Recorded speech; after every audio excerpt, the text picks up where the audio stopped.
Okay,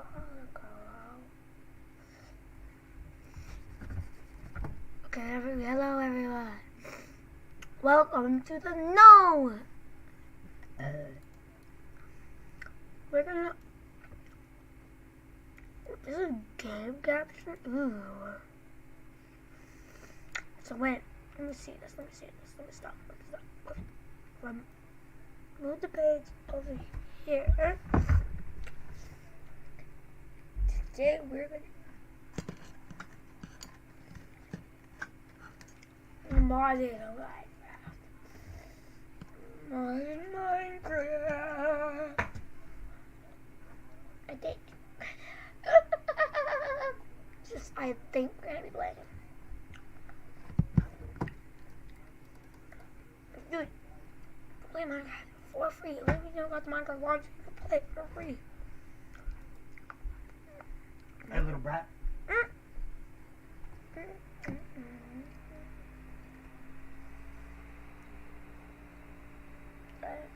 Take it. I got something in my mouth. You see what time it is? I'm gonna leave in a minute. I'm gonna be gone for a couple hours. You need to go night-night. I'll be back before you wake up, though. You won't even realize I was gone. I could have probably said nothing, and you might not have even realized I left. I could have just snuck out the house. Yeah, you hurt me. Alright. Alright. I love you. My frames per second is bad. That's probably because you got some fucked up shit on your computer like you did before.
So you guys can hear it.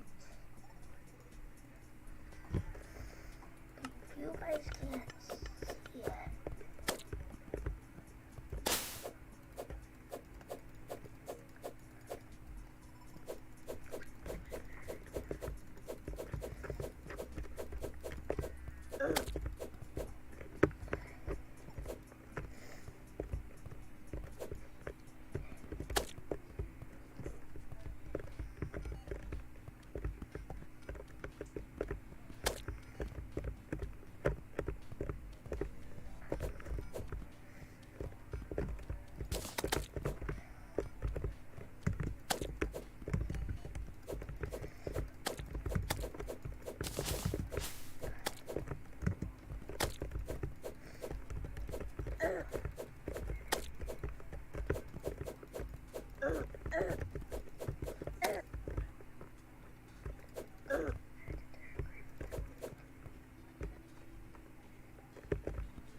Oh, zombie, are you my friend?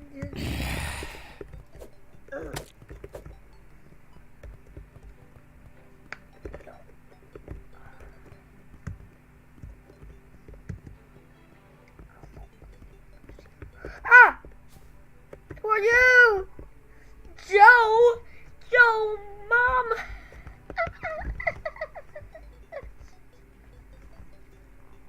I bet the reason why you guys can't see me is because I'm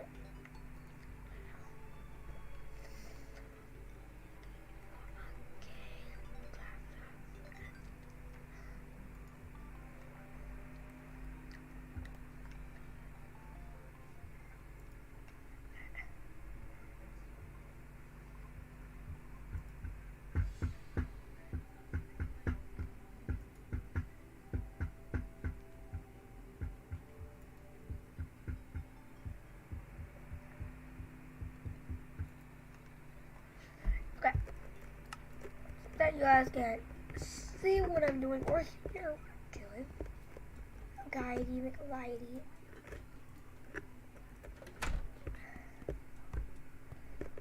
Yo, mama. Yeah.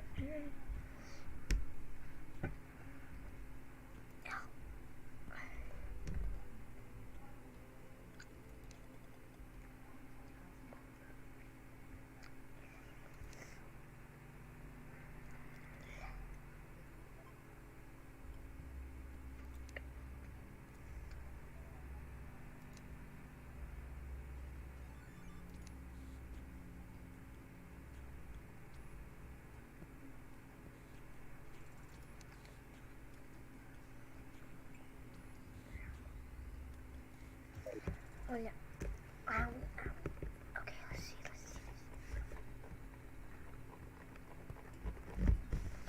I gotta.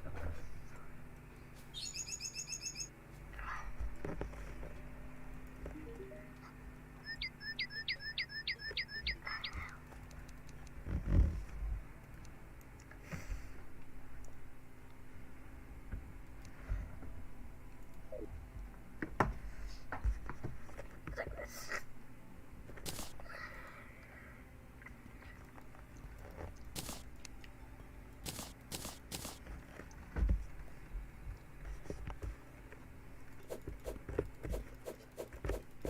So you guys can hear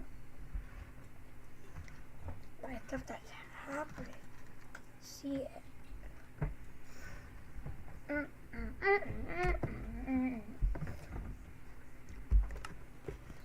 Yeah, I'm just playing some Terraria.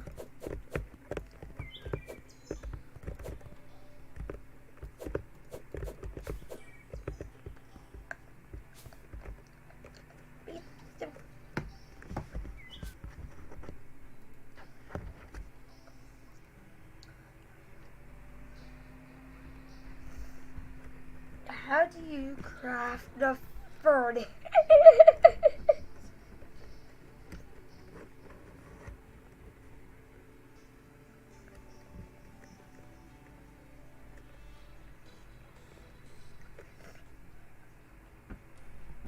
Okay.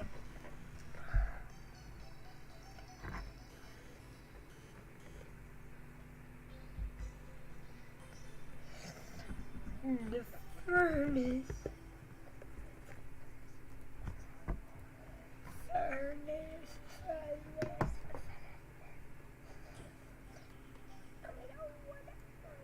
Four stone blocks. Oh my god. Oh, I want to craft a furnace.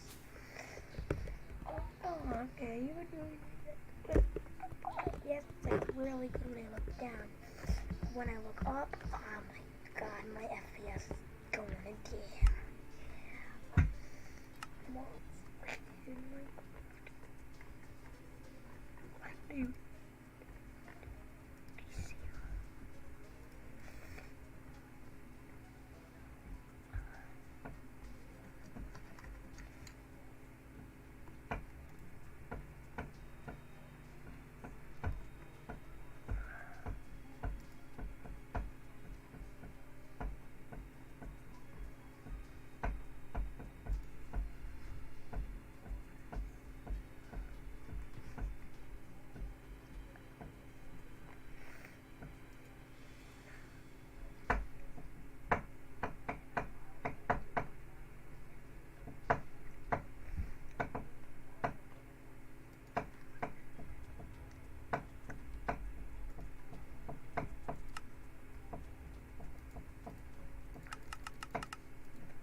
Medical.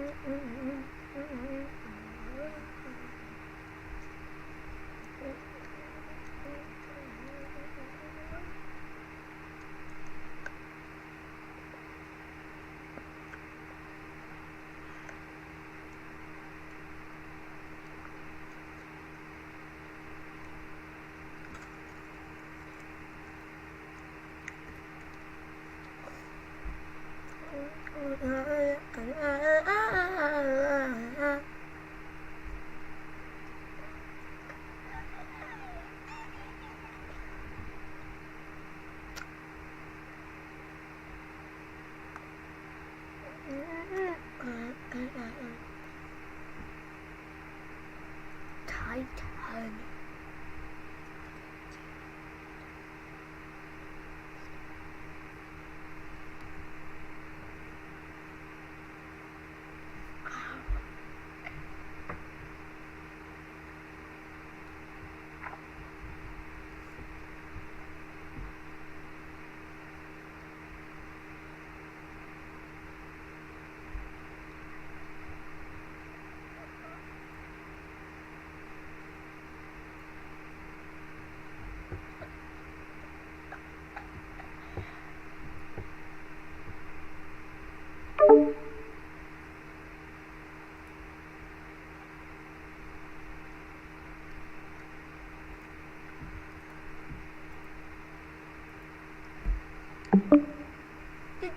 Did you guys just kick me?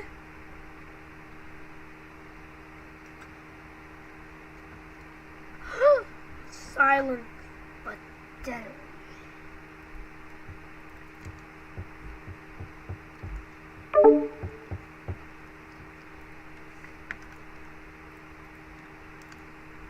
Stop it. Just stop it. I am slimy. Why are you kicking me?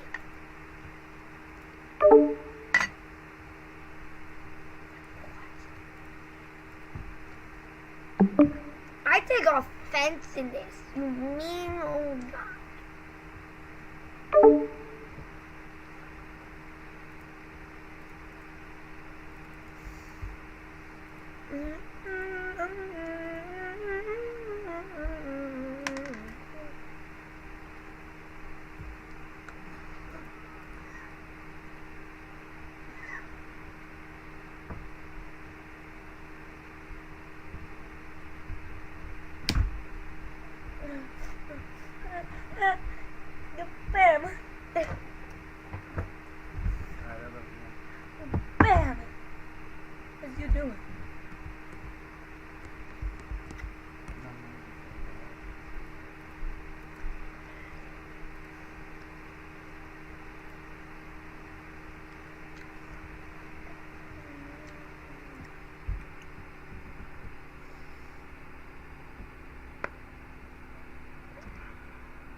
that get on your people when you're messing with it? No one.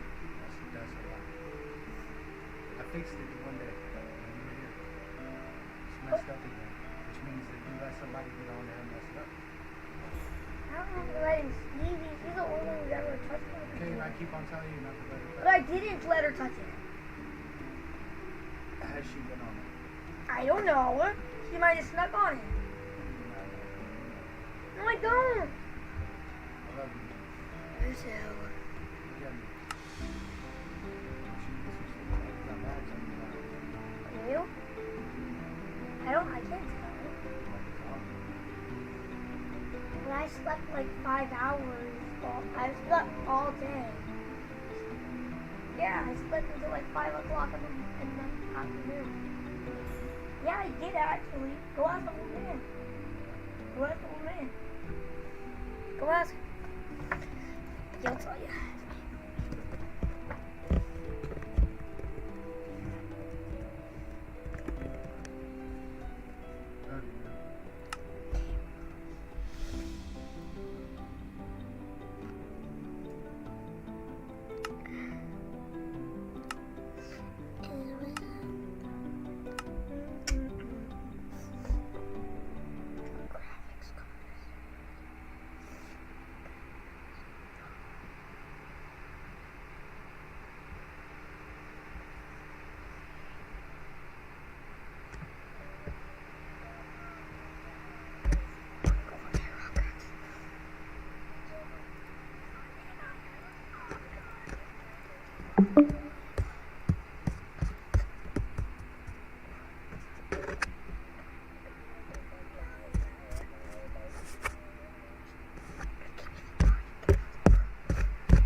Dude. What do you think? I just want to talk to you and talk to you. Please. I've been lonely for like an hour because of you guys. I won't read out any books. This mod doesn't have any books. Don't worry, I won't. But dude, which race do you think I should be? Do you think I should be human, avian, elf, goblin, knight, arachnid, elytrian, skulk, knight, cleric, feline, arachnid, banshee, daemon, fae, necromancer, paladin, pixie, plague. Why are you putting so much stuff in the group chat? Siren, Yeti. Which one do you think I should be? There's a million. I'm gonna be in. And why did you send a picture of you like breaking glass? Okay. Me what? I actually just dropped my sword. No, my sword. What is this? Why did you send me a video? No question. Dude, I just dropped my sword. Oh my god, my sword is back. Let's go. Okay, dude. Why did you send me a video? I don't know. I don't know what I was doing, but I'm done. So, Chronicle of Shadows. Dude, I don't like you.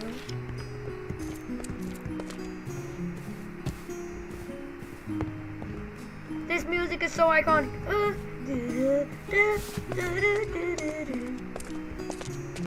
I seek peace, villain.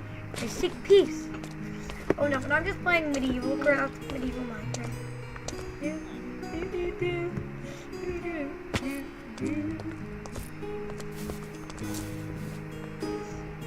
I love you.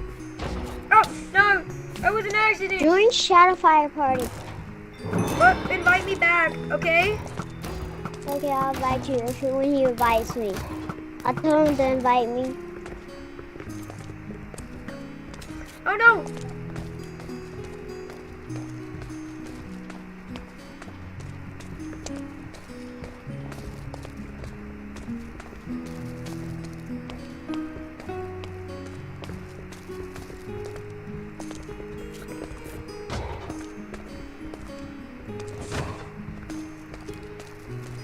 Just kill me. What? Oh, okay. No question. I just died from a stupid robot, even though this is medieval. I was shocked by that. This is medieval times. How did I die from a robot? This is supposed to be medieval Minecraft. Anyways, I'm searching for my sword because I accidentally dropped it. I feel like I'm digging up fossils now. I didn't sign up for picking up. I didn't. Okay, music aside.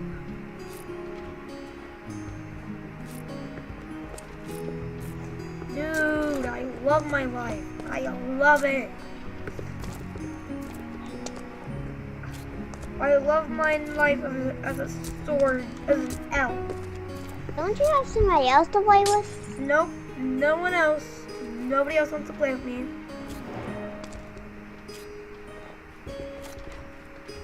I don't really want to play. It's more like I want someone to play with me.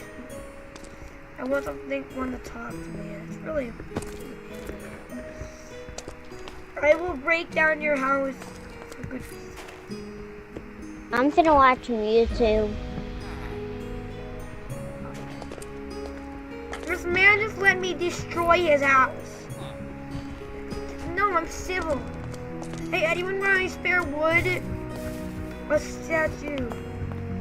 This is gonna be me one day.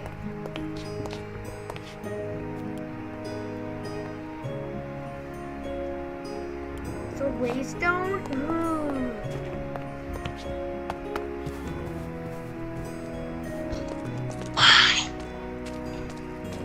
Hi, we are me.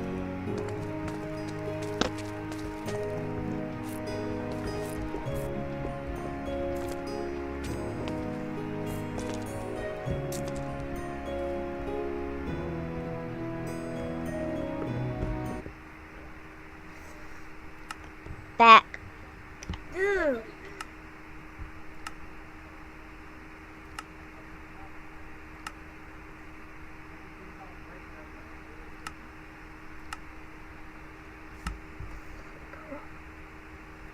Oh no. I lost my weapon. A bear on cocaine. What?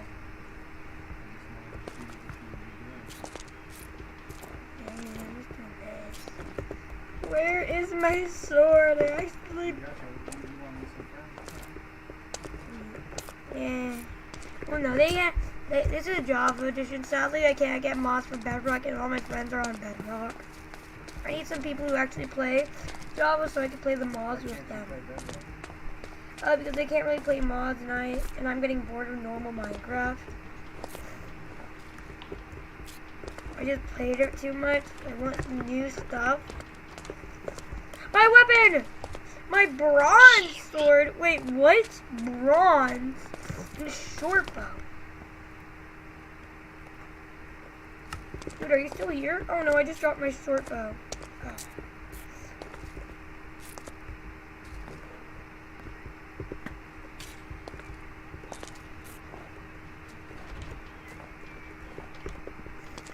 Oh no, I just dropped my sword again. And the underneath is ice. So annoying when you drop your...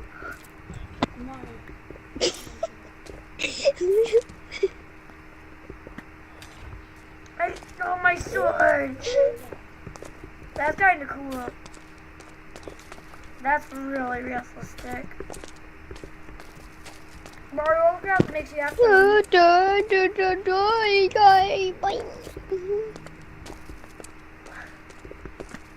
No, no! Oh God. You... Korsky the fisherman. I don't like you.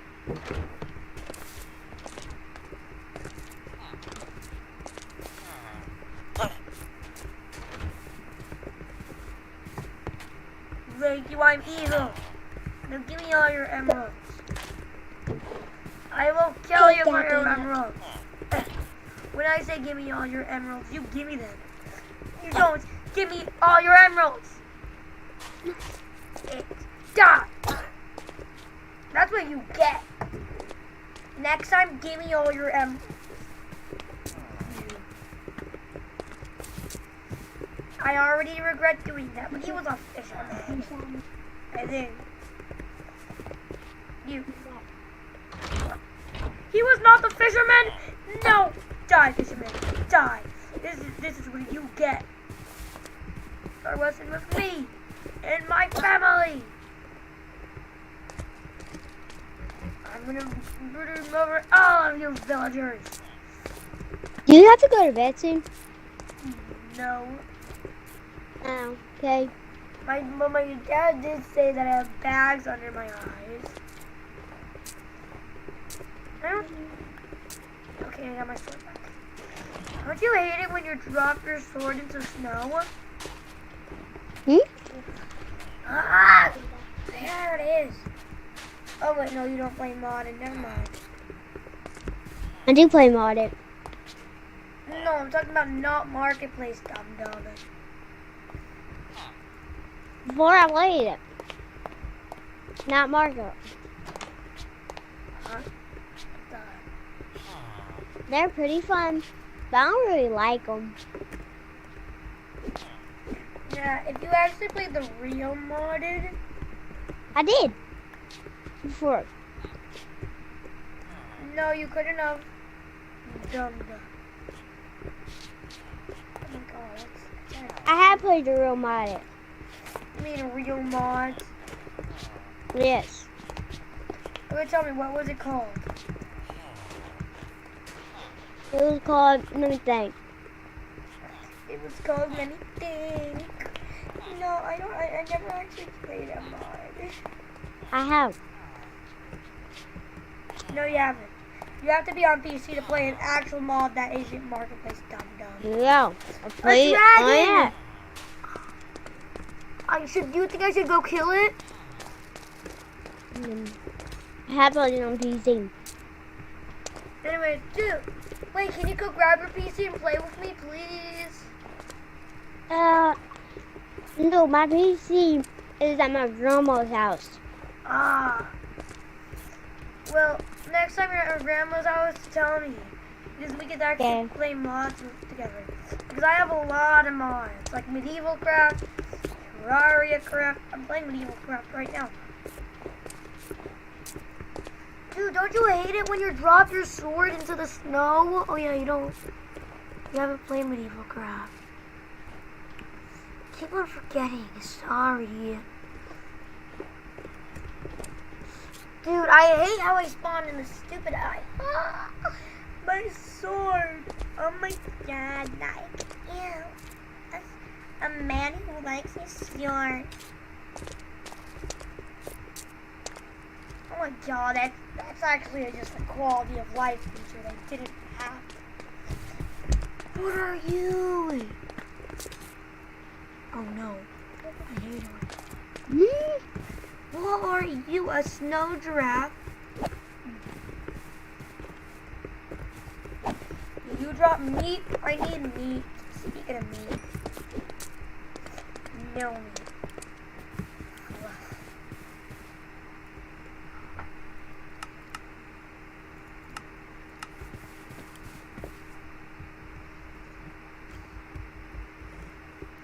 I'm now an avian.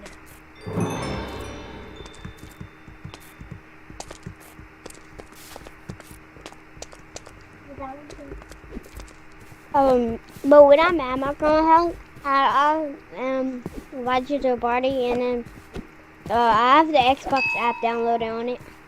You do? Yeah. You have Minecraft Java Edition. Yes. Oh my god, dude!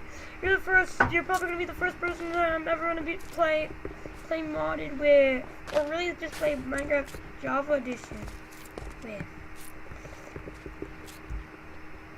Let's go, daddy.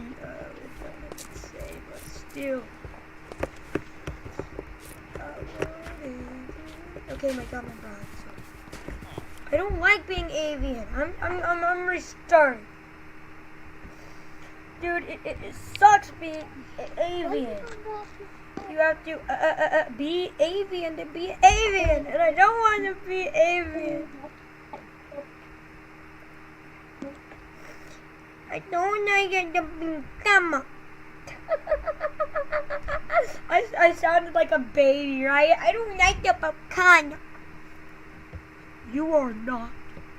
Ooh, woo. The pecan.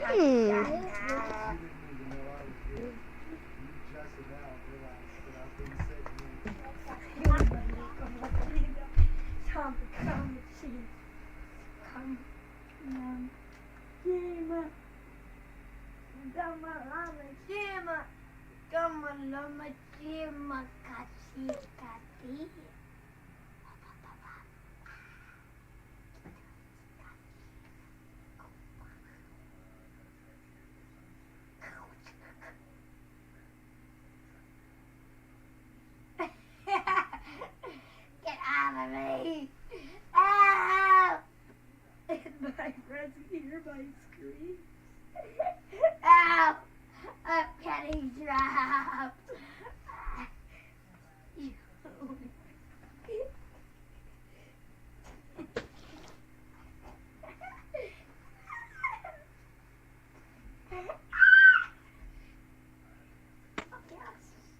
I got bags under my eyes.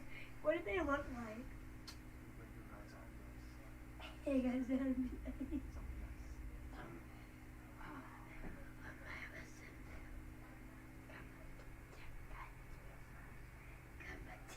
I'm finna join Shadowfire party, but I'll invite you.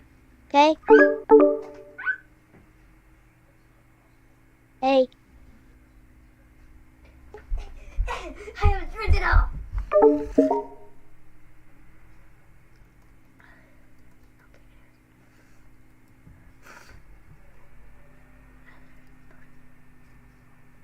Hello.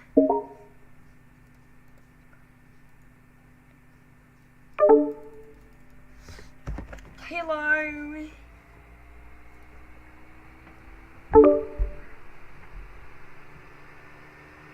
Can someone just flip? Hello. Can someone please help me build a base? Are these all the same armor or something? Who needs help building a base again? Okay, that should be a no. It's There's still one kit.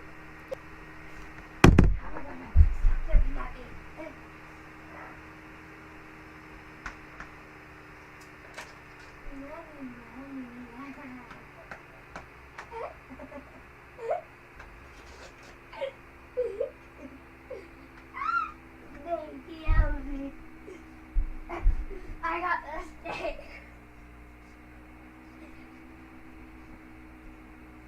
I will use them against you. Oh, but Don't be careful. snake. Caught up on My Hero?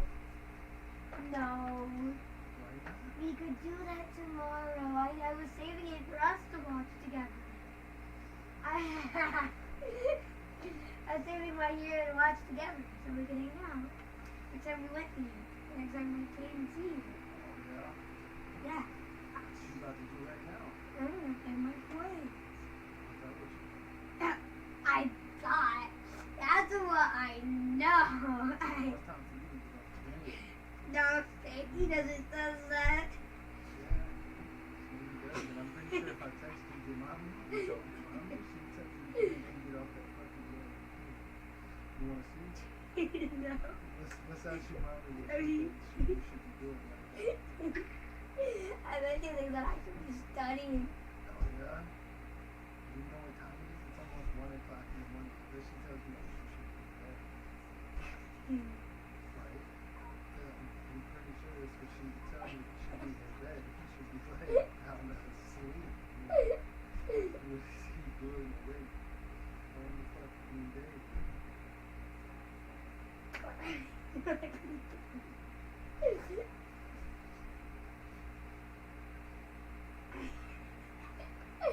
I got you.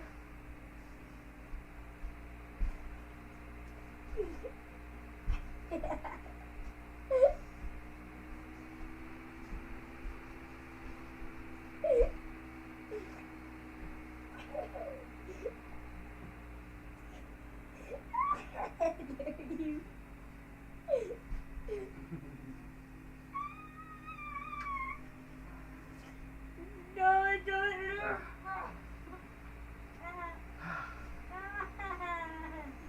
Okay, that hurts. Oh, where's your phone at? You bring it again? Yeah, Where's that? it isn't jerking. It's dead. It's always good, man. Don't never text me back when I text you. I knew he texted me. I do text you, man. You know that. But you don't text back, so I don't text very often. I never ever seen your text. That's a lie. Oh, I don't. That's a lie. Your teeth are blue from that lotion. They are. Yes, they are. Your whole mouth. Even your lips are blue. You look even more like a zombie now. You got blue lips and you got bags under your eyes. I need to see in the mirror. I need to. Yeah.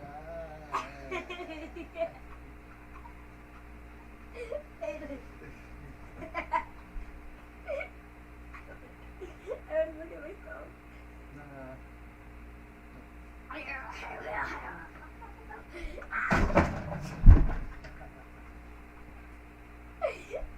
I'm gonna be back. I'm gonna be back.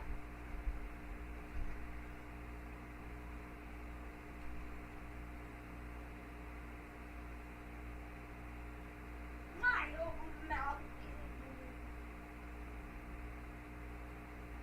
Never mind. Come on, Chimacha!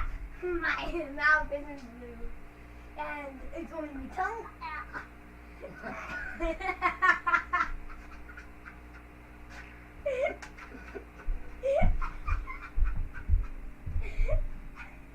I love you.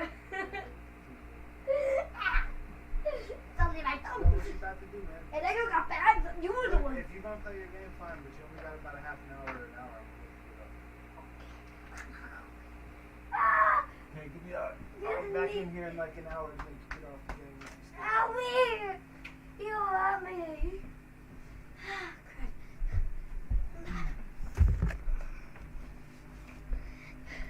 I'm back. WhatsApp, you can go. WhatsApp, you can go.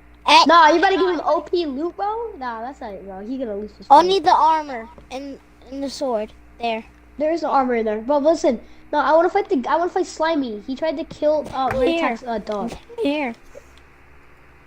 Okay, Shadow, can you do me a Shadow? This is a real fast favor of you. Okay, put on your armor. Shadow, No, put on your Shadow. armor and take your sword.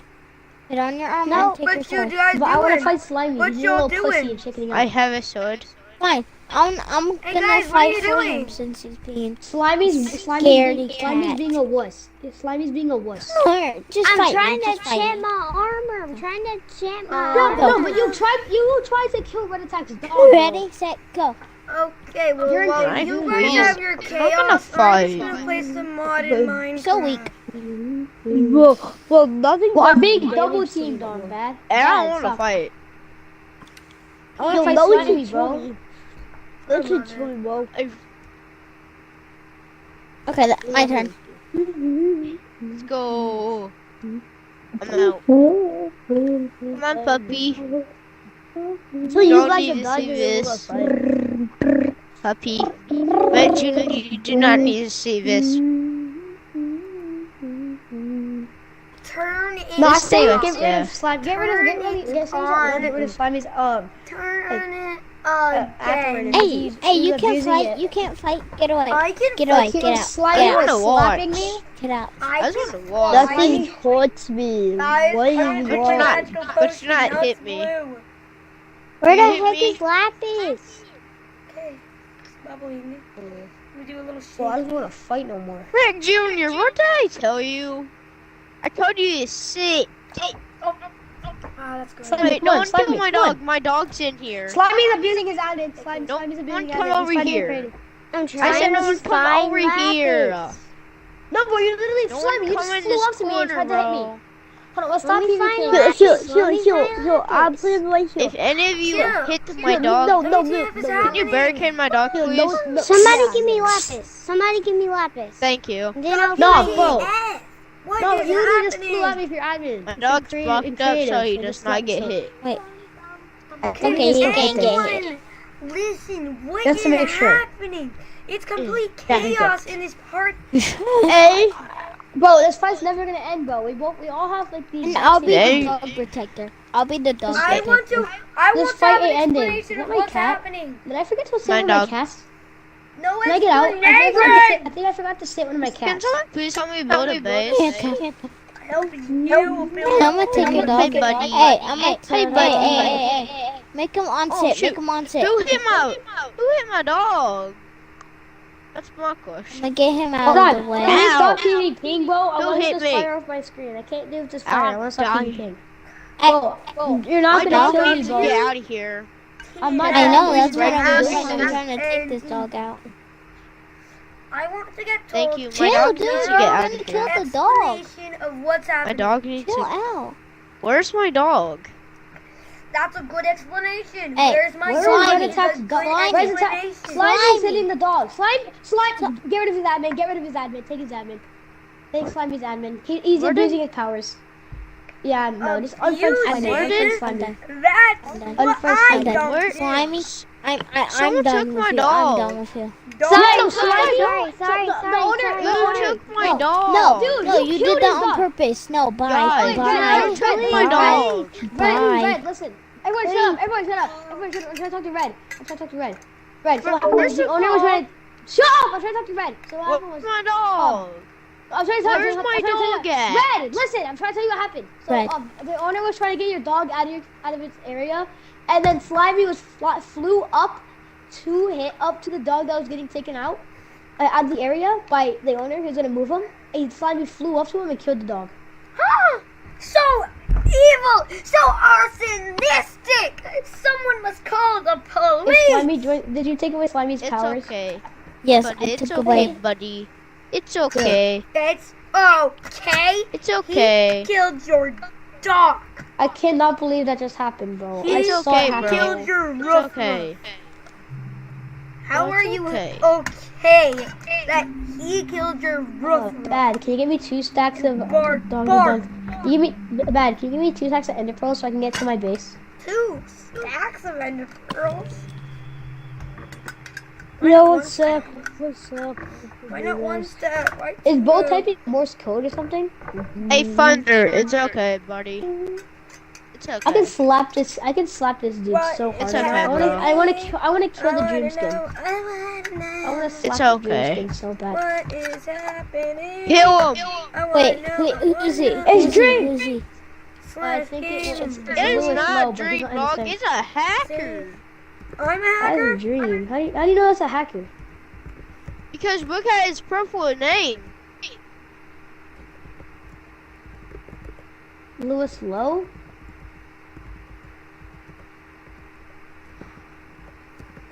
What's wrong with the name Lewis Lowe? was talking about that. Close. There. He was killed by Doop, that doop, weapon. doop, doop, doop. I'm gonna start. Well, you guys do you. I'm gonna work on my 2D Minecraft thing. Boop bop. I could Just to let you know, Slimy Slimy Block would never be on my servers. I'm gonna go find a new dog. Ever. It's ever. okay. Red, let's hack. That's very what is vile Jason? and Where'd he go? very inappropriate to say ever Let's again. go to my base. What's Let's go feed my breaking kittens. this? I'm gonna go feed my cat. No. Kitty, kitty, kitty. Dog and McLaughlin. Dead. Does anyone have a dog spawner? I don't got a Darn. dog spawner, but I got some cute Darn, kitties you darn, can have. I want some cute cats if you want some. It You ain't selling is my dog. dead. Look at my cat. Dog. Look. Got a new dog. Will be missed. What? Because I mean, Hunter killed That's my the dog. end of you, my life. I'm a new Doesn't dog. exist. I hate. Hey, bad DJ. Shark, can I have a new dog? Have a Cause life. I don't Okay, have someone Slimy killed my killed dog. it was Slimy. I watched him do it. I Aw, wasn't there. Here's your puppy. He attempted it before puppy. too. He also He went Yeah, by tell I don't have Timo, any Timo. bones. Can you give me bones? he's also done it before. He also done it before. He done it before too. Bye bye. He tried to put an anvil. He Dude, also red. He also why'd tried you to go put an by anvil. my- I got in the him. dog. And here's Can I have one some puppy. more fresh? One more. Here's Can I have three some more dogs. fresh? Can I have the dog? please? Can I have the dog? Can I have the dog? Turn it Can I have off. the dog? Can you use some bones on this That dog? music feels nostalgic. Oh, this puppy. Right there, buddy. I need one fresh Oh, wait, to no, that's upgrade mine. them to big dogs. I feel dumb. Red. Can you give me that? Can you give me some bones? I want to get this puppy mine. Guess what? Why is it not responding? What? Is this Oh one yeah, yours? I already That's one of tamed yours. it. Not I already tamed it. responding. Bro, can I get a puppy? My It's puppy. not responding. He left the party. Guess what? Everybody. You see something? Just to cheer y'all up. Give me a make y'all pup. happy. Who Hey, punched dude, me, bro? Dude, Whoever punched me? Look. Who punched he was me, trying. He bro? was trying to break He the punched sign. me. He was trying to It break. was bad, bro. He was It trying to bad. break. He was trying to make the break. Okay, everybody, look up. Look up. Look up. Look up. Can I please Hey, have one hey, fresh? bad. Can I have one No, fresh, please? no. Walk Can away. someone please give me one fresh? Bad DJ. Can I have some more fresh, please? Shadow, can Here. you spawn? Shadow, can you spawn in Can I a have some more fresh? Shadow? Spawn in a dog. Shadow, spawn in a dog. I want to pet doggy. Ha ha ha. Ha ha ha. Thank you. Shadow, you should have cleared his inventory beforehand. Yeah, I would. I was trying to take him off. Wait Hey. Look, Shadow, Who's ever giving spot me Shadow. beef? Shout far. That's enough. That's enough. No, I'll take That's it. enough. I'll take it. No, that's never enough. Shadow, can you spawn That's in a never dog? enough. I want some dogs. Where's my two dogs at? Ooh, I need this. Yeah, Doggies. I actually need this. I need this. Doggies. Just sat down, they will Guess follow. what? Give me more. Give me more one cod. cares. Give me more cod. Yes. Where are my My dogs cats will at? love this. They're right here. Oh, kitty. Oh, babies. What Oh, the? kitty. It is thrills. I should have two other dogs. I should have two other dogs. Here's your one. Oh, I just banged my knee. Crap. Till Come on. Hey, no probably Buddy. use this one. That one. Okay. we Oh. There's your dogs. I know. So I'm done for me. We could See like ya. Fortnite sucks. Oh, you need to eat, kitty. Kitty, stop running. You need to eat. Wait, okay, why can't I feed my cat? My cat not eat That this? cat doesn't want to get fed most Hey, likely. who wants to take Slimy Blox's There we go. house? Uh, Who wants to take Slimy Blox's house? Yo, why do I see someone Oh invisible? my god, that's actually going a little too far. Maybe not go. Hey, what's up, guys? What's up? Is that my That's dog? a weird voice. I have too many dogs. Do do do do do do. Oh, I got. do, Hey guys, who do, wants this do, baby do, puppy? do, do. Oh, I got a I baby want puppy. it. I want it. I want it. I want it. I want it. I want it. Slimy just joined my game. Bro, Slimy! What? Bro, that's what I thought. The hitting my dog, bro. No, I dare hit my Slimy's on dog this- again, bro. Slimy's not in the server. What do you mean? Stop! Stop! Bro, stop! Ban Stop. Lewis. Kick Lewis off the server. Kick Did Lewis he off the kill server. my dog? No, Lewis was No. slain by. Kick Well, Lewis. Kick Lewis Slimy off the is server. gonna. Come off Well, the server. I'm gonna play He with killed Slimy. my So, dog. oh my god. Which one? The baby? No, he killed my grown-up dog. That's the baby dog I made right Well, there. if anyone wants to play 2D Minecraft, I gotta get back in I'll my invite you base. to the Lewis. party.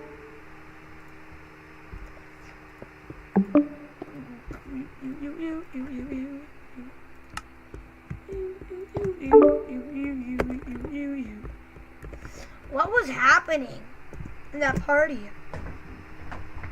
You left? What? You left? What was happening in that party? Why did you leave Why did I leave what? the party? I wanted to join and talk to Shadowfire.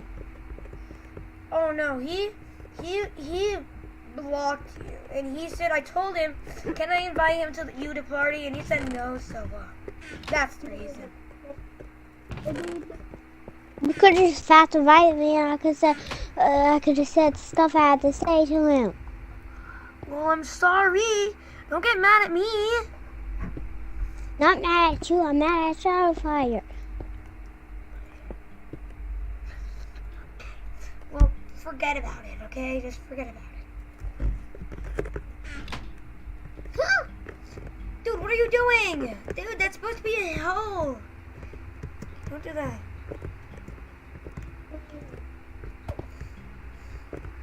That's gonna be one of those random houses. You know what those are?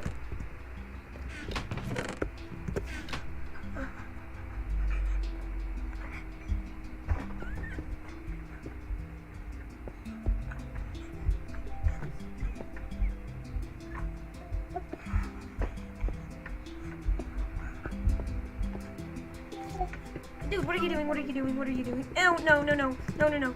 That's, that background part is, only for, no. You can continue that. You see this part? That background part is only for, houses. So don't do that. That's only for the house. That's the reason it's there. Only houses get that. So yeah, don't.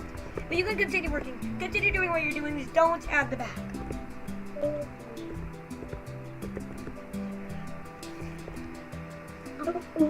For you. Oh.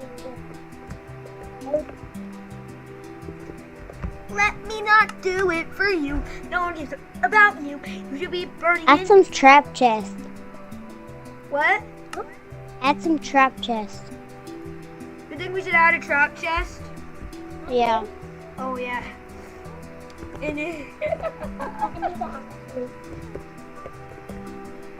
It's gonna be right here. The trap chest. Wait, why don't you add a trap chest? Why don't you add a trap chest all the way at the itty bitty top, and then people open it and they have to get their stuff fast as they can. They want something good. Now at the bottom just makes, I don't know, just the bottom. Just hit a netherite helmet in the chest down here. No. dude. Only one.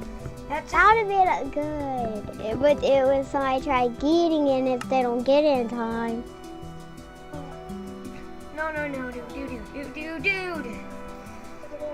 No, dude. No. I got an idea for it. Don't do anything. I got an idea for it. You hear me?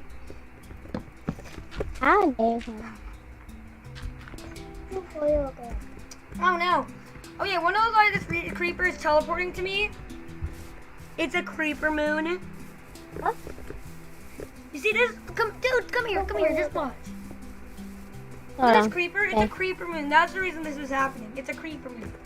Creepers teleport near to you if it's a creeper moon. And they go really fast. Creeper moons are dangerous. And they Wait. respawn in way more commonly. Just let you know. See this? Look at this. This is a huge creeper moon. Run. I tried running away from it. Yeah, it'd just be Wait. impossible. Come here, look at me. I have a whole dance party of creepers on me. Look at the whole dance party. Look, these creepers are having a dance party with me. Look at them.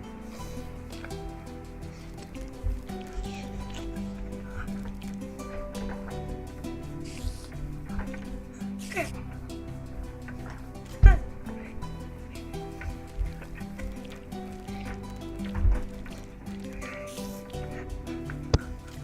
Look at this. I have a whole dance party of creepers. And not only that, but they also have slow falling. So like, yeah.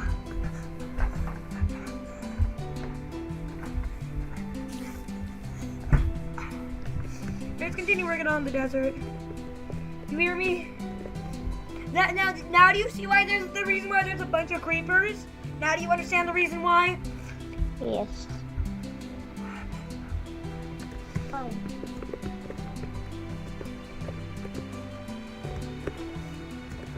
Well, continue working on the desert. Okay. Oh yeah, this area.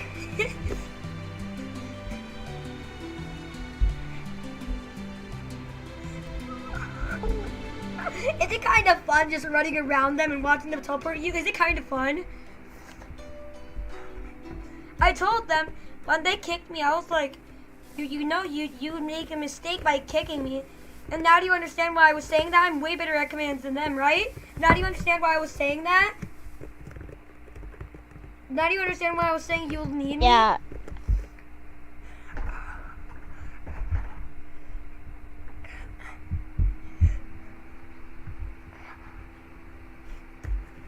Anyway, stop working. I'll let you play with these after you finish the desert, okay? There's too much. I know. That's the reason I said you don't understand them. Wait, TNT off. Yeah, so I can put stuff in there if I need to. Don't turn it back on, hear me? No, I was looking in the chest. Yeah, don't turn the TNT off. On, I meant. It's off right now, so you can look in the chest and it won't blow. Go kaboom. One time, someone put TNT You clothes saw on. that? Watch this.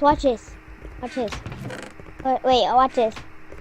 So can't you wait for 3. people to just jump down there and get blown up? Can't you wait? Yeah, it's just... Let's continue working. You hear me? Yes. I, Captain. Captain. I, Captain.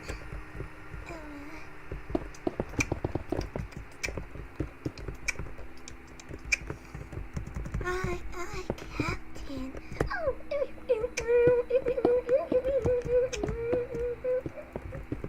Wanna know why this little area, why I'm surrounding this area with stone? Because that chest is actually from the desert biome, but it's inside of the normal biome, so it should have been a normal chest. Well, just basically, so like, it's surrounded by stone. So yeah. What are you doing? Stop what you're doing right here. Stop what you're doing. It's supposed to be a giant pit. Dude, it's supposed to be a giant pit, by the way. It's supposed to be a giant pit. People fall into their doom. You know that, right? Anyways, invite some of your friends to the party who are not Shadow Liar and Bad E and Bad or Wolfie McGinny or Kami Kami Ha or Dwarven Jago, or Lemon Ducks, or Corn Frog, or Fat Unicorn, or Fire Flame, or Idol, or Waterfare, or Foxy, or Unlived Ivy, or Pika Bingy, or Dark Reaper, or West Turtle, or Borking. Invite everybody except for those people on your friends list. Your friends list is equal to your Craigslist. Hello. Hello. Hey dude, wanna try out 2D Minecraft? Or two-dimensional Minecraft? Join. What? Two-dimensional Minecraft. So Slimy, why'd you leave the fucking world? I don't know. Anyways, you wanna play? Please, dude. So now that he's gone, I'm gonna be lonely. Did he just hop? He just.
Sucks bad at game. Oh my god.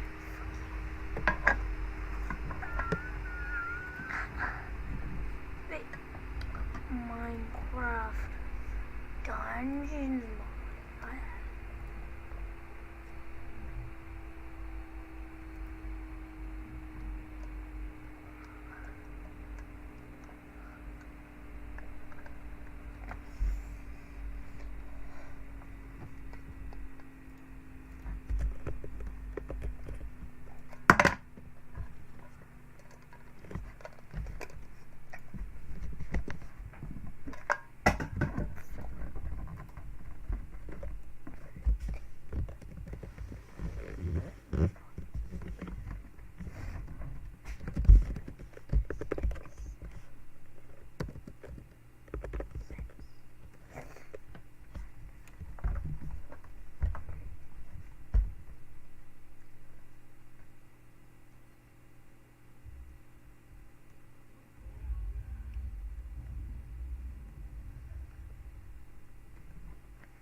Invite me to the party, please.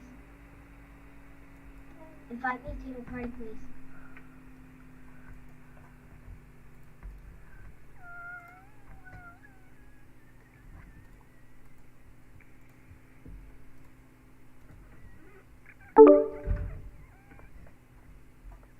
Oh, you're gonna kick me, aren't you? I just want someone to talk. It's my friend. Can I just have someone to talk to, please? No. Let's go.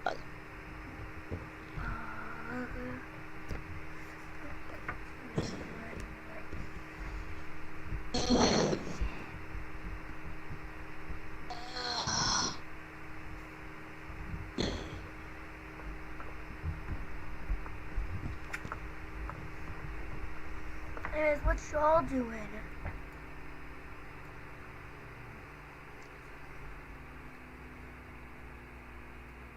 Right. Nothing. Oh, In that's the sky, yeah. Always depressed, yeah. Suicidal, yeah.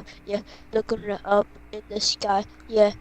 I see diamonds flashing in the sky. I think it's stars, yeah. Like a Hi. little gem coming down, sitting on a loop. Hey, simply. You know your voice is getting recorded by a live stream, right? I'm live streaming.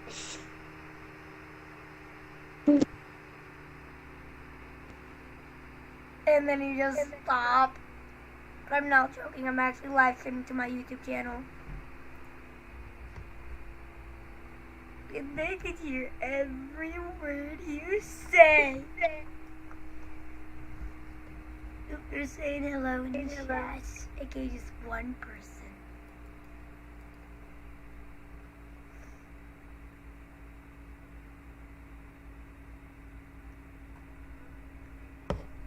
Peace and quiet. You'll have to see it. Hello? They can hear. Yeah, hello? They can hear you guys. You know that, right? Okay? Who cares?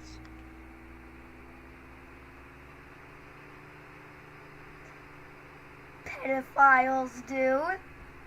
Tell him I called him stupid. They can hear you. I just said that. They're stupid. Stupid. Pedophiles are watching. They're stupid. Stupid. Say that again for me.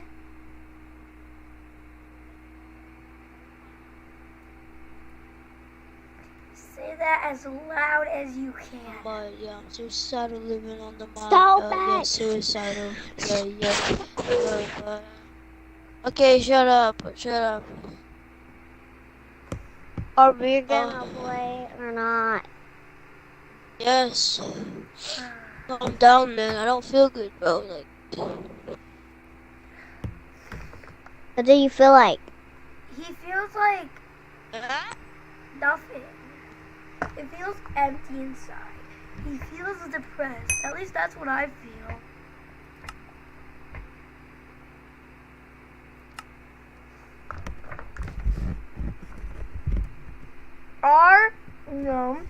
RL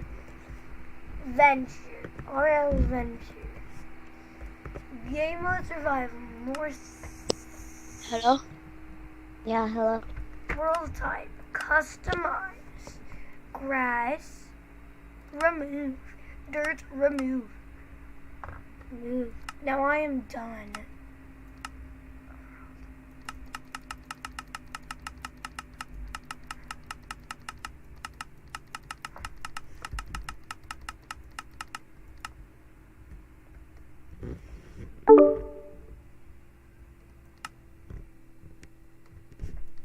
Hey.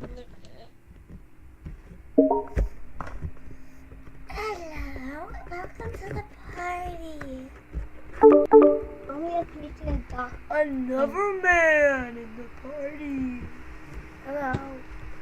I'm joining you. another person in the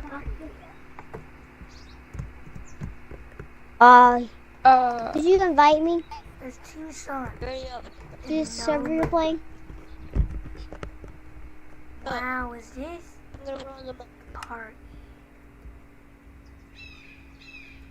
Excellent. Hello?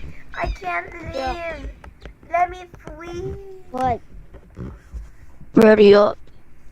Ready up, Buttercup. Okay. Hola, amigo. Ready up. USDF, you big mouth jerk. Bro, who are you? By my phone. Venture. More world options. Allowed cheats. What? Bonus cheats Whoa. on. Done. Shut More CT world options. up, The seed will you be fat. our Oh, what? Our L-Craft sucks is gonna be the seed. Create new world. No, get away from me. Get me up. Time to play some modded Minecraft. I start one of their Get away back from me. rooms Give me mods. that. Yeah, I do. I should. Ooh. We bumblebee. Voice on. message read. I'm freezing. I'm gonna freeze to death. I spawned in a very weird place. Okay, sticks, mushrooms. Those are not sticks. Those are mushrooms. Rocks. Those are not sticks. Those are rocks.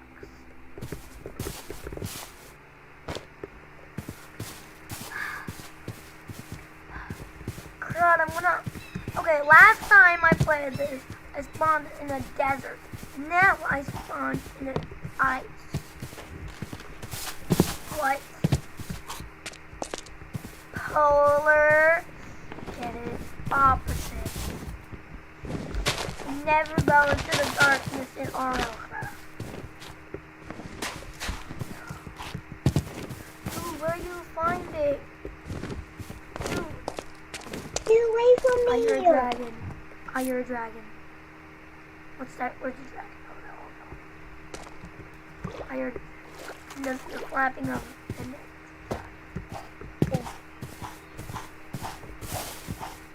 The dragon doesn't come up and attack me.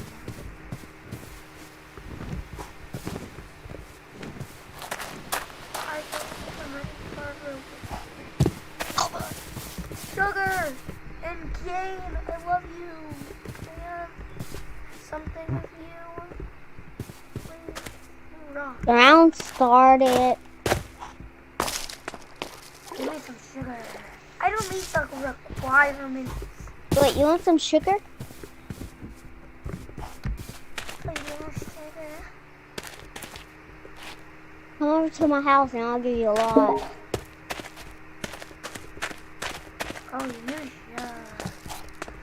You shut your mouth up, you dumb stupid person. You probably doesn't even have a family that even cares about them.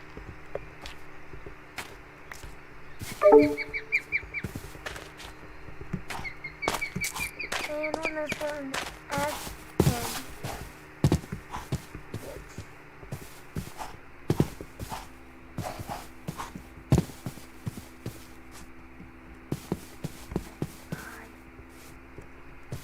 I never knew. It was such an annoying presence that I would want to kill in my life.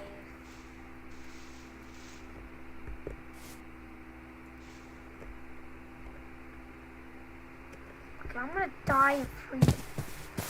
I need to find a stick.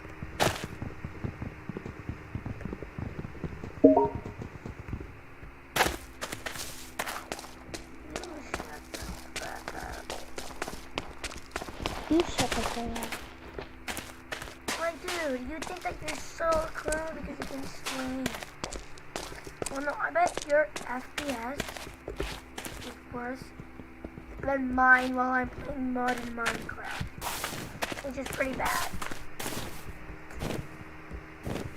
Or maybe not FPS, more like AHPS, happiness, and niceness. For a second.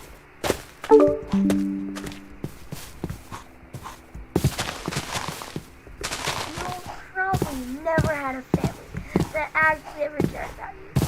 And guess what? I bet you were born. I bet you were born on the highway, because that's where most accidents happen. And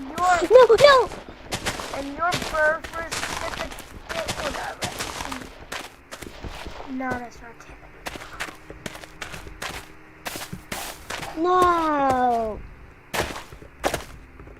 But you don't even have a true life. All you do is depend on being made up. Yeah. You say, well, no, it's not. I'm telling the truth. You lifeless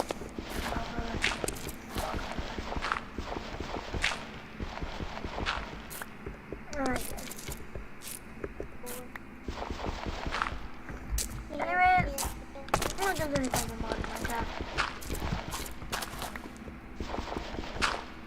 This is my first time ever getting twins.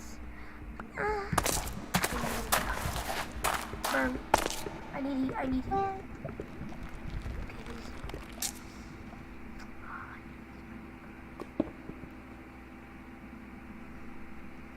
There we go. Thanks for heating me up. This is a nice time. Thank you.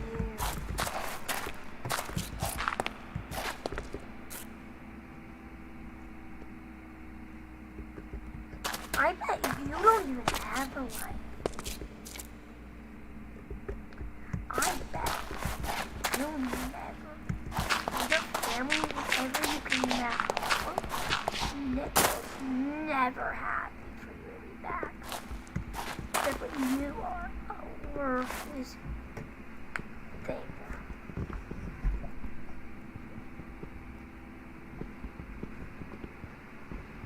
You are completely worthless.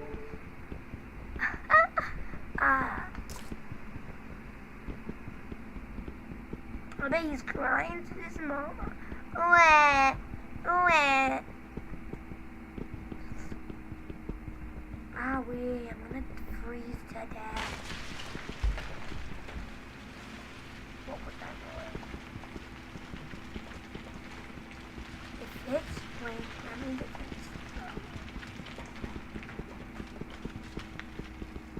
oh no, I'm trapped.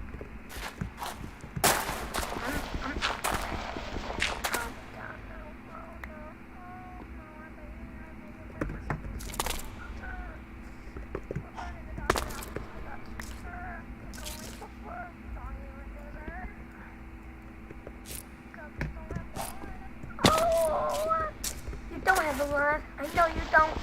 Yeah, that's when it came in your life. Oh, I know. Like I said, you're alive. So please stop. Up. I'm tired of your lies. Hey, you think so cool? Because people don't know you're not. Stop trying to lie to tell the truth. Yeah. I'm not gonna lie, but you never really deserve the existence of your stupid racial slur. I bet your name is just but your life is stupid. No one gives up about you. No one gives up about you. You're building in the depths of the underworld.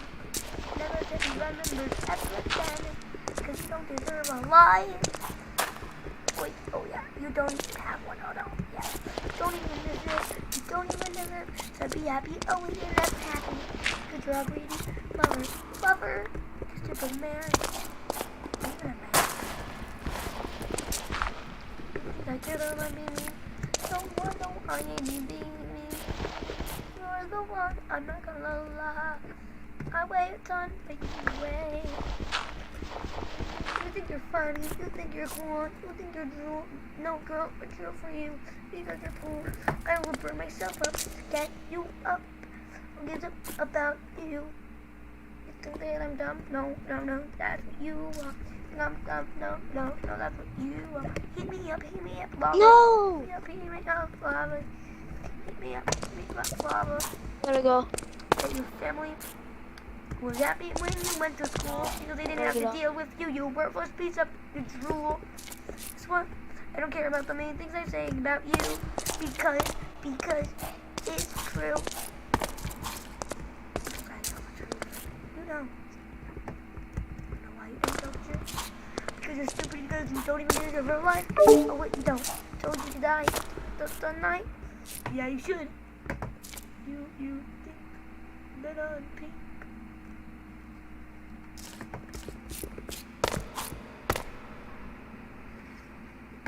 That you think you're so cool.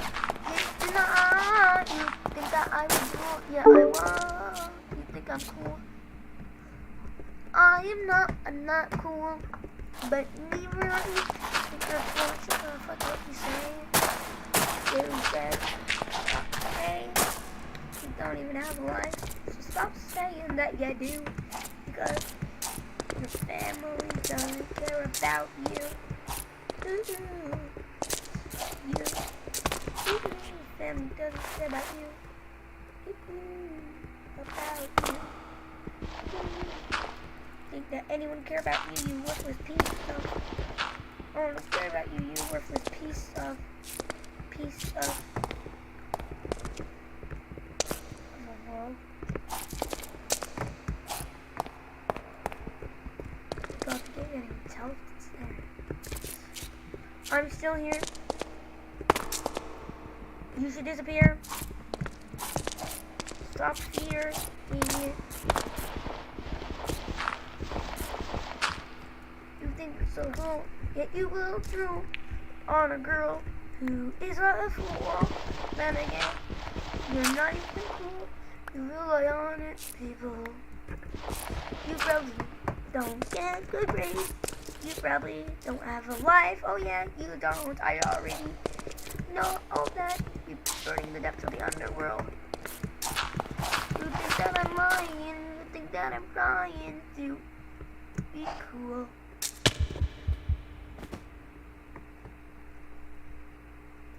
You think that I'm done? You are dumb. I'm getting born in the middle of dawn. I'm tired of you. I dare you to yell. I dare you to yell. I just spawned inside of the middle of the ocean. I'm entering this. Yell. I'm gonna die. Yell. I'm gonna yell. I'm gonna yell. No, I'm not. You think I'm not gonna yell? This man's a person. There's a person. Yell. Oh, what's that bitch? Yeah, you said. Bring on me, I know you don't need. You probably don't even got a good life. You probably don't even have one. You should be burning in the depths of the underworld, being not really happy, really happy. Would die. Yeah. Burning in the depths of hell. No one really cares about you. You probably don't even have a life for real. Shut up. No one cares about your lover. Because you don't even have one because you're so stupid. Guess what? I don't care about anything. Guess what? Guess what? Bye. I'm not asleep. Okay. Anyway. I ain't talking to you.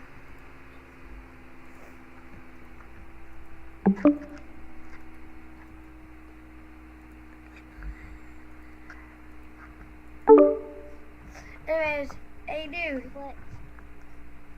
I'm done. Dude, this is. That one person is so mean. You think that he's so cool. No, he isn't. Hello. We're gonna play some Minecraft. Hello. Yeah. Can you play like normal? Just a normal game? Like a survival? Oh my god. You're gonna make me puke. Let's go to the bathroom. BRB. Normal? No! Never see that word ever again.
Savings are blooming at Hobby Lobby, where everything from the spring shop is 40% off. Find exclusive home decor, kitchenware, and more spring essentials. Visit us at your local store or at hobbylobby.com to put a little spring in your step. Back. Back. We're heading down to Newfoundland at Rocky. I love Paris in the springtime. Je t'aime Paris in the fall. That's great, Sierra. Keep going. It's the city of love in the summer. But now it's just a bummer. Cause Cody broke my heart and chewed it up and spit it out and then stepped on it and threw it down a sewer and called the names and then laughed. We, my friends, you must never trust a boy. We, my friends, they will treat you like a toy.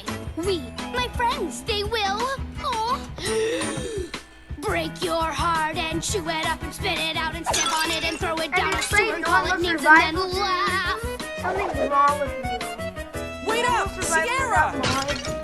Wait, my friend, you are going to make it through. I thought you No, didn't my like friend, that. that thing just burned off my shoe. I love that. No, mods. We, You my say friends, all I mods? did was love you true. Cody, what are you doing? I'm trying. We, my friends, now I'm stuck telling you. If you fall in love with a boy You on know TV and then Shadowfly? audition to get on a Aren't you? show and then audition the guy again who and finally thinks get on a like, do you know show and be Shadowfly? nice to him and do nothing but Tell kiss up, Chief you you know will Shadowfly. still. We end up in Paris. Wait, you know We Shadowfly? feeling disparaged. Tell And the him, boy won't really? even take you I'm blocking. outside. I'm in your party. Why you invite me to a party? We're heading down to Newfoundland at Rocky Eastern Shore. I'll have the shrimp mussels caught in the lobster Why thermidor. you somebody else though?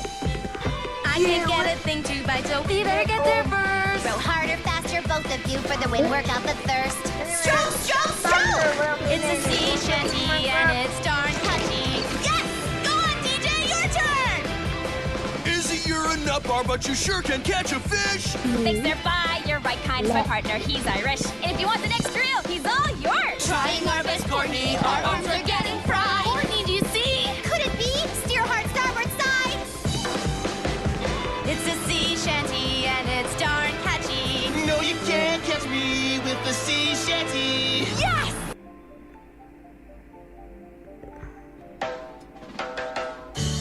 I missed the way. Izzy said hello by hoofing me in the Kiwis. Huh? I miss the daytime when Izzy moved so slow. Oh, Other times she'd get freaky. Hello. Oh, Izzy, I miss you so. Oh, my Well, I need to Izzy, say something. my little Izzy, why'd I ever let you go? I dare actually, to she say the kinda N-word. dumped you.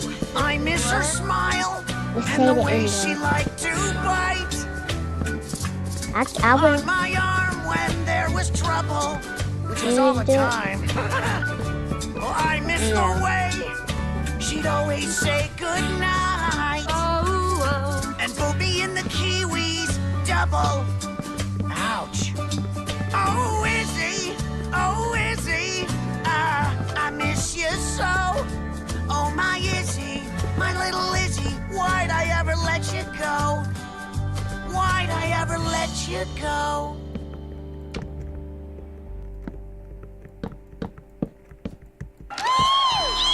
This show you need to save. This show you gotta tell. This show that you care. Jamaica, they're trapped down in Jamaica, they can't even party. It's so unfair. You gotta help now. We're on the brink. The crew gets fired if this ship sinks. So make a difference in their lives. Give us cash or this show dies. Save this show. Total drama. Save this show. You know you wanna save the show that you love.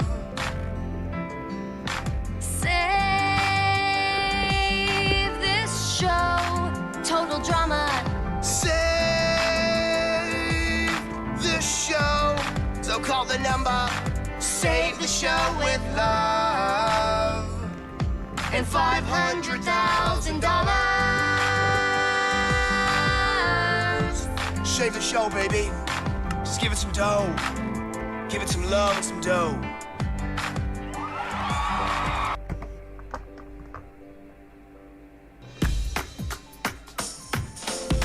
You think you got me good, okay, maybe you did. You think you rule the game, I guess. But you don't rule a thing, cause baby, you're a squid who's gonna make a nasty mess. Yeah! You lied right to my face, you messed up my head. And ain't that just the way with men? Not you, Harold. I know just how to do it, whole brother's going down. I won't be getting up again. Yes! Sisters, come together now, take them down. Sisters, come together now, sort them out. Sisters, come together now, make him see what we're all about. Whoa.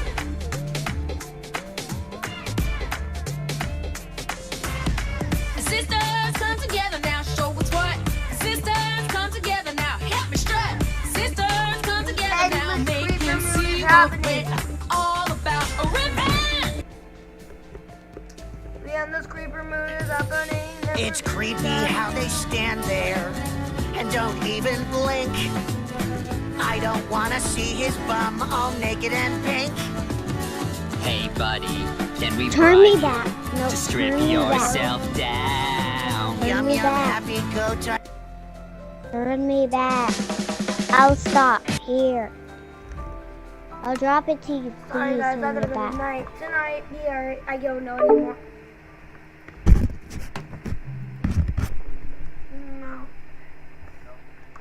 I need a nighttime snack.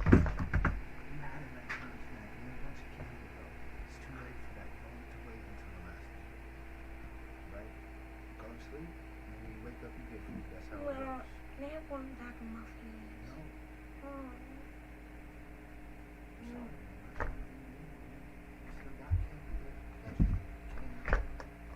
These are candy.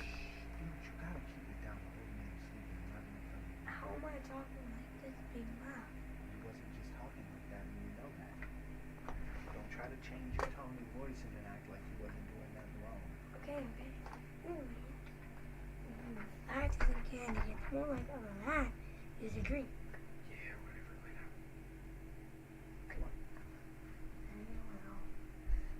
Let me just choose a YouTube video real quick. I'm gonna really plug my headset so I can actually hear it. I'll put my headset. There.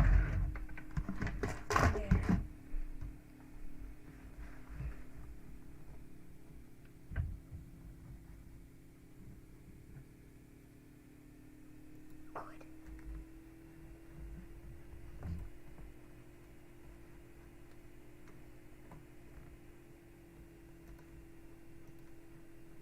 So all I wanted to do was recreate my favorite moment in any video game ever in Unity. And I ended up creating a game that has the potential of ruining your life in Unity.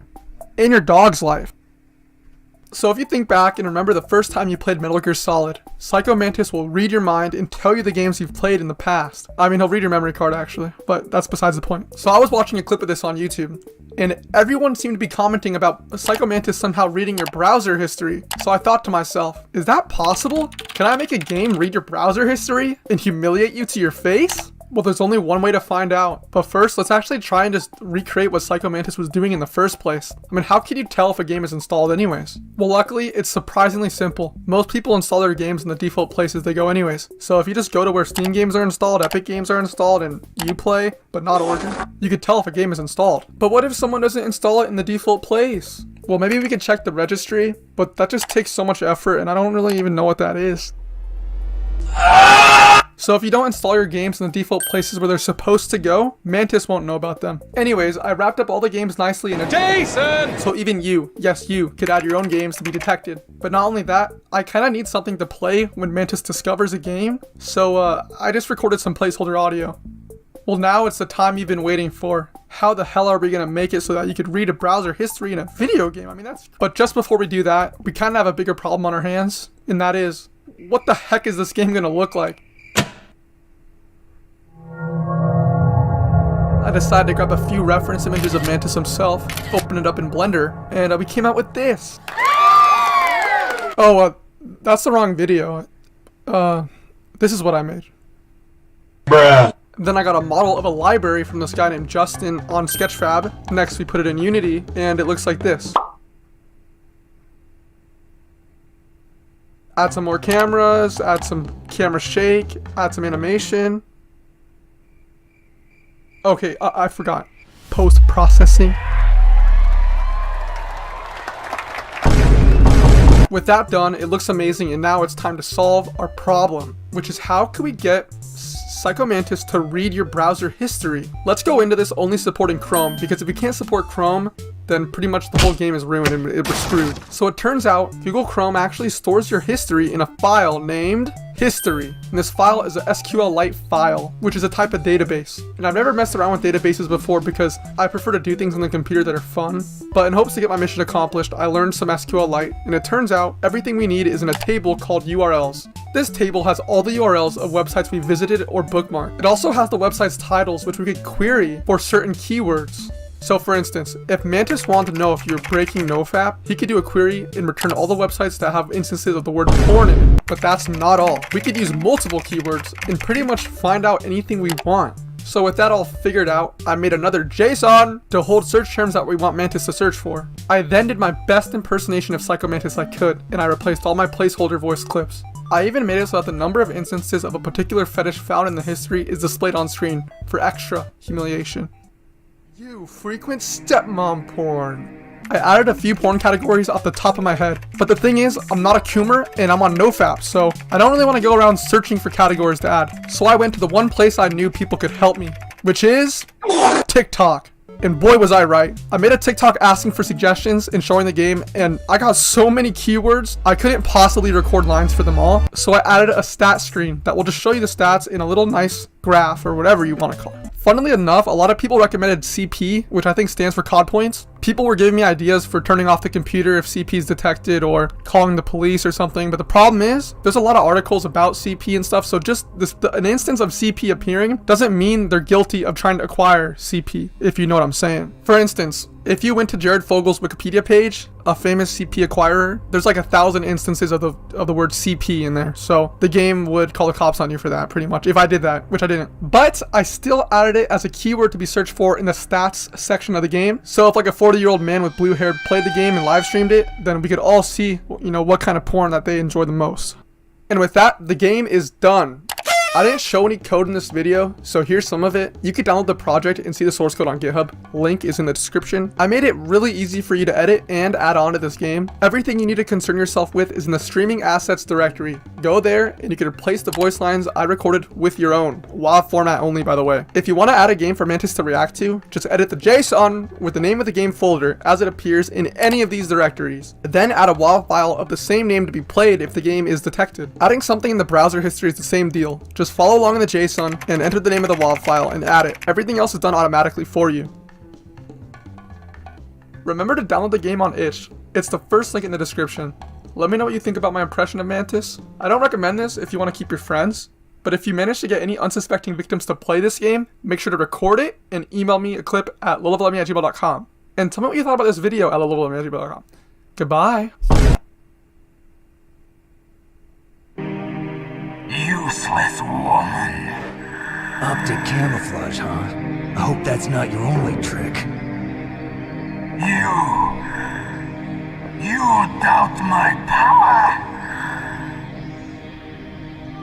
Now, I will show you why I am the most powerful practitioner of psychokinesis and telepathy in the world. No, there's no need for words, Snake. I'm Psychomantis! That's right, this is no trick, it's true power. It's useless, I told you. I can read your every thought. Now let me read your mind. No, perhaps I should say your past. You are a very methodical man, the type that always kicks his tires before he leaves. You are a highly skilled warrior, well suited to this stealth mission. You are extremely careful of traps. You are either very cautious, or you are a coward. Still don't believe me? Now I'll read more deeply into your soul. I can see into your mind.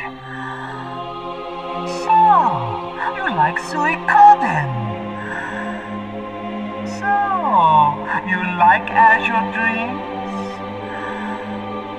You like Castlevania, don't you? You enjoy role-playing games.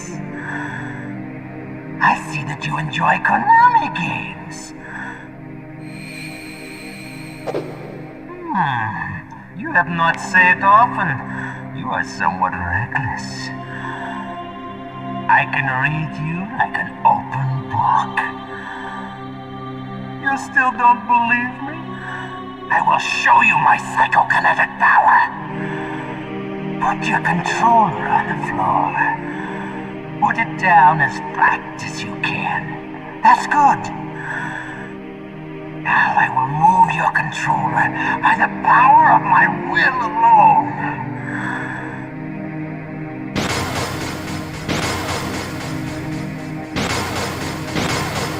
What do you think now? Can you feel my power now? The demonstration is over.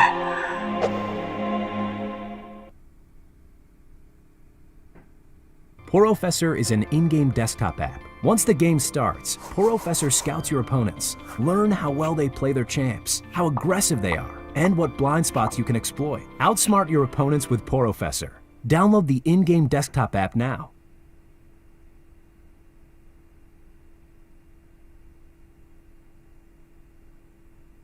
Oh, our SVIP is here. Come in, please. You're in the way of my dog. Get back. Why should I allow a dog to cut in line? What a high-ranking player. You're not qualified to enter here. Damn, we'll see. I started over with Egypt. It has a tech development speed bonus. Once I'm ahead of other teams in terms of tech, I'll be able to unlock smelting iron earlier. This'll let me get melee weapons. Plus, I can unlock a special elite unit, the Egyptian archer's attack bonus, and the most advanced weapons. I'll definitely become invincible on the battlefield. Technology is the key to victory. Build your kingdoms!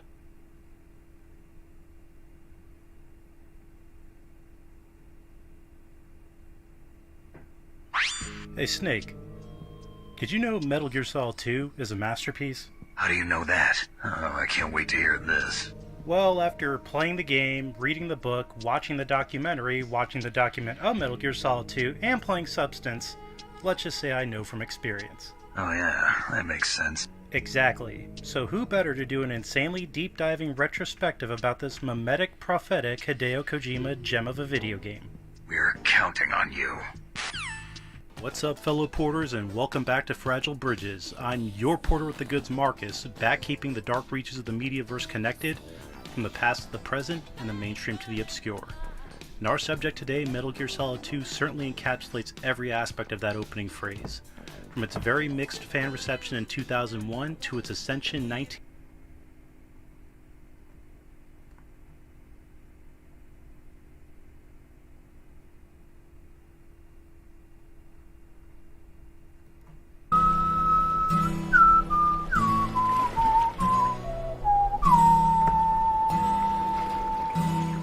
During this scene, we can click on the moon behind the cloud for a quick shoop-de-whoop attempt. This is the first one in the series to be on a moon. Usually they're hidden in the sun. But the poor guy gets interrupted before he can do anything. He looks so sad. Our successful option is Mario's Tanuki Leaf, which is the second successful Mario-based option in this pathway. There is actually an achievement to be earned through this path, Nailed It, for sticking the different landings. Henry falls flat on his face 3 separate times. If you click just before landing, when using the power jump, when climbing out of the vent after helium, and again when your Tanuki powers end, you'll then land on your feet and earn the achievement. The boat name, the SS Annie, is likely a play on the SS Anne from the Pokemon series, both when we take over the ship from the captain, and when the crewmate takes it back, we hear the first half second of vacillation. The jockey theme from Left 4 Dead 2.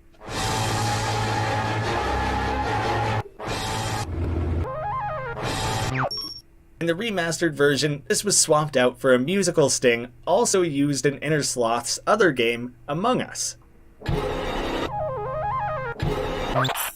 I did eventually end up making the teased video where I cover all the references in Among Us, so maybe after this, if you still somehow have a hankering for more references, then you could give that a watch.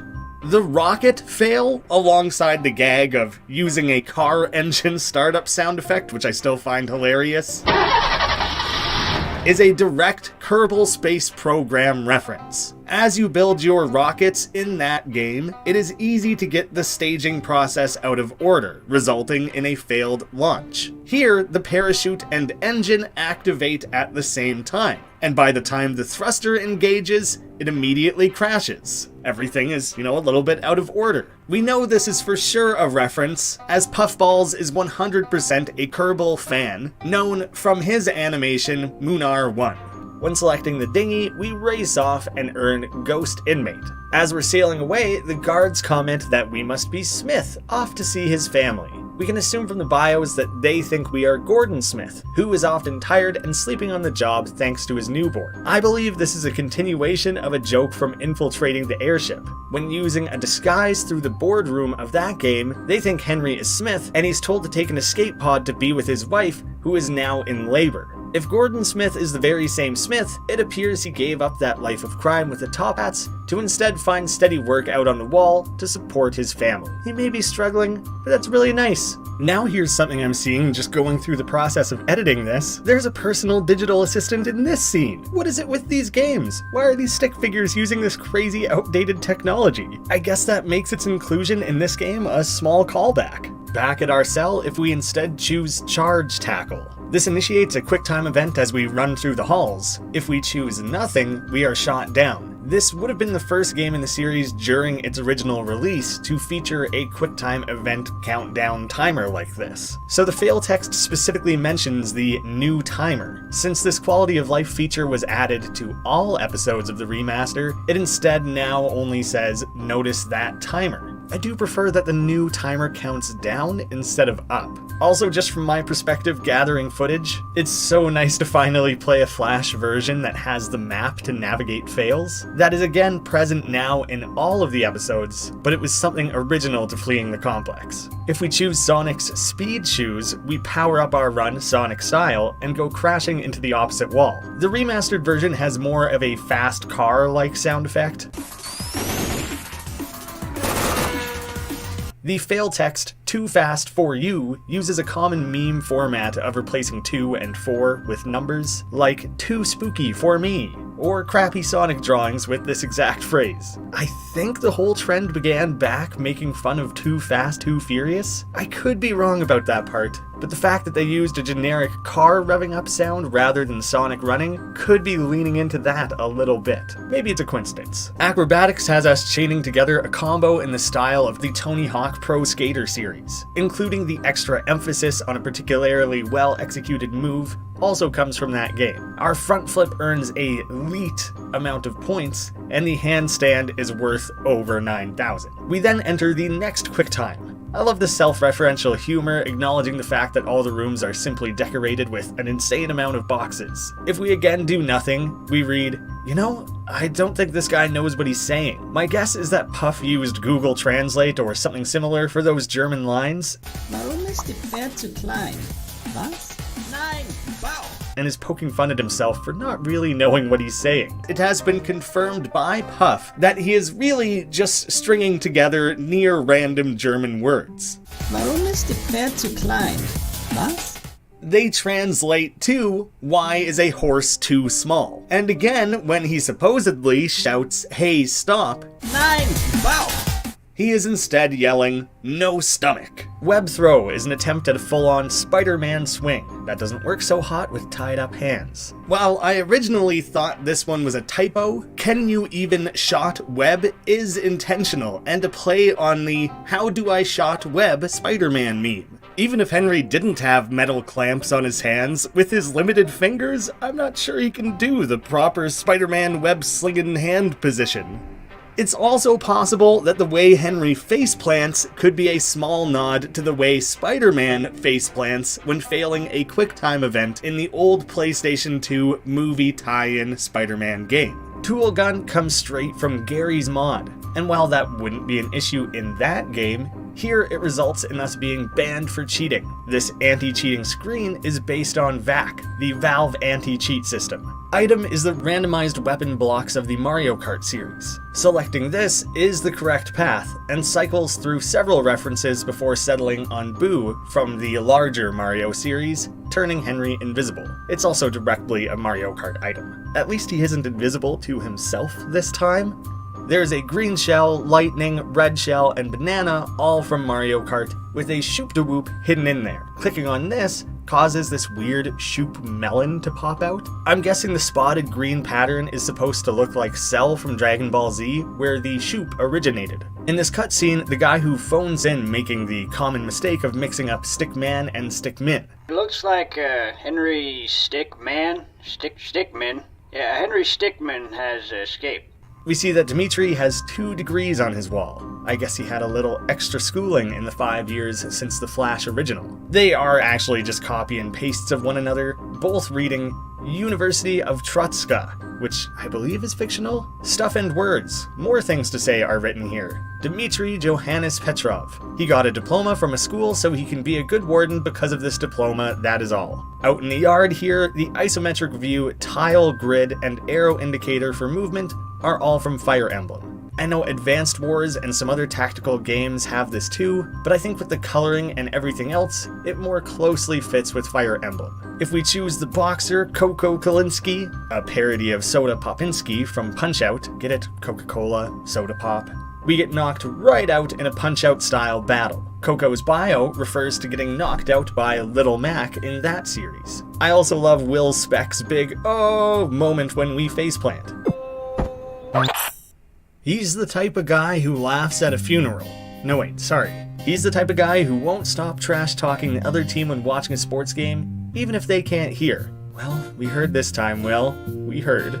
If we run straight into the building, the lights are out and the Toreador March starts to play as a set of eyes glow. There's a quick cut to a version of Freddy Fazbear standing in front of us. Nothing really scary about that. There is a quick fail fake out of, that wasn't scary, before the world's lamest jump scare takes place. All of this is in reference to Five Nights at Freddy's, and we earn the achievement Spooked. It's 3 spoopy 5 me, you guys. If you remained on this fail screen, the Flash version of Freddy Fazbear could end up continually jump scaring the player. It may feel like some inescapable horror that was placed intentionally, but it has been confirmed that it was simply a bug. The achievement for finding Freddy Fazbear is titled Spooked and mentions being 100 haunted. This is taken from Video Game Donkey's video on Five Nights at Freddy's.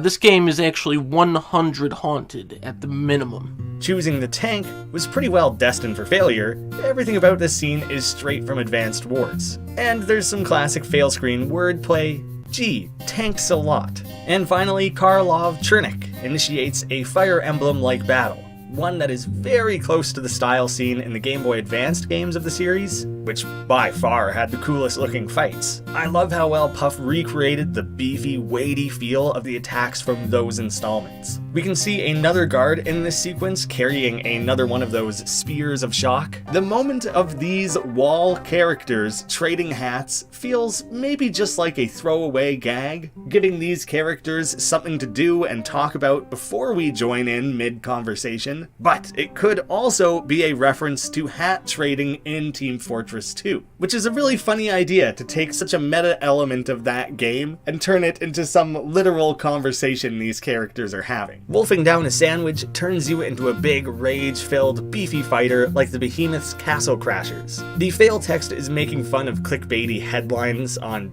well, essentially any website at this point. Our costume is that of a snowman. The fact that one guard shouts about Frosty escaping before shooting us Frosty's escaping. might actually indicate that in this world, Frosty the Snowman is not only real, but locked up at the wall.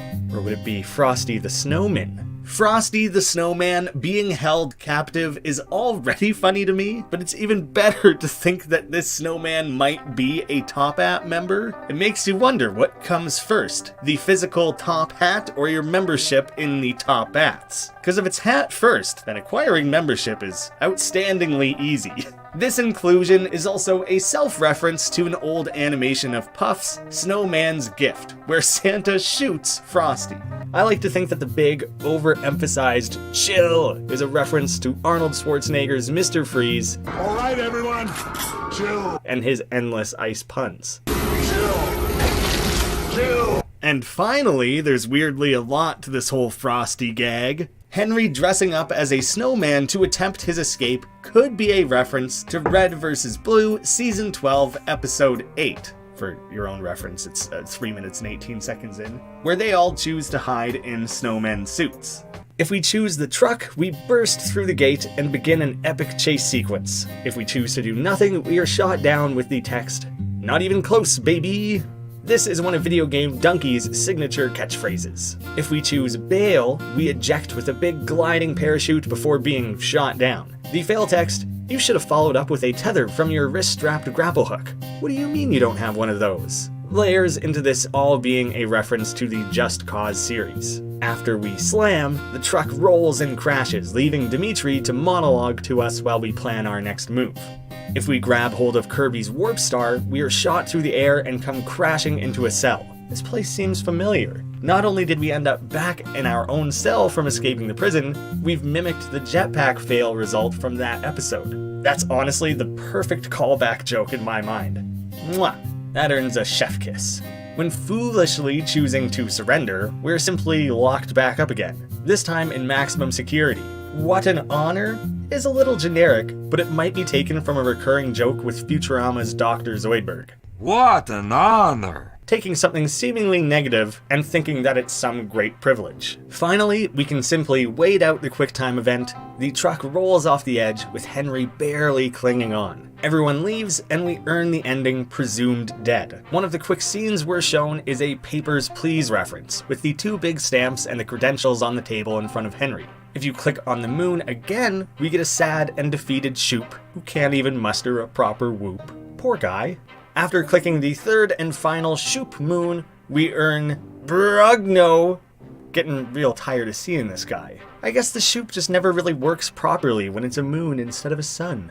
The final part of this sequence was changed slightly for continuity with completing the mission. Before, we saw a plane taking off, assuming Henry was on board. Instead now, we see him wandering through the cold. I guess we still needed that passport scene to show him changing identities, even if he didn't fly away? I think it still makes sense.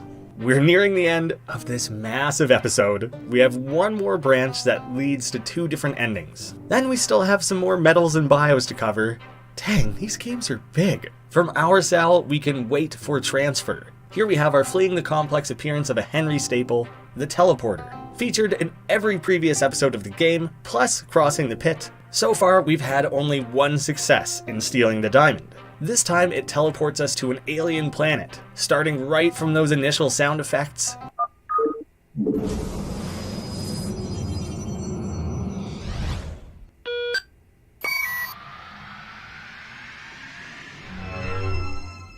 We are then surrounded by zealots, who are interrupted from calling out their iconic phrase, "My life for ire," when they are mowed down by a Protoss Colossus. A random player, Bassin, taunts us, telling us to quit. GG no re would be a common post-match phrase in StarCraft and other RTS games, telling someone good game, but that you don't want to play again.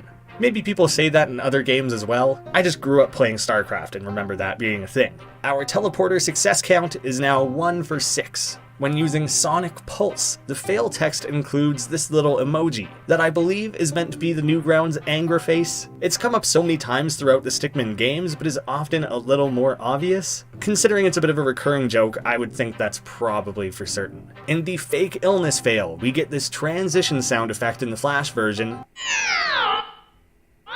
taken directly from Ocarina of Time when Link either falls in a hole or lava or some other thing where he needs to respawn in the level without having fully died. This has then been swapped out in the remaster.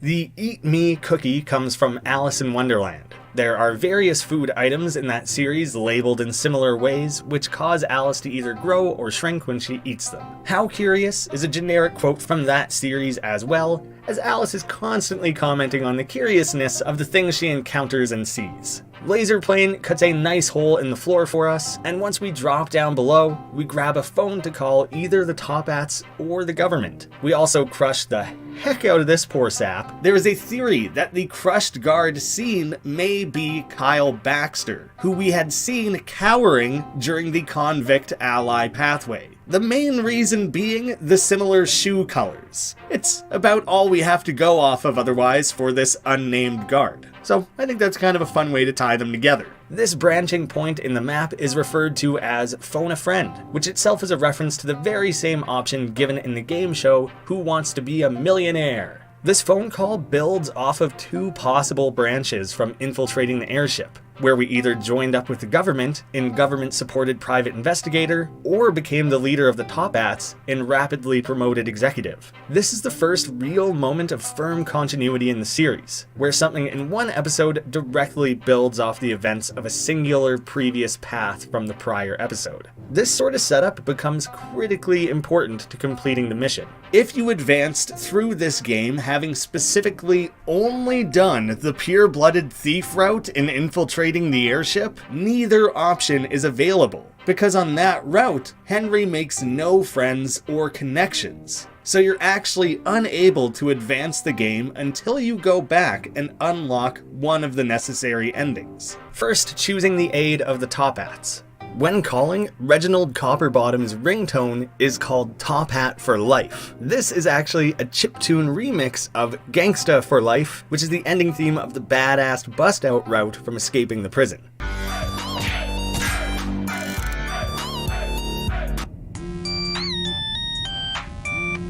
Yes, hello. Neurotoxins would typically affect the nervous system, hence the name, and the brain is technically a part of neurology, so having everyone turn into shambling zombies kinda makes sense, sort of. Why not? I suppose undead is better than being fully dead. The drill pod comes crashing through a window in a way that feels very similar to our cannon entrance from infiltrating the airship. But that's more of a visual similarity than a reference. We have our presumably Austrian Top Hat member, Arnold Schwartz, a clear parody of Arnold Schwarzenegger. Schwartz is just shortened, but I love the way that his name is Arnold instead of Arnold to sound more like the way Arnold would say his own name. Between that, the tooth gap, the accent, and the flipping of one of his most famous catchphrases, "Get to the chopper! Get to the airship!" The overall comparison's pretty on the nose, pretty inarguable. Slingshot itself doesn't include any references, but there is a medal stashed in the fail screen, one that intentionally messes with you as much as possible. Rather than myself navigating this whole thing all over again, experimenting with the different branches, I'm just gonna recycle footage from my own Let's Play of fleeing the complex. This seems like a good place to keep a medal. Click here for a medal. Well, I mean, you gotta work for it. That still seems too easy. Nah, I'm up here now. Ugh, now I'm down here. Ugh, how did this happen? Whoa, this seems like a good spot. Sure. How's it going? Enjoying the game so far? Well, yes, I'm right at the end of it, and I did enjoy it all the way through. I'm glad. No problem. So, what should we talk about? I bet you don't know the capital of Mongolia off the top of your head. I bet you're just pressing OK without even reading what I'm saying. It's important. Don't skip my words. Dogs have feet. Press the sun and the sneaky ending. As a side note, giving this as a hint is a bit of a running joke in the series. During the good ball sequence of stealing the diamond, when there's a bunch of error pop-ups, we were also told the same thing. What? What? What? What? What? Alright, I got tired of that spot. This seems nicer? Which one is correct? That! Oh, you guessed right. I have a confession, though. They were both correct. Will you press the rightmost button? This is some circular logic that I can't possibly win. You liar! So's, don't press this button. Oh. This! You guessed right. They're both correct. This time I'll say, yes, you liar! I guess I'm a liar either way. Yes, it wouldn't have mattered. Don't press this button. Press this one. There we go. This button will take you back to the beginning. Retry. Retry's better than the menu. Fooled ya! Oh, a nice one. But now you have to press the retry button to continue. Guess I can't fool you, huh? Alright. Take your medal. Oop! Come on, don't you want it? Try to corner it. That's the ticket. Easy. Almost there. Careful. That's it. You did it. Claim your prize. Easy achievement. It's nice and easy.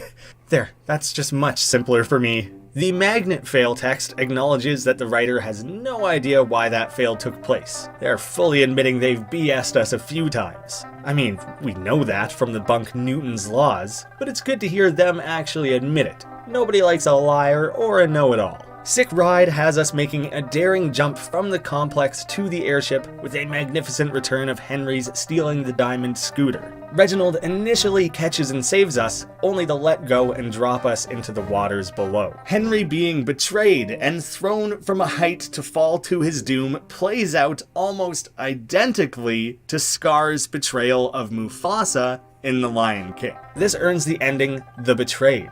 Something that was left completely ambiguous until completing the mission. Going back to that room after the laser plane, we can instead call for government help. Matching up with our main man Charles, who's apparently just ditching a mission that he's in the middle of. As we try to sneak through the cafeteria, we are totally busted. Thanks for the help, Wallace. Worst undercover agent ever.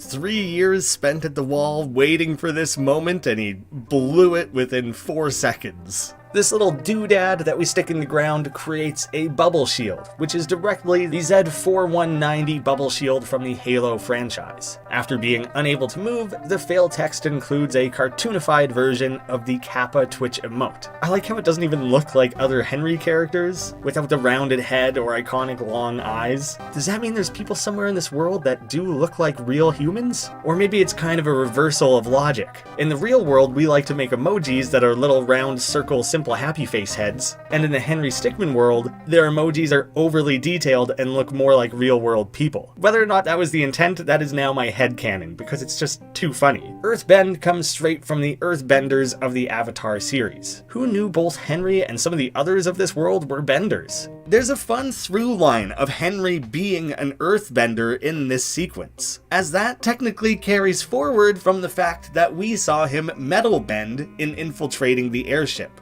So there's actually a consistent bit of continuity there of what bending art Henry has mastered.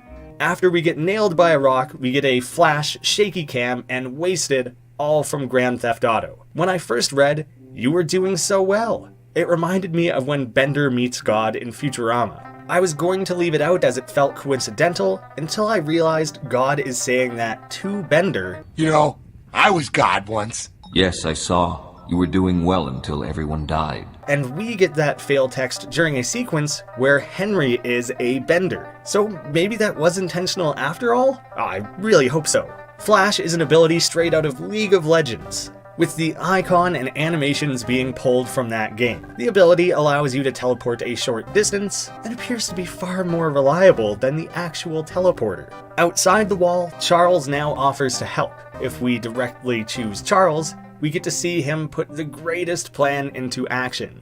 This is the greatest plan. I love that his little icon shoots us a confident double thumbs up this time. I also like the continuity of flying straight into the wall always being a fail. This plan is just some itch Charles has to scratch, and we never would have made it to this point if we followed the path of that fail in infiltrating the airship. So while we've seen this before, this would be his actual first time attempting it. He just can't resist. and the fail text acknowledges that yes, we the player have seen it before. Charles's sniper is an AWP from Counter-Strike. The original Flash version even used that exact sound. Got him. And while we're talking guns, guards in both the charge tackle scene and at the helicopter landing pad are using the Counter-Strike Go Galil AR. Thank you to dedicated and observant fans for pointing those out, because I just know nothing about guns. When choosing Snipe, Charles instead takes out Henry. Friendly fire on would be a reference to pretty well any FPS game that allows you to shoot your own teammates in a multiplayer mode, typically listed in the settings as friendly fire. I don't think it's any more specific than that. With our mini helicopter, it's possible that this comes from Sly Cooper, who has also used mini helicopters as a stealth gadget. And more precisely, an RC-style chopper was first seen in Sly 2, but more specifically was capable of dispatching guards in Sly 3. The mini helicopter will successfully yank this guard off the wall and allows us to sneak up, only for the alarms to be raised as everyone sees Charles approaching. If we jump off the edge entirely, it's kind of playing off the common action hero trope of someone being caught mid-air by an aerial partner after jumping off something tall. But we're simply dropped, poor communication. Report Charles, bad teammate, is again somewhat generic of an online multiplayer phrase, although I'm sure Henry shares some of the communication blame there too. Finally, by tackling Alex, we stop him from shooting down the helicopter while Charles lands on top of and crushes Kurdru. We are able to fly away together, earning International Rescue Operative. One of the Flash game achievements, Golden Boy, may be a reference to the Golden God achievement in the original Binding of Isaac, earned for 100%ing the game. That achievement still exists in the Rebirth remake, but its criteria to be earned has changed. Now we're left to cover every bio that I didn't squeeze into the actual fails and choices. I'll only include characters with direct references in their names or write-ups. Henry's bio itself refers back to the fact that he has escaped prison before, literally in escaping the prison. Dimitri's bio ties in directly to a quote from him while he has Henry pinned down. There has not been an incident here in 50 years, and the day you show up, this happens. Apparently, he's a super effective warden. But like, how old is this guy? He's pretty spry for an old-timer. While the character name Heath Stone is an obvious Hearthstone reference, we also have the interesting connection of the Stone family from infiltrating the airship. That poor, poor family. Heath is left to carry on the legacy, although I am reading into it. There is no confirmed family relation there.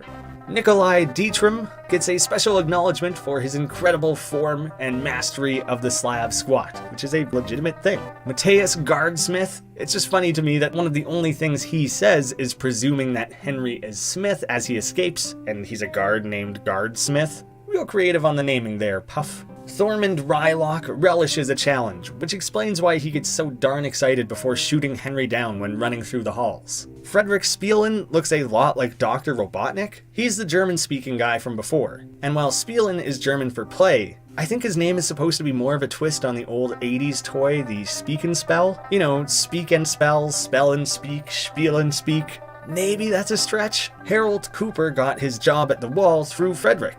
Carl Pinkerton is based on British comedian Carl Pilkington, known for his series An Idiot Abroad. This would be the bio portion about traveling the world, and his head looking like an orange is based on a running joke of people simply saying he looks like an orange. It's gotta suck to be kicked in the crotch by a guy named Stoneheel, who specifically has dense feet. Franz Ferd is kinda like the first part of Franz Ferdinand. They both have stashes, but this one doesn't quite have the Archduke's iconic duster. There's no reference in Jim Pinkson. I guess Jim is like jam. But he's a jelly boy, not a jam man. Jelly and jelly sandwiches. That's all this guy gets to be known for. In a place filled with Mirakovs, Krautzes, and Krakowskis, we have Kato Ito, the singularly Japanese named character at the complex, who is the one other than Henry who seems to be able to bend. Apparently, he's kept it a secret until now. The character name Ryan Halberd is possibly a mashup of Jim Halpert and Ryan Howard, both from The Office.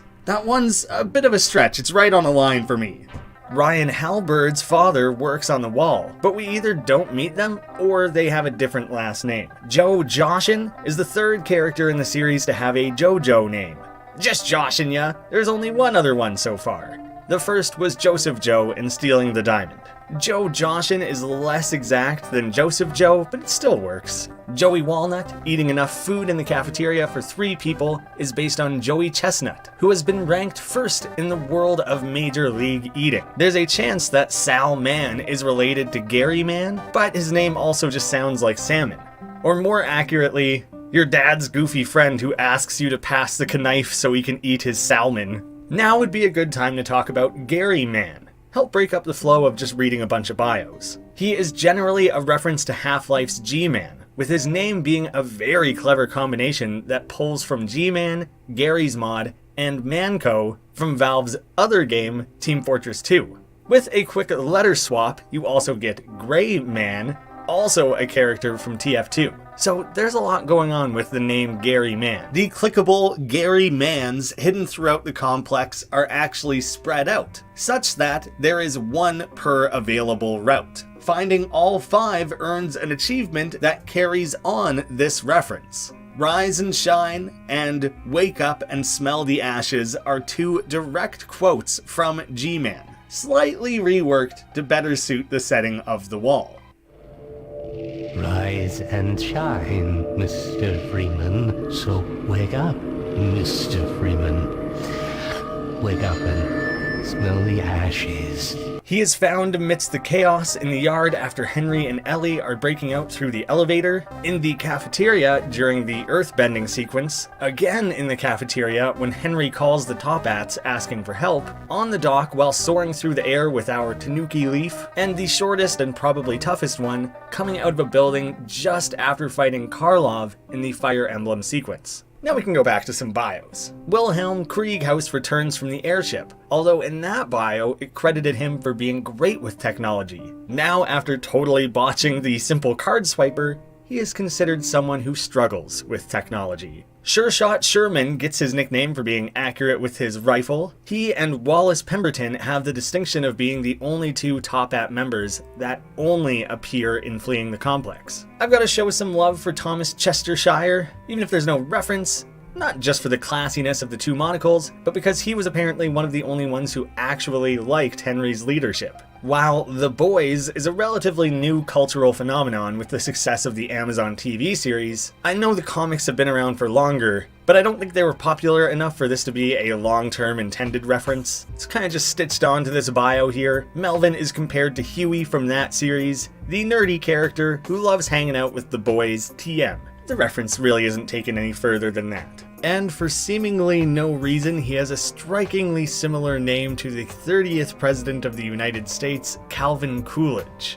Dan the Man, which is his second choice for a nickname, he wanted to go by Dan of Steel, which is a riff on Man of Steel. But there's more layers here than that. In JoJo's Bizarre Adventure, there are several characters named after musicians and bands, one of which is named after Steely Dan. When localizing the series, there were some copyright issues, and his name was swapped instead to Dan of Steel. So Dan the Man here is pretty late to the party. He had to take his second choice name, with his first choice being unavailable because of a JoJo character's second choice name.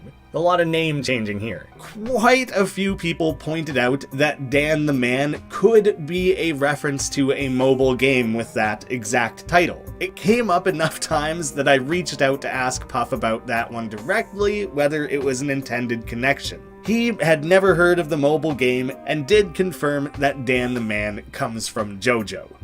Little Mikey, I love Little Michael, is potentially named after the rapper, or Mike Wazowski's little doll, but what seems to be most likely is something that a fan pitched me on in the comments, looking at the movie The Green Mile. The main character there is played by Michael Clark Duncan, and the bio states that he is innocent and was at the wrong place at the wrong time taking the fall for someone else, which is exactly what happens to Duncan's character. This could maybe be tied in with the Green Mile and these green shoes, and the Lil is kind of a joke because Michael Clark Duncan is a massive human being. It's right on a line from me between a stretch and completely genius.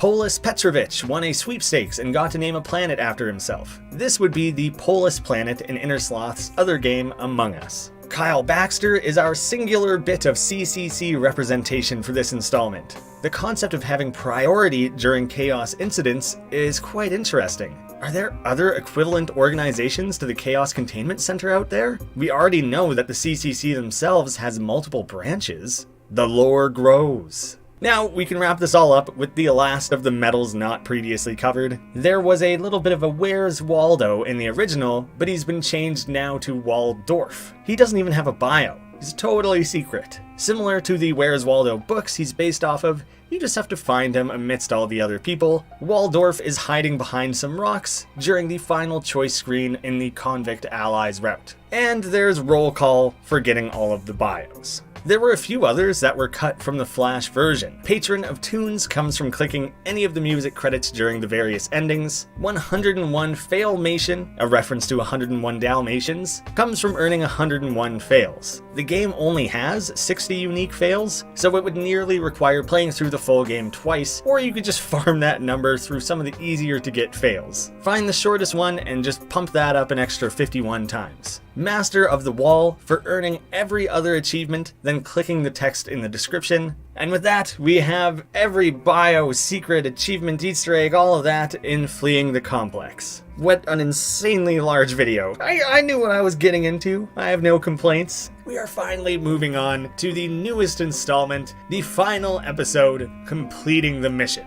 The end of a saga. One that's not even a reference, but just an amazing gag early on is at the Top-At base. There is this large landing pad that instead of having an H for helicopter is marked A for airship. That's just too funny not to point out. This game is much more linear than the others, but that doesn't make it any less complex or complex. And if anything, the references are more dense than ever. Completing the Mission is such a brilliant and fitting title. It matches up with the format of verbing the noun, while also literally being a statement of the series' finality. This will complete everything from more than a decade of animated fun, starting with government-supported private investigator and fleeing the complex's ghost inmate. Henry is working with the government, the Top-At leaders have been arrested, and Henry fled the complex without helping Ellie. In this opening cutscene, based on that rectangular controller, it's most likely Henry is playing a NES console. We hear a fragment of a conversation.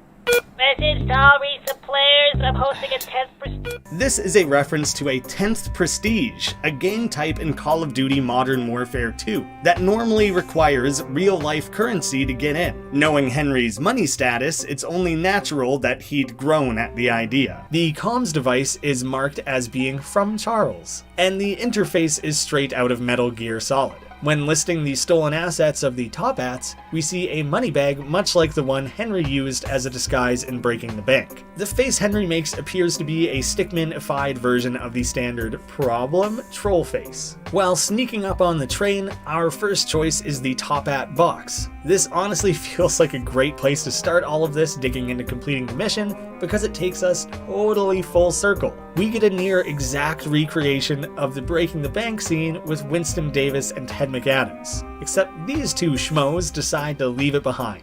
How lazy. Hiding inside of the prop is much like Prop Hunt in Gary's mod and a mod in Team Fortress 2, the latter being named after and based on the former. If playing the TF2 version, Pyro is the default class, and props can easily be tested with fire. The magic hat allows us to magic onto the train and crawl through the cargo. While this could just be a random fun moment, the way the hand reaches and waggles first reminds me of the old Bugs Bunny cartoon, The Case of the Missing Hair.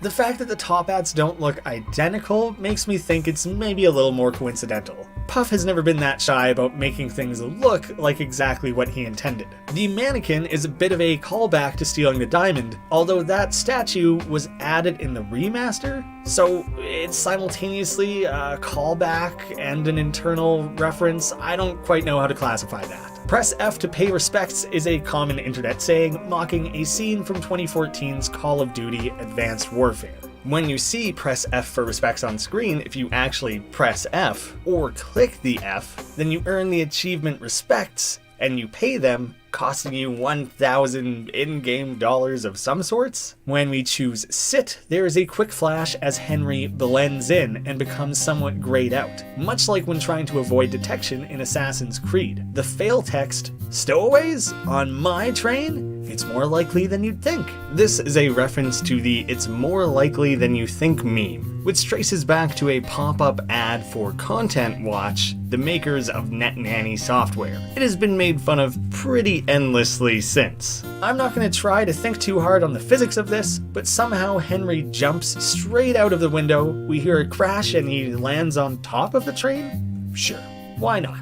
The pinchers are a tool from Roller Coaster Tycoon, allowing you to pick up and move park patrons. An option in-game was to place them in water, which would then drown those poor innocent thrill seekers. The audio, UI, and allusion to your rating being affected all build on the Roller Coaster Tycoon reference. The successful free transform, complete with those menus, as an option is a tool straight from Adobe's various image and animation softwares like Photoshop, Illustrator, and Flash, with Flash being specifically what was used to animate this game. And the fact that it has a motion tween option in the menus means that this Adobe reference is meant to be Flash specific.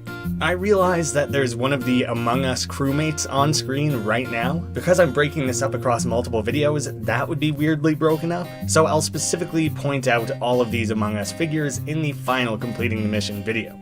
Once packed away in the soon-to-be beer cooler, we have a few onboard references. There is a box labeled as Tunisian artifacts, referencing back to the diamond in Stealing the Diamond. This statue in the back would be from Innersloth's indefinitely postponed game Diatide. I'm suspicious that this golden helmet and tank might also be something more specific.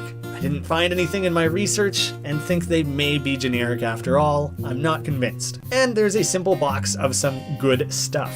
All three of the gadgets in this segment come with reviews from our recurring character, Gadget Gabe, which I might as well state one more time, I believe is intended to be a reference to Gabe Newell. It's interesting that the Infinicube was labeled 2018 because that's probably when Puff was working on this particular scene way back when.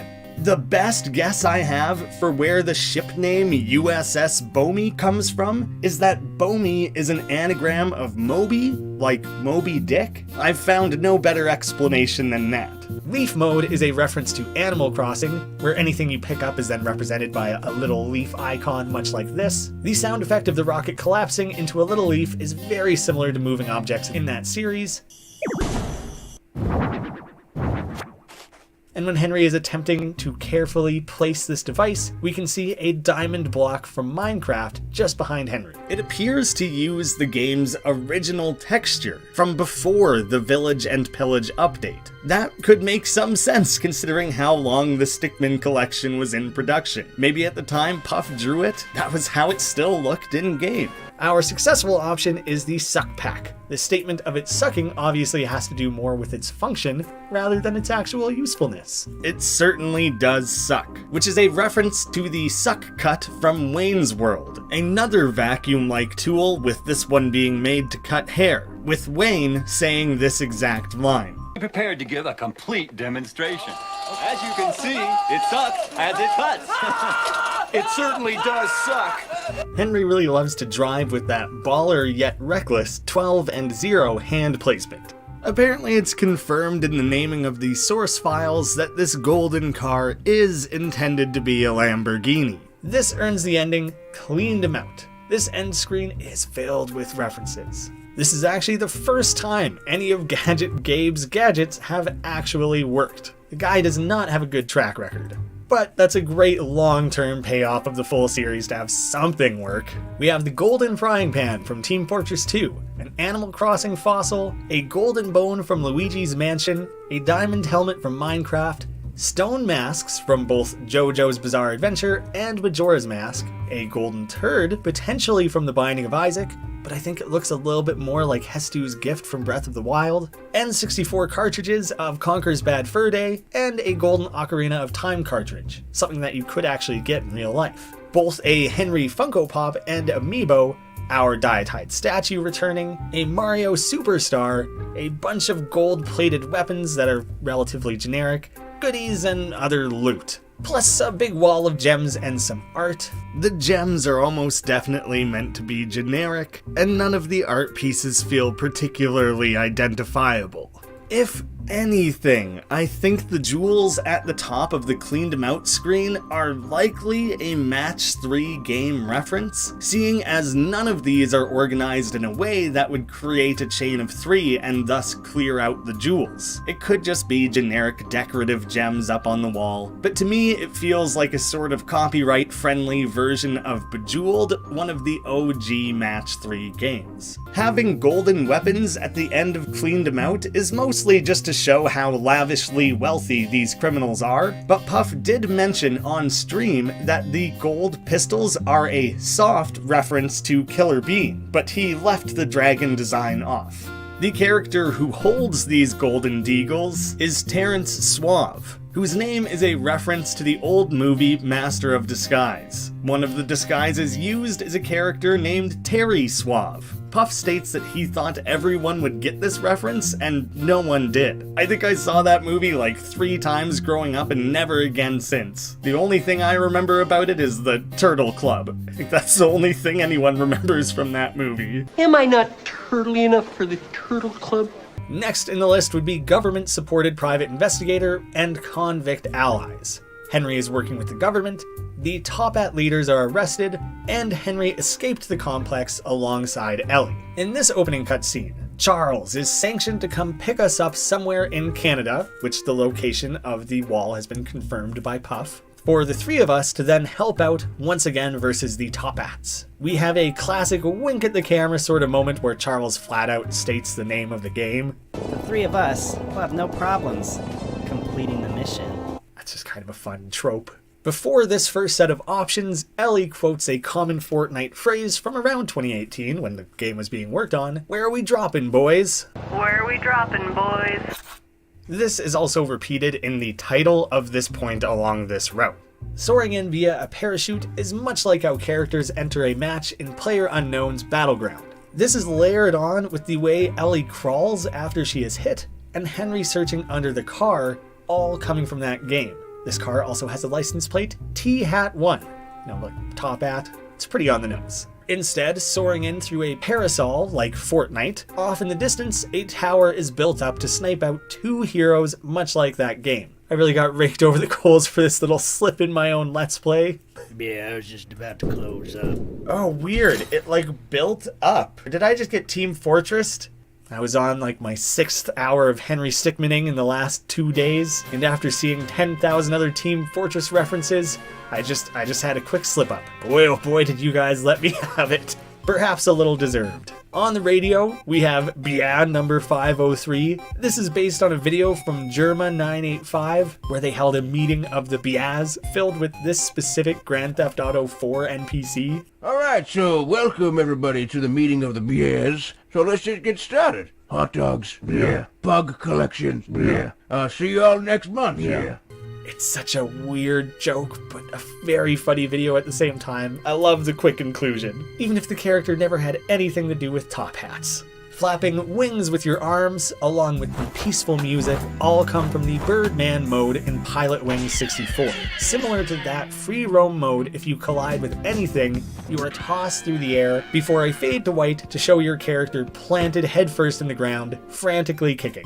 Considering Henry's past luck with jetpacks, this one shockingly works. Even Ellie comments on how unexpected that success is. The jetpack option is from Apex Legends. The colored smoke is already a fairly clear connection, but the swerving drop pattern is an actual in-game tactic as well. We now have 2 pairs of options, each associated with Henry or Ellie. We can swap between the 2 characters to view the full range of options. The tag team swapping comes with some monkey sound effects alluding to the larger Donkey Kong Country reference of Donkey Kong and Diddy swapping. If we swap 6 times in a row, Charles calls us out for goofing around, and we earn the achievement, "This is fun." Ellie may choose to throw, where she winds up her spin much like Mario tossing Bowser in Super Mario 64. After making it about 2 meters, we get the fail, "So long, gay Henry," referencing a very specific voice line that is often memed. From Mario tossing Bowser, we all know what's actually being said there. Henry may choose to build by placing dirt blocks outward like Minecraft. He continues to walk even after we see him run out of blocks, and takes fall damage along with a very similar hurt sound effect. In what might be my favorite visual gag of this entire series, Henry then drops the 3 items that apparently comprise a stickman. A stick, some meat, and some boots. I love that in every possible way. We get a simple "you died" fail screen, just like in Minecraft. Building more on that previous swapping Donkey Kong Country reference, Henry can use barrel, with our heroes even clipping through the side to enter it, just like that game, and chaining between a series of launching barrels, collecting bananas along the way. Charles swooping down for his helicopter high five may be a reference to the popular drowning hand high five image. It's just a silly little unexpected moment in a webcomic, and it makes for a funny sight gag here during this fail. "He came out of nowhere" is commonly associated with WWE wrestler Randy Orton when using his signature move, the RKO, where he grabs his opponent, sometimes out of midair, and slams them down.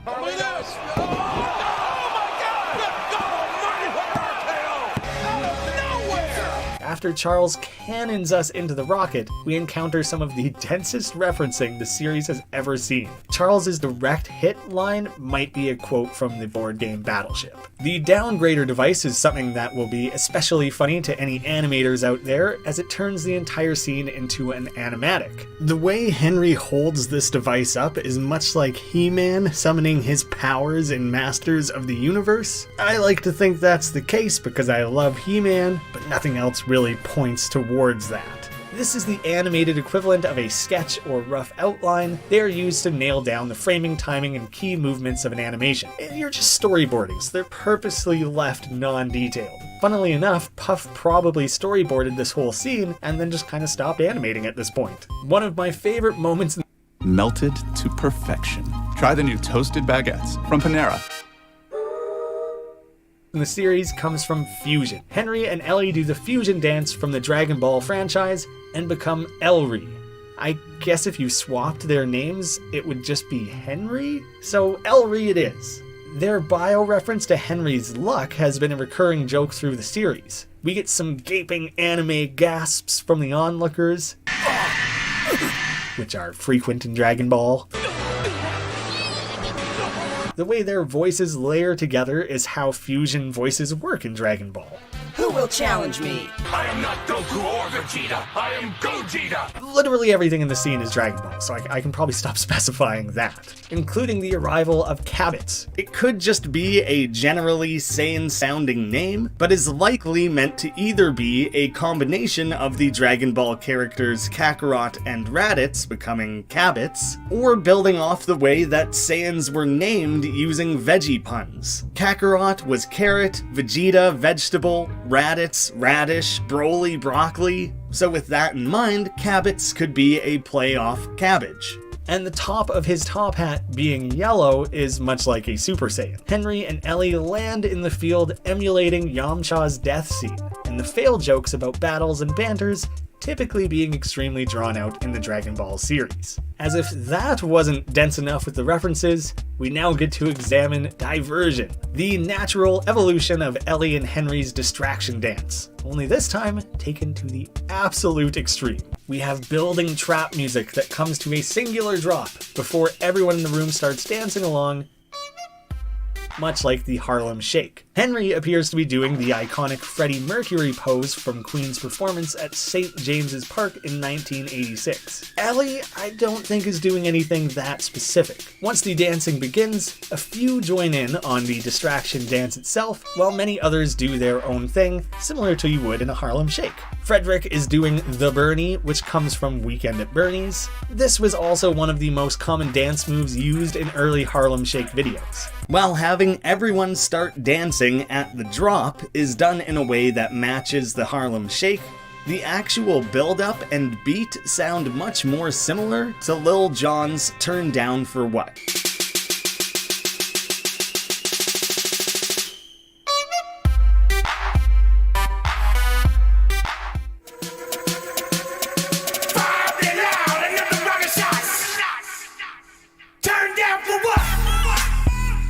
Orange Hat Kid is a reference to Orange Shirt Kid and is performing Fortnite's Orange Justice. Toby Mac is a reference to emo Tobey Maguire doing his dance to impress the ladies from Sam Raimi's Spider-Man 3. Funny that we actually finally have to start specifying which Spider-Man 3.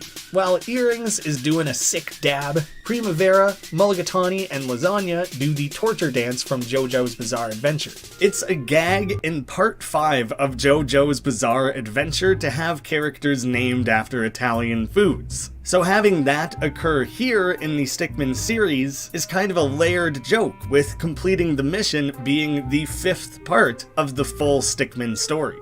You know, if we call Breaking the Bank kind of part 0 as the prologue.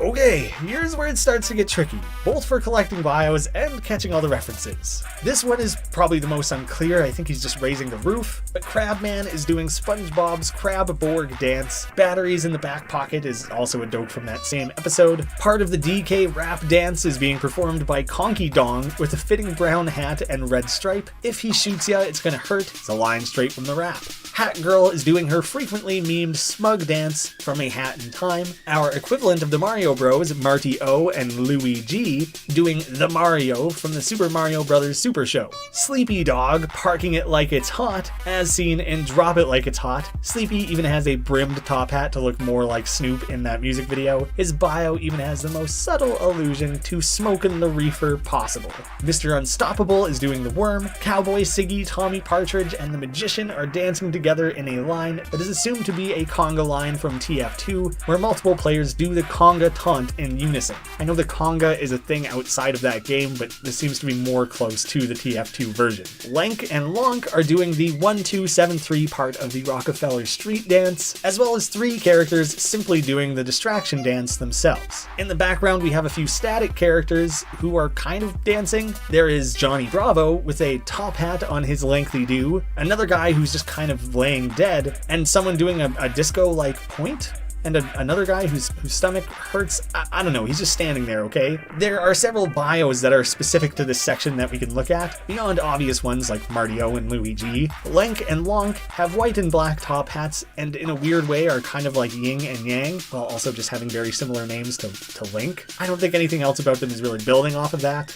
Lank's bio has a play on the Skyrim arrow to the knee meme, although he instead takes it to the chest and ends up in the hospital, while Lonk just lost the game, and so did I, and so did you, and so did everyone, I guess. This guy in the black with the big yellow pompadour and flexing pose is Jonathan Bravo. Like I said before, he's based on Johnny Bravo from the old 90s cartoon. I guess he does sound a lot like Elvis. I would have totally unappreciated that basis for the character watching it as a kid. When it comes time to pick any of the 3 plans, all of them are doing their version of a thinking emoji face. Charles's plan is an over-explanation of his greatest plan. I love the assumption that Henry would understand and be on board, even though this version of Henry would have never witnessed that plan because it's always been a fail. It would have been amazing, Charles. We can all agree to that. While Henry has often been a man of few words, detailing his plan would have perhaps been one of the few times he had actually something more full to share. Instead, the game cuts away to having Charles react to play up the mystery.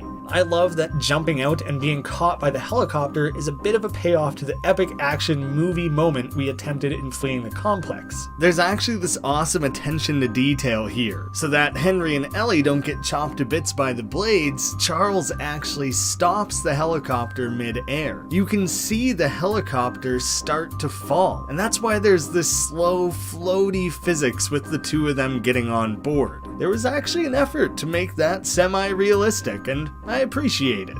I enjoy the use of the heist movie trope of explaining plans. Detailed plans always go awry in a heist movie, forcing them to adapt. Meanwhile, the points left untold go off without a hitch. Both Ellie and Charles's plans go wrong, essentially because we heard the explanation. Here, we never hear Henry's plan, and it ends up being the one that works. This is true of dozens of examples of heist movies. The rocket is redirected, crashing into the wall, and playing a small musical sting from the complex's theme song. Through this we earn the ending, Triple Threat. Next up is the government-supported private investigator and presumed dead. Henry is working with the government, the Top Hat leaders are arrested, Henry never worked with Ellie and faked his death to escape the wall. After wandering through the snow, we reconnect with Charles fighting at the wall and decide to work together. In this path, the satellite has already been launched into space. Charles states this mission is now personal. It's starting to get personal. Which is a pretty generic trope played up for extra emphasis here, and the two take a secret government prototype to take down the orbital. Charles reminisces that this is just like last time, referring to when Henry had to board the airship from a distance. This branch is even named Infiltrating the Orbital Station in the Fail map. We get 4 options with red arrows just like in that path, with one of them even being a cannon again. Speaking of, the air cannon that drifts Henry along in a slow-moving bubble of air appears to match those seen in Super Mario Galaxy. Charles comments he hasn't quite figured out how to move it along faster yet. Well, in Mario, we would use the Wii remote to blow air and push it along. Seemingly that tech doesn't have a Stickman equivalent yet. I originally overlooked Beam Aboard as a reference because it felt like a sort of generic sci-fi tech thing, despite similarities to Star Trek's Beaming Aboard. That is, until I learned that Beam Me Up, Scotty is a common misquotation. Similar to Luke, I am your father. That's not actually what the line was originally. No, I am your father. Puff may have been going more literal rather than the pop culture reference route, as Kirk usually said simple variations of beam me aboard. Beam me aboard. Which matches much more closely with the prompt of beam aboard. Interestingly, this effect also looks to be the same beam shown to be used in the opening part of Valiant Hero when Charles and Henry reconnect. It may not be the same ship, but it appears to be the same tech. When Charles attempts to fly up to drop Henry off, he is quickly shot down. The guy who reports the incoming ship has a few cartoons on the wall behind him. Also with his headphones shoved straight through his top hat and more relaxed cadence, Bert Curtis is sort of our evil Charles. It's just kind of funny to have a Charles equivalent on the top hat side. These comics reference Pearls Before Swine, Garfield, and The Far Side. We're out of toilet paper. I've never used it. You call that a joke? I am Cat. Want Lasga. I sound like Borat. Look, all I'm saying is I'm not as witty as Gary Larson. Gary Larson, the creator of The Far Side, is notable for being a single-frame formatted comic. All of these kind of approximate the style of the comics they're referencing. That one's probably just the most clever, which is ironic when it's talking about not being clever. Charles is then given a 1-star rating as if Henry were rating an Uber or Lyft driver. Or Henry can climb into a spacesuit and is shot at the rocket in a ball of trash. This could either be a reference to SpongeBob's No Nose Nose, or Futurama's A Big Piece of Garbage. While hugging the outside of the orbital, Charles can attempt a super accurate laser shot. There's a running joke with Charles shooting Henry, whether it be directly or not. He also did so previously with a sniper in Fleeing the Complex, and again before that with a machine gun in Infiltrating the Airship. It works this time, but the crew quickly puts shields up similar to Star Trek, and Henry is cut in half. The hot knife borders on being overly generic, but it could be a reference to either the 1000-degree knife viral videos, or possibly the Thermoblade from Subnautica. But beyond this, it's a bit of a callback to Infiltrating the Airship. The knife pops out of an earpiece, same as the Force gun, with Charles saying nearly the same thing to prompt Henry. Hey, there's a button on your earpiece. You should press it. Hey, you feel that button there on your helmet? Go ahead and press that. The fail text is Butterfingers?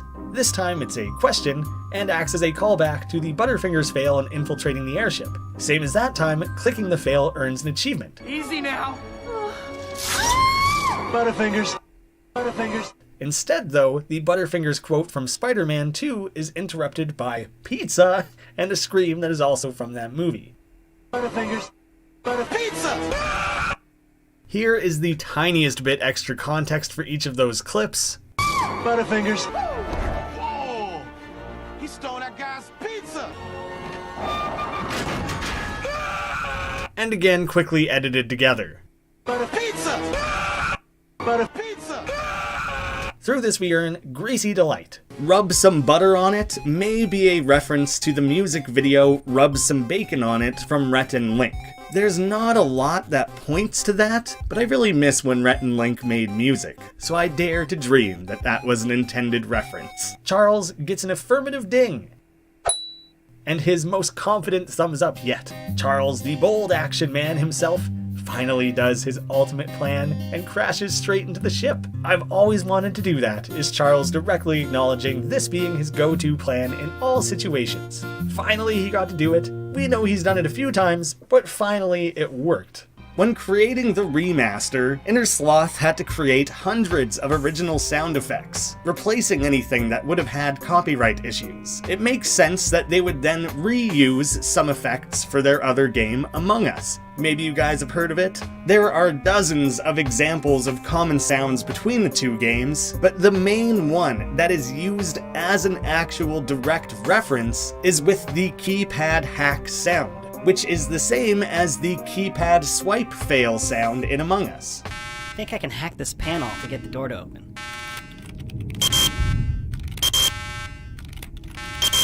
Yeah, I have no idea what I'm doing.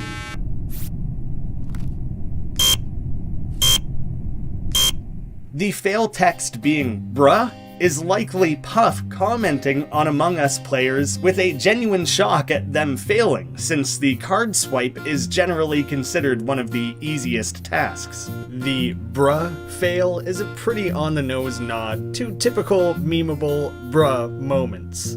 This branch is named after the popular Door Stuck video from Counter-Strike. Can't make it stuck. Out of my way, son!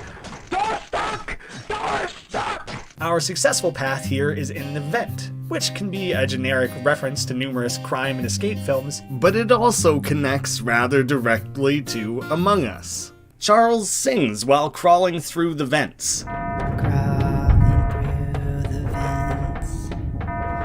which includes rewritten lyrics of a Linkin Park song, Crawling.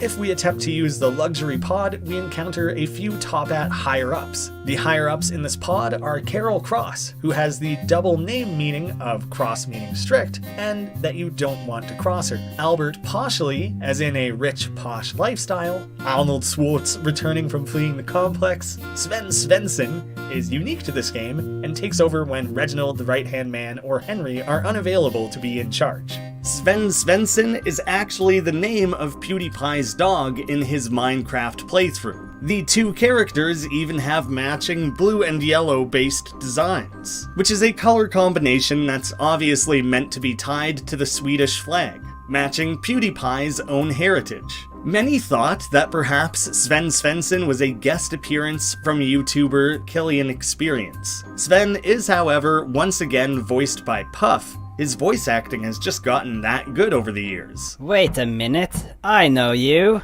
You're the guy that arrested the airship division, and now you're here to bring down the rest of us. Marcus Blabbird shares his first name with the series creator Puffballs, and Blabbird is Swedish for bluebird, which maybe Puff has a thing for bluebirds, as we saw in the flute option. I'm Canadian, so I can relate to that. But beyond simply the first name, what really ties this character to Puff is kind of a random inside joke. This bio uses the odd fractured speech patterns of Yoda, and is something Puff added to this character after randomly doing a goofy Yoda impression on one of his Twitch streams. Gene Fredrickson, the former mayor seen in Stealing the Diamond, who apparently was working with the Top Hats and was planning to steal the diamond himself. I love this tiny retcon, since the Top Hat clan wasn't introduced until after that original game. Puff just went back and made the only other character in the series prior to infiltrating the airship with a Top Hat evil.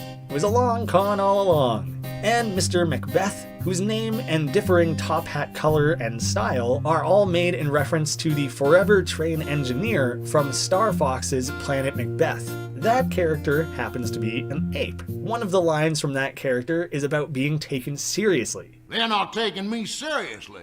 All of this tying in with him being the train conductor of completing the mission. If going for the occupied pod, Hazmat inside has a major freakout and starts slamming buttons. One is a reverse thruster that blasts the escape pod into the ship. Why do we even have that lever? References the Emperor's New Groove. The successful option is the cracked pod. After a quick tussle, Henry is left floating away in the pod alone. Charles is trapped on the station. In a farewell, he commends himself for his plan, referencing his past claim of it being the greatest plan.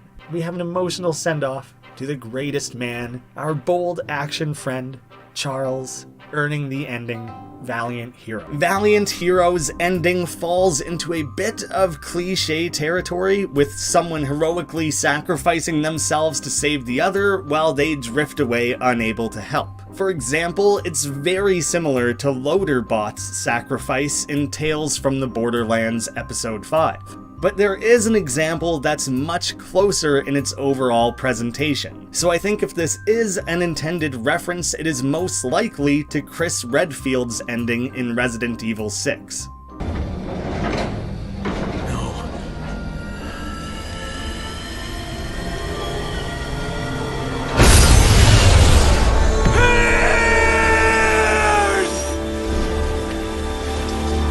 While that one actually takes place underwater, it still plays out very closely, slowly drifting away from the destruction. Let's not dwell on that at all, because it's a major bummer. We've all been grieving it for years at this point. Let's just move past it. Instead, let's just flip over to the government-supported private investigator and international rescue operative. A route where Henry is instead best buds with Charles, and nothing bad has ever happened. Henry worked with the government in both games, and he and Charles have a great partnership going on strong. He also says that he would owe Henry a big ol' favor. The way it capitalizes big ol' makes it a rather unexpected reference to the secret sword hidden in infiltrating the airship. I love that the boss man calls him Charlie. The mission is just beginning and Charles is being targeted by a SAM, surface-to-air missile turret. It is somewhat generic, but it does seem to look most like these ones from Just Cause 2. There are other SAM turrets in that game that do not look like this one, but these two are quite similar. Panel is not a direct reference, and instead is just riffing on the trope of the hero shutting something down by ripping out all the wiring. Obviously that's bound to have consequences. That kinda seemed like the opposite thing to do. I also like the way this parallels Charles' own tropey guesswork when he tries to hack that door panel. Chowing down on a cupcake and doing nothing else is very similar to the nothing actions of Cheese in stealing the diamond. Instead, we can hang a drawing in front of the SAM's homing system that result in it seeing only clouds. The fail text after getting smushed by the jet pod is a play on the shorthand text your Uber driver might send when they arrive to pick you up. The invisible bridge feels like the evolution of when Charles teleported us in a platform in infiltrating the airship. The sound effect is even slightly similar. Part of this that I think might just be coincidental is that thanks to the framing and placement of the invisible bridge option, it even fades in right through Henry's midsection, just like the old platform fail did. If that's an intentional callback framed in that way, it's very clever and very subtle. We get on board through the trapeze, which is more of an old Daredevil stunt than an actual reference. On board, we have boxes labeled gun parts, paperwork, cards, and just a big old box. We hear Marty O and Luigi doing a version of the gibberish speech heard in the Mario and Luigi series. The Witch and Sheriff, which sounds like the start of a joke, are handling a piece from a solid gold cannon. This is a reference to a joke back in Infiltrating the Airship, where some of the Top App members are arguing over the impracticality of a solid gold cannon. And here's my attempt to write a punchline now. What do you get when you cross a witch and a sheriff? A warthog. But dumb tis. There are a lot of randos on board here, so let's cover some quick bios while we're at it. Tintin is seen extremely briefly. His name is referencing both Tintin, and the bio refers to a particular time-travel-y event in Game of Thrones. I won't spoil the specifics of that for anyone though, and I would ask that anyone in the comments who understands also refrain. Stupendals may not sound like anything, but this is a weird one that I can't believe I figured out. Took some crafty Googling. Stupendals is meant to sound a little like Stupendous. Stupendous is a Scooby-Doo character who owed money to Carol Colossal, so Stupendals owing Carol Cross is meant to mirror Stupendous owing Carol Colossal. That is the most random reference. I'm curious if Puff named Carol Cross first, and then built this up from here, maybe the other way around. It's so weird and I love it. The magician is actually wearing the hat that Henry uses to board the train in the Cleaned 'Em Out path scene earlier. That doesn't mean that other scene wasn't a Bugs Bunny reference, but it just shows a nice attention to detail. The magician's bio is a reference to a character from Jerma Rumble live action, which featured a wrestler who pulled his opponent's organs out of a hat, directly matching the name and bio of this Top Hat member. Bucket Hat has a bucket hat. There's a chance this is a Buckethead reference, or it's just that Puff likes oversized bucket hats. And finally, there is Gone Hunter and Ken Janpon, seen playing rock, paper, scissors. There are a few layers to these two. Ken is based off of Ken Oyanagi from JoJo's Bizarre Adventure, who is also known as the Rock, Paper, Scissors Kid. Ken Janpon's name can be rearranged to Jan Kanpon, which is the Japanese name for the game of rock, paper, scissors. Puff actually managed to outpun JoJo here. And Gone Hunter's name references both the character Gone Freaks, as well as the series the character originates from, Hunter x Hunter. Gone Hunter has the same spiky hair as Gone and a top hat that mimics the design of Gone's jacket. That character has a series of attacks that are based on rock, paper, scissors. I love the concept of picking two completely separate anime characters that are rock, paper, scissors themed and literally having them play a match. TV broadcast lowers a giant TV screen playing a stick-minified version of Seinfeld. We have Jeremy instead of Jerry and Jeff instead of George delivering his iconic "I'm getting upset" line. Although as a Seinfeld fan, I'm a little disappointed that he didn't deliver it in the third person. Getting upset, Jeremy. George is getting upset. Graham is getting upset. The bio shows that this is Jeremy Steinfeld. What's the deal with is a pretty iconic setup for a typical Seinfeld joke. And instead of George Costanza, we have Jeff Constanza. Neurotic and causing problems for himself is classic George.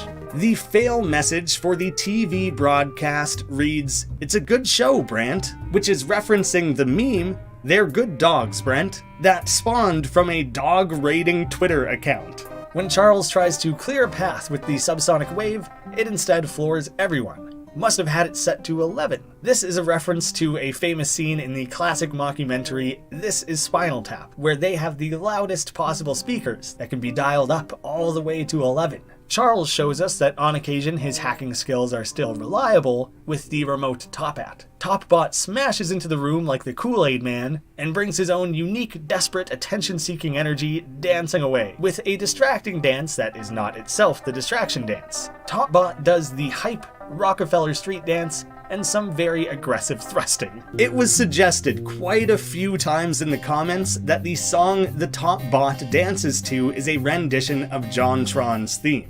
Look at me. I am the dancing robot. Oh yeah. It always feels kind of strange to talk about things that aren't a reference, but when something gets suggested so often, it is helpful to have Puff step in and say directly, and in this case, it was not an intended reference. In the engine room, Henry can use Team Fortress 2's Engineer Wrench. By smashing away at the engine, he instead accidentally upgrades it, similar to how the engineer might build or upgrade a Sentry. Henry actually improves the engine and the ship takes off, and that was only a level 2 engine. The power button shoots a massive offensive laser, which makes me wonder what the heck an on would have done instead. Red herring is a reference to a literary plot device and would be anything that misleads or distracts from a relevant or important question. That thing that serves as a red herring is rarely an actual literal fish, and in fact, there is no real species known as a red herring. If anyone has ever been curious like myself, the term was popularized in 1807 by English polemicist William Cobbett, who told a story of having used a strong-smelling smoked fish to divert and distract hounds from chasing a rabbit. Henry simply tosses a physical fish into the engine and shuts the whole thing down. This is the only option in the entire series that lacks an animation or special effect when moused over. Kinda neat. In an effort to make our way to the cockpit, Henry can jump through painting portals. This action, and everything about the resulting sequence after, is a reference to Super Mario 64. After jumping into Jacques Kensington's painting, an eccentric leader who always had a golden desert eagle on hand, this is course 75, Kensington's Chamber, with the star to be earned being the mischievous boss. I like the little top hat behind the 75, but why specifically 75, I don't really know. There are only 15 courses in Mario 64. It might just be a joke of 7 and 5 being one more each than 6 and 4, and making it course 64 would have just been 2 on the nose, or a legitimate trademark issue. Henry comes flipping onto the stage, lands directly in front of Jacques, and is immediately shot down. Bowser should have been packing heat. Let's go. Hey. The Let's Go! All the sound effects and music, the life counter, power wheel, camera icon, top hat fade out, and the deep laugh much like Bowser's are all versions of what is seen in Super Mario 64.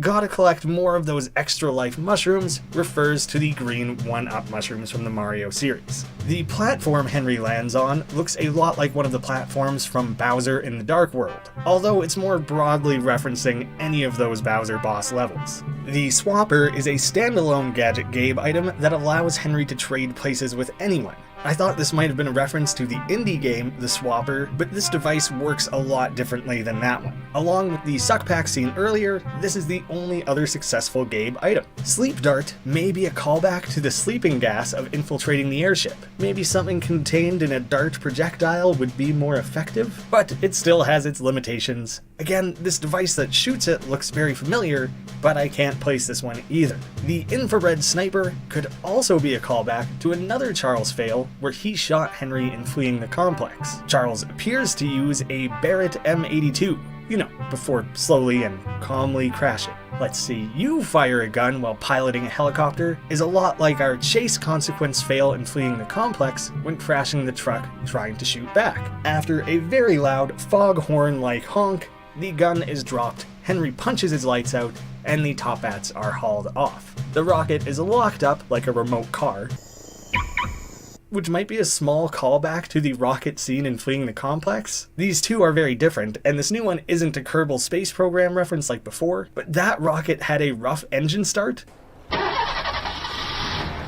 And now this one locks like a car? That just seems to be a running joke of how rockets work in the Henry Stickmin world. Those being let off the ship include Sir Hattie, who is referencing Hattie Haddington from Battle Block Theater. He's being ushered out by Gus Bricks and Brian Reynolds, who could have been a model, referencing actor Ryan Reynolds. Gus Bricks' bio includes the line, "Hit the bricks, pal, you're done," which is a line from the Team Fortress 2 scout used when dominating another scout. Hit the bricks, pal, you're done! Charles runs up for a super ultra high five handshake combo, just like Schwarzenegger and Carl Weathers in Predator. Charles and Henry are both made Special Covert Ops agents, and we earn the ending Special Brovert Ops. There are so many bios throughout this game, just so many. So I laced through as many of the relevant reference-based ones as I could within the video, but there's a few left over. I'm only including those that are both references and appear in one of the branches covered specifically in this video. Captain H.J. Canterbury, it is mentioned his brother is in the police department,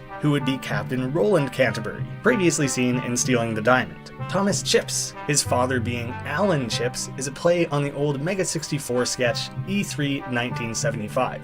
Darius Johnsonite, pretty valuable to the team, I would say. He's the one who appraises all their stolen gems. His last name ending in "ite" is a play on the common suffix for minerals. Mr. Job, he wanted to start a computer business, but was beaten to it by someone with the same name, referring to Steve Jobs. Hannibal Burns is clearly a play on Hannibal Buress. There just aren't that many Hannibals out there, you know? He's an excellent comedian, by the way. I definitely recommend his stuff. Terence Suave and Sir Wilfrid IV actually make their second appearance in this series, with both being in framed picture appearances only. Wilfrid appears to have one less hat here than he did in his other portrait. Barry Bruh is a pretty straightforward nod to any old bruh moment. Cool Joe may be referencing Snoopy's character Joe Cool from the Peanuts comics. That's a loose connection, and separately, his bio specifies that he's returned from the wall, confirming Cool Joe and Mr. Cool are one and the same. Jacked Hugh-Man is a pretty clear swap of actor Hugh Jackman's name. It's also kind of funny that we have Brian Reynolds and Jacked Hugh-Man since they have a little bit of a real-life jokey rivalry. And as funny as this name is, and as limited as his role is in the series, we still hate him. Jacked Hugh-Man is directly responsible for the Valiant Hero ending. Maybe this world has its own version of Perry Cox, who hates Jacked Hugh-Man as much as that character hates Hugh Jackman. And as always, we're not that big on Hugh Jackman. Hugh Jackman's Wolverine. How dare he? Or maybe that's us. Maybe we're Perry Cox in this scenario. The character Floyd Winters is a play on Lloyd Christmas from Dumb and Dumber. His bio mentions his friend Harry, which is the actual name of Jeff Daniels' character in those movies. That one didn't have a little twist put on it the way that Floyd and Lloyd did. I may have missed someone with a reference that came up in one of these routes. There is a lot to keep track of, but if so, hopefully I can just fold them into one of the future videos, as most characters do show up multiple times. Next up will be Pure-Blooded Thief. This one actually only has 3 branches instead of 4, so yay, this one might not be quite as long. Because Henry went rogue in infiltrating the airship, neither the government or the Top Hats want to work with him, cutting off the routes International Rescue Operative and The Betrayed. Starting with Pure-Blooded Thief and Ghost Inmate, Henry stopped the Top Hats by destroying the airship, but didn't actually help the government in capturing any of the leaders. He instead went rogue and stole the ruby for himself. He then snuck away from the complex without helping Ellie. This is our very selfish Henry. The station has been in orbit for 2 weeks and is being used to steal various artifacts, with a suspicion being that they stole the Tunisian diamond. While watching the recurring BCC, we learn that in addition to the Tunisian diamond, the stolen ruby was in fact the Romanian ruby, and the new gem is the Norwegian emerald. Henry is eating looped fruits with a peeved off toucan man. At least, that's what I'd call him. The brand appears to be Carl OG instead of Kellogg's, and the rest of it is obviously Fruit Loops and Toucan Sam. The framing with Henry eating cereal and choking kind of mimics Pamels from the old Cereal Guy rage comic / reaction memes. It's not a perfect match, so that just might be the coincidence of a stick eating cereal, but it's near enough that I'd buy it. I like the comic book style panel used for speaking to Reginald shown here, but I think that's more just a stylistic thing across many comics rather than a specific reference. I mean, this is the same character that has literal comic cutouts behind him, so it might be playing off of that. Everything about this guy's just comic related. The number in the corner of this camera is LOL9001, or LOL, and an over 9,000 meme. I was fully prepared for the binary in the bottom right to convert to some nerdy reference like NCC 1701, you know, the Starship Enterprise, something like that. Nope, it just reads fart lol. And honestly, in a lot of ways, that's better anyways. Henry is also flying in on his iconic scooter, seen in every game of the series since stealing the diamond. Barrel Roll initiates a very detailed Star Fox 64 scene, with the icon for this even looking a little like the R-Wing showed from behind like it would be in-game. The most direct and obvious link to Star Fox being the way Peppy will yell, "Do a barrel roll," in-game. Do a barrel roll! The rest builds off the Star Fox link from there. The dialogue pop-ups with limited lip-syncing frames and gibberish speech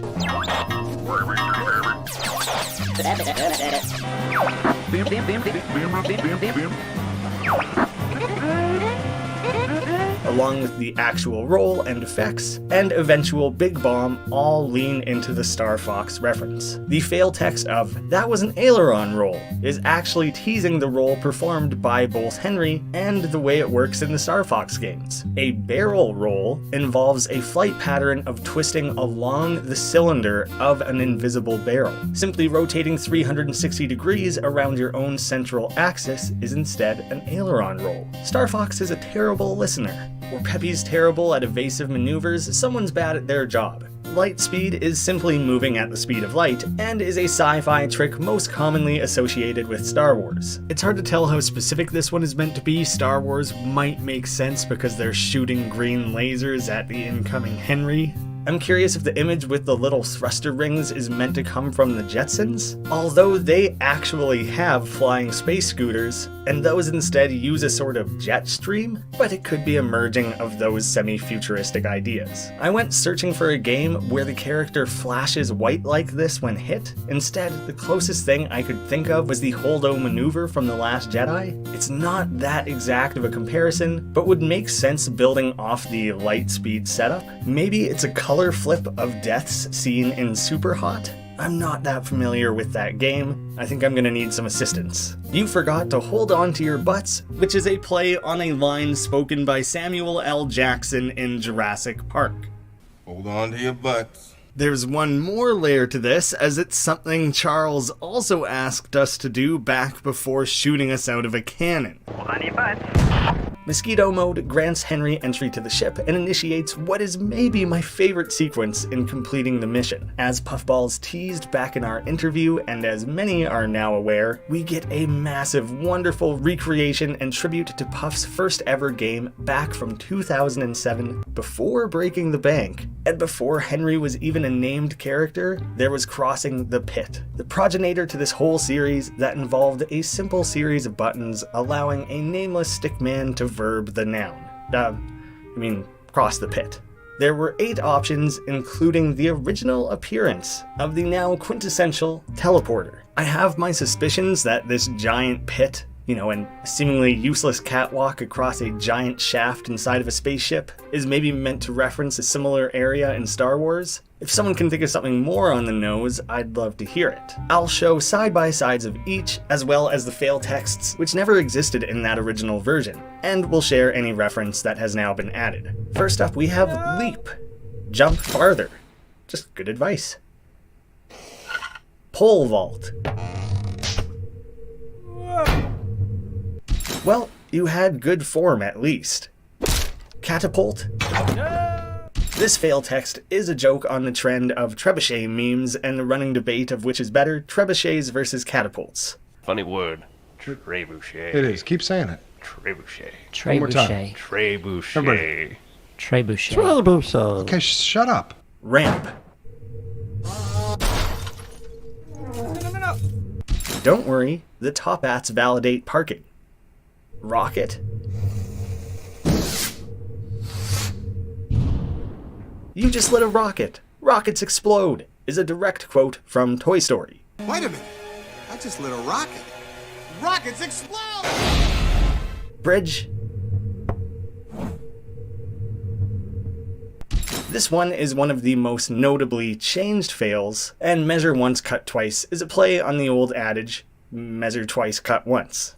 Cannon. Kaboom, baby, is a quote from StarCraft 2's Terran Marauders. Kaboom, baby!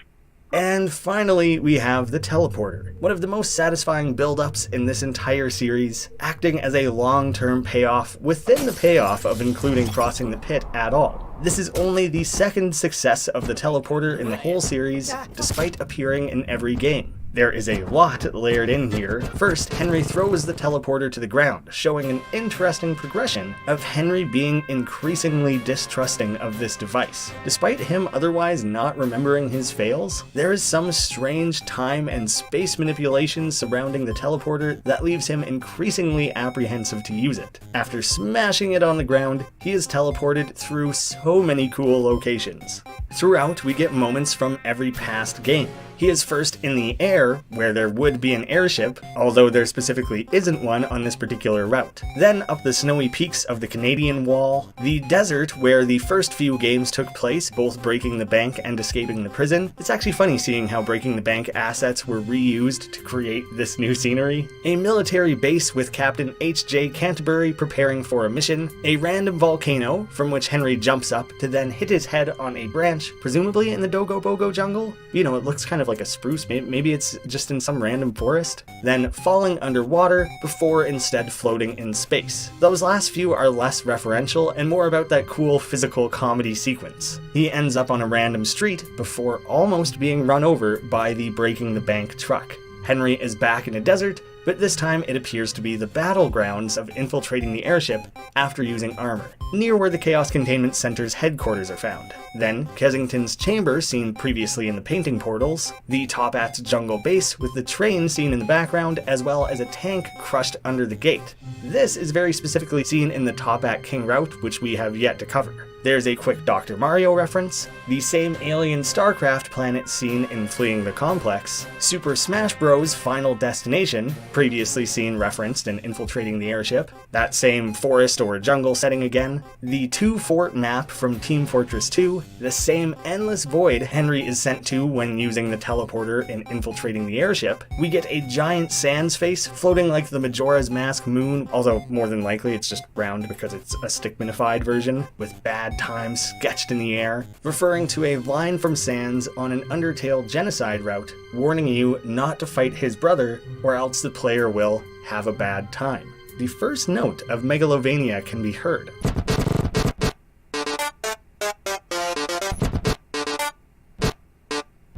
In front of the sun, but unfortunately too quickly for a proper Shoop meme, the museum rooftop where Henry used the teleporter in stealing the diamond, a horrifying giant version of Shrek that for some reason has the scribbly eyes seen in Rick and Morty, the volcanoes again, the sky again, Sonic's Green Hill Zone, a now empty military base, a Super Mario Bros. Castle level with thwomps, the platform from this game that usually has the Sam turret, a recreation of Crossing the Pit complete with Henry actually being transformed to match the style of that previous game. I love that this reference exists in the larger callback to that series when actively trying to cross the gravity pit. Like I said, there are layers to the references here. Back to the street, a glimpse at a sculpture of the Shoop de Whoop meme, and by that I mean a real-world physical sculpture. This actually exists on Puff's Newgrounds page. He apparently made it himself. It dates back to 2009, was made for an art class, and is sculpted from plaster and colored with color pencils. We have this flat view of a blocky Minecraft world, then the open water and the wall again. Next, the firing range from Escaping the Prison's teleporter fail, a generic hanging construction beam, which I'm actually unsure of. Dang, I almost got all the references here myself. A quick flash of space, then Dig to China, Inner Sloth's first game, a background from Puffball's League of Legends quick tip animation, the bank wall that Henry tries to break through, but also the one he gets stuck in during that teleporter fail, meaning we have now revisited every larger location from these different games, as well as every individual teleporter use location across these games. And finally, the intended vault, which is filled with oh so many more references. We have the golden AK-47, Hestus's gift, a Mario Superstar, and golden iron ingots previously seen in the Cleaned 'em Out ending. Beyond that, we have what is possibly a Fabergé egg, an unknown eye patch, possibly from a previous leader? During Puff's commentary stream, he decided that the patch in the vault belongs to Metal Gear's Big Boss. It did seem like he decided in that moment, since there's nothing very identifiably specific about this patch, it could have applied to many characters, but we're locking in Big Boss. An unknown log, which is simultaneously so generic and so familiar, this one drives me crazy, but I think is meant to be Jimi Hendrix's white Stratocaster guitar, what is presumably someone's first earned dollar, a Bioshock Infinite Murder of Crow's Vigor, no it's not Infinite Crows, a healing potion, but who knows from what specific game, Nacho Libre's Luchador mask, the ice key from Banjo-Kazooie, a placeholder drawing where the stolen ruby would go, the hat of longtime Topat leader Dusty, and Strawberry Clock of Newgrounds fame. Oh man, how many minutes did we spend just covering Crossing the Pit and the vault here? Now we can actually get back on track with real route progression. Wall clip is a reference to the general idea of exploiting in-game bugs to pass through a wall and skip ahead. It's something most commonly utilized by speedrunners as described by the fail text. While falling through the floor, we see through to the underside of the map in a common way that happens in many 3D games with similar glitches and bugs, which by the way the art here is insanely well done, I love the effect. It's hard to tell how specific or generic this one was meant to be. While Smash Smash seems much more in line with the Incredible Hulk, we instead get a Dragon Ball reference, with Henry shouting his way through a power-up before straight up blowing up the space station. I mean, I guess the Hulk kinda does that too, but I can't not see Goku trying to go Super Saiyan here. Grabbing the emerald is as simple as using open. Henry tries to trudge along carrying this thing before running into Right Hand Man and Wilhelm Krieghaus. In the background we have a See Something Say Something poster. As a phrase, this was first trademarked by the New York Metropolitan Transportation Authority and is licensed to the US Department of Homeland Security. Here, the phrase is repurposed for an Among Us meme, Inner Sloth's other game. This same poster also literally appears in that game as well. Plus, there's an ad to learn guitar at the lowly cost of only $5 an hour. The option to use the emerald offensively seems to be a small callback to stealing the diamond when Henry took out Cliff Nux by dropping the diamond on him. However, here, he has no means to properly move and drop this weighty gem. Certainly a lot more difficult when you're lacking that higher ground. That's me tying in a reference, that's not implied in the game in any way. Chance Time is activated through a purple exclamation mark block from Mario, with Chance Time itself coming from the Mario Party series. Henry here is rather unlucky, and after literally rolling die, since I guess he didn't have the blocks to jump and whack, he has to give up his emerald to Right Hand Man. Chance Time does always screw you over.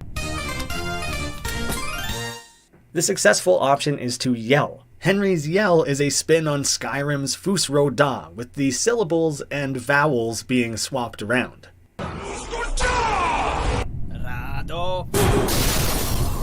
Then, floating around with Right Hand Man's top hat air supply, they point a laser straight at Henry. Load Save is a play on emulators having save states using a classic floppy disk save icon. I'll explain in greater detail the full use of this in-game when we encounter the save state on another branch. If you either encountered the load first or close the game at all between finding the save and load, it simply sends us back a few seconds. There is a precise ordering to this. Super Henry has Henry absorb the emerald with a quick spin and a sonic sound effect. He does the Insta-Shield seen in the Sonic series. The input for activating Sonic's Insta-Shield or turning into Super Sonic are the same. So here we see a slight little shield, but he doesn't go super as he's lacking the emeralds. Nothing much happens before being directly vaporized. And while the disintegration of Henry himself looks like 100 different animes, I've seen it suggested that it could be more directly intended to be Galim's laser in Super Smash Bros. Ultimate. This overly loud laser blast and specific way Henry disintegrates also feel familiar, but I couldn't turn up anything myself. You need like 6 more emeralds before you can transform into Super Henry. That is referencing Sonic becoming Super Sonic through the use of 7 Chaos Emeralds. Grow and Shrink is a callback to the Shrink and Grow device used previously in infiltrating the airship. Similar to that game, this is considered a successful option. Gadget Gabe needs to up his game. These are 2 of the most useful devices in this universe, and we have absolutely no word from the guy. The beam used by the ship in any of these options looks an awful lot like the one used by Galim in Super Smash Bros. Ultimate. I love that some of the only things seen in Reginald's escape pod are 2 pictures of himself and a mini fridge. This leads to the ending, Jewel Baron, with Henry having collected all 3 of the major jewels from this series. Our next pure-blooded thief branch is Convict Allies. The ruby is stolen, airship destroyed, and no help given to the government. But this time, we have escaped the complex with the help of Ellie. Ellie and Henry are on the run, looking to take refuge with the Top Hats. Interesting that she is aware of them and knows where to find them. I may have a video that'll interest you if this gets you asking questions. I guess Ellie's hoping they'll forgive Henry for blowing up their airship and stealing their ruby? At least we didn't actively turn in their leaders? The members of the Wall mobilizing all the way from Canada to the Dogo Bogo jungle is pretty nuts. But I guess they take it personally when 2 convicts create a massive jailbreak, emptying out nearly the entire facility. Interesting that it is now fully canon that all of the tanks from the Wall look like those those from Advanced Wars? This one is driven by Mateo Gurchev, one of 3 people on the wall that actually knows how to operate a tank. Andrei Warzow from Fleeing the Complex is one of those, while it's unclear who the third would be. I guess everyone else we see driving tanks here is just making it up as they go? Maybe these are some self-driving Tesla tanks. This smashed up car has the license plate T-Hat-2, like Top Hat 2. We already would have seen Top Hat 1. Maybe these belong to Reginald and Right-Hand Man. Henry and Ellie are allowed to pick one thing each, similar to their escape in Fleeing the Complex. The controller specifically is obviously an N64 controller. Rope plus RPG shoots an explosive right at the 2 of them with the fail text, "What was the plan there exactly?" Now this isn't the exact same, but it's a lot like, what exactly was your plan there? After using infiltrating the airship's shell. Controller plus RPG allows you to start controlling the rocket-propelled grenade, which as the fail text points out, is the wrong kind of RPG to be controlled, as in a role-playing game. Although, speaking of controlling a similar RPG, something that was playable on the PlayStation 2 and not the Nintendo 64 was 007 Nightfire, in which there was the Sentinel gun that had a TV-guided rocket mode. So there's an example of somewhere where you could use a controller to control an RPG. Controller plus Wings does nothing useful and includes a fail text referencing a memed tweet from Donald Trump, but, not directed at Kanye. Thank you, Wings. Very cool. Our success is Rope plus Wings, getting bashed around, and crash landing through a window. Ellie is knocked unconscious. Yes, this is a success. The disguise kit comes from Team Fortress 2's Spy, and is used by him to look like any character on the enemy team. In that game, players on the same team as the Spy see the Spy with a paper cutout mask of whoever they are supposed to be disguised as. I suppose in this game they are indicating that this is truly all the disguise ever really is, and that the TF2 characters are just horribly unobservant. There is no character in-game who looks like this, with Henry's disguise instead appearing to be the heavy with a government military hat on. The fail text, "Oh, that's very convincing," is a direct quote from the Machinima Team Fortress 2 animation, Team Fabulous 2. Why don't we just give up, partner? That's very convincing. Oh. The corrupt tick is both a play on the idea of a game bug and the words corrupt and tick. As if all that wasn't obvious, it's a literal bug that causes bugs. We get the purple and black grid that indicates missing textures, and a few characters reverting to T-poses, while starting to slide around. The game does a mock reset, we have an error message of the game crashing, and the main screen scene is also slightly broken, with breaking the bank selected, yet completing the mission on display. After resuming just before Henry and Ellie dive into the window, Henry says Ellie's line from before. Let's try and get up to the... Body parts start disappearing from the twins, everyone is in T-poses, still with choppy, improperly loading animations, before getting one of the twins with a gun for a head and some more aggressive glitching. It's a very elaborate sequence. The fail screen instead reads, "Fission mailed," which is both another glitch and a reference to a joke in Metal Gear Solid 2, Sons of Liberty. The correct option is Time Machine, changing events quickly so the twins are kicked out of the military. While jumping across the collapsed bridge, timing out the QuickTime event has Henry plummet downwards. Dang, he ain't gonna be in Henry 7, is actually a reference to a blooper from Chris Tucker in the credits of Rush Hour 2. Damn! He ain't gonna be in Rush Hour 3. The grapple gun harpoons Henry, who is left screaming. The fail text, "Henry will remember that," is both a reference again to the choice mechanics of Telltale games, but now also serves as a callback to when Henry abandoned Ellie, prompting the same text response. Ketch drags Ellie down with Henry. Fatso builds on a running joke that this stick person, weighing only 110 pounds, is supposedly fat. Similar fail jokes are used for climbing through the vent in escaping the prison, and when balancing on the pipe of fleeing the complex. The successful option is a hidden note block, first seen in Super Mario Bros. 3. After a big standoff with everyone involved, we get a few little musical stings for each option. What do we do?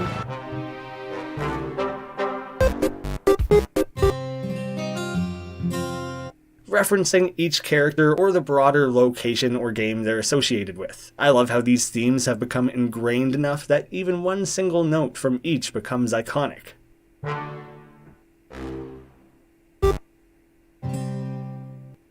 I seriously underappreciated the music in this series at first. It's phenomenal. There are two possible endings here. First, going with the government, we take out the rocket with the help of Charles. Surprisingly, Gale Force knows Ellie? Again, I'll gently nudge people towards a theory of her possible character history, but not a lot of it is really confirmed. Here we earn pardoned pals.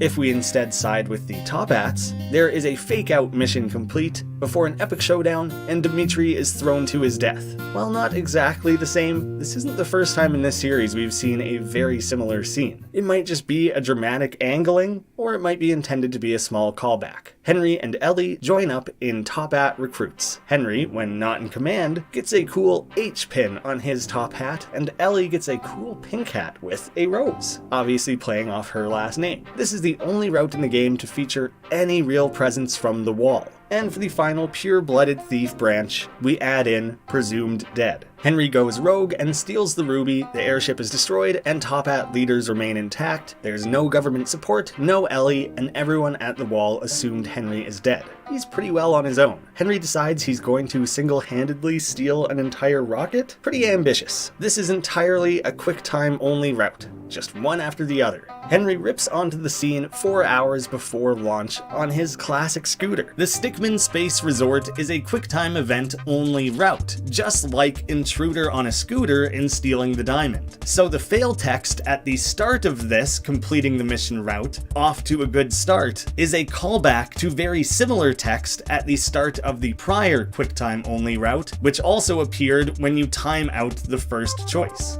Wow, you're off to a great start. With Limbo, the small icon, sound effect, and slow-mo are a bit of a fake-out, seeming to point towards Henry preparing to do an incredible bullet time Matrix dodge. Not quite. The way you end up clipping through the floor and jump feels like it must be a reference to something, especially with that grinding sound effect. My suspicion is Skate 3, but I'm not certain. The fail text of Sweet Hops Bro is a callback to the Jumble Hoppers fail in Stealing the Diamond. The success is Stop, one of my favorite gags in the game. Hey, can you... Oh yeah, sure thing. Wait a minute. Where acting non-suspicious and like you belong there lets Henry straight through. Also, with this game's continuity, the Top Hats do not actually know who Henry is. He stole that ruby totally unknown, otherwise they probably would have taken it back. We have Ice Pick here complaining about how hot his hat is. This is the same guy overheard talking about the rocket up north, so he's a little overdressed. But the rules are clear. You're not allowed to change hats.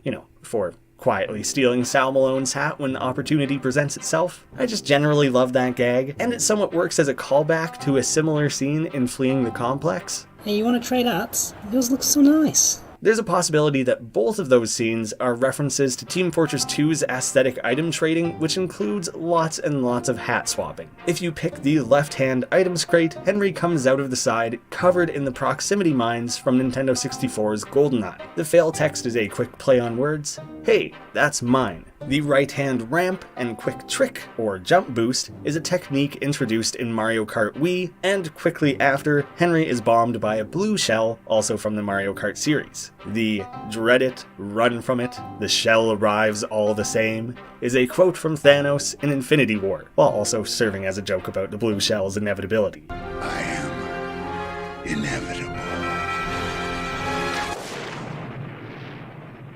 Do Nothing is successful for only the second time in the full series, alongside the presumed dead ending in Fleeing the Complex, which is fittingly one of the branches leading to this route. While racing up the ramp, if we do nothing, Henry crashes straight into the door. Lag is a simple reference to blaming a laggy connection for your failure rather than your own ineptitude. Battering Ram has a giant ramming device slide out the front and then tipping the scooter and leading to a faceplant. Still ignoring those physics lessons is a reference reference back to stealing the diamond when trying to simply place the giant Tunisian diamond in a scooter basket. This is also building off the fact that this and that very same basket fail both belong to the only 2 routes in the series that are entirely QuickTime based. Drill results in the drill getting stuck and Henry instead spinning around.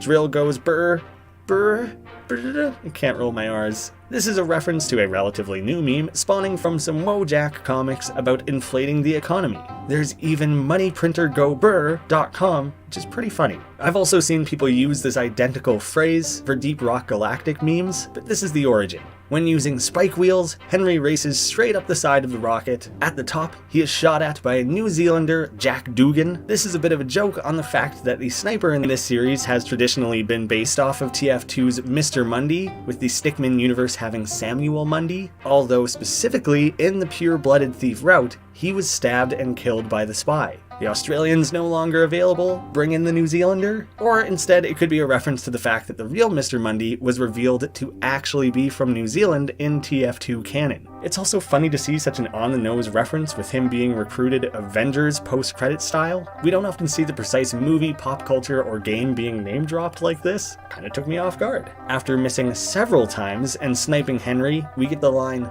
"First try," which I suspect is a reference to Lego Batman. First try.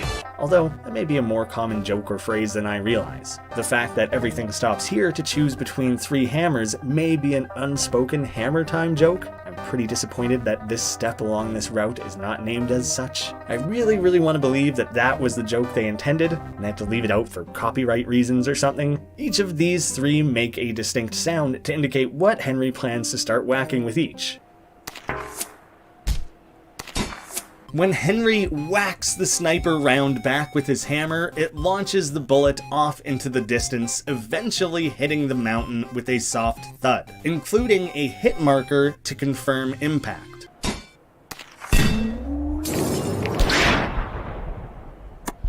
Hit markers are a staple of many shooting games, but this one seems to most closely resemble the sound and marker combo from Call of Duty. Henry hijacks the rocket and does an early launch, rocket jacking all the top ats. Full speed burns up all the fuel, leading to a fake out success, while instead Henry's precision shot is crazy impressive. He's clearly learned a lot since the wall, even though very little time has passed. I thought maybe that title and icon would be an XCOM reference or something similar, but not that I can tell. 1 year later, Henry has converted the shuttle and reformed many of the top hats to create the Stickmin Space Resort. I kind of love that we can still see Right-Hand Man's harpoon dangling off the side all this time later. There weren't a lot of segments in this game where there was just mass gatherings of characters like we had seen before, so all the new bios for this route are mostly getting lumped together at the end. Lars Green was named for Lars Fillmore from the Futurama film Bender's Big Score. There's nothing really pointing to this other than his stubbly goatee and having a wife with a ponytail. We only know this because Puff explicitly stated it in his own developer commentary. Meanwhile, his wife, Elizabeth Green, who shares an exact name down to the spelling with a character from the 2009 game Prototype, doesn't really have anything drawing a line to that being an actual reference. Bloodhound is the guy responsible for filling the top at's vaults with bounties, hunting down both people and objects. This might be a play on Dog the Bounty Hunter. That reference easily could have been more obvious if intended. That might just be this guy's job, and a very fitting earned nickname. I want to point out that Tane Flargenstow is so obnoxiously hard to collect as a bio. Seriously, this guy is just awful, probably the hardest in the whole series. He's also a reference to the Tane sequence from the Celery Man sketch in Tim and Eric Awesome Show Great Job. What will your first sequence of the day be? Computer load up, Celery Man, please. Hey, Paul. I'm Tane, your latest dancer. I can't wait to entertain you. Could I see a hat wobble? Yes. And a Flargenstow? Yes. Sarah Conifers, with her belief that AI will one day try to take over the world, is a clear reference to Terminator's Sarah Connor. Waxwell Gex is a simple play on the video game character Gex, the lovable video game lizard. Or are they a gecko? Moving on. Pendle Toad is kind of hard to pin down. It's very similar to Pendleton Ward, the creator of Adventure Time, and it might be Toad specifically to play off the fact that he is seen with Waxwell Gex. Now we have a true pair of amphibious soldiers. Dimitri, returning from the wall only after convict allies, has lost several teeth after being fully smashed in the face by a stop sign thanks to Ellie. He now speaks with a lisp. Similarly, we have the continuity of Gregory having a broken arm after being hit by a car. Stop sign, car, one might be a little worse. Mr. Angry is potentially a reference to Mr. Furious, Ben Stiller's character in Mystery Men. I'm less inclined to believe that because I might be the only person on the planet who likes that movie. Based on other recurring references to it, I'm surprised Puff didn't go for the classic Newgrounds Angra spelling, but being misspelled like this at all could still be riffing on that. Dima Pensky reminded me of Seinfeld's Pensky. It's a different spelling, nothing else really builds on that, although we do see that Puff is a Seinfeld fan. He didn't know there was this much green in the whole galaxy, is a quote from Rey in The Force Awakens. Formerly Todd Spudson, we have Todd Tater, which, if he was listed on a surname-based form, would be Tater Todd.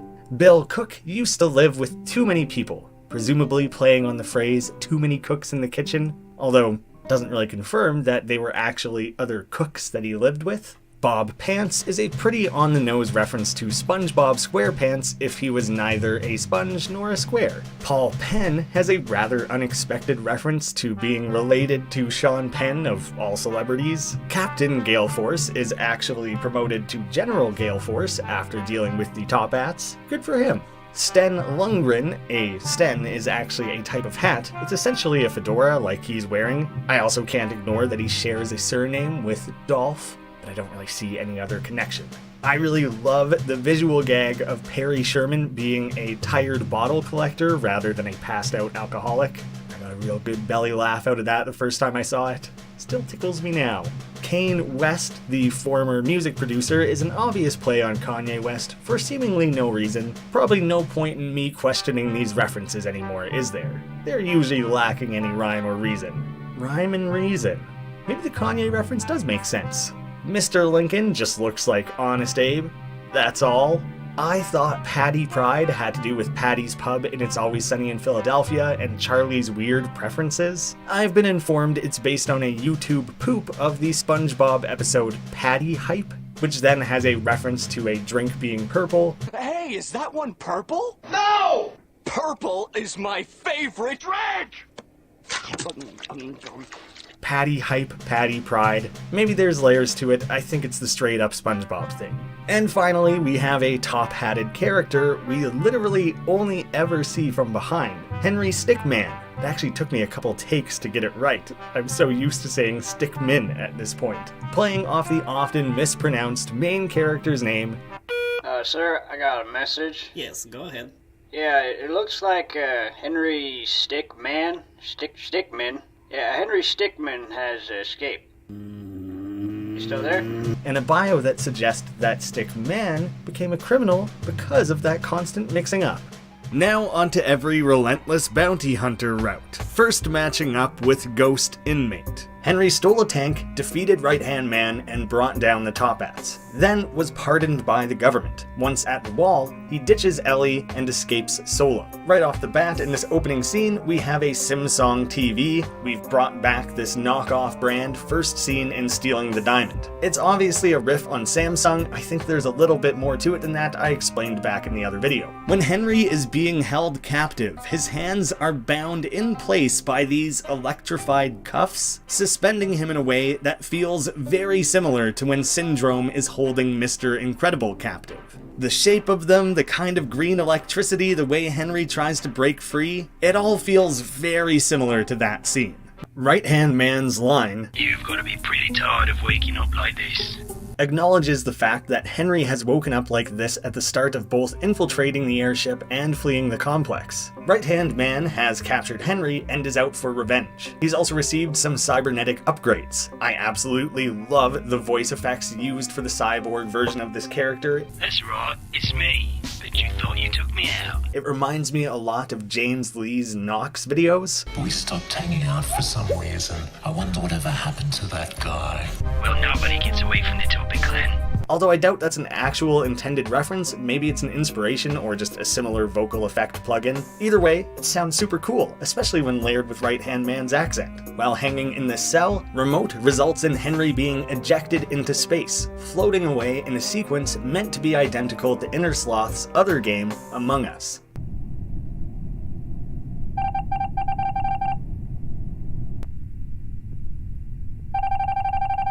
In case that wasn't obvious enough on its own, they made sure to highlight that in the fail text.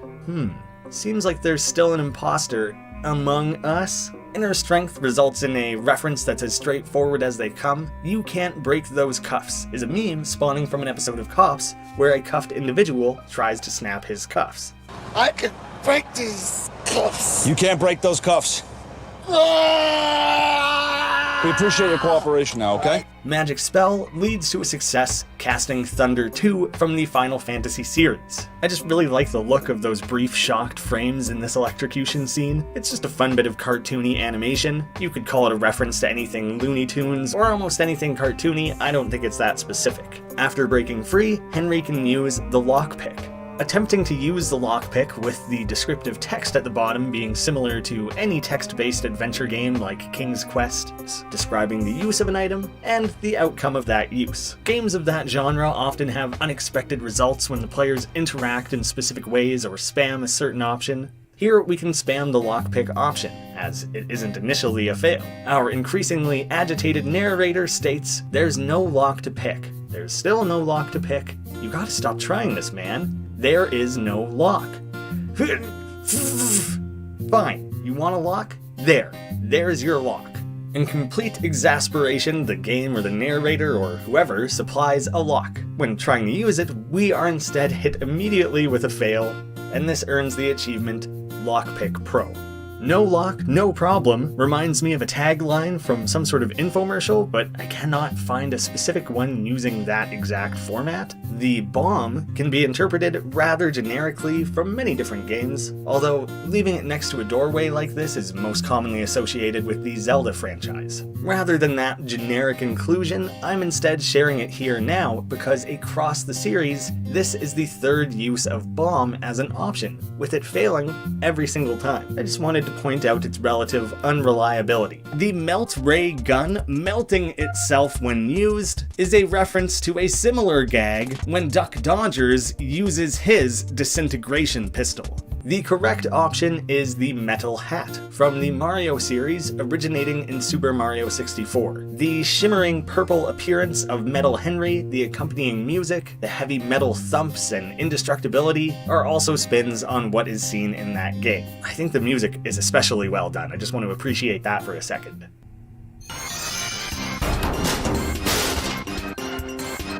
Henry dashes into the armory, who somebody left open. Who left this open? One option is the big sword, different from the big ol' sword, and is meant to be the Buster Sword used by Cloud Strife in Final Fantasy VII. The way the bookie is subsequently chopped, the fade out to red, as well as that sound effect,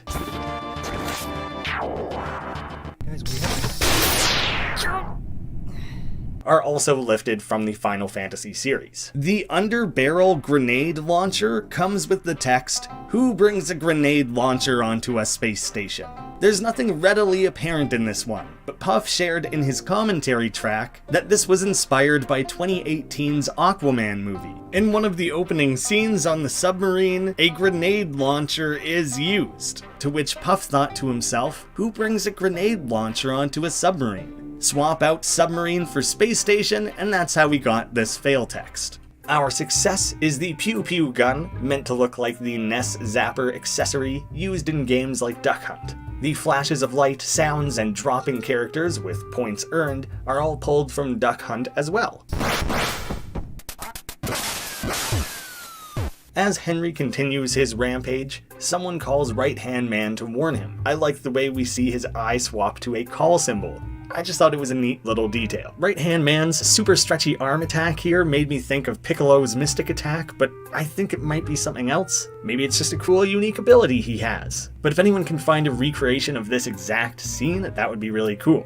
In their confrontation, Henry can use Harden, like in Pokemon. People had suggested other possible references, but this is really driven home with the fail text, "It's not very effective." Although that's usually reserved for the perceptive effectiveness of attacks rather than defenses, we're kind of getting a bit of a spin on that. Oh well. There may even be a layered joke here in that within the Pokemon series, Steel is super effective against Rock, with Right-Hand Man's Steel hand shattering Henry's Rock head. I vote we give Puff the credit and say that was on purpose. Sweep the leg comes from the Karate Kid. Sweep the leg. Although the actual result of Henry kicking metal and grabbing his hurt leg might be a reference to Obi-Wan attempting to use a similar move on General Grievous. That's so specific that it might just be a funny coincidence. Henry then gets his ass beat so hard he starts turning into rough outlines rather than fully detailed drawings. I believe this technique is used in really high impact, intense anime action scenes. It could have been a stylistic choice here. I'm suspicious the reference is maybe more specific and I'm missing it. But at the end, that's going to be an ouch from me, dog, is a play on a catchphrase from Randy Jackson during the auditions for American Idol. They're not all video game references. Now and again we get weird things like Karate Kid and American Idol. The emergence of the nanosuit is a lot like the newest bleeding edge armor tech Tony Stark has on display in Avengers Infinity War. Henry even pats his chest to activate it, just like Tony does. There's this great gag in the Right-Hand Man fight when Henry is positioned on the solar panels. When you do fire missiles, there is a lengthy fail text describing a precise set of instructions needed. However, if you time out this QuickTime event instead, you are accosted for wasting time attempting to read instructions. Which one is it, game? It's a real lose-lose there, isn't it? The positron reflector is that used by Fox McCloud, commonly seen as a Fox's down B in Smash as a reflective defensive move. In this sequence, it even deflects a quick little red laser from Right-Hand Man, much like Fox's own laser gun, before he is smashed out of the screen with an edge flash and game, just like in the Smash Bros. Series. Unfortunately, it only reflects projectiles. Pretty easily outdone. Henry's helmet instantly cracking is done in a way that matches Olimar's helmet cracking when he gets KO'd in Ultimate. After smashing a solar panel with the max gravity boots, Henry is able to hide behind a shard. He may choose one of 4 celestial objects. Choosing to return to Earth has Henry burn up in the atmosphere. Toasty is a reference to the Mortal Kombat series, which was its own Easter egg, first appearing in Mortal Kombat 2. An image of sound designer Dan Forden appears on screen and announces Toasty in a falsetto voice. It's a weird part of those games, became a running gag over the course of the series. When using the communications satellite, Henry is definitely sending out Morse. But I don't think it matches with what they're saying Henry is communicating. Yeah, just keep saying attack, attack, attack, fire, shoot the laser. The bursts of the Morse code are far too brief and the beeps too inconsistent in their length. I spent a long time looking at it and I don't really think there's anything there. It's just random beeps. At the end of Free Man, the escape pod taken by Henry appears to be the absolutely safe pod from Mother 3, although I don't think they're quite close enough for me to call that a direct reference. Choosing the escape pod allows Henry to set Earth as a destination, crashing through the Topat satellite on the way. This is rather Holdo maneuver-esque, although more could be done to sell that reference if intended. Henry is then left to lounge on a beach and enjoy the sunset. With no real strings or consequences or commitments here, we earn the ending, Free Man. Next up is the combination of relentless bounty hunter and convict allies. Henry defeated Right-Hand Man, stole a tank, was pardoned by the government, only this time he worked with Ellie when escaping the wall. Ellie indicates that she is only vaguely aware of the Top-Ats, but has contacts of her own to help the two of them track down their secret base. They take Henry's tank, which is very much meant to be the white tank of the logo for Newgrounds, and go all out in an epic action-packed train heist with bump and dubstep to boost.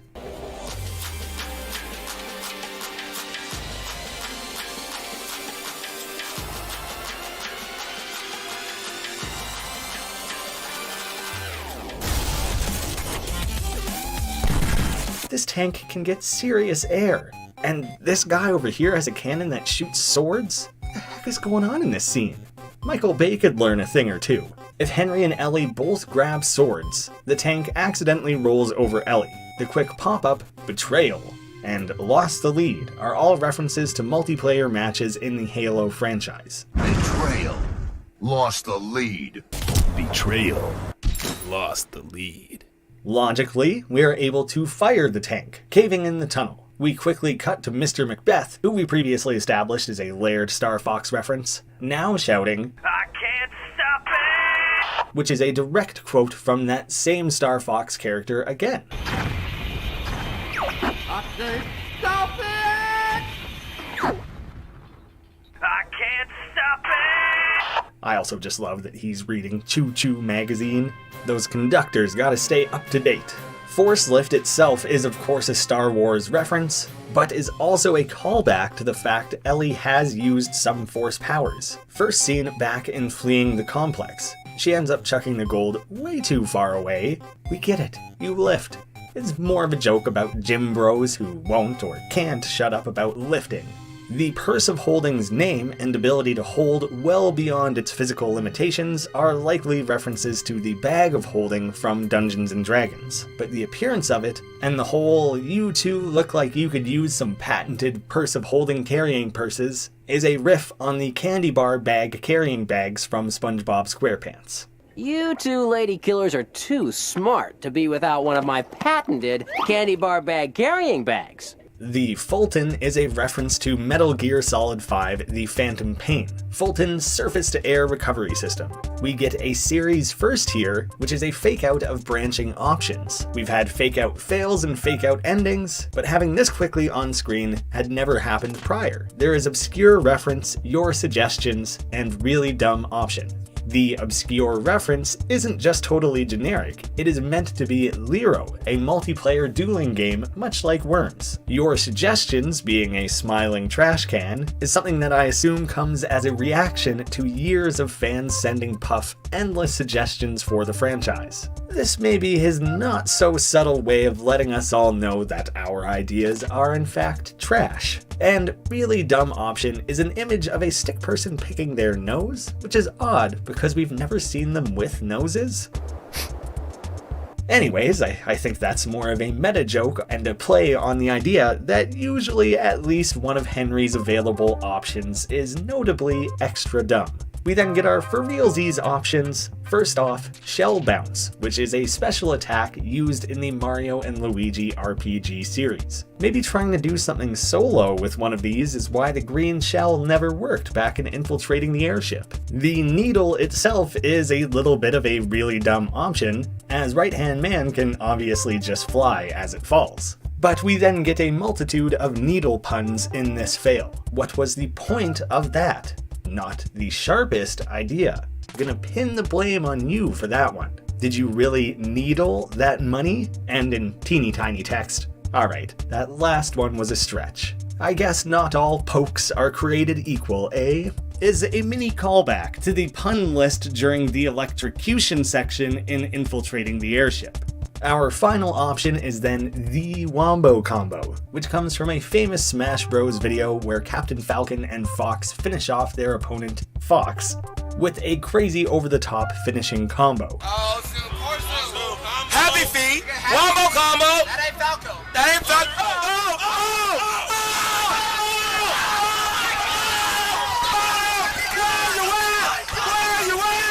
There are a few things going on here. First, the combo has been referenced before, with audio from the original Wombo combo being used during the epic MLG gaming moment from Fleeing the Complex, also featuring Ellie.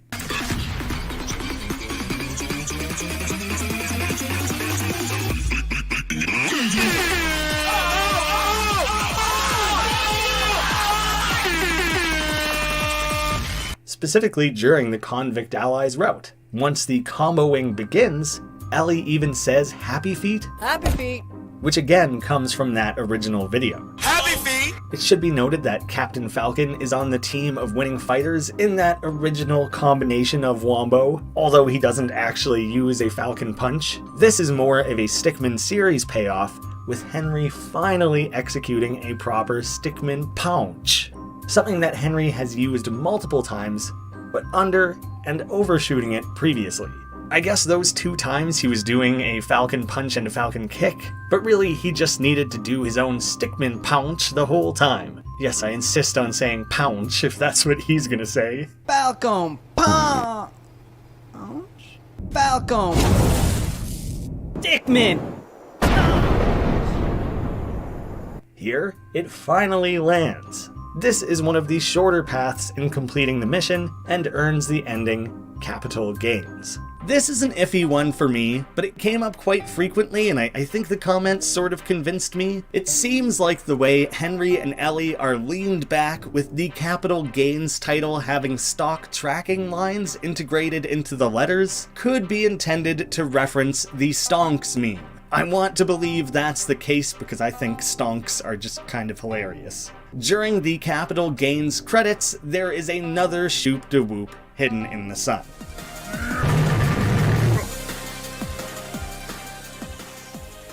Next up is Relentless Bounty Hunter and Presumed Dead. Again, Henry is in the government's good graces. He stole a tank, defeated Right-Hand Man, with Reginald being arrested. At the wall, he makes an epic solo escape, faking his own death to avoid recapture. Henry overhears 2 guys talking about how they left all their gold in one train car. Then, disguised as the mysterious vagabond, he swipes their plans. Most of the small bits of text you see throughout completing the mission in the background are just scribbles, unlike in those older Flash games. Extra details like that worked well because Flash allowed you to zoom in while playing. Puff stated that he didn't think people would be able to easily rip these files to examine them more closely, so he didn't bother hiding little Easter eggs in there. My apologies for sort of ruining that myself, but the plan actually does have some minor text, although it simply reads, "Take the train to the secret base, then we blast off. Okay."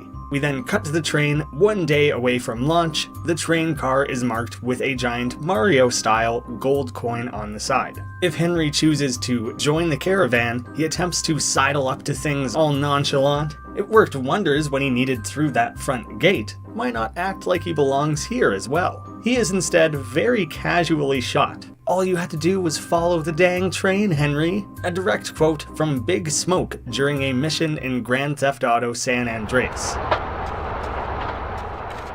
All we had to do was follow the damn train, CJ. Henry succeeds when plowing the tank directly into the side of one of the train cars. If you do nothing, the ego-driven Blast Connors shoots Henry down, somehow having the confidence to pull off the phrase, "I'll gun him down," with that very peculiar pronunciation. He then does a full-on anime run along the top of the train. This gives a new definition to bullet time, referring to the term for the slow-mo effect originating from the Matrix film. The successful option is to use agility, lifted straight from Pokemon, a move commonly used by Pikachu as well as many others. During this, Henry pulls various very brief poses, including a full-on dab, and a classic Mario-style hop and bop jump, like he was boinging off a Goomba.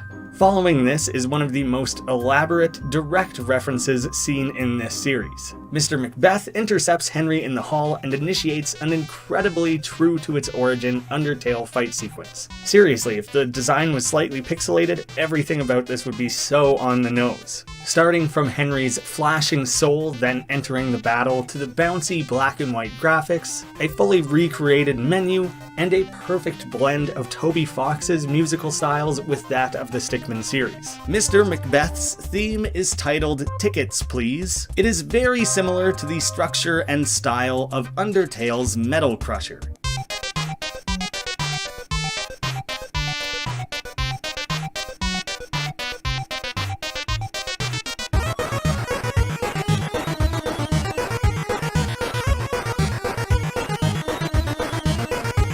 And true to the layered and often remixed soundtrack use in Undertale, Tickets Please is a remix of another Stickmin song. This is the Top At clan theme, and as an example, here's how it was heard in Infiltrating the Airship.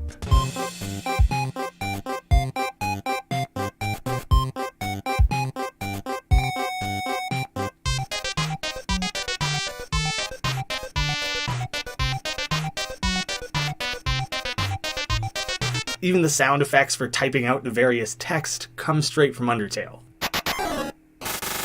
Or at least so near you can barely tell the difference. Fight has a swipe that does 1 damage with a near identical recreation of the sound effect and animation.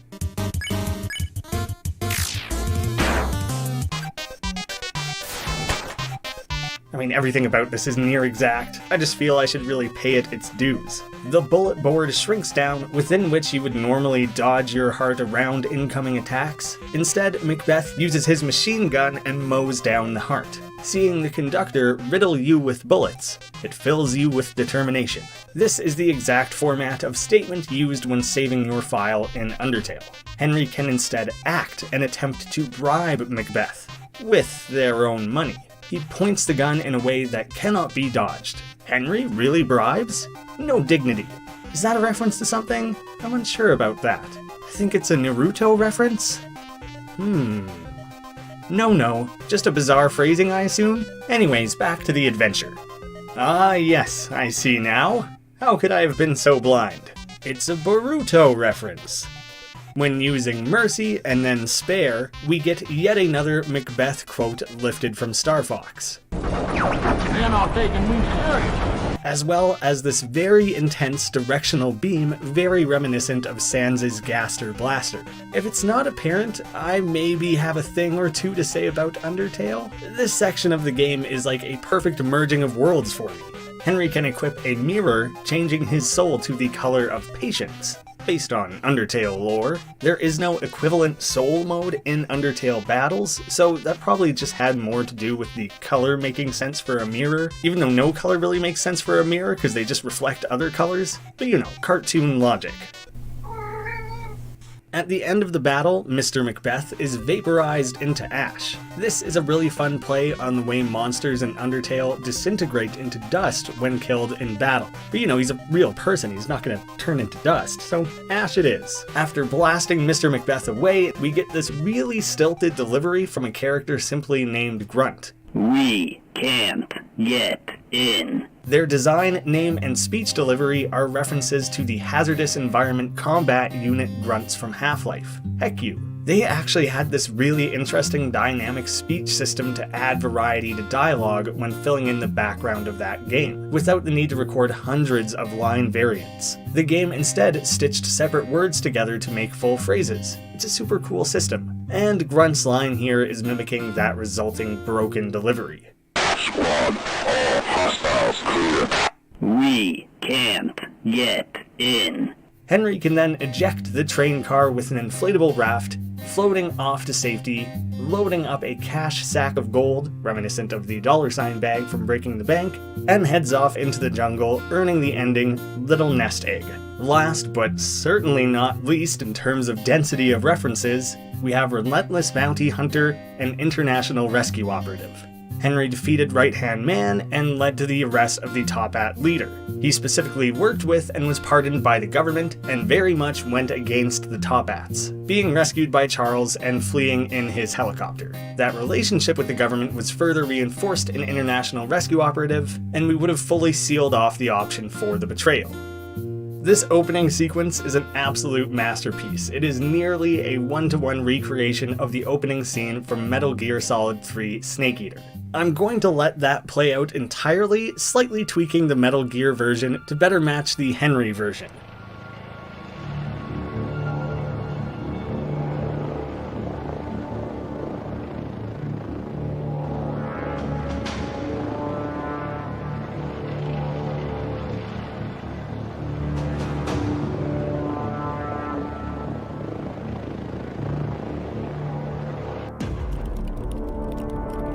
Top at airspace now.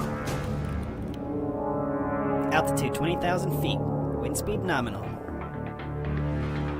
Visibility is clear. Stand by for drop. I hope you don't mind helping us out again. I called ahead and got the all clear from the general. I'm sure you've got a lot of questions. Don't worry, he'll fill you in when you arrive.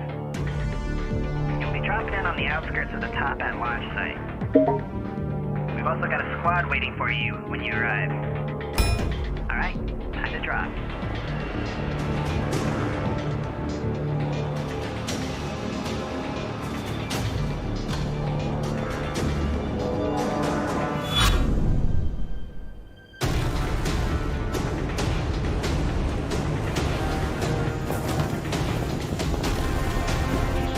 There he is. Do you think he's as legendary as they say?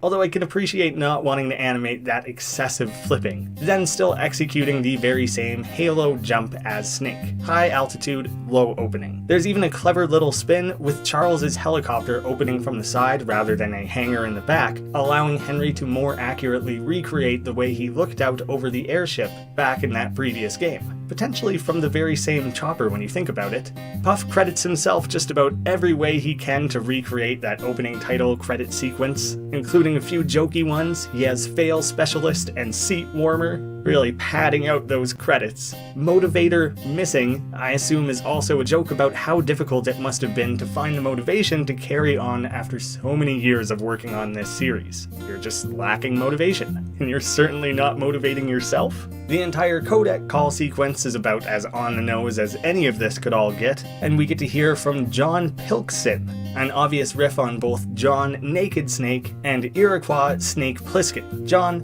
Plissken, John Pilkson. Just mushing them all together, and his own code name instead being Frog. I mean, that's an amphibian instead of a reptile, but let's not get too hung up on the herpetology. Frog's quote, Henry, really kept us waiting, huh? Is a direct reference to a running gag in the Metal Gear series. Kept you waiting, huh? Kept you waiting, huh? Kept you waiting, huh? Spoken by one of many Snake characters after lengthy opening cutscenes. His grizzled voice is an obvious impression of David Hayter's iconic performances. It's really funny to hear this character in particular because Puff always pitches up any of his voice acting, and it's especially funny when he's doing a lower, gruff voice. I'm sorry about Meryl, but I want the lies to end now. The right-hand man. I thought he was defeated. I just find the end result quite pleasing. The constant and are pretty iconic, as well as being quoted in Frog's bio. Something less intentional, but an added little detail, is that when you slap a Snake-style headband on a stick figure, they're automatically going to look like Crazy J, the stick page mascot. Obviously something we've seen in the opening credits of the old Flash series. Now, the references don't even stop after Henry lands. This leads into the opening part of Snake Eater's story, Virtuous Mission. The first part of that mission in Metal Gear 3 is in fact subtitled Close Quarters Combat. When we attempt this approach, we hear some skipping grunt effects, a slowed down animation and yell from Henry,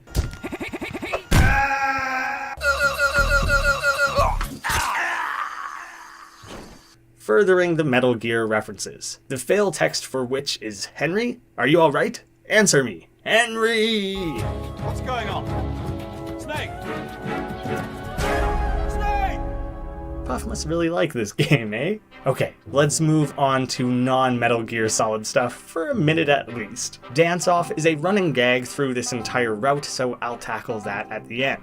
Stealth has Henry crawling on the ground, with a sneak increase to 42 popping up above, being directly lifted from Skyrim's skill leveling system. The gag here is that Kane West actually ironically notices the appearance and sound of that leveling bar, and only after that realizes Henry is down below. 42 may also be a simple nod to The Hitchhiker's Guide to the Galaxy. For me, it's one of those things like the number 23, I can't help but notice it everywhere, and I pretty much always assume it's on purpose. That book series is legitimately one of the most heavily referenced things in the entire history of video games. I have no confirmation of that, but keep an eye out and you'll see references to that and the usefulness of towels and a few other Hitchhiker's Guide fundamentals everywhere. This never would have happened at 100. A common strategy in Skyrim was to max out your sneak, allowing you to basically stroll straight past every encounter you wanted. If instead we use Convert, with Henry using the monk's iconic Wololo conversion technique from Age of Empires, Wololo, we have the guard join up with us and we rush off, although I don't really know where Narwini and Erectus come from. Wololo. Narwini, stand guard. Erectus. Presumably also Age of Empires? When I did my Let's Play of this series, I got so confused thinking the last option on this screen was Covert. Close quarters, covert, stealth, or dance off. What the hell just happened? You know, I thought thematically that matched really well with the other stealth game-based options, so I had no idea what was going on. I have to go back a step, because I'm pretty sure that Wololo is like an Age of Empires thing? How has that been extrapolated to this point? Like, I don't see the connection or through line to a covert thing in any way, shape, or form.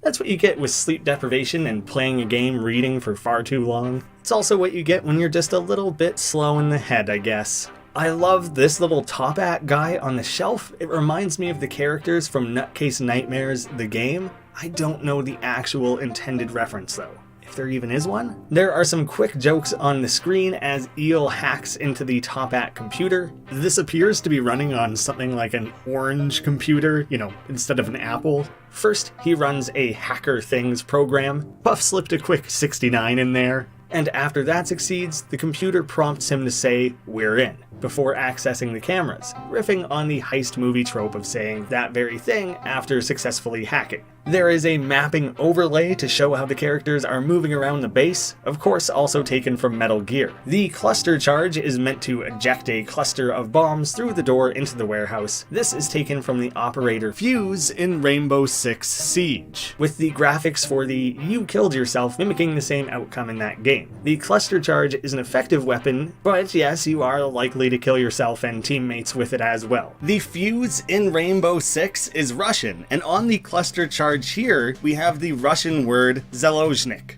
which translates to hostage. This is a gag based on the fact that in Rainbow Six Siege, the Fuse most often ends up killing the in-game hostages.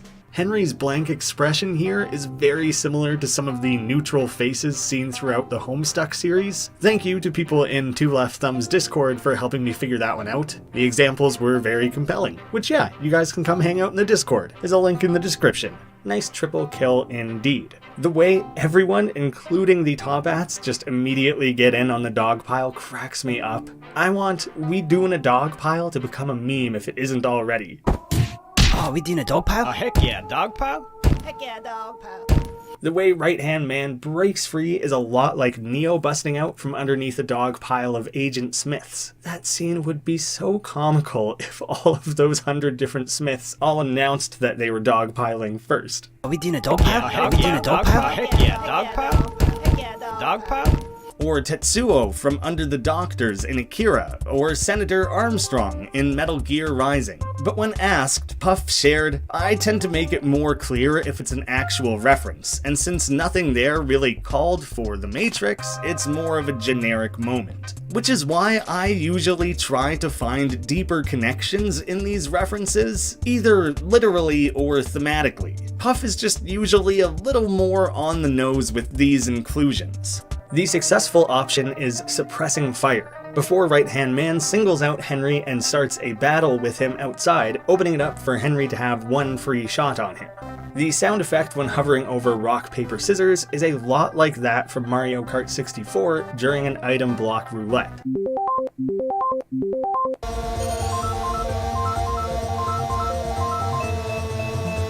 Right-hand man is a little bit of a cheat here and opts for laser instead. Nobody even told us that was an option. I want best 2 out of 3. Self-destruct is a play on when a player chooses to surrender in a round of worms, including the dropped tombstone. Henry bit the dust is one of the possible in-game texts on screen when a worm dies. Seeing a stick figure inflate to a thick stick is something I didn't really want to see or think about. This better not awaken anything in me. Cheap fighting combo has Henry do Terry Bogard's jab and power dunk combination from the Fatal Fury fighting game series. Chaining it together, pushing right-hand man up the ramp continuously. Spammy combos like that are literally the only way I can win any traditional fighting games, so I tend to relate. Once Henry is spotted by the other Toppats, he may choose to finish him, a direct reference to a pre-fatality moment in Mortal Kombat. And yeah, Henry wins, but he is then immediately Sparta kicked off the ramp by Antonidas Sparta, all playing off of Leonidas and his massive shouting moment in 300. This is Sparta! The fail text also quotes this. Notably, it is mission failed with a question mark. Since Henry did succeed in defeating right-hand man and leaving the Toppats leaderless, he just also died in the process. And for some reason, we straight up have Ali G here, known in this game as Ali Jean. Him be like wicked mental. Big up yourself. Yeah, I'm good at accents. Yo, we is needing like a new boss man.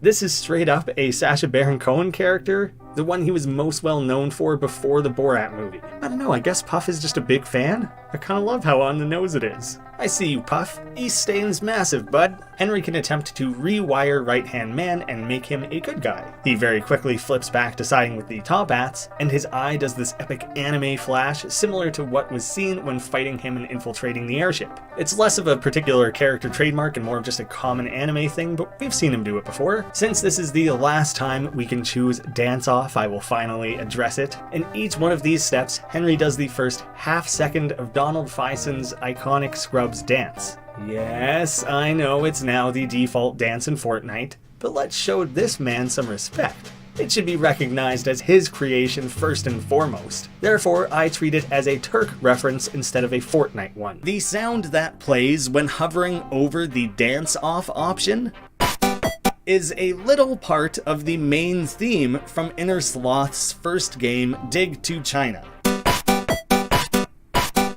With each passing time you use it, the fail narrator gets increasingly frustrated with you.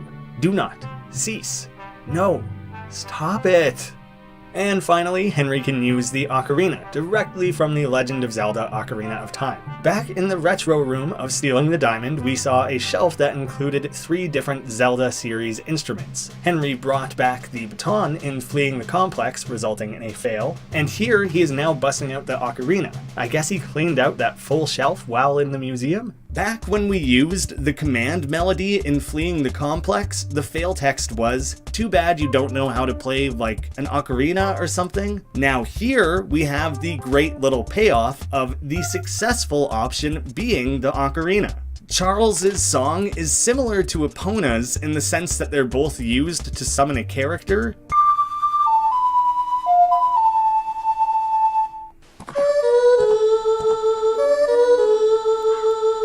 A lot of people suggested that this is a reworking of Charles' greatest plan song. This is the greatest plan.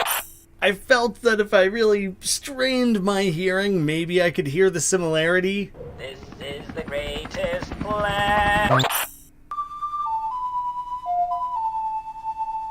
They are both 6 notes long, specifically holding that final note. This is the greatest plan. But I had to go asking, and unfortunately there wasn't an intentional connection between those two. Similarly, a lot of people pointed to similarities between a tune in Valiant Hero and Charles's song. This is the greatest plan. Could say it was the greatest.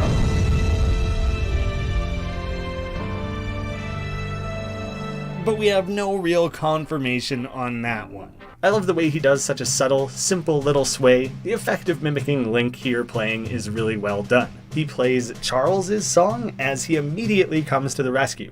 Anyways, the Toppats are defeated and fractured, with Henry turning pro and earning the ending Master Bounty Hunter. Henry has taken down Reginald and Right-Hand Man. All that's left are this eye patch guy, possibly who would have owned the patch seen in the Jewel Baron Route Vault. Someone with a big old butt chin. We have seen one character in the series with a butt chin, perhaps they are related, although that other character is pretty strongly neutral, potentially even good.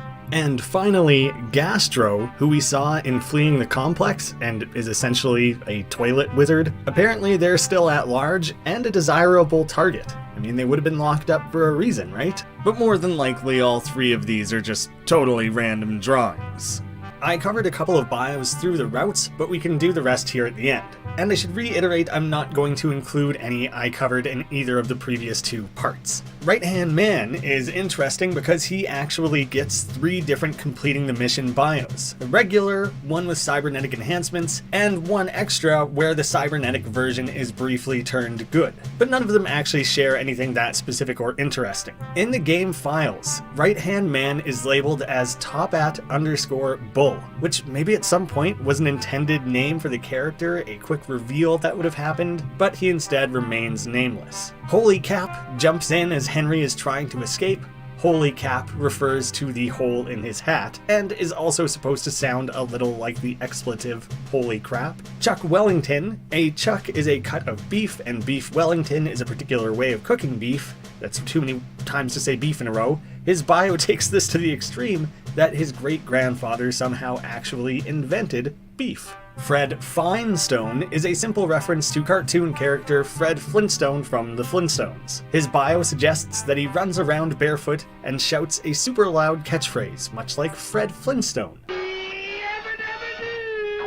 Although in-game, he can very clearly be seen wearing shoes, so maybe he only likes to get crazy on special occasions without anything on his feet. My guess is the bio came later and Puff didn't feel like changing all the animation to reflect this goofy one-off sentence. Fred Worst, with his greasy little soul patch, is meant to be a parody of Limp Bizkit's Fred Durst, who, yeah, kind of is the worst. Clement Warrentine is kind of an infix of Warren into Clementine, although I see no larger pun or reference there. MF Jones, which is revealed to be short for Milhouse Fillmore Jones. Now, normally I hesitate to say a shared name is a reference without proof that there's more to it, something linking that name and this character. Like Matilda Ivy shares a last name with Poison Ivy, but nothing else about the character alludes to that, so I don't count it as a reference. It wasn't until researching this that I fully came to realize Milhouse just isn't ever really a first name in almost any context outside of Milhouse Van Houten.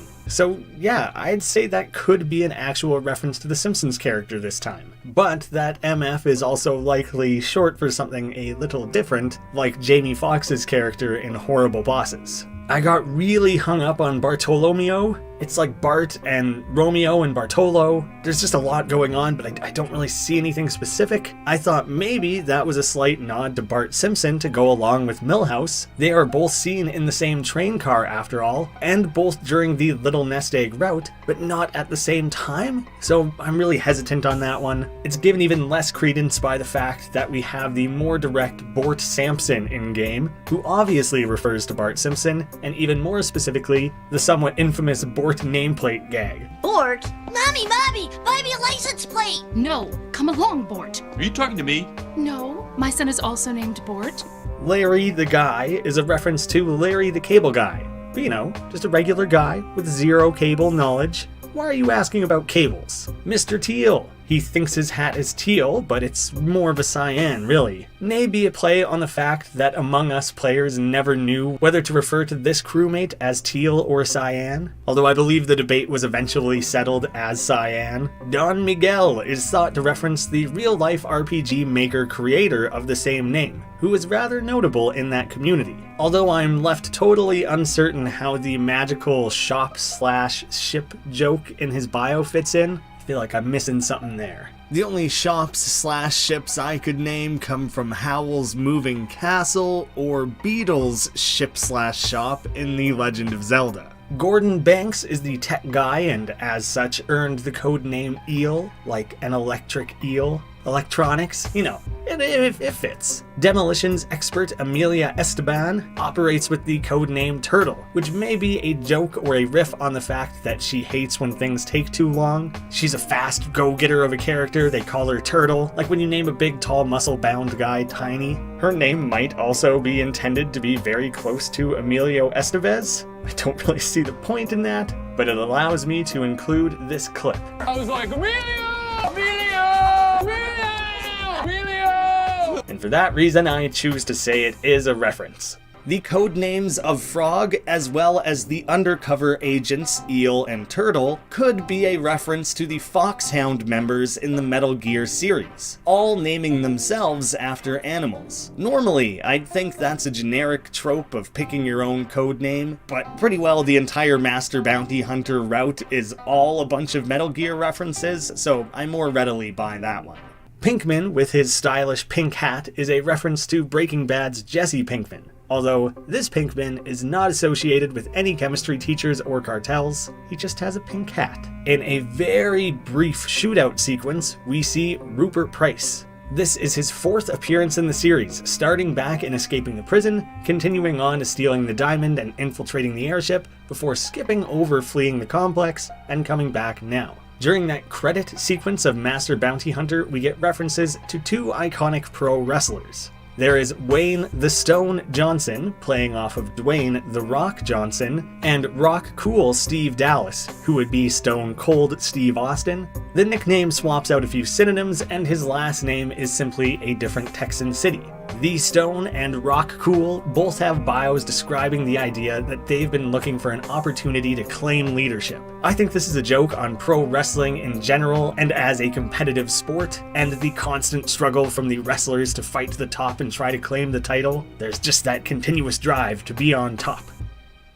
The last infiltrating the airship branch, rapidly promoted executive. And first to match with that from fleeing the complex is Ghost Inmate. Henry defeated the right-hand man, but still led the Top Hats to an effective escape from the government. He was against them, now he leads them. Later, at the wall, he backstabs Ellie in order to get away alone and undetected. This route starts only 3 days after fleeing the complex. Ellie broke herself out of the wall and followed Henry to the airship. Ellie convinces everyone to have a mutiny against Henry. He is technically still in charge, even though Reginald was kind of sneakily sliding back into that role in his absence. Thomas Chestershire and Jeffrey Plum actually stick up for Henry as being a pretty good leader. Thanks guys, you the OGs. Henry must avoid being walked off the plank if he chooses Chainsaw, which I guess we did see once prior when fighting Right-Hand Man and infiltrating the airship. Although it's played off as less of a direct reference this time, it still is a bit of a callback. Henry cuts through the plank, anticipating an Acme Wile E. Coyote style physics dropout with the ship falling away instead.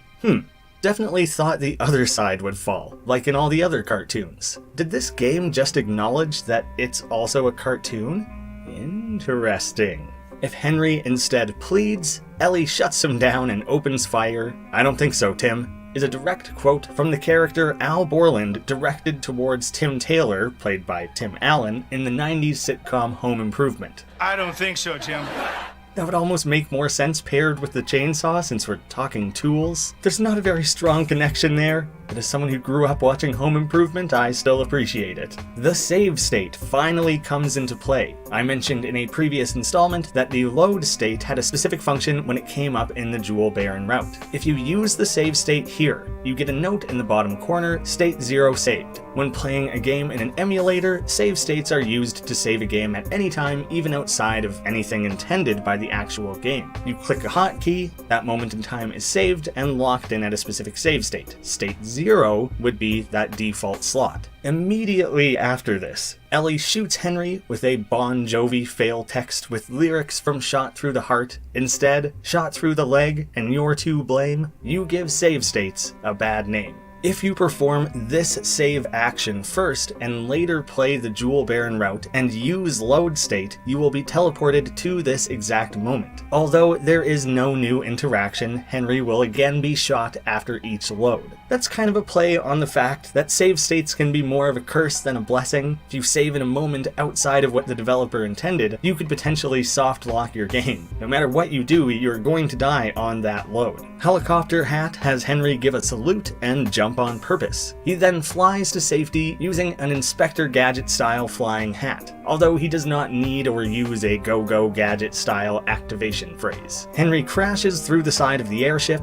and ends up in Dave Pampa's cell. The rapidly promoted executive ending left the airship intact, so he's simply been locked up all this time. Although now we have Thomas and Jeffrey locked up beside him because of that opening scene. The crash landing and sprawled position of Floyd Winters is a lot like that of Henry's jetpack fail, plus the whole act of busting through the wall. That might be subtly calling back to that moment, but if that was Puff's intent, I feel he would have just went for it. He's already called back to that fail directly once. You know, comedy comes in threes. Looking at it now, I'm almost surprised it's not done in a more obvious way, which makes me think it's a coincidence. Toppy is meant to be a play on Mario's Cappy in Mario Odyssey. Henry uses this to take control of Floyd, who has a key to the cells. Seemingly, this is the same key which would have served a key role in the Big Ol' Sword secret within infiltrating the airship. Thomas and Jeffrey do not recognize Henry and toss him overboard. Mind Crystal is a fun play on the character control indicators that hover over the heads of the characters in the Sims franchise. Usually, those are just an indicator to show which character you have selected. There's a hilarious implication here that anytime you're playing The Sims, you're some godlike overlord who's dropping into this world and temporarily seizing control of people's minds. There's some dark game theory potential there somewhere. Henry can choose several options for Floyd, including Mock Prisoner, Discuss Movie Spoilers, and Unlock Cell. Two are relevant in-game actions. I think Discuss Movie Spoilers is one of the options in the Sims games. Floyd specifically throws a fit because his path is blocked. The Simlish here is nearly identical to what Sims would use in that actual context. But even beyond that, accurate to Sims gameplay. When a Sim cannot complete a given path or action, they resume what they were previously doing before they were told otherwise, which here would be drawing a gun to shoot Henry. Henry is presented with 3 Microsoft Word documents of cryptically named plan options. They obviously look like Microsoft Word, although nothing in game specifically calls them that. Got to avoid those trademarks, the same way we have Samsung TVs. I would love to hear your pitches for a stick-minified Microsoft Word processing software. The Good Gents is likely named after Goodfellas, but the plan does not last long, or work at all, really? What? That's OP. They better be nerfing that in the next patch. That would be a common gaming gag, with nerfing being the process of making a particular part of a game something OP or overpowered and making it less powerful. Midnight Surprise simply has the characters plant explosives and detonate them at the stroke of midnight. I suppose it was too effective? Just like old times. Is that in reference to blowing up the airship before? It obviously wouldn't have happened before in this particular path, but it could be talking about old times more broadly? A note specifically for us rather than these characters? Regardless of fourth wall breaks, it was a poorly thought out plan. Deuces has them simply slip away in an escape pod. This is left rather open-ended with the questioning, mission complete? The pod smacks into Reginald and Right-Hand Man, and we see in the end screen that Ellie stepped up as the new leader on the airship, while Henry remained leader of those loyal to him, including Dave Pampa now. This results in the ending Top at Civil Warfare. which is possibly the most open-ended in all of the collection. Many fans have suggested that if a sequel to the Henry Stickmin collection and completing the mission were ever to be made, this should be the branch that is explored further.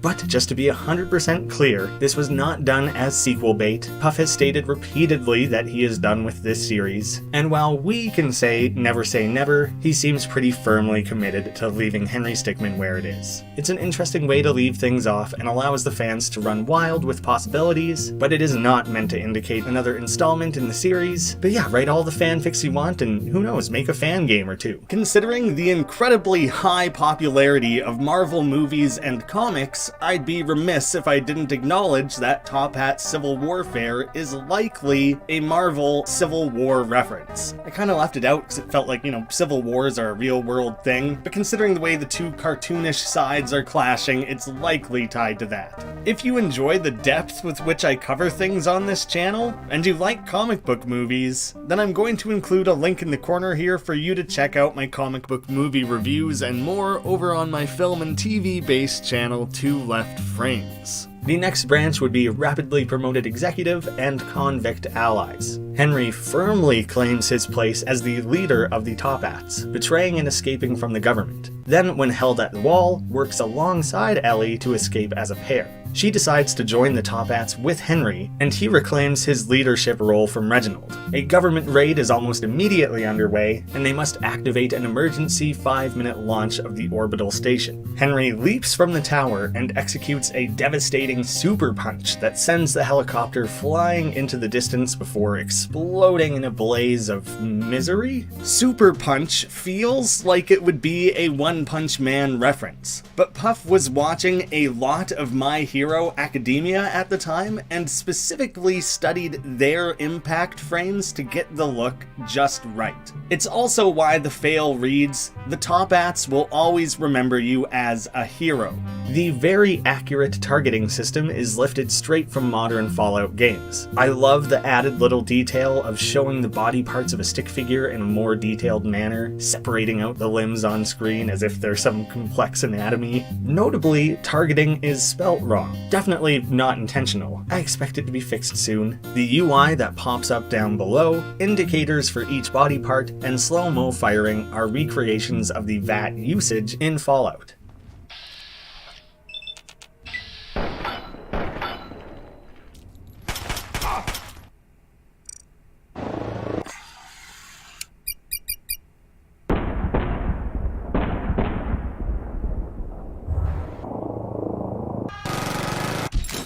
It is a common frustration with players that 95% accurate shots seem to miss much more often than the 1 in 20 times they statistically should. The successful option is to board the helicopter using the wrist-strapped grapple hook, which is an item taken from the Just Cause series, commonly used to grapple and swing around, rather iconically in-game between aircrafts. This also acts as a callback to the bail-fail option in the Presumed Dead route, where Henry deployed a chute and tried to sail to safety. I suppose the Henry of Convict Allies somehow acquired one, while that Presumed Dead path Henry did not?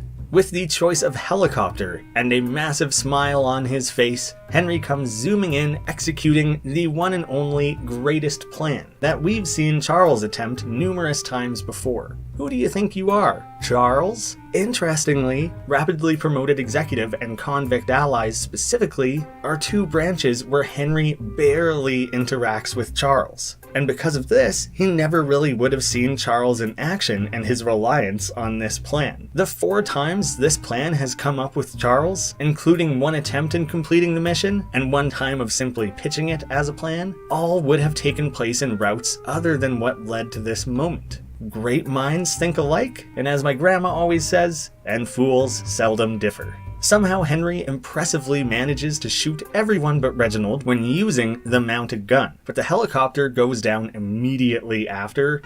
Bomb has been planted. Comes from the Counter-Strike series. Bomb has been planted. His ally then questions the accuracy of the statement, since it's instead a giant EMP. Isn't this an EMP? I guess this soldier just insists on sticking to the script, no matter the explosive device on hand. While it doesn't make much sense as a reference, they do all appear to be giant Duracell batteries, and presumably are hooked up to the Rainbow Six Siege diffuser. Revolver activates McCree's Deadeye ability from Overwatch. It's high noon. It's high noon. Although, as it plays out, Henry proves that he may just be the slowest shot in the West, or literally anywhere else. Were you waiting till high noon 30 to shoot? The design of the boomerang, as well as the hand aiming, sound effects, yellow markers, and stunning effect all come from The Legend of Zelda Wind Waker. And as boomerangs famously do, it flies back and stuns Henry as well. We get the pun, what a stunning performance. The janky flute playing reminds me of attempting to learn the recorder for music classes in elementary school. There's a cool layering and mingling of references here. Henry plays the warp whistle song from Super Mario Bros. 3.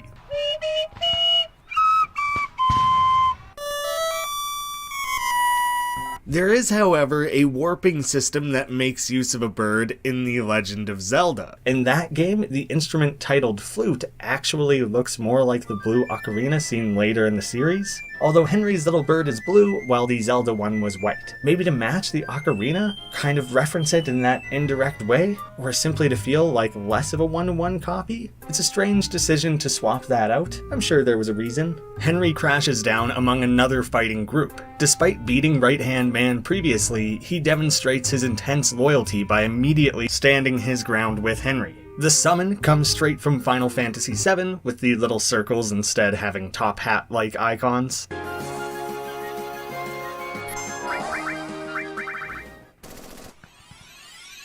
A giant Shoop emerges from the dark side of the moon, an obvious callback and seemingly ultimate form of the continually recurring Shoop character, but after all that build-up, he is too late. This is likely a joke on how long summons take in Final Fantasy VII, the animations just take a while. Last week, but not to worry. But also the fact that flying all the way from the moon would have taken a long time. Style on him is a team effort with a flipping head bop, sound effects, and style pop-ins that are all referencing Paper Mario and the Thousand-Year Door.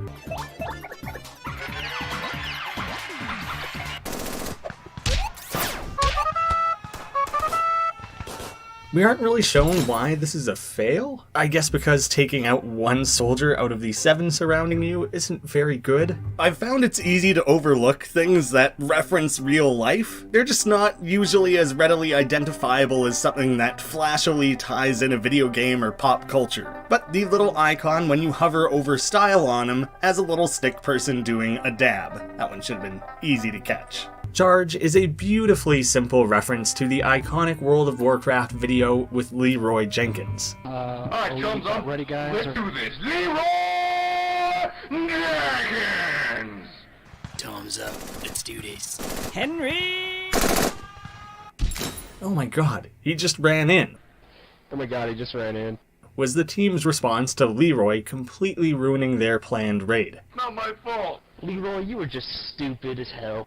At least Henry's got chicken. A small detail best seen during dual tech, it might not be intentional, but in the background on the left you can see a soldier and Top Hat member fighting like Rock'em Sock'em robots. It was maybe done just as a simple animation loop to fill in some background details, but I love that possible tie-in. I used to have a pair of Rock'em Sock'em robots that were Batman and Mr. Freeze, and I just loved them. Dual Tech is a wildly elaborate sequence with Right Hand Man superpowering Henry into a whirlwind of gunfire. Don't question how he doesn't vaporize him with his laser eye. It's too cool to be questioned. The concept of dual techs comes from Chrono Trigger. In that game, Chrono and Robo have a few similar dual techs like Supersonic Spin and Cyclone Sweep, but the one in the Henry Stickmin collection here appears to be wholly unique. What cool name would you give it? Handgun Hurricane? That's the best I've got. Pitch me some of your ideas. The way the enemies disintegrate also comes from that game. Afterwards, we see Reginald looking on through his binoculars, and he busts out a very Owen Wilson-like wow. Wow. Wow. This binocular zoom out seems familiar as well, but I can't think of anything specific. As the car slams on its brakes, right-hand man jumps to attention and poses like Buzz Lightyear's defensive pose when he gets startled. Ellie picks up Henry and right-hand man and races up the ramp. "We've got company" has become an iconic, commonly used action movie phrase. We've got company! It's considered one of the most overused lines in film history by some. We need backup. We've got company. Look, we're gonna have company! Benny, Eddie, we got company! And a fun insider joke and nod to film history by others. If you do nothing in the QuickTime event, the Jeep is stopped by Major Herschel Panzer, suited up in some heavy-duty Warhammer Space Marine armor. Flipping the perspective of how it was brought up in a previous video, Herschel is Johnny Panzer's father. And again, Panzer is German for tank. Makes sense when he's a big tank of a boy. After these three are tossed off the Jeep, we have the fail text, "Seatbelts everyone," which is a Miss Frizzle quote from the Magic School Bus. Seatbelts, everyone! Choosing Ellie, she steps up and starts firing from behind the wheel, sending the vehicle flying off the ramp. This is a bit of a running joke in the Stickmin series. Henry has crashed his car while in a high-speed chase trying to shoot a gun, and Charles crashed his helicopter when attempting to snipe while airborne. So each of the main three have done it once. Right-hand man rocket boosts the Jeep and sends it crashing through the ship, much like the Holdo maneuver, and that is now the third time I've said something looks like that. And none of them look quite right in my eyes. You guys have to help me out here. Are each of these separate references? And are any of them actually a direct reference? And if so, what are they reference? I just need a hand. I'm clearly overthinking or underthinking. It's just not clicking. Henry busts out this awesome uppercut finishing move, but is left behind. His little gasp right before the choices appear is very Link-like. The gravity inverter seems like a classic Gadget Gabe sort of item with its own instructional manual and everything, but nothing indicates this is actually the case. It's equally as foolproof as his usual gadgets, as in, not at all. Cloud has Henry riding up towards the rocket on a Cloud platform from the Mario franchise. There's a chance it's more specifically meant to be a Lakitu Cloud. True to its series, it eventually times out and drops Henry. Abandoned Tank has Henry back up a tree and blast the ground to rocket himself into the air. This reminds me of the janky physics exploits you could utilize to launch your way around the map in the Grand Theft Auto series. People even would specifically do this with tanks. Reginald grabs hold of Henry in a way that's meant to mirror the betrayed ending. Reginald even calls back to this, indicating that he could drop Henry if he wanted to.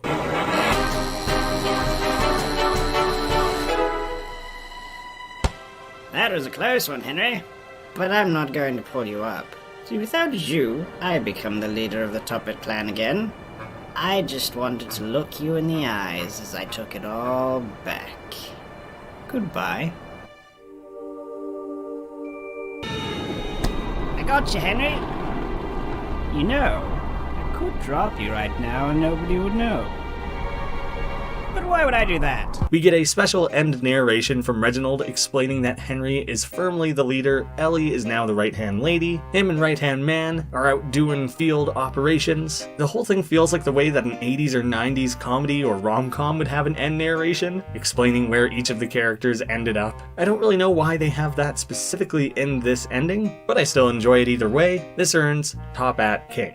During this sequence, we have a brief appearance from Pablo Sleuth, who is actually not featured anywhere else in the game. Their name and design are plays on the MS Paint adventure series Problem Sleuth from Andrew Hussey. The joke of him being always armed builds on an in-world gag where those characters stylistically do not have any arms. Next down the line is rapidly promoted executive and presumed dead. Henry rose to the rank of top-at leader, betraying the government, and he escaped the wall on his own, tricking those in charge by faking his death. A character who walks into this wintry tavern is meant to reference the characters of Nintendo's Ice Climbers. Their names are Nana and Popo, while our Stickmin character combines them as Nacy Popo. Much like the Ice Climbers, she has recently been on a mountain climbing expedition to map out these mountains. And this eye-patched man seated at the bar is named Travis DeGroot, named for and designed to look like Tavish DeGroot, the demo man from Team Fortress 2.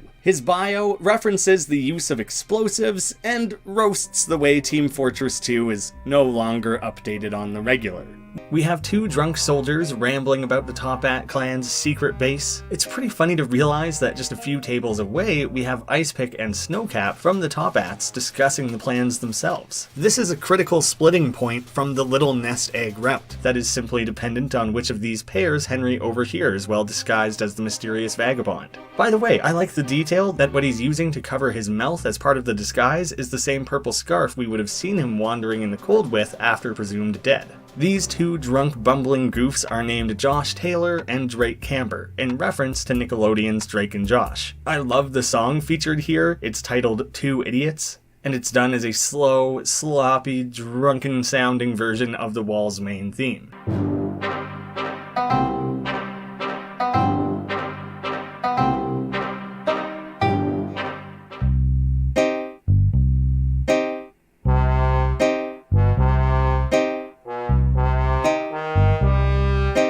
One of these hungover goofs makes their airdrop a little too soon, with Henry floating down on a cliffside. He appears to ride down on a Killstreak care package from Call of Duty.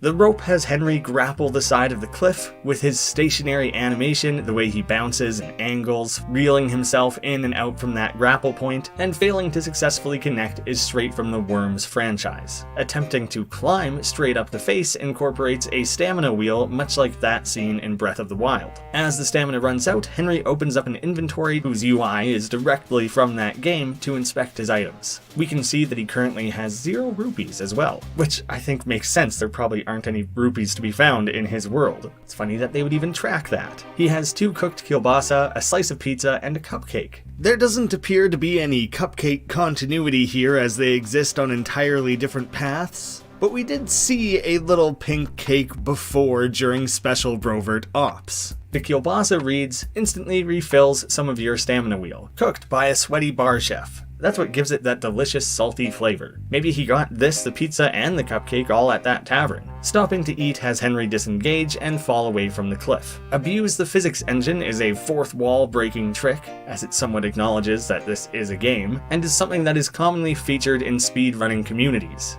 Finding a strange glitch that you can then exploit and allows you to bypass sections of a game. We have these two guys betting that they think Henry will show up to stop their operation. $10 says he shows up and stops our entire operation.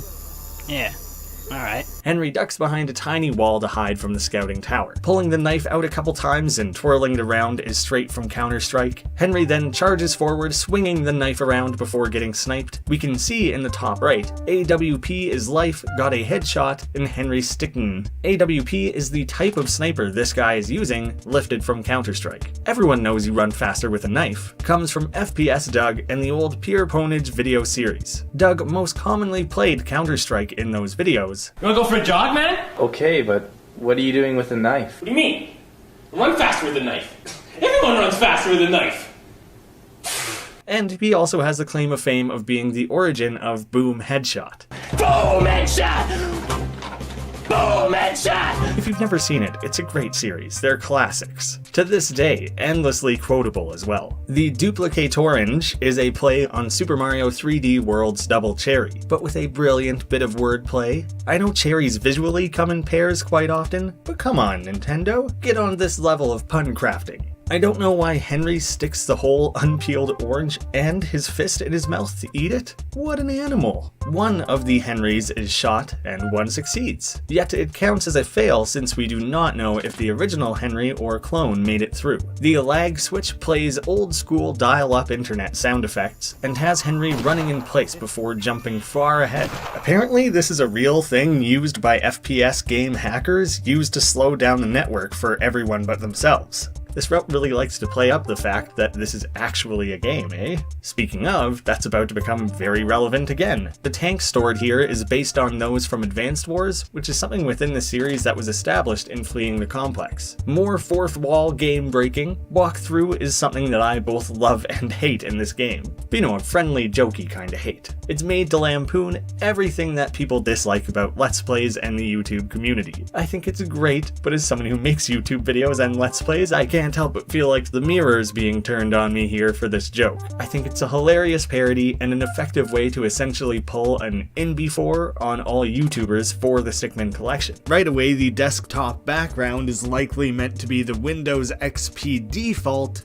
Bliss. Henry is watching this on NewTube with its little tank logo. It's meant to be a joke combination of Newgrounds and YouTube. I love the janky title of this video and the fact that it's barely viewed and heavily disliked. It's incredible that there is an infinite loop nested within of the walkthrough guy showing you how to do the walkthrough section of the game. For some reason, Instagram is unchanged, but we have Twitter, Facebook, and something that I'm guessing was improv, Pimbus. Make sure to follow me on Instagram, follow me on Twitter, follow me on follow me on Instagram, follow me on Facebook, follow me on Pimbus. The joke with this section is that the game will select and stitch together scenes in a random order, done in a way to make it seem like it's being uniquely animated. On my playthrough, I watched it for about 5 minutes before I caught on, and once you finally click away from things, it tells you precisely how much time you just wasted on it. There's a minimum time spent of 15 seconds before it allows you to skip. You basically have to spam click through the scene to cut it off at 15 seconds exactly, and if you do, you earn the achievement Speedrun Strats. Now, this didn't come out totally perfect, as the scene was never meant to be stitched together and viewed in this way, but I attempted to gather the footage from every possible instance, remove the clips of Henry clicking around, and stitch together in a way that plays chronologically. It's not going to be perfect, but I thought it would be a fun challenge.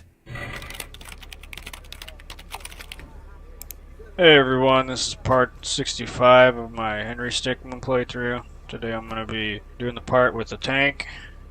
But before I get started, I just want to thank my sponsor. Before I get started, make sure to like, comment, and subscribe on my video. Don't forget to like, don't forget to comment, don't forget to subscribe.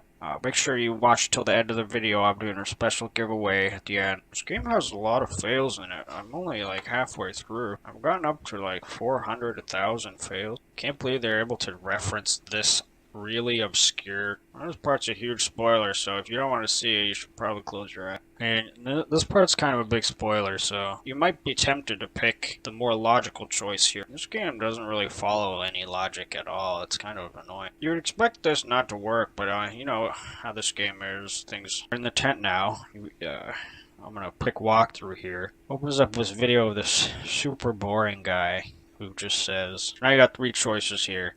If you click walkthrough, it starts playing a video of this really boring guy who's all like, and if you click walkthrough, you get this big Dumbo who's all, now you'll come up to a big tank, and if you choose walkthrough here, it makes this guy who's all, and when you get to this tank part, you want to pick walkthrough. It'll play this video of a guy who starts talking and he's like, tank. You get 3 options. You want to pick walkthrough here.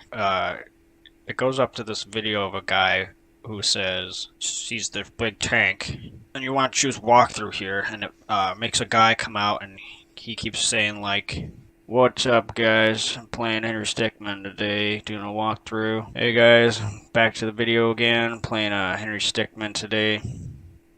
Welcome back to part 65 of my Henry Stickmin walkthrough. Hey, what's up guys?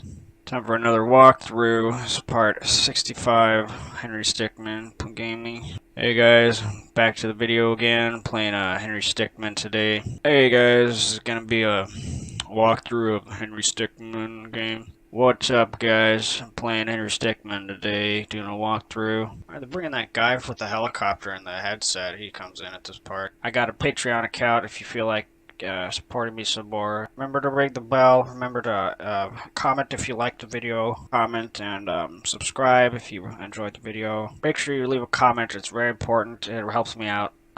Make sure to follow me on Instagram. Follow me on Twitter. Follow me on follow me on Instagram. Follow me on Facebook. Follow me on Pimbus. Puff recorded multiple takes of a few parts to disguise the fact it is repeating sections over and over. The dedication to include every memeable bit of YouTuber calls to action, stumbling on his words, including lots of gross mouth noises. The love-hate relationship should be all the more clear. The correct option is the Scrambler, which sends Big Boy the Tank AWOL. Big Boy is the name of a weapon in Fallout, but I doubt it's an intended direct reference. Seems like just kind of a generic name, something fun to give to a big tank. We have the return of the Center for Chaos Containment, who were first introduced in Stealing the Diamond, were prominent in infiltrating the airship, and actually absent in fleeing the complex other than one lone character. This is Mobile Unit A113. This is an insider Easter egg used by various animation studios, notably Disney and Pixar. Although it has become common elsewhere over time, others have gotten on board with the joke.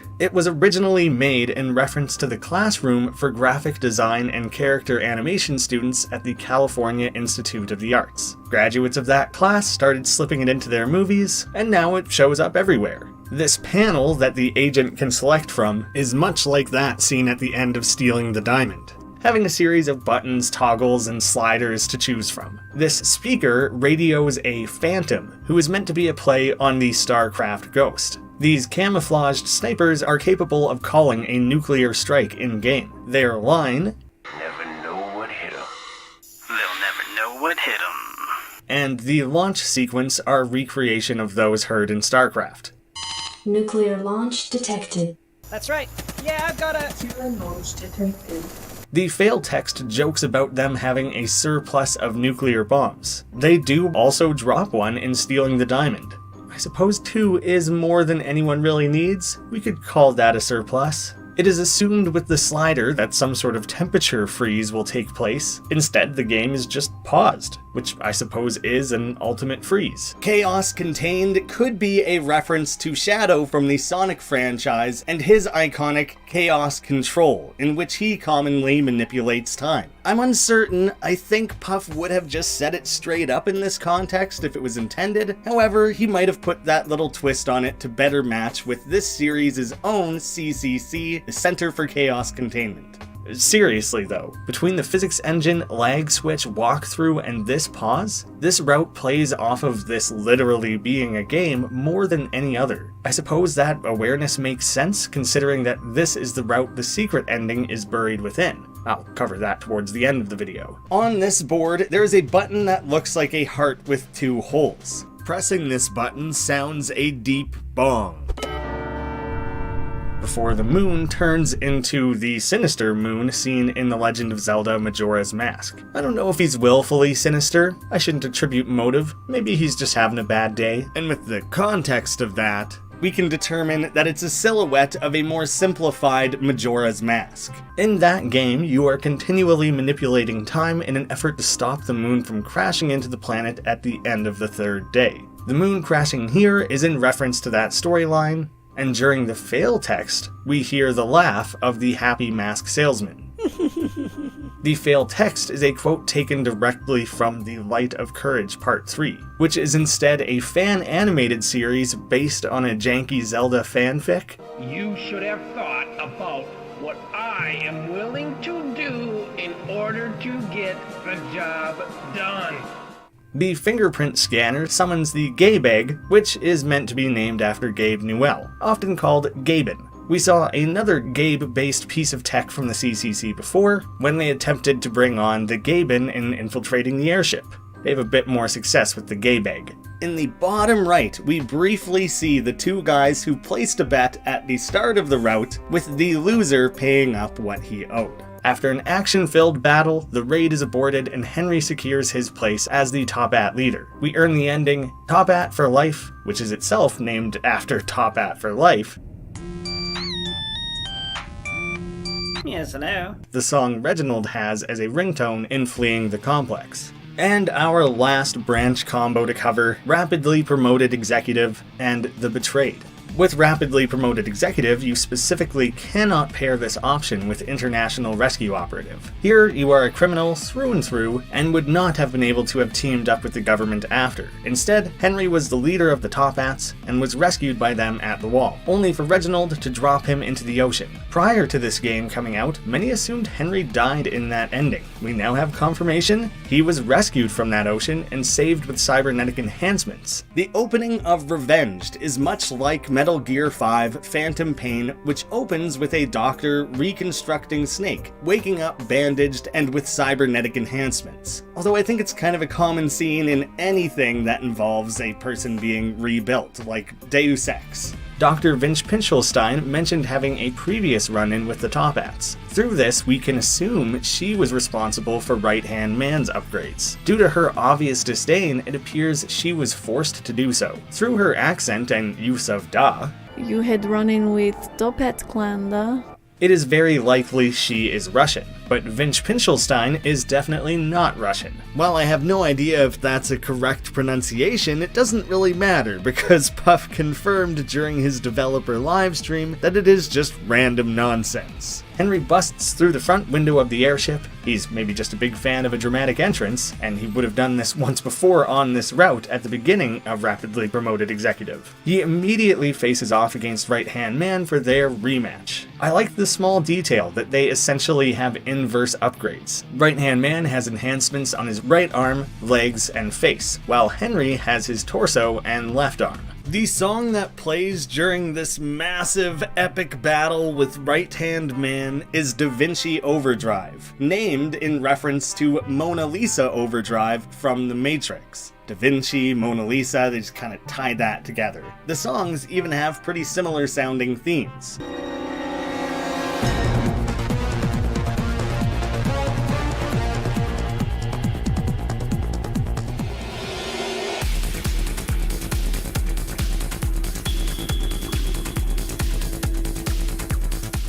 When Henry attempts to absorb, after exploding, his legs fall to the ground, kind of like they do towards the beginning of Toy Story 2 when Buzz is blown up. But I think that one's coincidental. Especially when we see it once again with Right-Hand Man and the Wombo combo. I think it's just kind of a flashy way to kill off a character. The way Right-Hand Man shoots his hand away into Henry's face and calling it back could be a reference to Mega Man's Mega Arm, also known as his Rockin' Arm, first seen in Mega Man 5.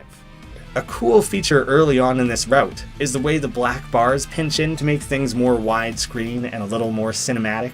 We had another route that was super heavy on the game inspiration, so this one leans a little more on the theatrics, cinema, and anime. First, using gun form, Henry transforms his arm into a laser blasting gun. Right-Hand Man rapidly dodges around it and pops up behind Henry. Nothing personnel, kid. Nothing personnel, kid is an intentional mistake, referencing a cyborg Sonic fan character, Cold Steel the Hedgehog, who has a piece of fan art that features this particular typo. You made me use almost 10% of my power. It is more of a general joke used to riff on power scaling in anime, but it has been relatively recently popularized in a series of memes featuring Shaggy from Scooby-Doo and his supposed hidden powers. Whether it was meant to pull on that more specifically really is going to depend on when Puff was animating this scene. The spirit form has Henry summon his spirit, Reference, which itself is a joke on this whole scene being a reference, as well as the general spirit of the Henry Stickmin series being so reference heavy. The change in art style with heavy black shading is a wonderful recreation of that series' style. I just love the little details like seeing their heavily shaded lips, or the redrawing of the airship itself. It goes a long way in selling all of this. And yes, I can now specifically point out that while creating the logo for Finding the References,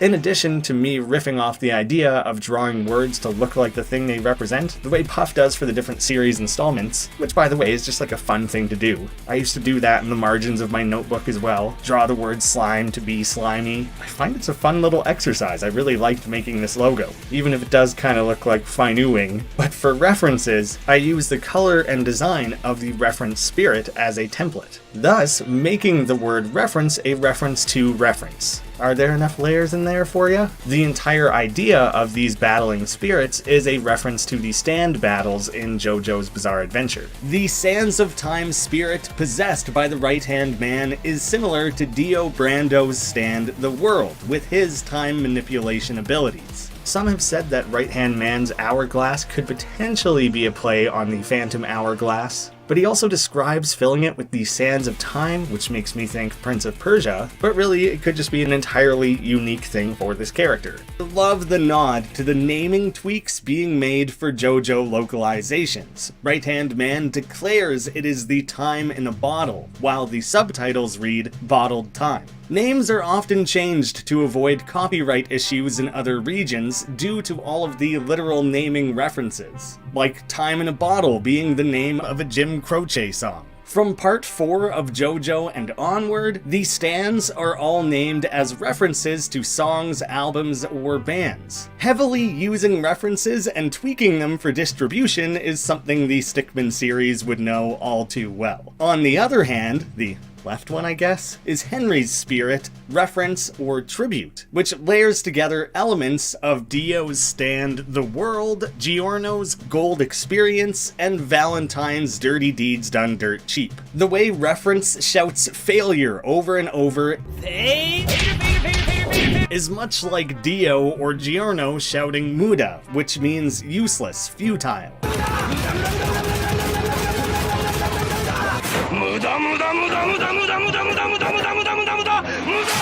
Flipping it to then be an internal reference to the use of fails in the Stickmin series. And again, Right Hand Man says tribute, but we're shown the subtitle reference. That actual name would be a reference to the Tenacious D song Tribute. So in other words, reference's name is tribute as a reference to tribute. Yeah, you heard me. The fail ends in the typical way seen in JoJo episodes, with the to be continued arrow being replaced by mission failed. The fail text, that doesn't seem right, but I don't know enough about anime to dispute it, is a reference to this line from Mac in It's Always Sunny. Or I could burn it up and get a nice smoky smell in here and let that smoke go into the sky where it turns into stars.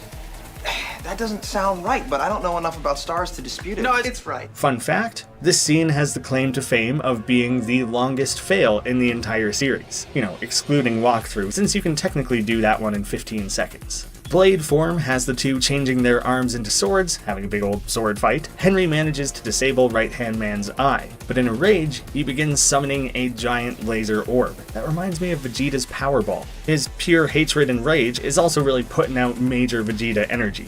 Henry can attempt to absorb the energy blast, but it overcharges his enhancements, causing them to blow up. Wow, that's gotta be the play of the game. Selecting this blue text plays the sequence in first person from Right Hand Man's perspective, with a UI and countdown that are all made to look like that play of the game feature in Overwatch. I like the small details, like you can see some of the other skills of Right Hand Man, like the laser eye. Playing this sequence earns the achievement Play of the Game.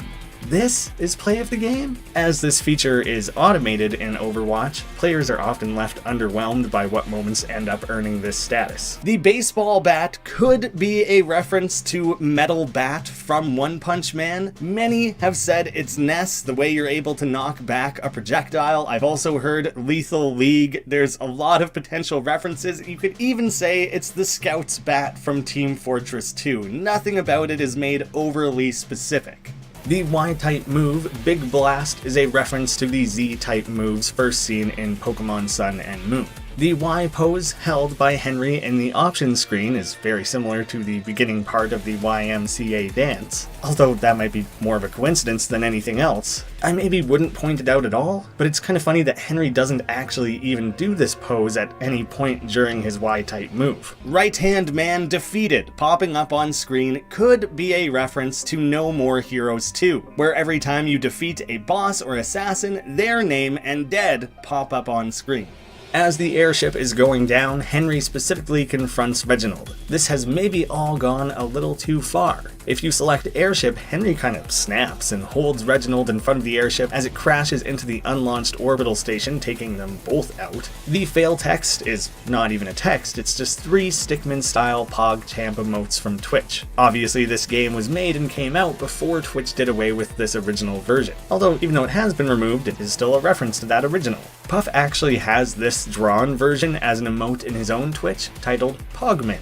Henry can flip the betrayal ending on Reginald and attempt to drop him over the edge. He lands safely with the use of a hat parachute. The fail text comments on his hat receiving some upgrades. This is a callback to a fail in infiltrating the airship where Henry accidentally drops Reginald while parachuting. Now he has this backup for just such an occasion.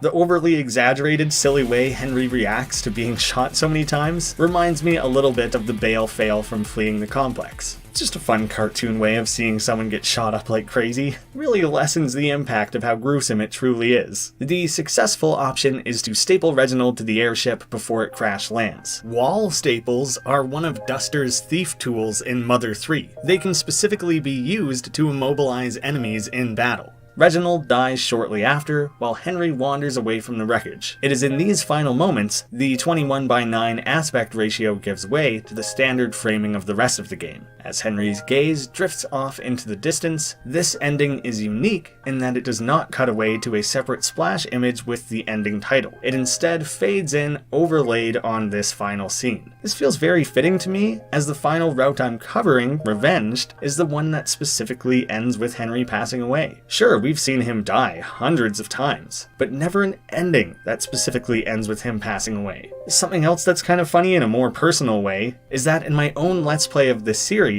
when tackling completing the mission, Revenged ended up being the first route I chose and played, while in this series, it's the last. I just wanted to take a second to appreciate the coincidence of how that played out. Character bios. At this point, I've covered most reference-based bios in the rest of the episodes of this series, but I was actually surprised how many unique characters there are that still only pop up in these routes. I still have a fair number to cover. Hank Stockman is one of several characters in the series who's meant to have a name that's just similar to Henry Stickmin. His aviators and mustache feel very similar to Nick Goose Bradshaw in Top Gun. Mad Lad is simply named after the meme and phrase, whatever we're gonna call it, of, someone being a mad lad. He also drinks the fictional Kerpow energy drink that's named after the comic book onomatopoeias that you see. Now we know of 2 in-world energy drinks. Timothy Turner has his big front teeth, and a name that's meant to be a play on Timmy Turner from the Fairly Odd Parents. And to really drive the nail home there, it directly mentions imaginary friends he had when he was younger. Norm Hexter. Norm and Hex are both math-related terms, as well as Hexter kind of being like hacker, texter, and hacksaw all merged together for this techie character. Gerald Gruff. He has a low, gruff-sounding voice. Orban Lamp? Lamp? That took me like 9 takes to say, and that's as good as I could get. Why is lamp like the hardest thing to say? He's got to be something, right? That name is so unique and odd that I refuse to believe there isn't a reference in there somewhere. Curly Brown has a name much like Charlie Brown, but the Peanuts cartoon wasn't especially notable for its cartoon logic and physics the way something, say, Looney Tunes would, so there might be another reference intended or layered into this one. Beans. Bees? He just thinking about those beans. Skeeve is a seedy sneak of a character, and their name is literally just a play on the word skeevy. Jose Gonzalez is a play on a generic fake name used to refer to new players in Team Fortress 2, which, as the bio refers to, is a free-to-play game, and if they're new to the game, they obviously would have the default hat. Variants on this name that players have used over the years are Pablo Gonzalez and Jose Gonzalez, usually stylized with a year at the end to indicate the player is young. Like they would have typed 2007 or 2008 at the end, like their birth year. I'm not sure if people still make this joke online. If they do, I guess you'd have to update it a bit. Jose Gonzalez _2012, things like that. Ogre Crip is in reference to the Boulder Fist Ogre from Hearthstone, which players commonly intentionally misspell their name as Boulder Fist Ogre, playing on the seemingly dumb nature of that character. His flavor text is, "Me have good stats for the cost." The improper grammar of Ogre's bio plays on that as well, and the last name Crip is likely lifted from Hearthstone streamer Criparian. Mac Dandy is simply a play on the phrase Mac Daddy. Dr. Glass could be a reference to Mr. Glass from Unbreakable, with the joke being that if he isn't actually a doctor, then this character's name would literally be Mr. Glass as well.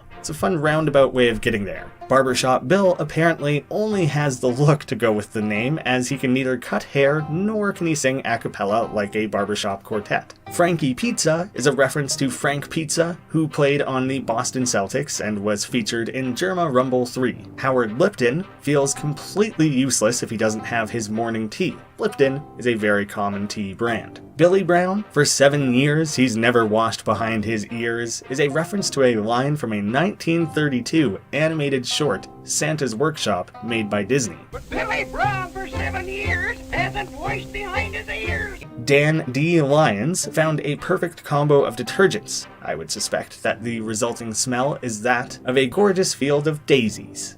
June July being born in August is just simple and hilarious. Teemu Suomi is from Finland. Teemu is a common Finnish name, and Suomi is literally Finnish for Finland. Geriatrics is getting up there in age, and his name is a direct play on geriatric. Merle Goldenfold is potentially a reference to Mr. Goldenfold from Rick and Morty. Frederick Munster's last name is named after a cheese, and he wears a top hat literally made out of cheese. Now that we've covered the full game, I can go back and finally show all the locations of the Hidden Among Us crewmates in completing the mission. There are 12 in total. I'll cover them in the order I covered the endings of this series. There are 2 in Cleaned 'Em Out. After Henry and the train arrive at the launch site, the yellow crewmate is atop this crate. Later, on the rocket, when using the leaf mode, the blue crewmate is on top of this crate. In Triple Threat, when Henry and Ellie use parasols, the brown crewmate is on the far right inside of the tower. During Valiant Hero, when choosing the different escape pods, the cyan crewmate is nested among the different Top Hat members in the luxury escape pod. After Henry teleports into the vault during Jewel Baron, there is a purple crewmate.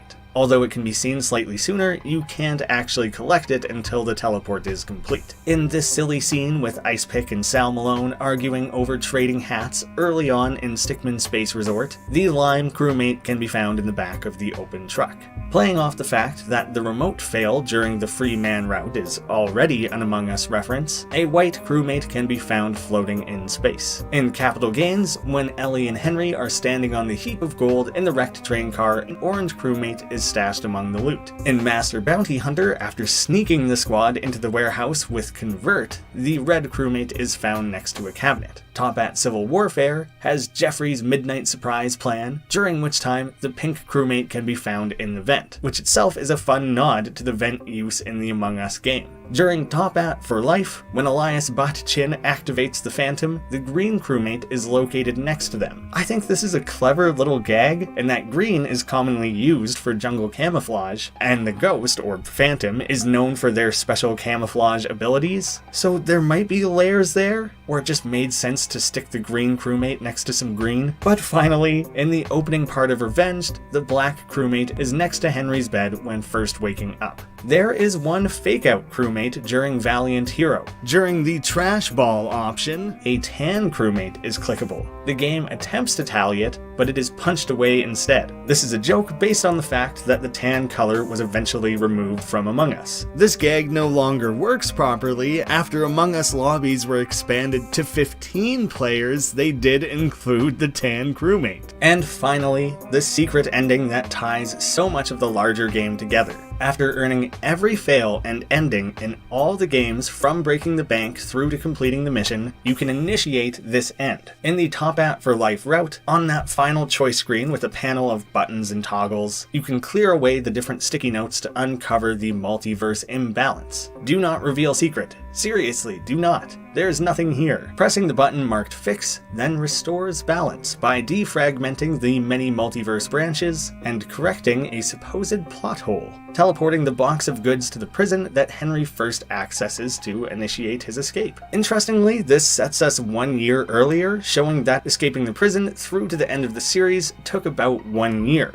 Although based on dates of camera footage and Gadget Gabe tech reviews, we know that the total time of the series is likely a bit longer. This seems to indicate that Henry actually did some hard time in escaping the prison rather than getting away immediately. I'm throwing that out there, it's a possibility. I won't get too hung up on all that. I made an entire video specifically discussing this secret ending and some of those possibilities, so I'd recommend that as a follow-up if you're interested. This is followed by a very sweet thank you from Puff for enjoying the series for all these years. Well, thank you for making them. As if I didn't love the series enough and appreciate the work put in, Henry Stickmin will now forever have an extra special place in my heart, as being the game that really helped this channel break out and take those final steps towards potentially going full-time. That is really special, and something that I can forever credit to Henry Stickmin. You know, and Puffballs and the rest of the Inner Sloth crew. But there's something fun about attributing it to a fictional character as well.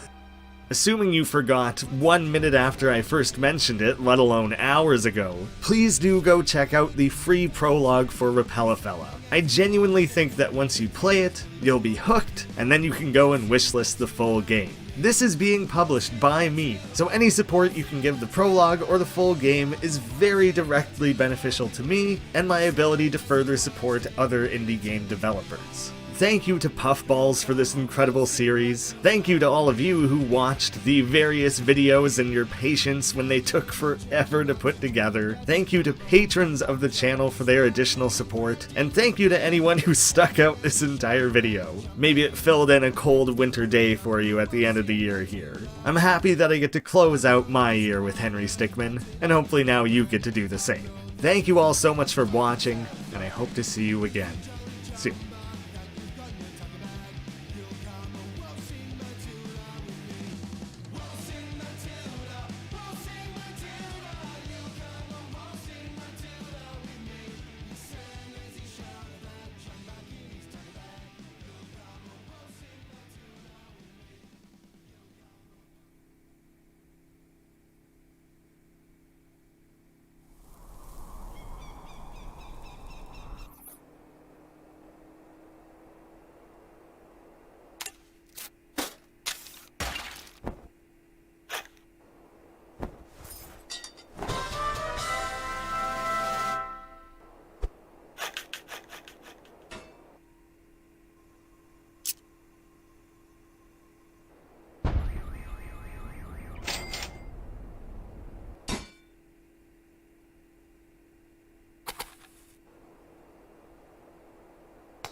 Eh? How did we lose one? I think we should throw it in the back, just to be safe. You ever wonder why there's a bank out here? Well, I think it's supposed to be like more of a vault, you know? Oh, that makes sense.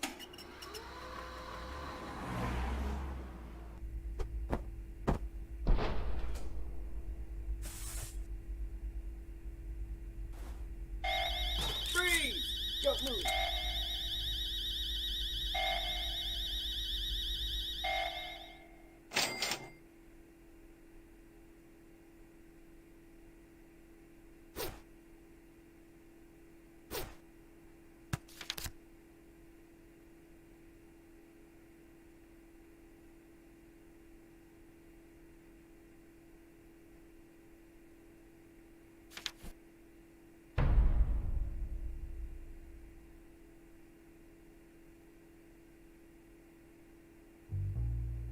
Oh, you. You're free to go. Not really, but you've got a package. Don't get your hopes up. We've already checked it for anything useful, haven't we, Dave? What? Yeah, of course I checked it. I mean, if I didn't check it, I'd lose my job, and I don't want to lose my job. See you around. Free to go.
Ready?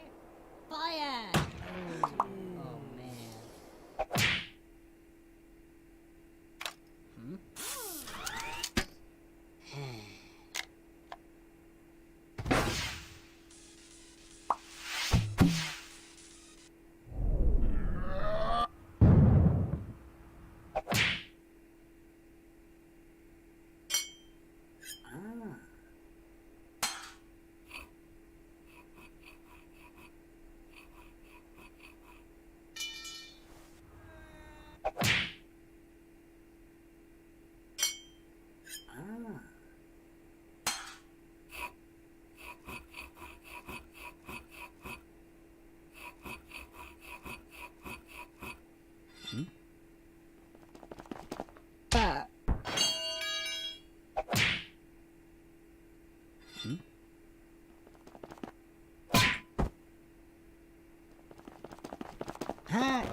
Hey, he's escaping.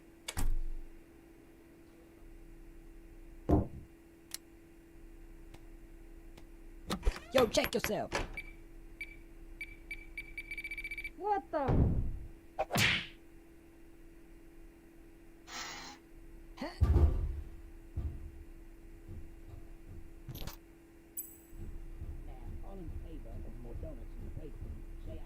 Or nay. Shut up, janitor. You don't count. Now an extra one on you. Yeah.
Oh look, you're back.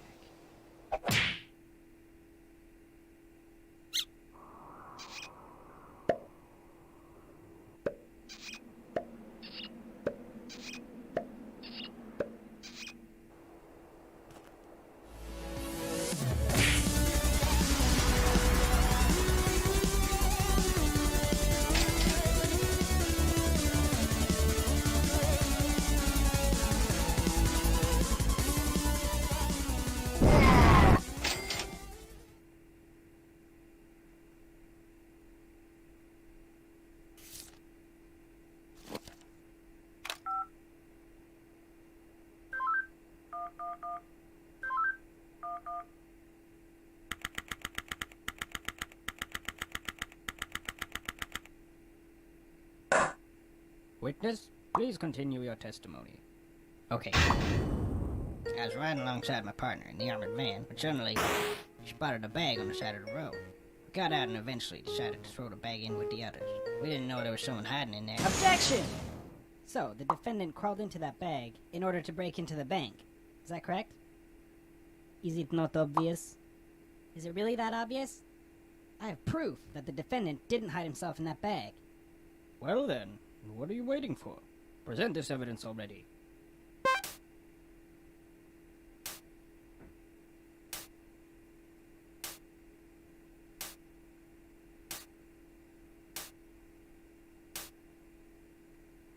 Take that! What is this? It's evidence. And how exactly does this prove anything?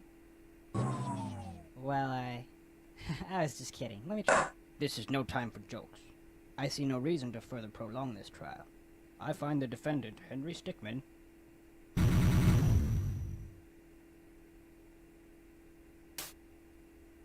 Take that! Is that the bag the defendant hid in? Yes, but there's one thing that's been bothering me. If the defendant really was hiding in this bag, then how did he tie the knot from the outside of the bag? What? If he was inside the bag, it'd be impossible for him to tie that knot on the outside. But then, how did he do it? It's simple. He didn't. What are you saying? I'm saying my client wasn't hiding in that bag at all. He was stuffed in there. By this very witness! As you can see by this doctor's analysis, the defendant had taken quite the beating. While he was in the bag, he was unconscious. This is absurd. The witness was attempting to dispose of the body. He left the defendant in the bag, knowing he'd drive by it on the way back to the bank. When the witness and his partner passed the bag, he convinced his partner to throw the bag in with the others. But why would he do that? Why, to dispose of the body, of course. There were millions of bags of money in that bank, and the witness knew it would take a long time before the victim was found. But unfortunately for the witness, his victim woke up and tried to escape from his tomb. He was arrested on the spot, and the witness thought everything was over. So it's come back to haunt him now. You can't be happening to me!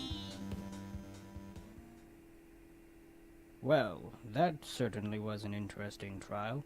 However, I am now ready to deliver my verdict. I find the defendant, Henry Stickmin,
As the mayor, I hereby declare the Tunisian archaeological exhibit open.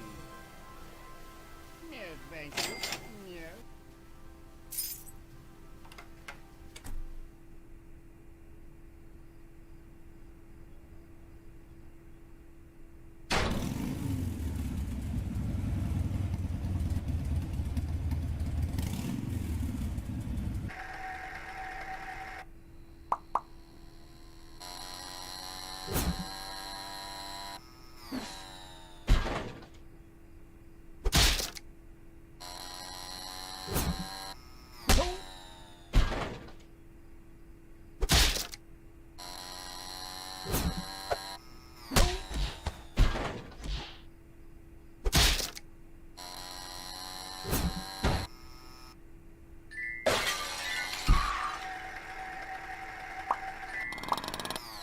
Whoa.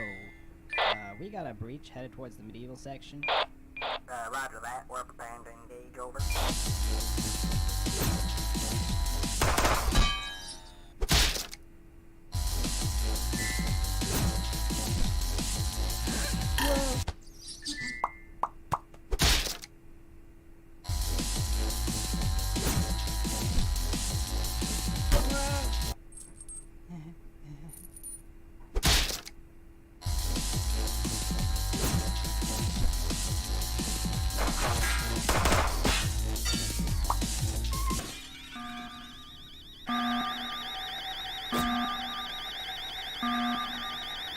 Put your hands up, boy. Don't move a muscle.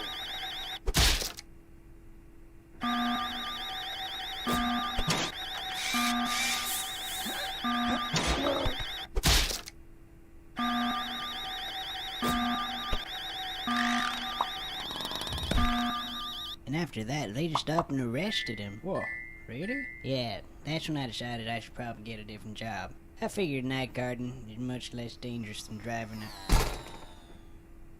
Crap.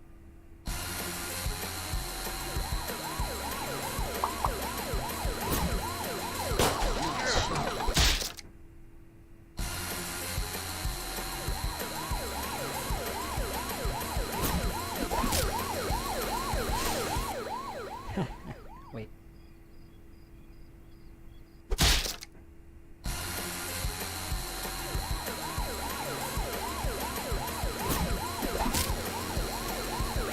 No, Johnny!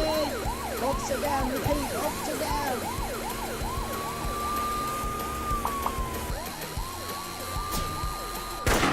Wave goodbye to your head, Waker.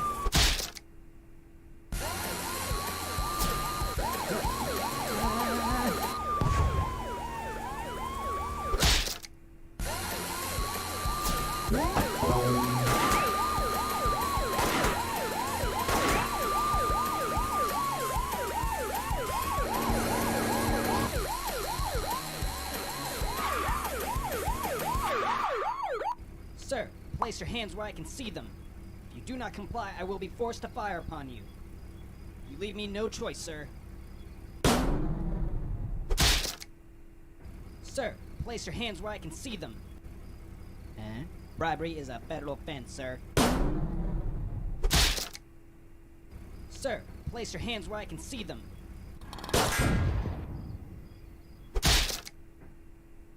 Sir, place your hands where I can see them.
Falcon Punch!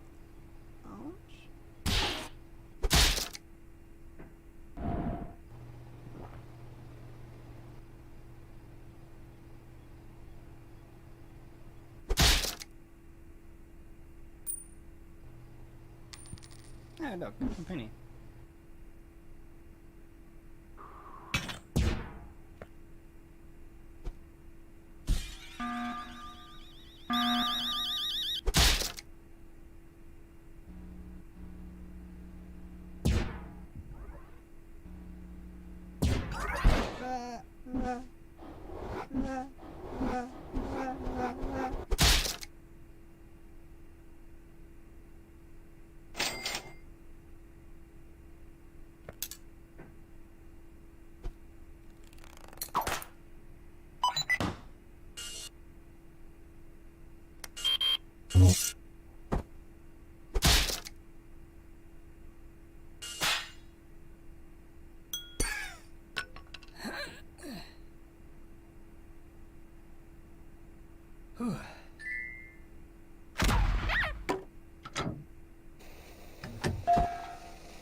And after that, they just up and arrested him. Whoa, really? Yeah.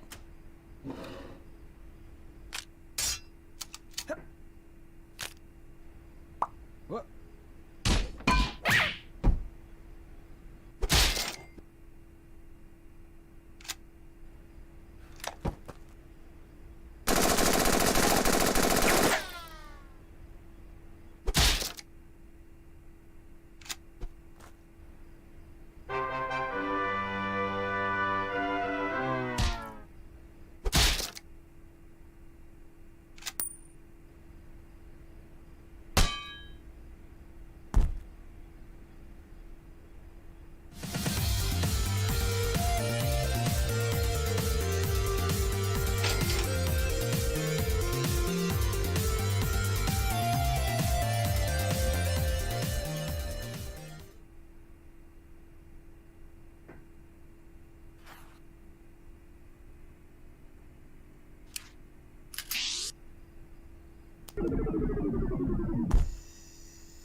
something in that cake, and he used it to escape.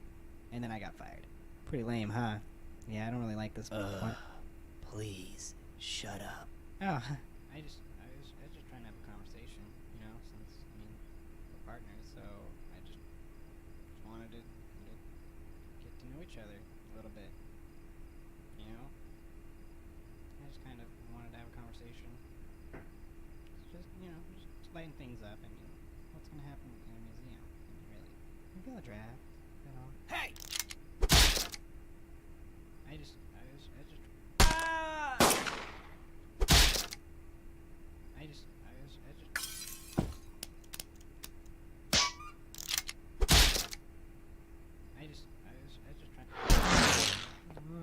I gotta warn someone.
Sir? You might want to come look at this. I'm getting chaos readings at 10.6. It's coming from the museum. My god. It's over 9? Yeah. I'm leaving this decision up to you, Corporal. Just hit one of those buttons to deal with this pressing situation. Who's watching TV? Get back to work! Sorry, Chief. I'm going back to work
Well, well, look who finally decided to wake up. You've been quite elusive, but your skills make you worth the catch. You'll be perfect for the job. We've been having some issues with a group of thieves known as the Top Hat Clan. We know they're guilty, we just can't pin them to any crimes. You'll be going into the airship to bring them down. I don't need to remind you that we've got you on several charges. Attempted robbery, breaking yourself out of prison, and even stealing a Tunisian diamond. We've got quite a lot of counts on you. Do this job right, and we'll drop all charges against you. Charlie here will be bringing you close to the airship. The rest is up to you. Find a way to bring him down, and you'll be a free man. Hey, how do you want me to bring you in?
My apologies, everyone. Had to deploy some evasive maneuvers. A flock of ducks flew by.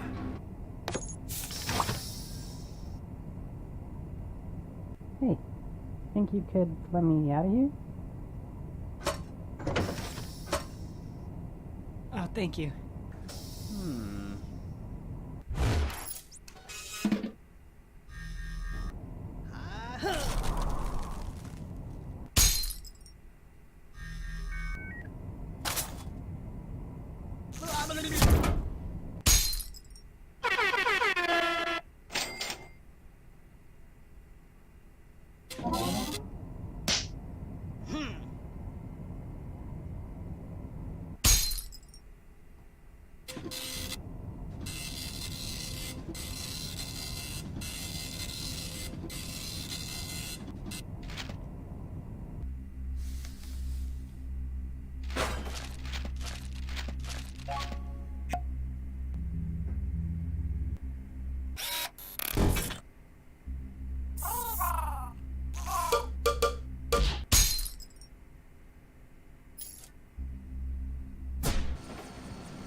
right there.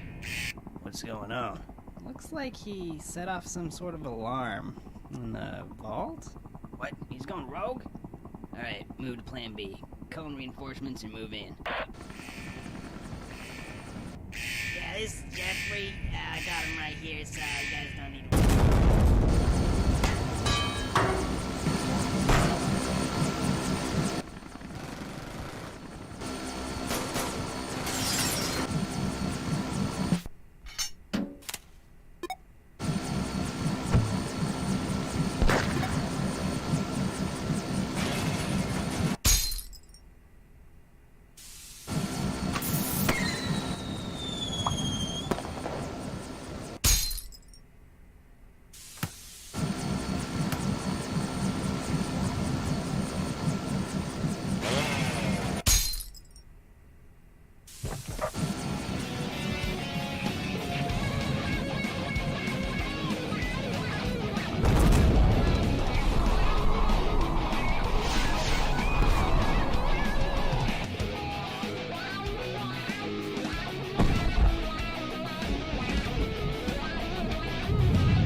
Chaos at our front doorstep.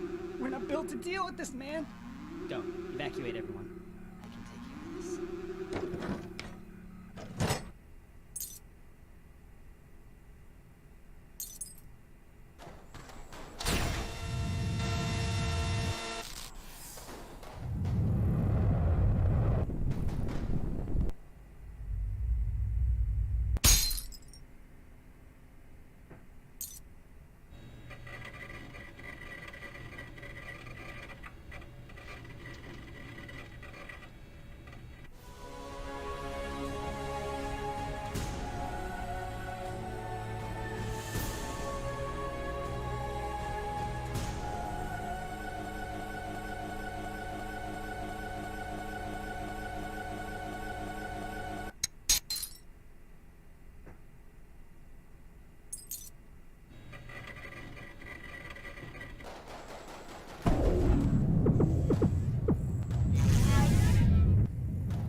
Goodbye.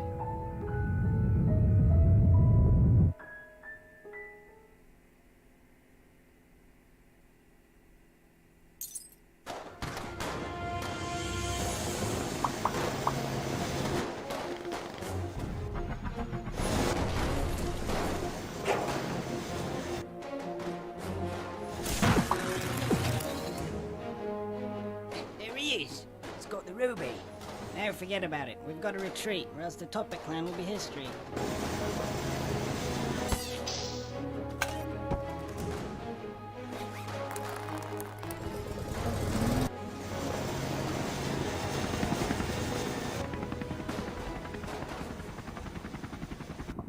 Orders, Captain?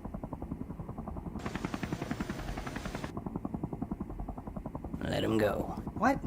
We got what we came for. He's not worth the trouble.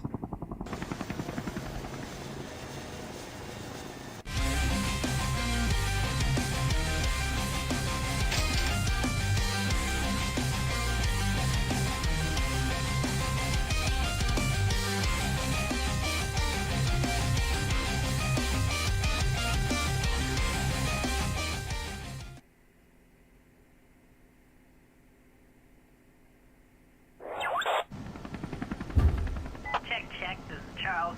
Thought I'd give you a heads up. There's a guy down there, a bad guy. So, yeah. Good luck.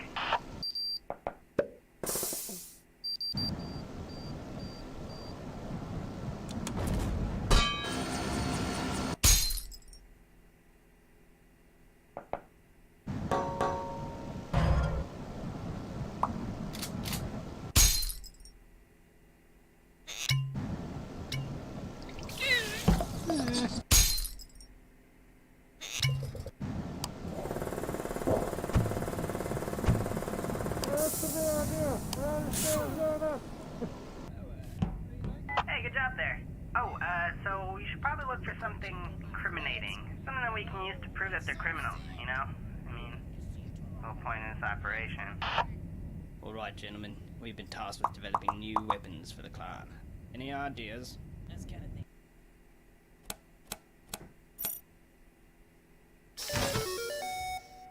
That's kind of thinking. Right, so if we go up to 3 caliber... Hey, you there.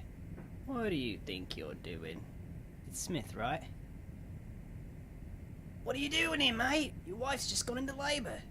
Take that escape pod behind you. It'll take you right to the hospital. Go ahead. Don't worry. I'll tell the chief.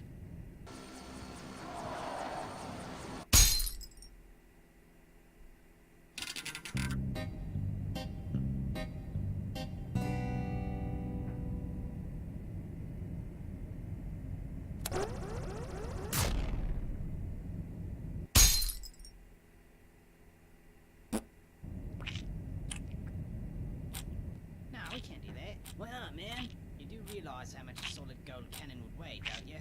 Dude, we totally got enough power. What do you think, man? Well, I'm still kind of new here, so I'm not really sure what to say. Door's jammed again. Oh, hey, you see that record sign?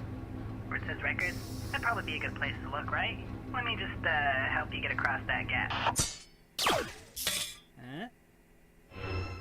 Okay, let me just, teleport this thing in here for you. Yeah,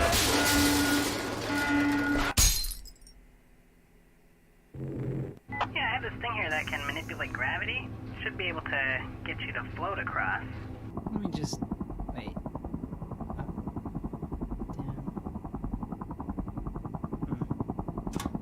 Did it work?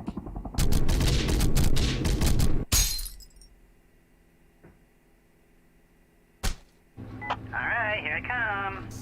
Da, da, da, da, da, da, da, da, da, da. Alright, here it comes.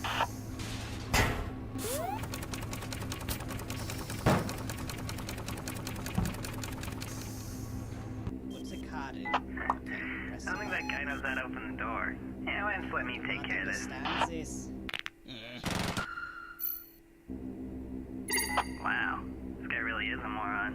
Can't believe he does not open a door. Whoops. Alright, get to bring out the big guns. Hey, you should be good to go now. Alright, hacked into their security system. Should be able to open the door from here.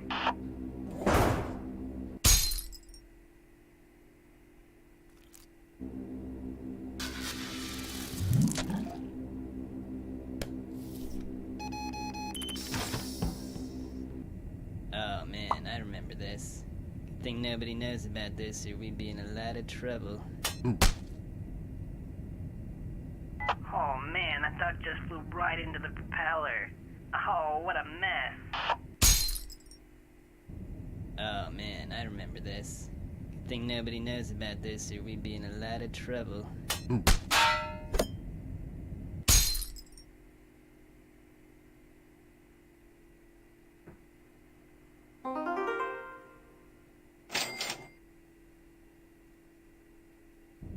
Oh man, I remember this. Good thing nobody knows about this or we'd be in a lot of trouble. Falcon! Oh man, I remember this. Good thing nobody knows about this or we'd be in a lot of trouble. Boo! Oh, hello, Mr. Spider. Alright, you got some evidence. Whoa, wait. There's no way you're getting through there. Lots of guys, and there's lots of guns, that's all I'm gonna say. It looks like you can get around if you go through that air duct. Alright, I've hacked into their power grid. What do you want me to do? Okay. I don't understand what that means. Okay, shutting down the power now.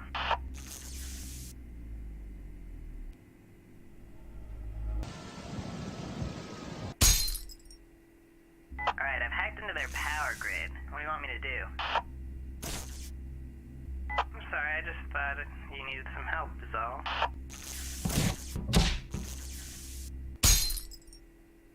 Alright, I've hacked into their power grid. What do you want me to do? Okay, I'll reroute the power to a random room, that's fine.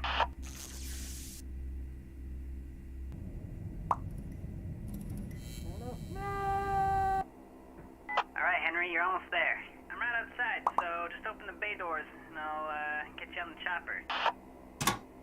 Hey, what are you doing? Yeah, we got a situation down in the cargo bay. Fire in the hole!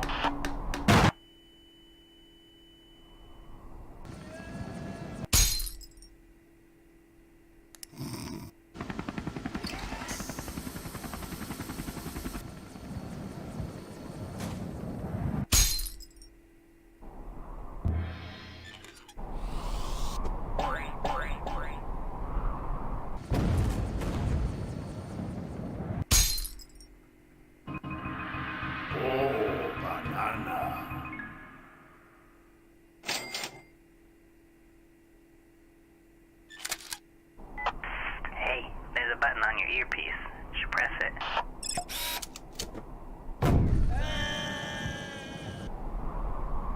What's going?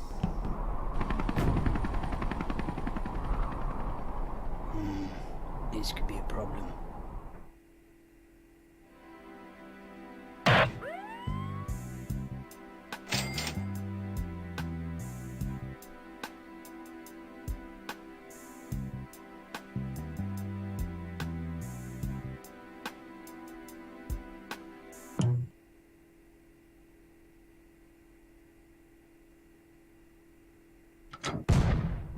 Hey, I've been looking at the numbers here. What do you think?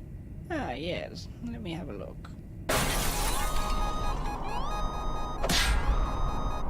Go! I'll hold him off. Come on, then.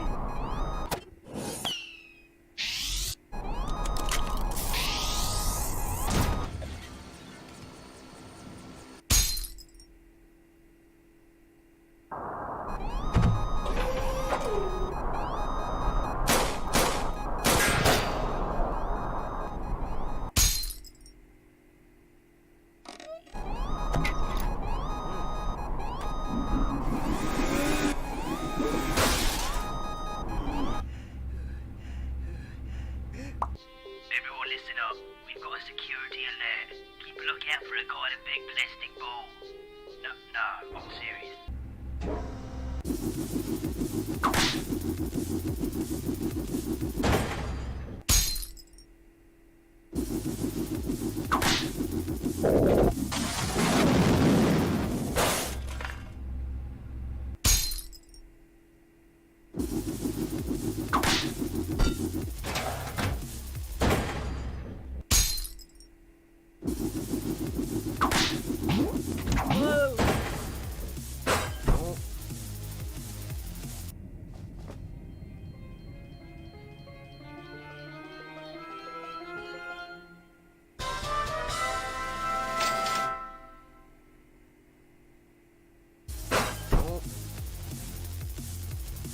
Hurry up now, activate the doors.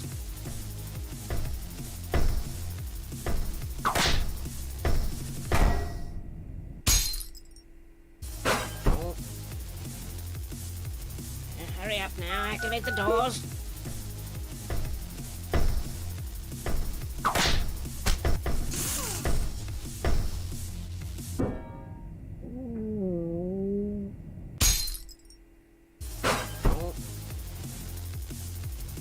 Hurry up now, activate the doors.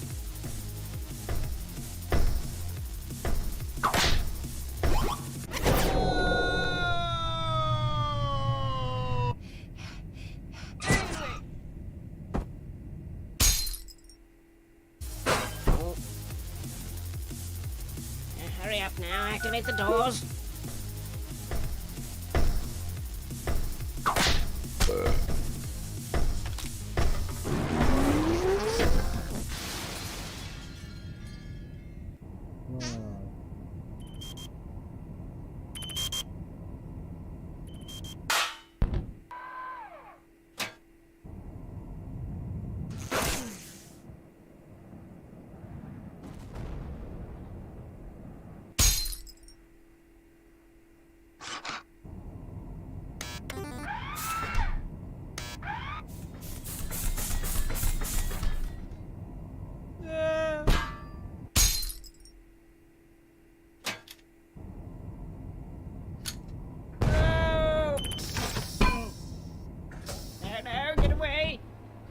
I've got you.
Help, help!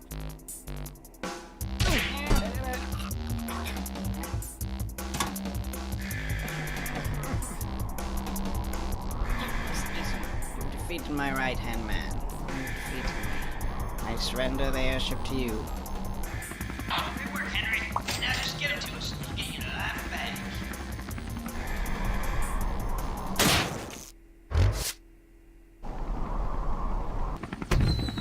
They're firing on us. Now we can take it down. Return fire.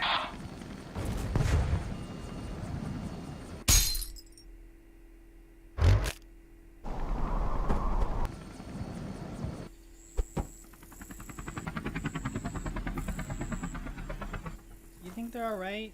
Pretty big fall. I'm sure Henry had a plan. What is it? Henry!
defeat my right-hand man. You defeated me. I surrender the airship to you. Good work, Henry. Now just get him to us. We'll get you to life back.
I'm a foreign Malaysia!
Hello, Henry.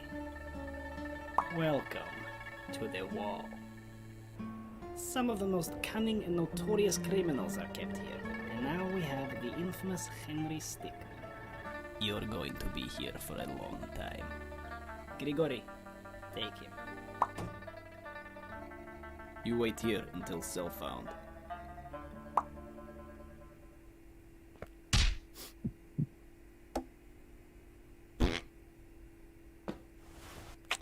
Is Grigori? Yeah, you know new one, Henry? He's dead. Yes. Put him with others. Okay.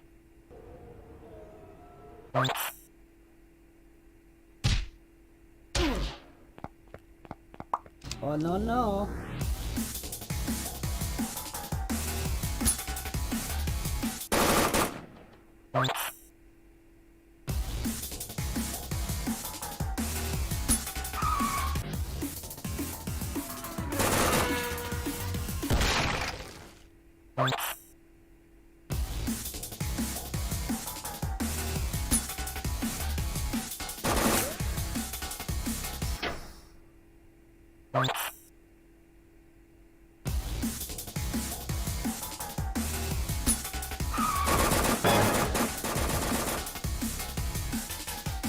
Warum ist die Pferd zu klein? Was? Nein! Wow!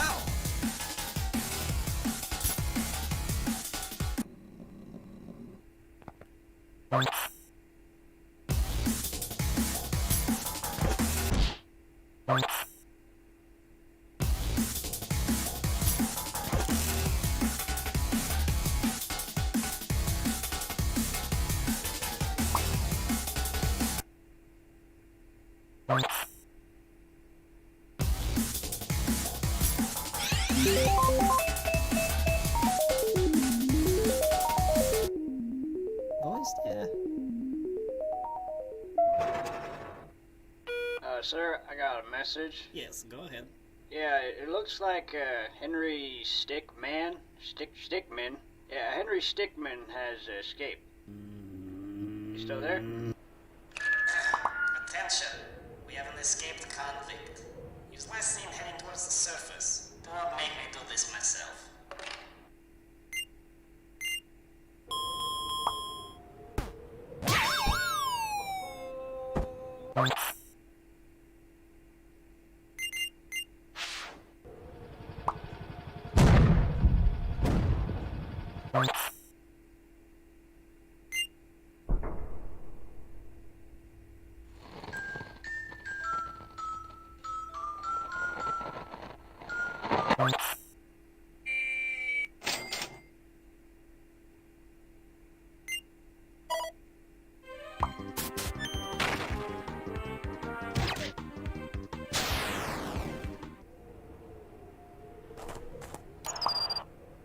He's up there somewhere. We cannot let him get through this gate. Oh, nice art.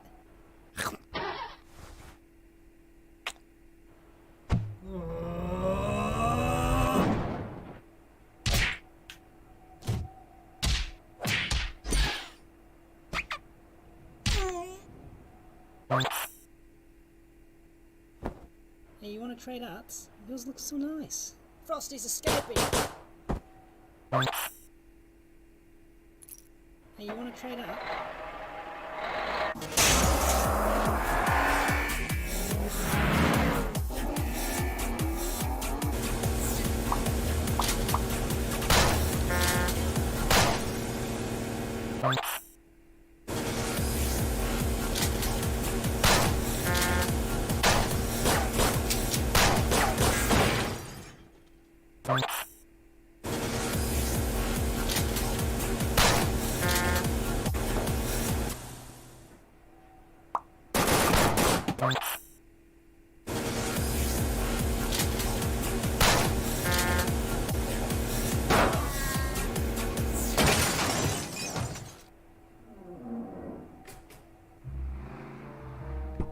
I have to say, Henry, I'm impressed. Really, I am.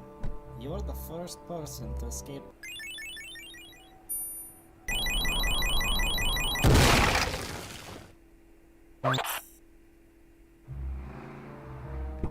I have to say, Henry, I'm impressed. Really, I am.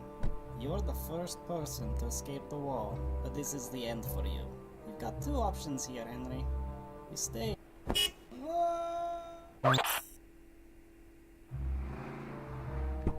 I have to say, Henry, I'm impressed. Really, I am. You're the first person to escape the wall, but this is the end for you. You've got two options here, Henry. You stay in there, or you return with... You made the right choice.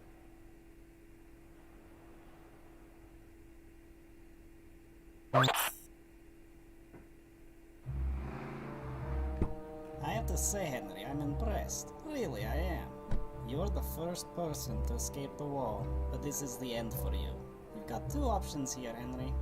You stay in there, or you return with us back to the complex. What's it going to be, Henry? Well, that's just too bad. Alright, everyone back to work. I will not forget about this. This is coming out of your paycheck, all of you.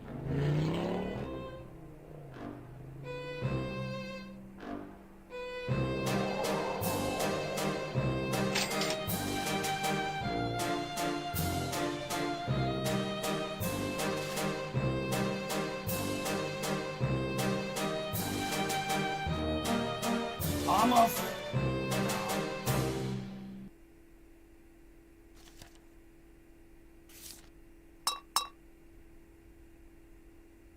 Alright, let's go. Have a good time.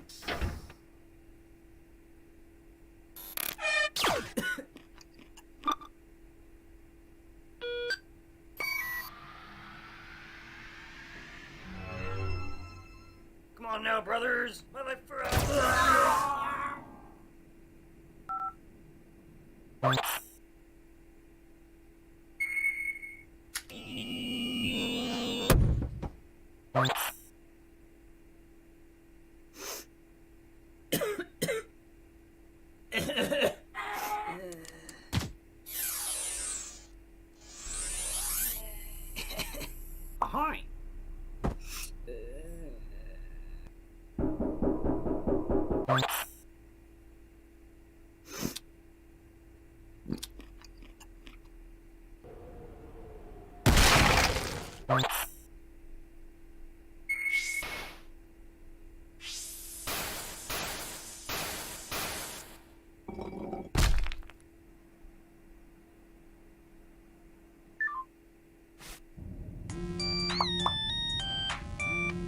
Yes, hello?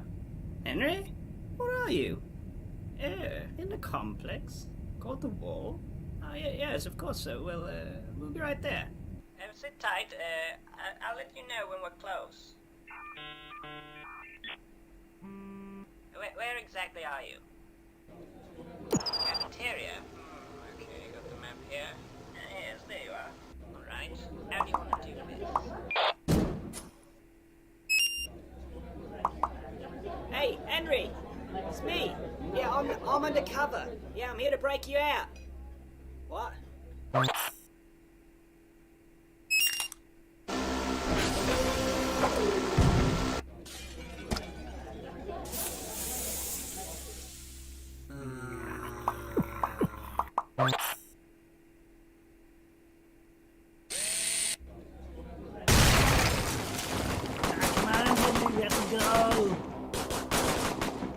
Get to the airship! You can use this to get there.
That was a close one, Henry.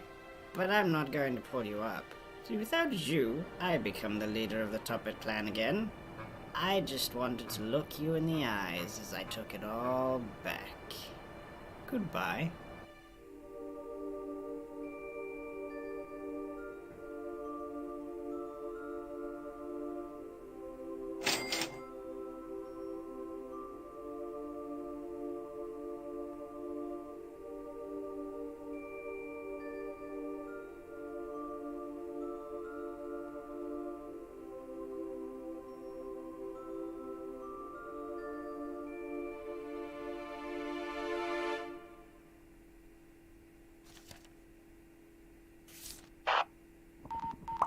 Yeah?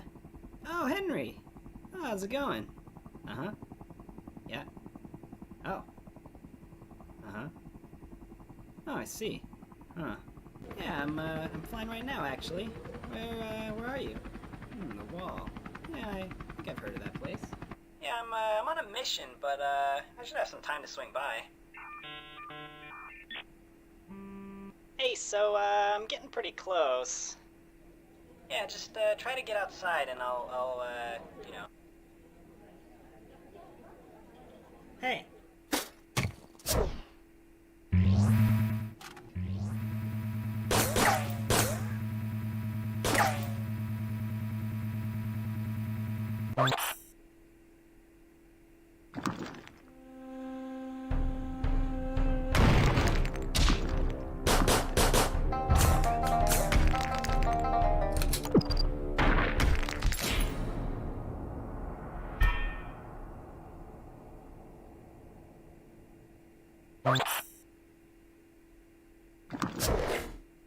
Where you going?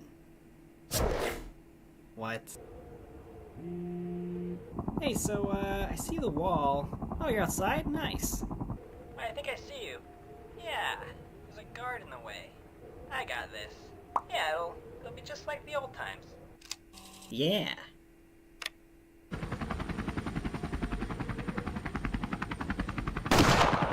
Got him.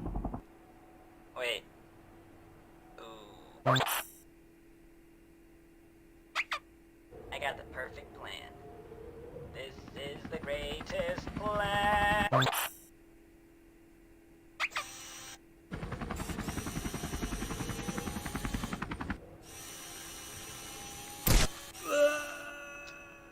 there you go. Hey, I'm seeing a helipad up here. Could be a pretty good place to get picked up. Once I get close, though, they'll probably raise the alarm. Oh, yeah, they see me. I'm coming in. Get ready. Just jump off the edge. Wait, was that the plan?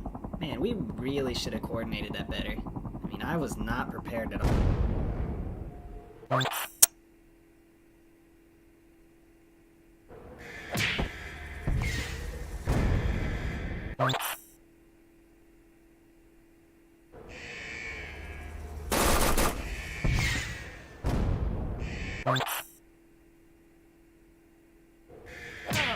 get him!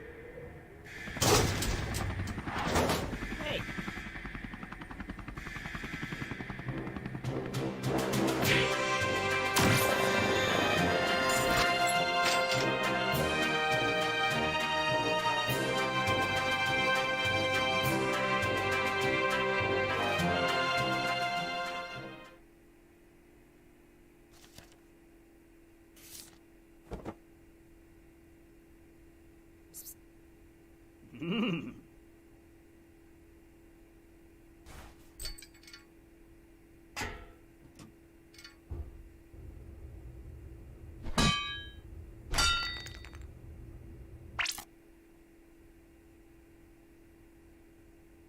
So at this point, he has only like 10 health left. And he plays, "The gates are open." And I'm like, look at how much I care. I don't care. I ended up buffing up my guys and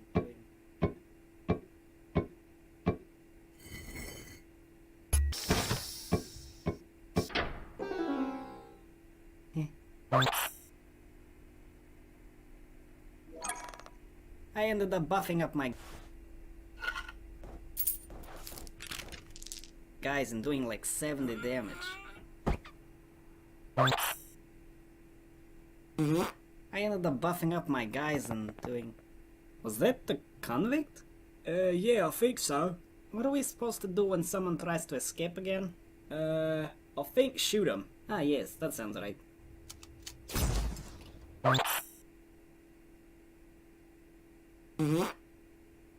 I ended up buffing up my guys and... Oh, come on.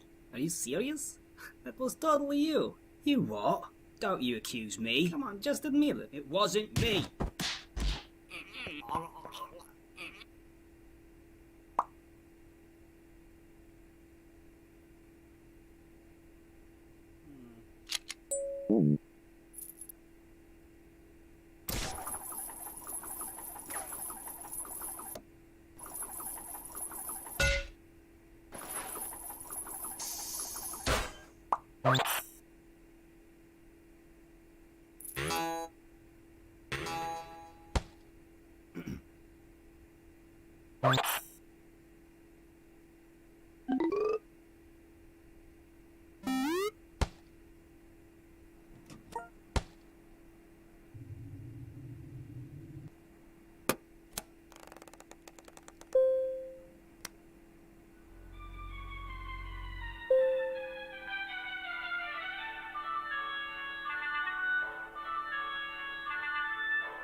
Boys, lunch is on me.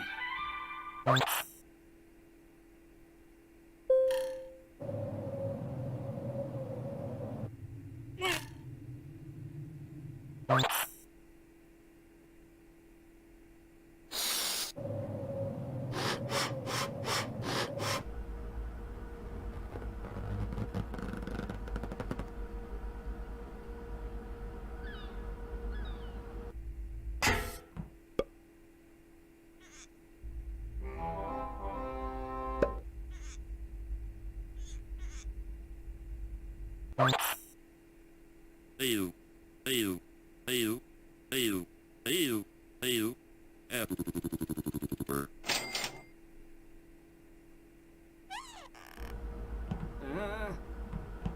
Oh.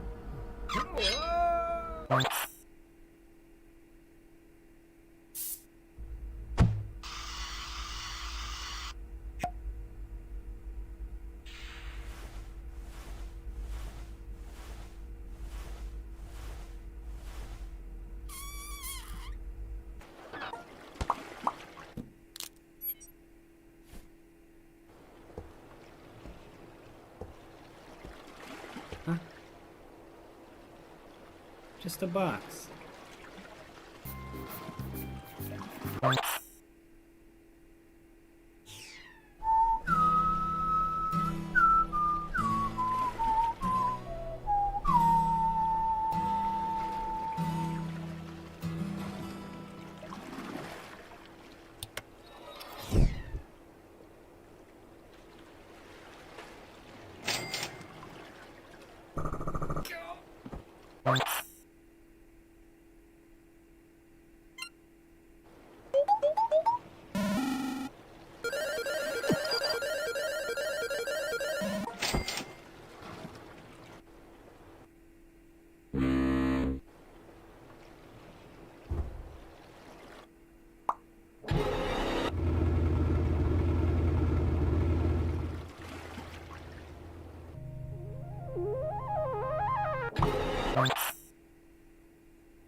Someone just leave?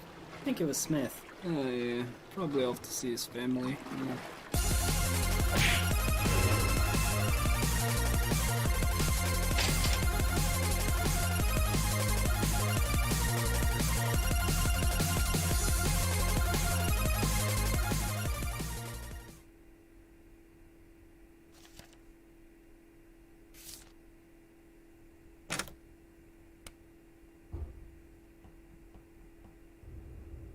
Thanks. And I'm like, look at how much I care. I don't care. I ended up buffing up my guys and doing like 70 damage. That's funny. Doo-doo-doo. Oh yeah, last night.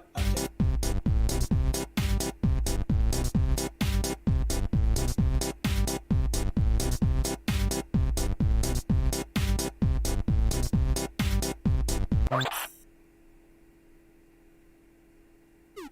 Oh yeah, last night I kept facing the same deck. Oh yeah, last night I kept facing the same deck. Hey, buddy. Oh yeah, last night I kept.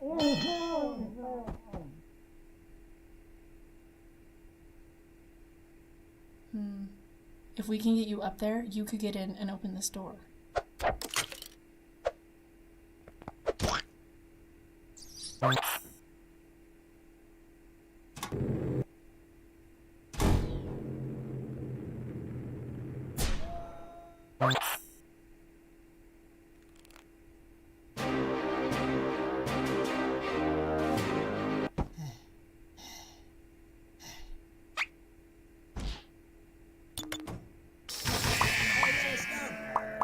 Quick, in here.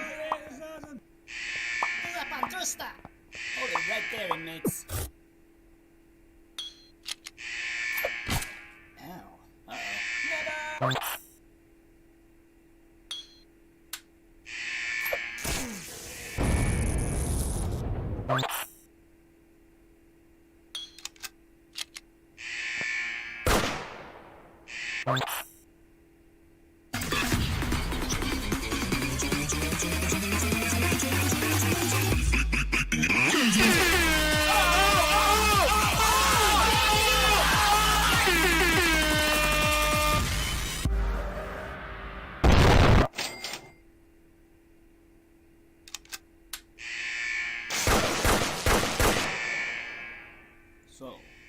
say all inmates is out of cell. Yeah, some idiot. Hey, I just grabbed these. Maybe they'll come in handy. Are we waiting for someone, or? I thought you press. We'll regroup with third floor. We'll help them clear out maximum security. What do you think? Duh, I like. Who get the guards? Hold the elevator? Thanks. Can you believe this inmate outbreak? Crazy, huh? Yes, it is pretty crazy. Oh, are you guys new here? Oh yeah, we transferred from the 8th floor. From the cafeteria? Nice try, inmates. We'll regroup with There is convict here. Get down on ground. I don't like this. Help! Back to your cell, inmate. Boing.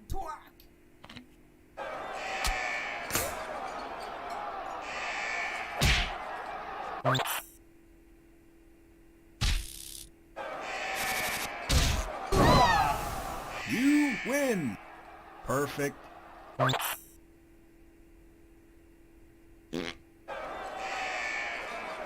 What, you think that will upset me? Oh, very mature. Thanks, I guess. Now let's get out of here.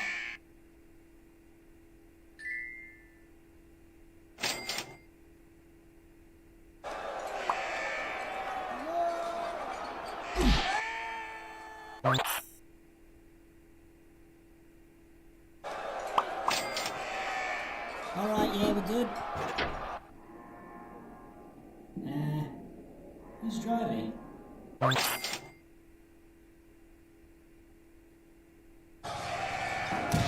Well, if it isn't Henry.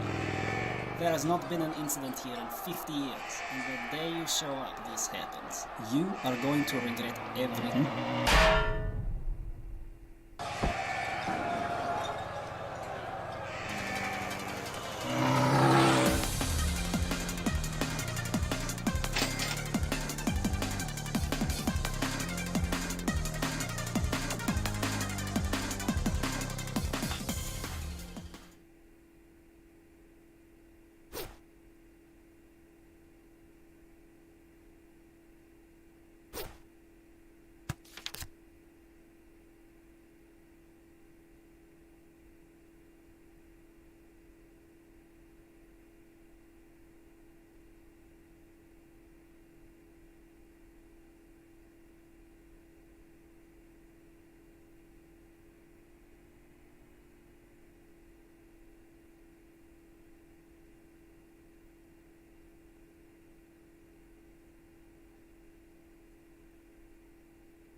Message to all recent players. I'm hosting a test for... Most recent message. This is a Code 12 broadcast. The remnants of the Top Hat clan have been seen mobilizing near the Dogo Bogo jungle. Rumors are they are attempting to launch an orbital satellite of some kind. Unconfirmed reports are telling us they are shipping their assets by train to this base in the jungle. These assets include all treasures and artifacts they have stolen throughout the years. Now these treasures are worth quite a lot of money, so we gotta make sure...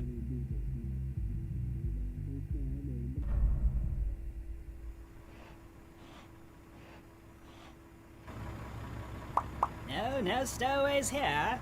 This is Checkpoint Inspection Team 5. We are all clear. Roger that. We'll be heading out here in just a hot second. Well, I suppose we should hop in, huh? How did we lose one? I think we should throw it in the cart, just to be safe. Ah.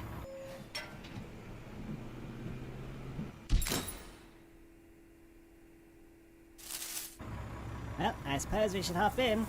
It's about time. Hey, was that bush always there? I'm not sure. I'll give it a test. Oh, it was a fake. Well, I suppose we should hop in. It's about time. Alright, I'll get the door.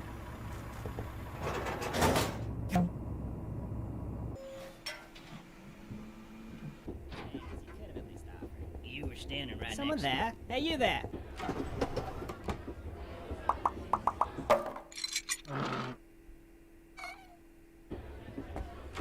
Whoa, check out this crazy coat rack. Oh, look at me, I'm a little hat holder person. Ooh, can I take your hat? Ooh, I wonder what's out the window.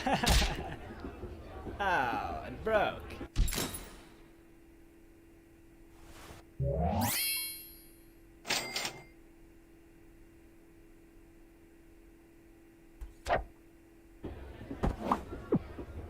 Excuse me. I was saving that seat for my friend. Hello? Hello?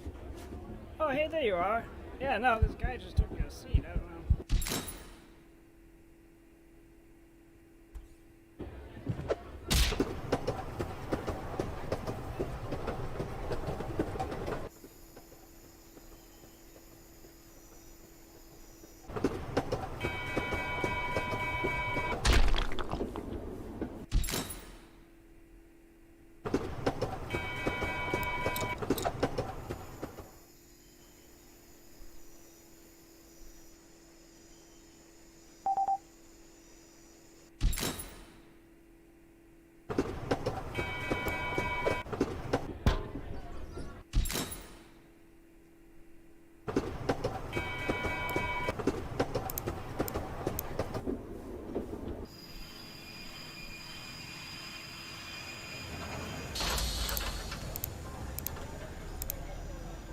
Alright, lads, train's here.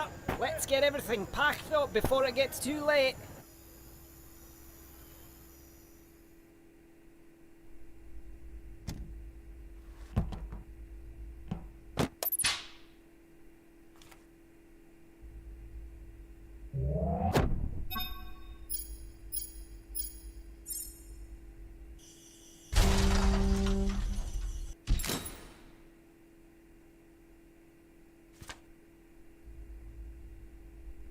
Oops. Uh-oh.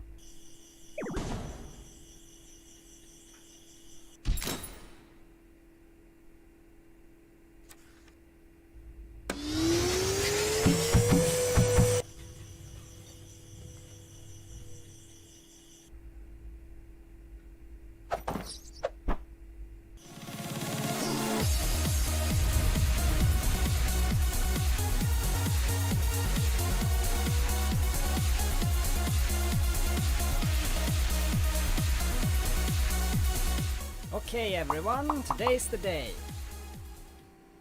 Why is it empty in here?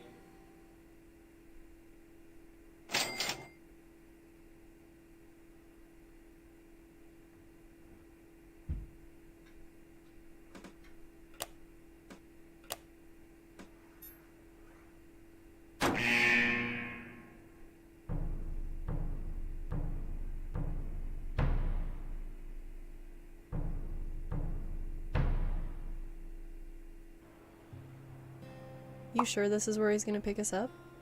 Ah, there he is. You said you did some work with him in the past, or something? If you trust him, then so do I. Hey, Henry! Nice to see you again. Who's your friend? I'm Ellie. Well, nice to meet you. Any friend of Henry's is a friend of mine. So, I was able to swing by and pick you guys up, but, well, you remember the captain. Yeah, he had to sanction this pickup. In return, we're gonna need your assistance again. The Top Hats. again. I hope that's alright. Well, it is the least we could do. He is helping us out. Good. Let me fill you in on the details when we get into the air. Alright, so what's left of the Toppat clan is set up some sort of secret base out in the jungle. Seems like they're planning on launching some kind of space station into orbit. They'll be sitting pretty if they pull this off, so we gotta make sure that they don't do that. I talked to the general and he said he's pulling out all our main forces. He said that Henry and I made a good team last time, so I trust that we can pull it off. Henry and I make a pretty good team too. Don't count me out. Then we're gonna make a great squad. The three of us will have no problems completing the mission. Why did you say it like that? Alright, we're there. I don't think I can get any closer without getting shot down. No worries. We can get there from here. Where are we dropping, boys?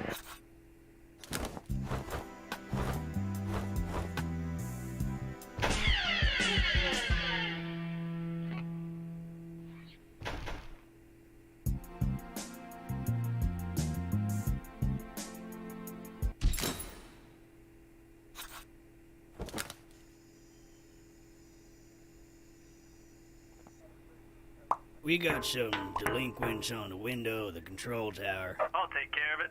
Yeah, I was just about to close up.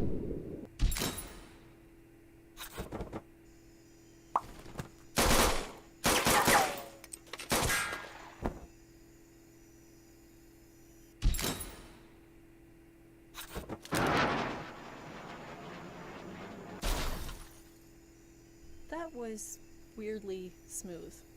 So, what's the plan? The rocket will be launching very soon.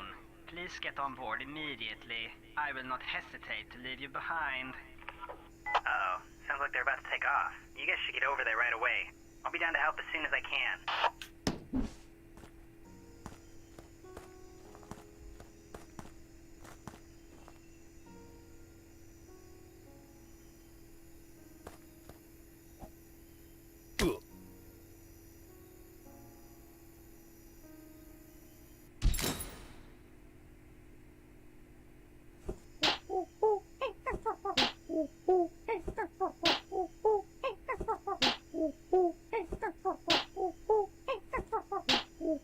Hey, that looks like fun, but, kind of on the clock here.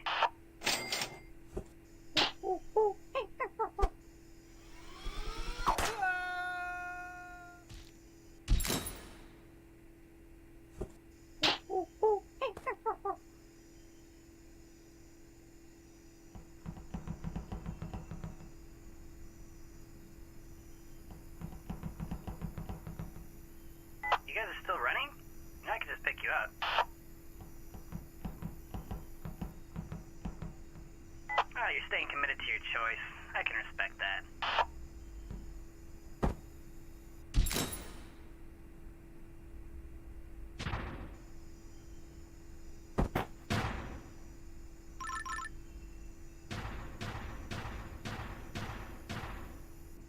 Right here, combo time. Right here, combo time.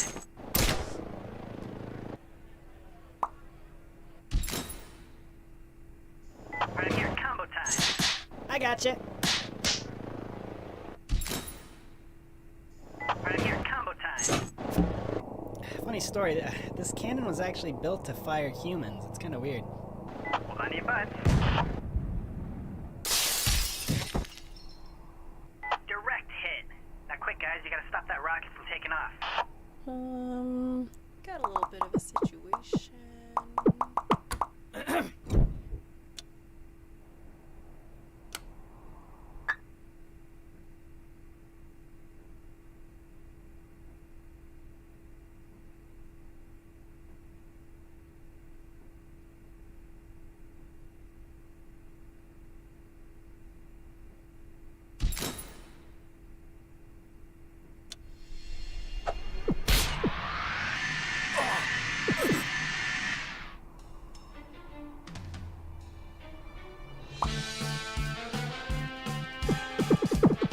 Who will challenge me?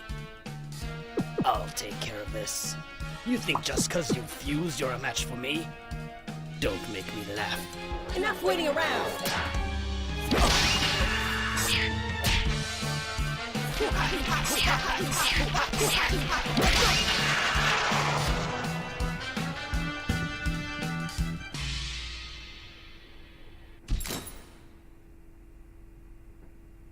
Yo!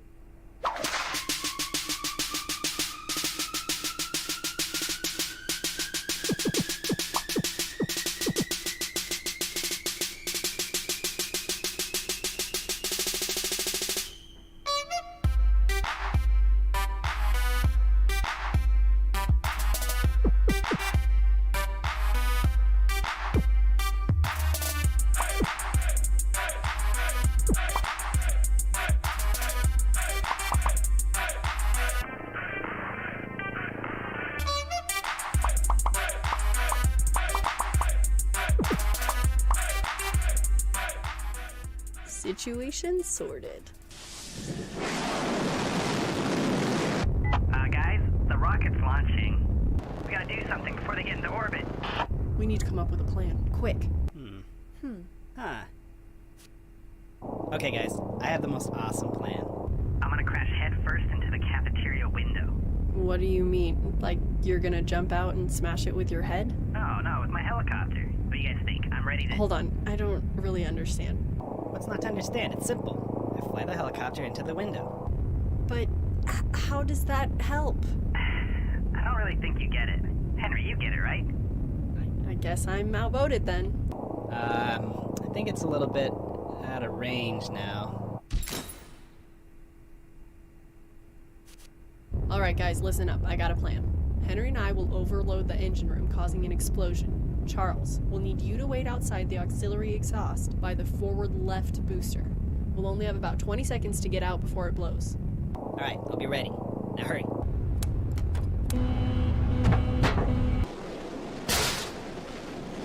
Where is he? Alright, I'm in position. I don't see you guys, though.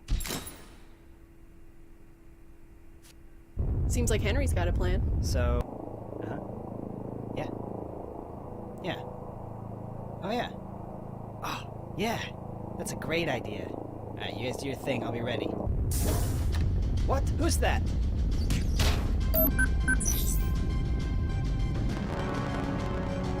Did you set the autopilot? Alright then, let's bail.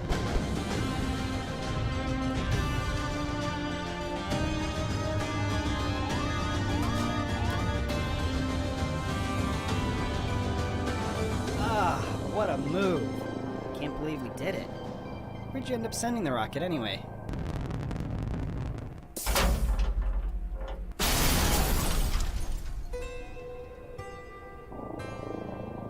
That was a lot of fun. You know, feel free to call us if you got any more jobs to do together.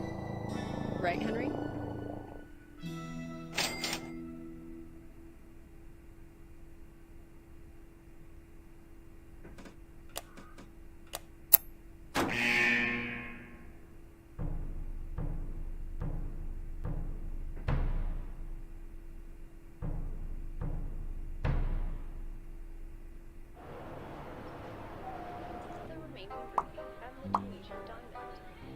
The orbital station allows the Topic clan to easily raid any place on Earth.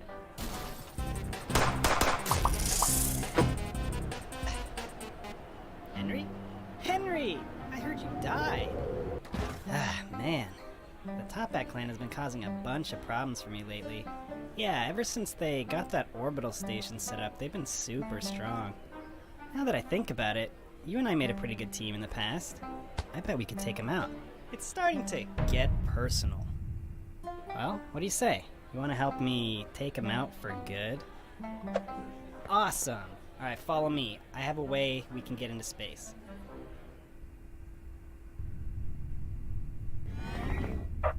Secret government prototype.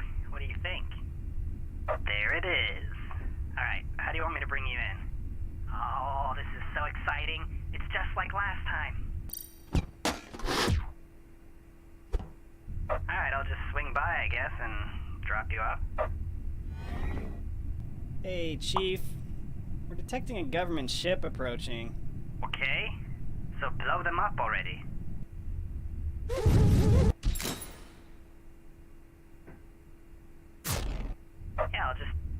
aboard. Should be a piece of cake.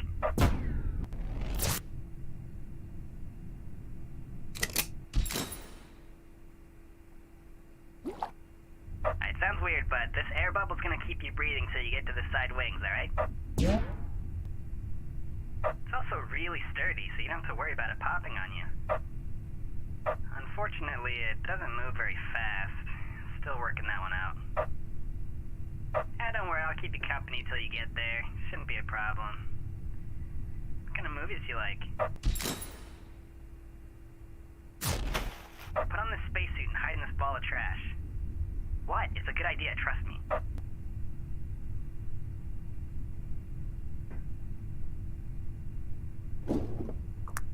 See?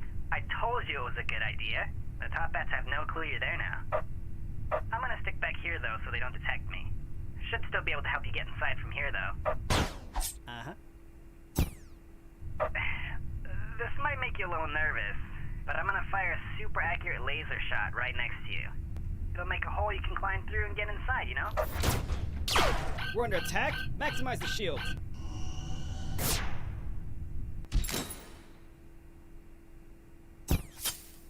Hey, you feel that button there on your helmet? Go ahead and press that.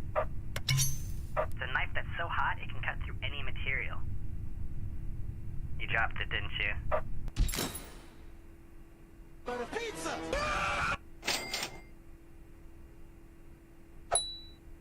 You know what? No. This calls for some bold action. I'm the bold action man. Warning. Critical damage to core.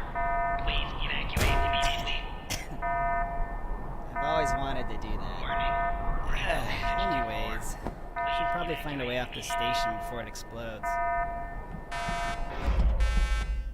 Looks like the door's jammed. This is the only way through. I think I can hack this panel to get the door to open.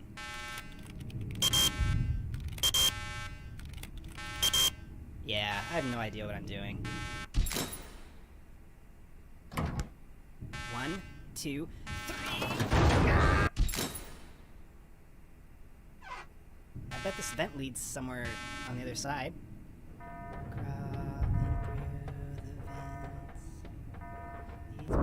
Oh boy, we're running out of time. Damage to core. Please evacuate immediately.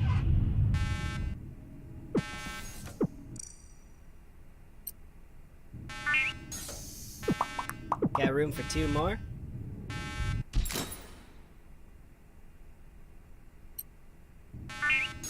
Reverse thruster engaged.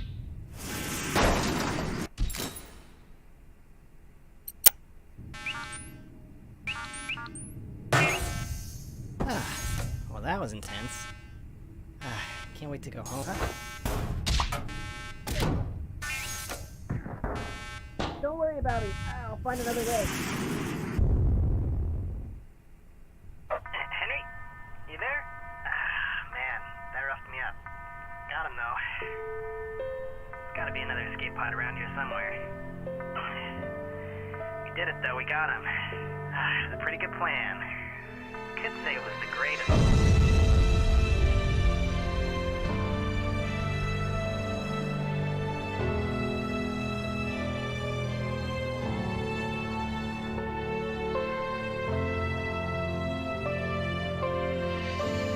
General, the Toppat station's been destroyed. Excellent news. What's wrong?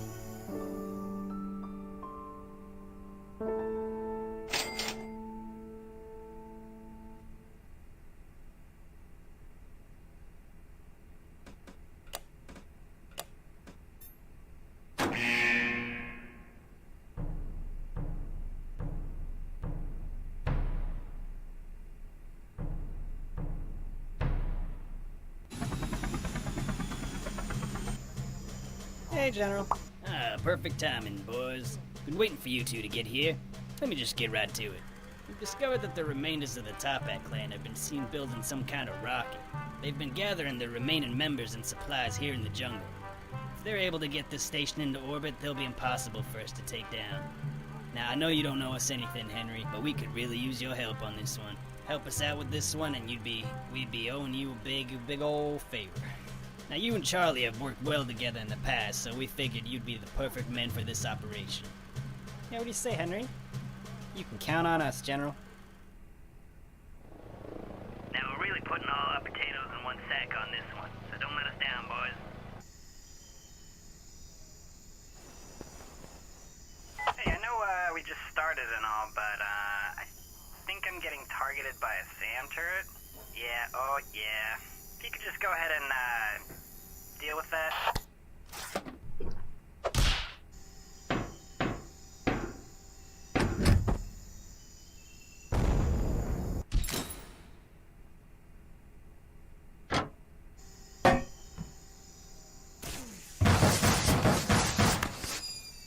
So, it kind of looks like the SAM turret's shooting all of its missiles, but that can't be right. I just wanted to make sure.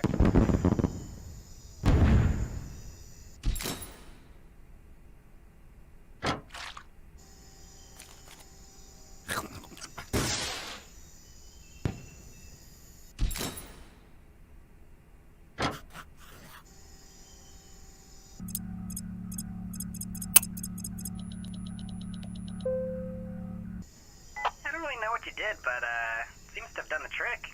Nice. The rocket will be launching very soon. Please get on board immediately. I will not hesitate to leave you behind. Oh, we really gotta get you in there. I should be able to get you in there with this. Okie dokie, sending down that jet pod.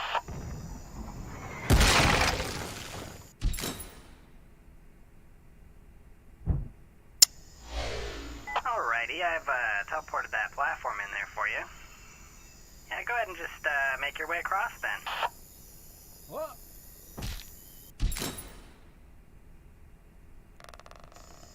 Alright, Henry, go ahead and grab onto the thing, and then I'll helicopter you across.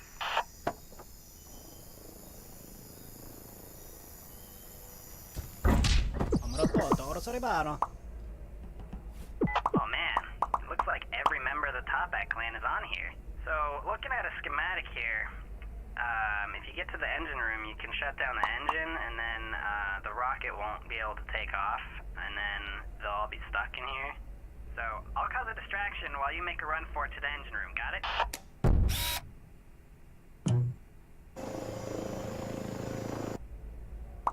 Hey guys, come check this out. Someone's streaming TV out here. Getting upset, Jeremy.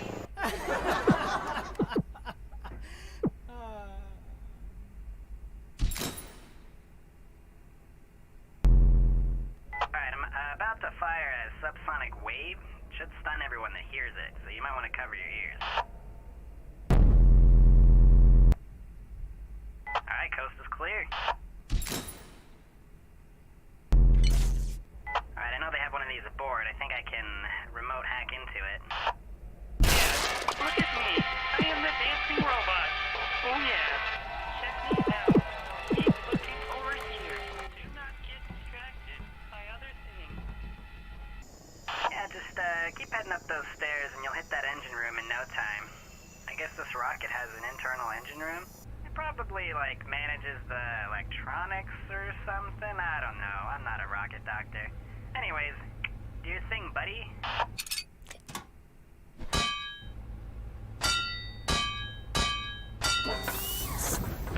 Seems like the engine is ready sooner than we thought it'd be. Let's get out of here.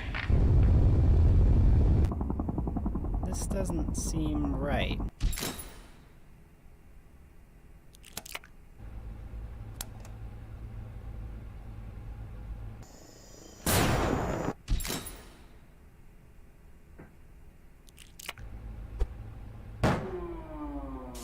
Seems like we're having some problems with the engine. Can we get the crew to look at that? Shouldn't we be helping with the engine? Nah, they're sending someone from the storage. Nice. Right. Disabling that engine is definitely going to buy you some extra time. Now, here's what I'm thinking. If you can get up to the cockpit, you can gain control of the rocket, disable it, and lock everyone inside. Then I'll call in the reinforcements and we'll make these arrests easily. It's a pretty good plan, right?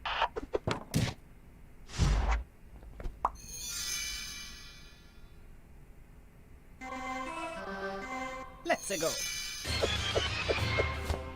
Hey.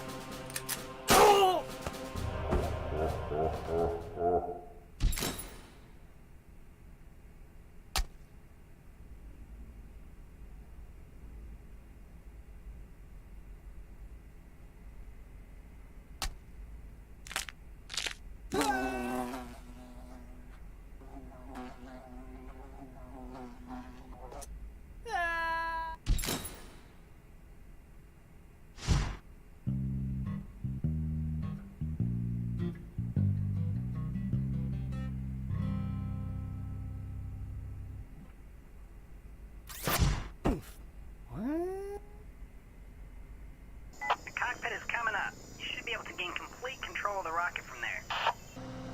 Did you fix the engine? Why, hold it right there. Wait a minute. I know you. You're the guy that arrested the airship division, and now you're here to bring down the rest of us. Henry, are you in trouble? If you're in trouble, say flank steak. No, wait. If you're in trouble, say nothing. I still can't tell. Oh, actually, I can see it from here. Yeah, it looks pretty bad. Let alone a rocket. I got your back, buddy. One sleepy boy coming right up. Plan, and I had to dig through mountains of paperwork to find it. And now, of course, I got the sniper that spots out bad guys. So I'll just take him out from here. Don't worry, there's zero chance that I'll hit you with this. Uh-oh, I'm losing control. Oh boy, this is bad. This is really... Oh boy. Oh man, and I dropped my sniper rifle. Come on. I almost got control. Almost got it. Oh, there we go. No, So I got that going for me, I guess. The old leaders left details for this plan, and I had to dig... Okay then, let's... You did it! Now you just gotta lock it up. Alright, time to call in the reinforcements.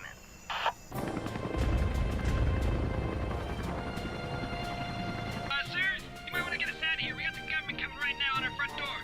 Sir? Hello? At least open the locks and let us get to our weapons.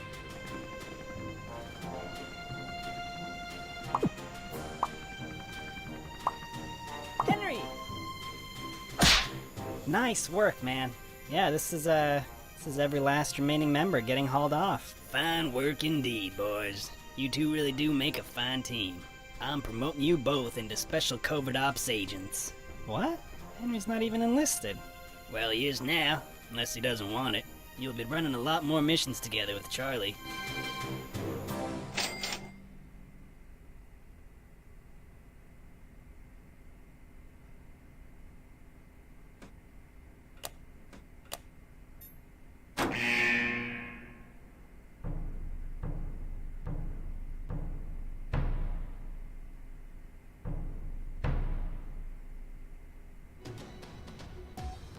Good evening.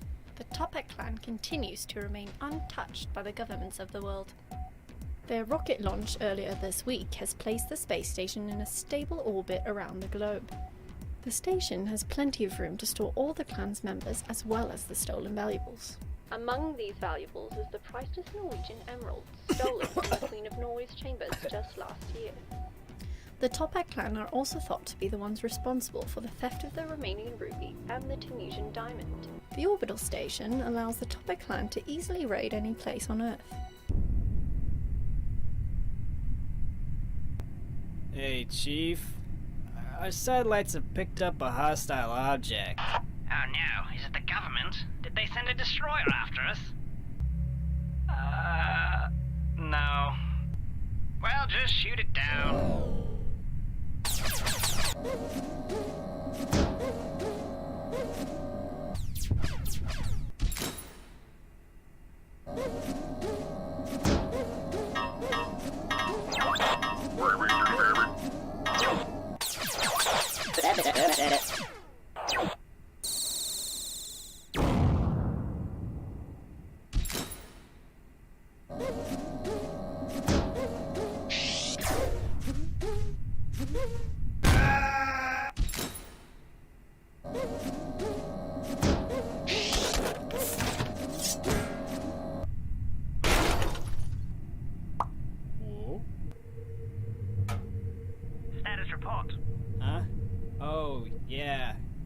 completely missed, and they're on the ship now.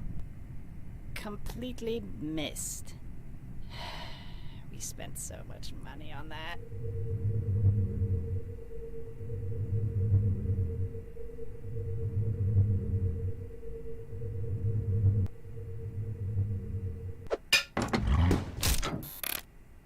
No! No.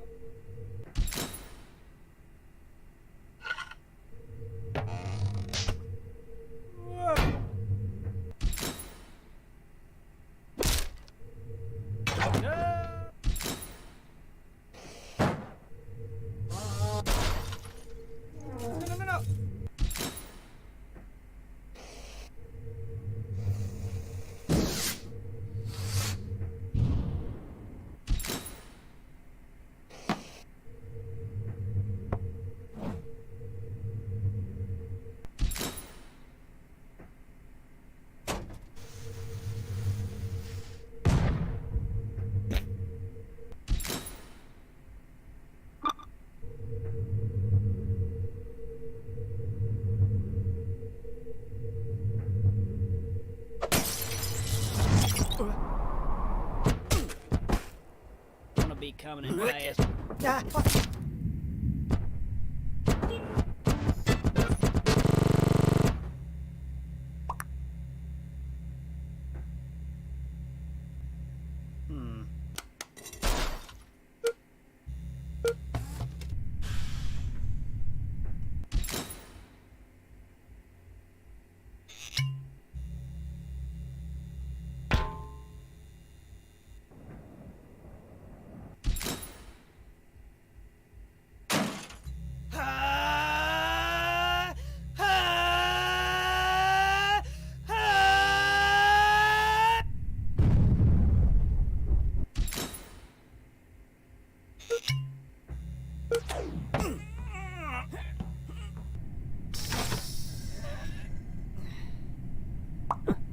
Oh no, you don't.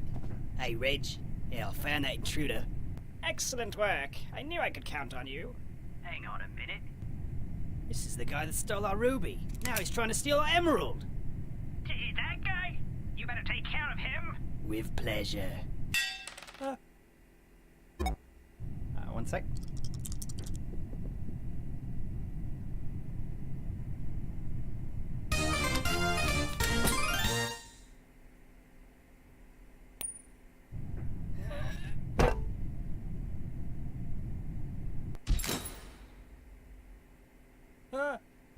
Rado.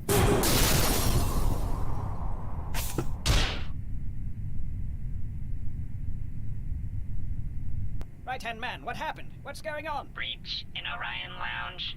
Find him! We can't let him get away with this again, not twice! Hey, Chief, we spotted him outside. Get him! Stop him! Fire Supreme Dominance now! Whoa. Okay. Charging up Supreme Dominance for you.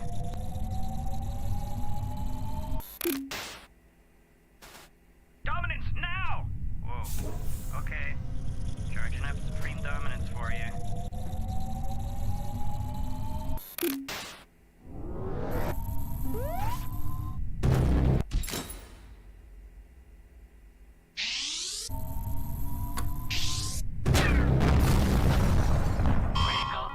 Well, time to go.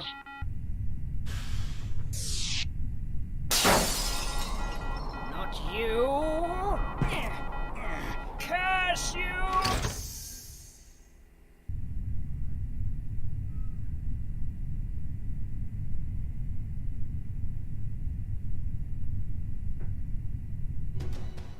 Breaking news. The Topet orbital station has been completely destroyed. We are unsure of the exact details at the moment. Several escape pods have been seen entering the atmosphere. The Topet Chief's escape pod was found, but there is nobody inside. Government forces state they do not know whether he survived.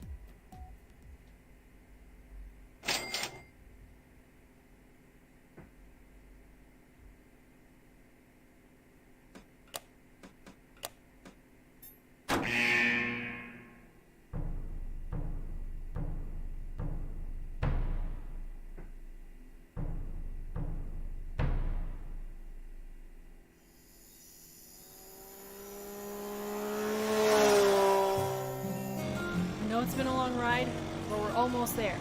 You've heard of the Topat clan, right? They have a secret base out here. I'm hoping they might let us join up with them now that we're on the run. Should be right around the... What? Hang on! Yes, sir. We found them. They took the bike here just like you said.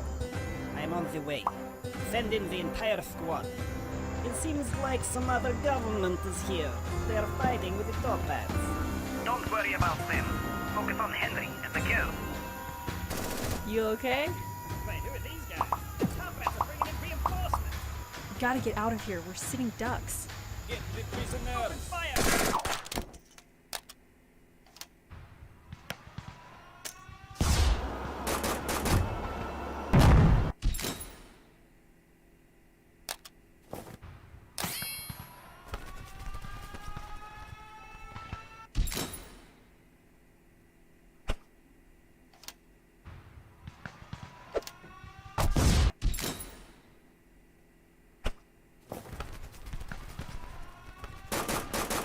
Let's try and get up to the... 2 enemies towards the launch tower.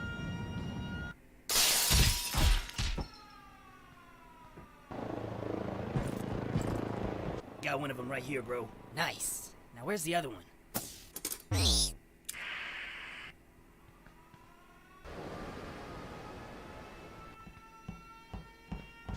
Hey, brother. You serious?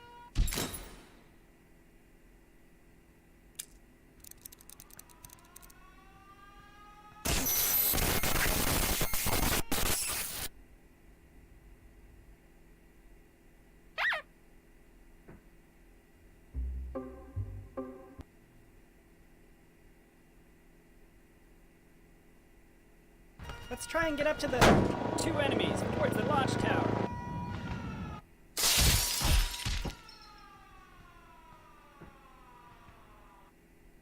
You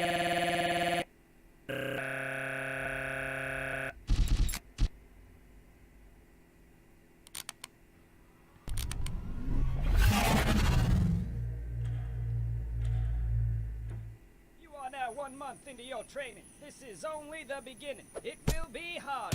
Bukowski twins, you boys will never be fit for combat duty. I will personally see to it that you are discharged. Let's try and get up to the...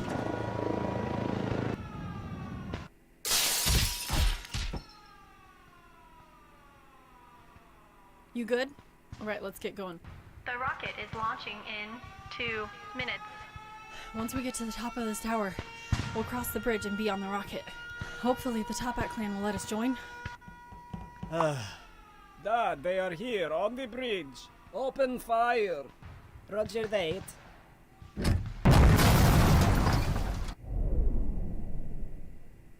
What?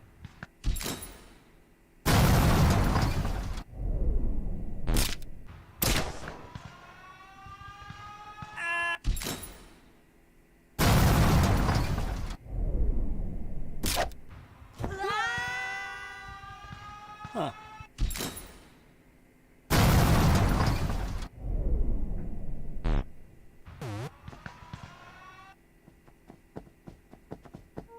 Quickly! Hold it. You're not Topats. No. We're here to join you. We're wanted, just like all of you. Wait, you're the guy that stole our ruby. You do have some skills. We'll let you join, as long as you return the ruby. Don't move! Those 2 belong to me. You're coming with us.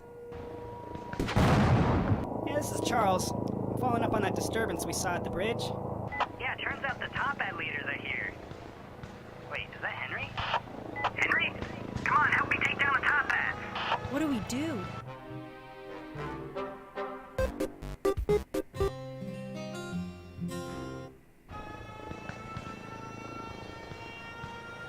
You 2 will never see the light of day again.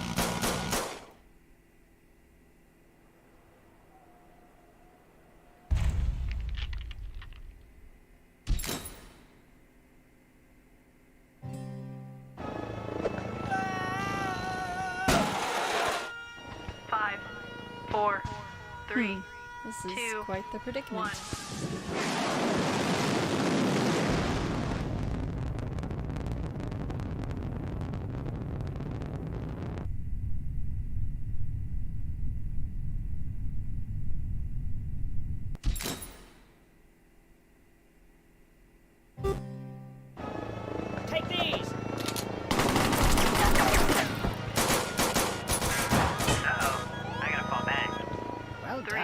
Get strapped in. We're about to blast off.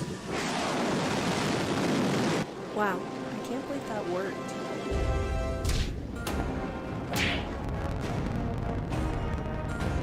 You've taken everything from me. My reputation is ruined. Now I will ruin you!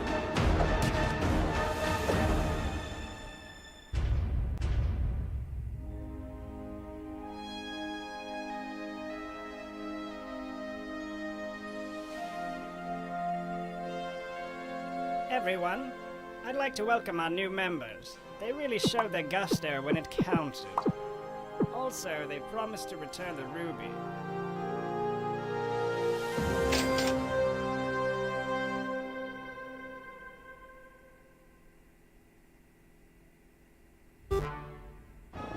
Alright, come in, get in. Alright, I got a plan. We gotta shoot out these support beams. All units fall back. We're going in for the big play.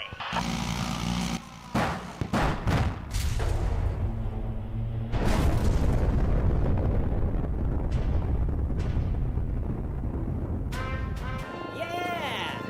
Nice work, both of you. This is Charles reporting to base. I got a couple of friends here with me. You're never gonna guess who they are. Henry? Well, and if it isn't Ellie too, we've had you on our watch list for a while. Thanks for your help here today. I didn't think we could trust you after last time. I guess we owe you one. Well, now that you mention it, we do have kind of a criminal history problem. Yeah, I figured that was coming. I suppose you've earned a pardon.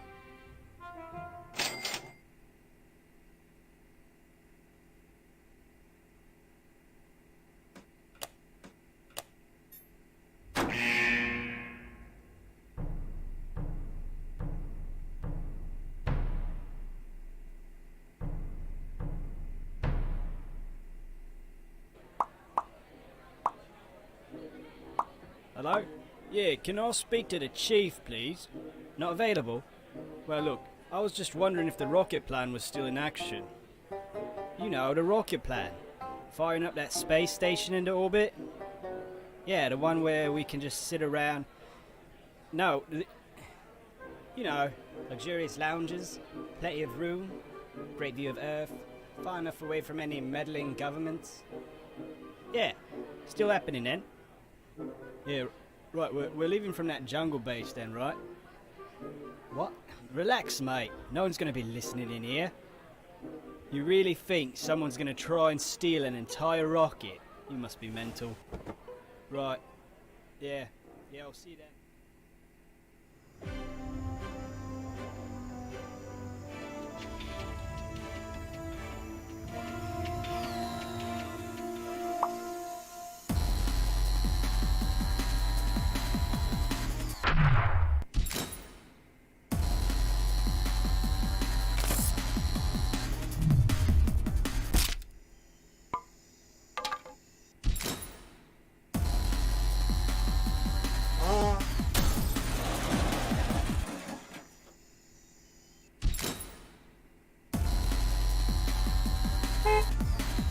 Hey, can you... Oh yeah, sure thing. Wait a minute. Oh, Command, a guy just zipped right by me. I couldn't do anything about it. He was too fast. Intruder? Who is that? Can we stop him, please?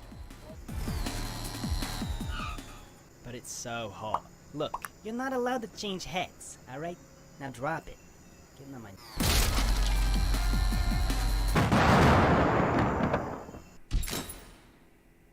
But it's so hot. Look, you're not allowed to change heads, alright? Now drop it. Get on my...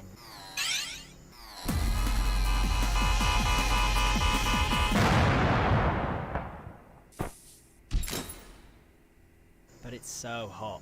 Look, you're not allowed to change heads, alright? Now drop it. Getting on my nerves over here. An intruder has been spotted on the premises. Keep your eyes peeled and stop him if you spot him. He's headed straight for the rocket. Close the main door, immediately!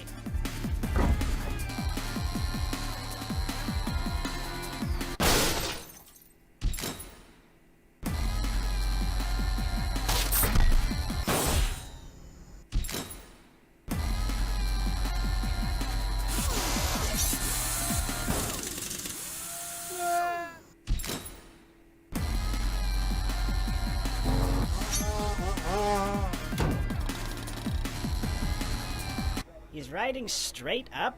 What is this guy doing? Trying to steal our rocket? We'll take care of this. Oi, Chief. Got a clear shot here. Yes, go ahead.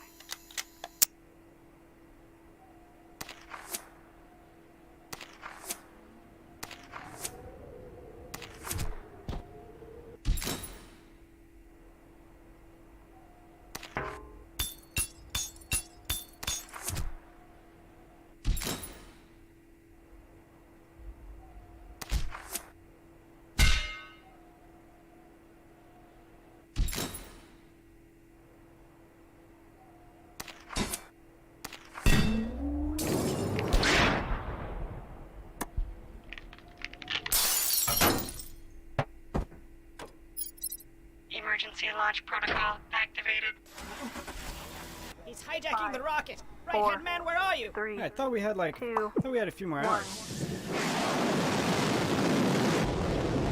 Not on my watch.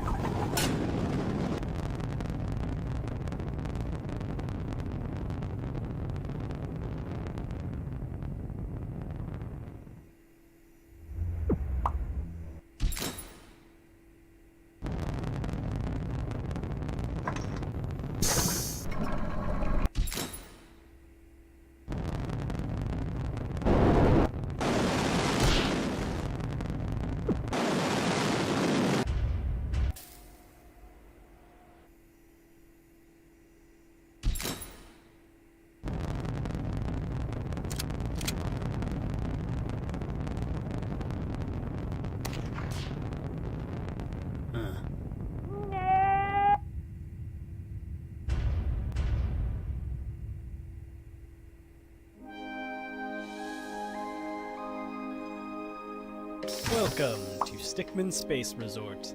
Built out of a former Top Hat base, it's been refitted for your luxury enjoyment. We Top Hats aboard have reformed and now work as crew members. The Top Hats that remained on Earth were arrested, as you know. The resort is run by the man himself, Henry Stickman. You may wonder, why did he steal a criminal clan's rocket and decide to turn it into a resort? We may never know, but hey, you wouldn't be here if that didn't happen. Enjoy your stay.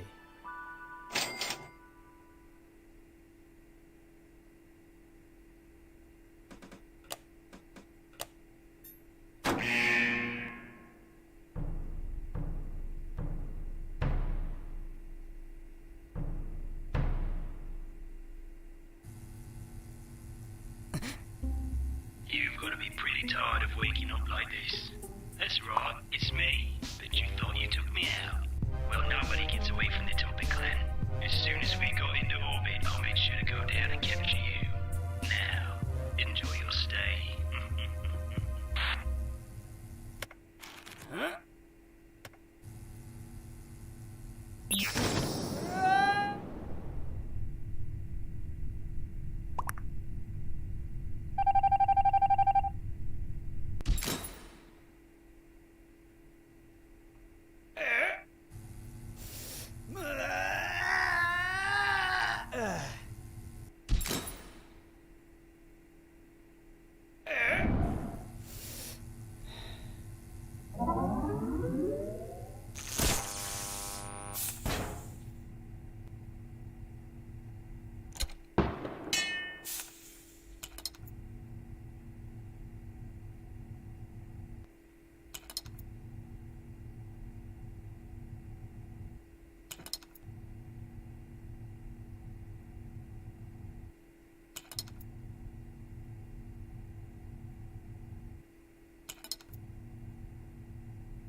Wait.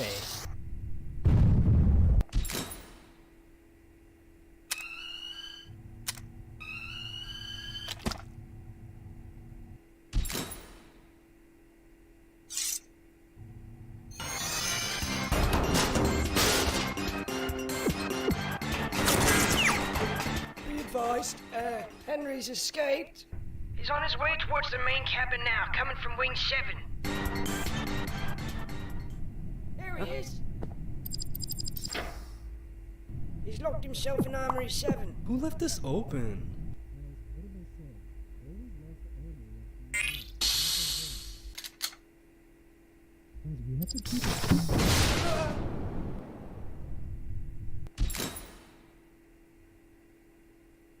Guys, we have to...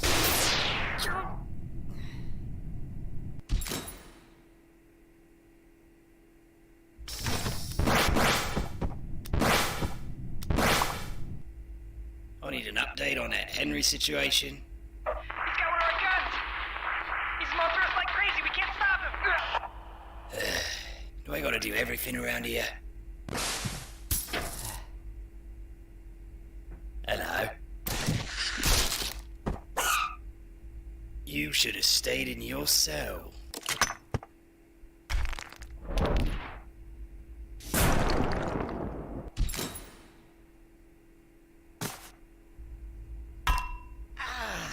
Oh, now that's cute.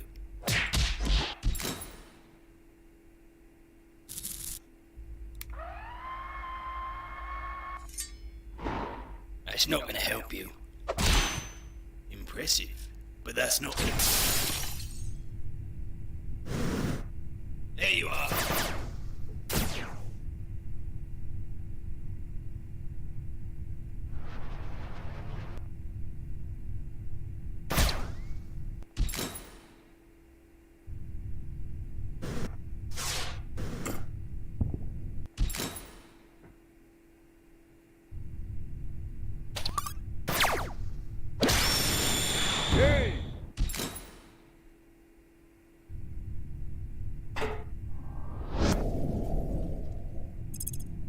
Chief, we lost a solar panel. Yeah, I know. I'm dealing with it. Okay.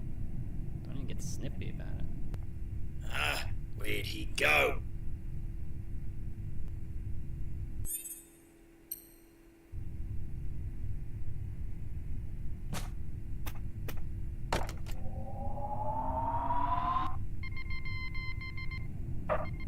Yeah, it's me again. We're picking up a data stream from our broadcasting satellite. You don't say. Yeah, it just keeps saying attack, attack, attack, fire, shoot the laser. Oh, hang on.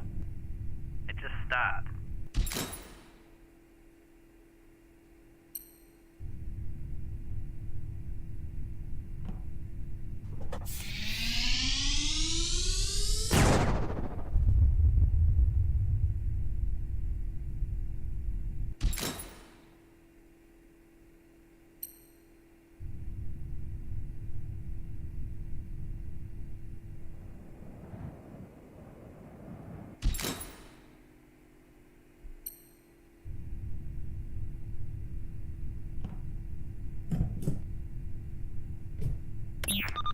Destination Earth. Hey, sir. Sorry to bother you.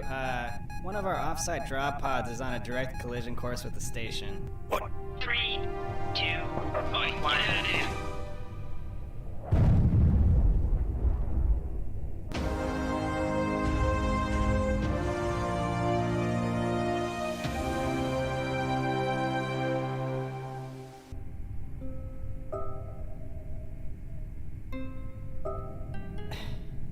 He took out our central core. We don't have any power. Can't really get down to Earth without it.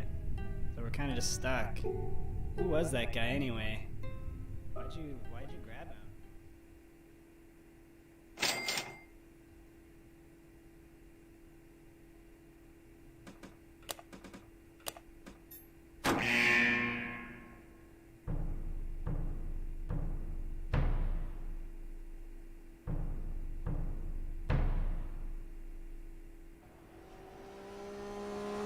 Wait, you have a tank? You said you stole this from the Top Hats? That name sounds familiar. I think I heard of them when I was getting locked up at the Wall. Criminal organization, right? And you crossed them, huh? We gotta put this bad boy to use. What do you say we hit him again? I don't know about you, but I'm running pretty low on cash. Great. I'll get in touch with my contacts and find out where they're at. These tracks should lead us right to the secret Top Hat base. We might even find... That's it. The transport train. I think there's supposed to be... There it is. Their money cart. I'm pretty sure that cart contains all the money they've amassed. There's our payday. Let's take it to them.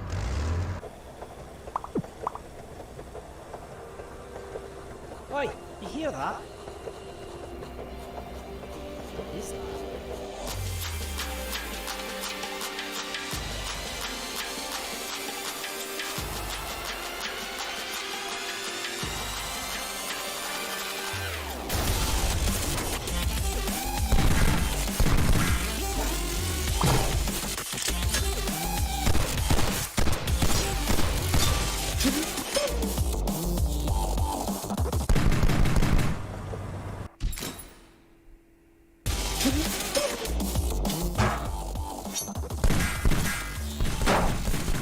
Betrayal lost the lead.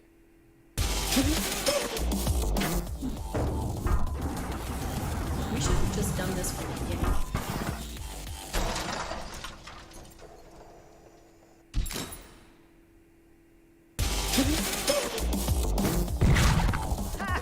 Nice shot.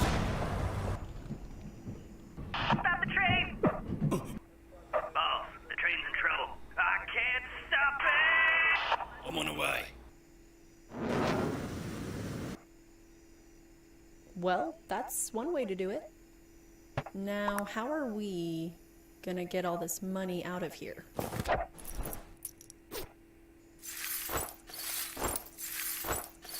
Man, this is gonna take forever.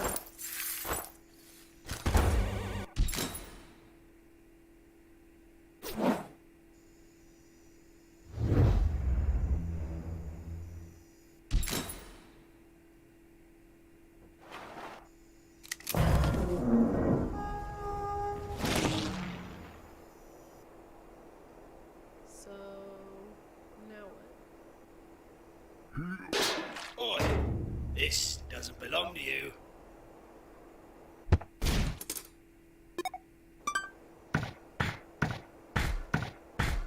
Enough!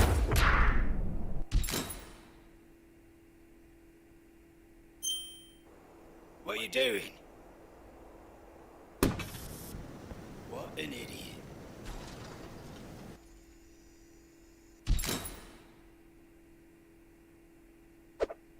Happy feet!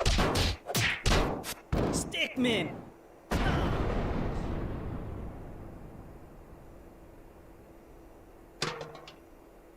Seems like we're out of the danger zone. That should do the trick.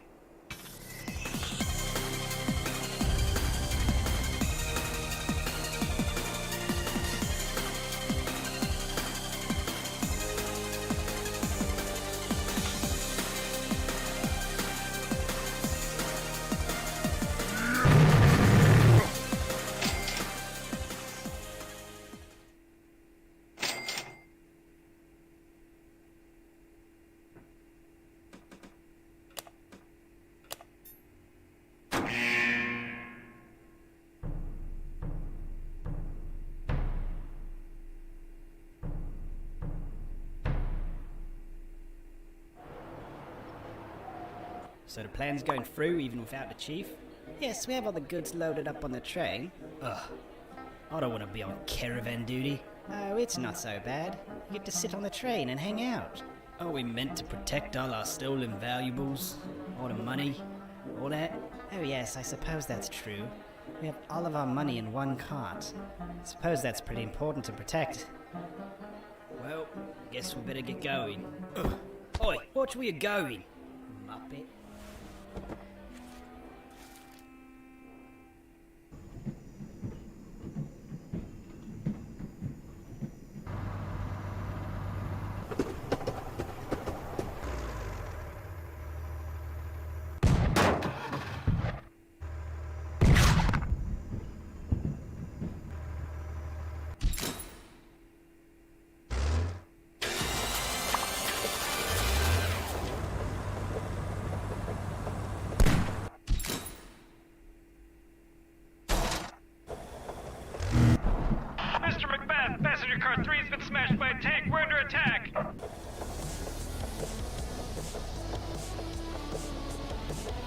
top of the train. Looks like he's headed towards the money cart. I'll gun him down.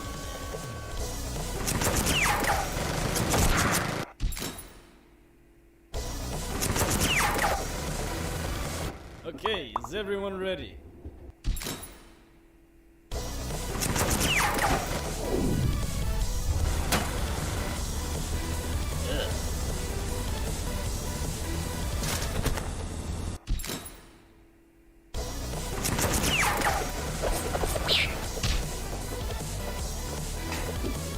He got away. We can't follow through the tunnel. Do I have to do everything myself?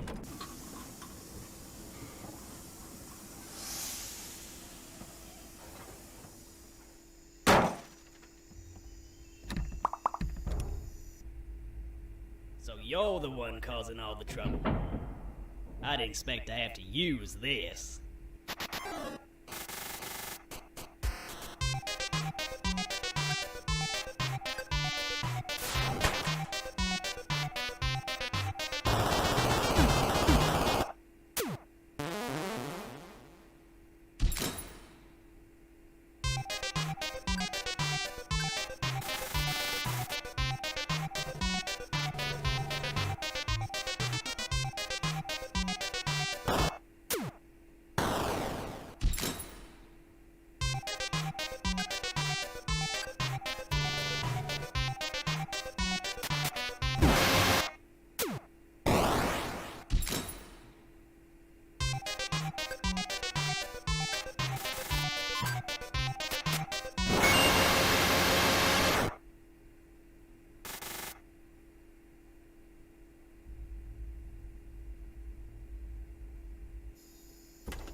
We can't get in. Why don't we go at the back? Oi!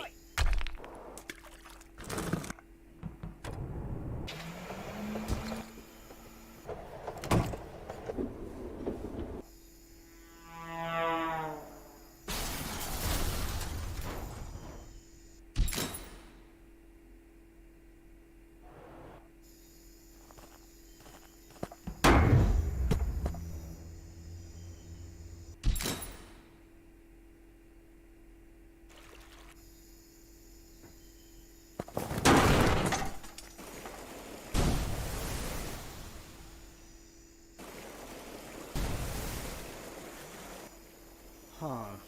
This is pretty bad.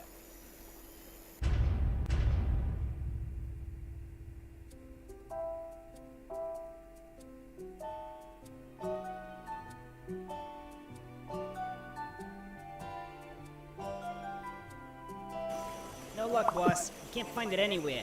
And forgetting, come back. Takeoff's more important.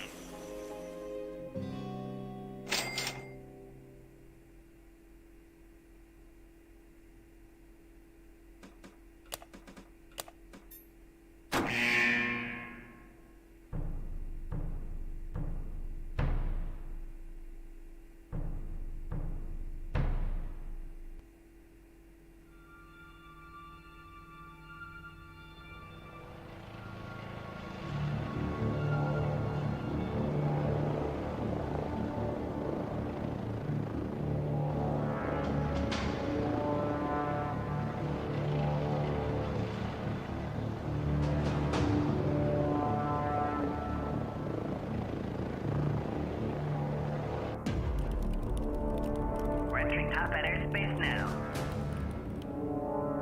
Altitude 20,000 feet. Wind speed nominal. Visibility is clear. Stand by for drop. I hope you don't mind helping us out again. I called ahead and got the all clear from the general. I'm sure you've got a lot of questions. Don't worry, he'll fill you in when you arrive. You'll be dropping in on the outskirts of the Top Hat launch site. We've also got a squad waiting for you when you arrive. Alright, time to drop.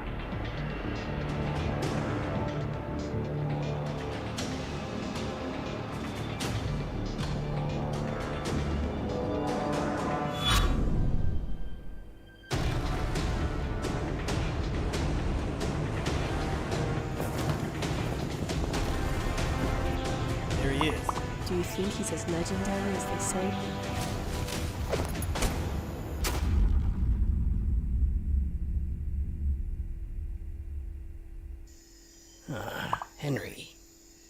us waiting, huh?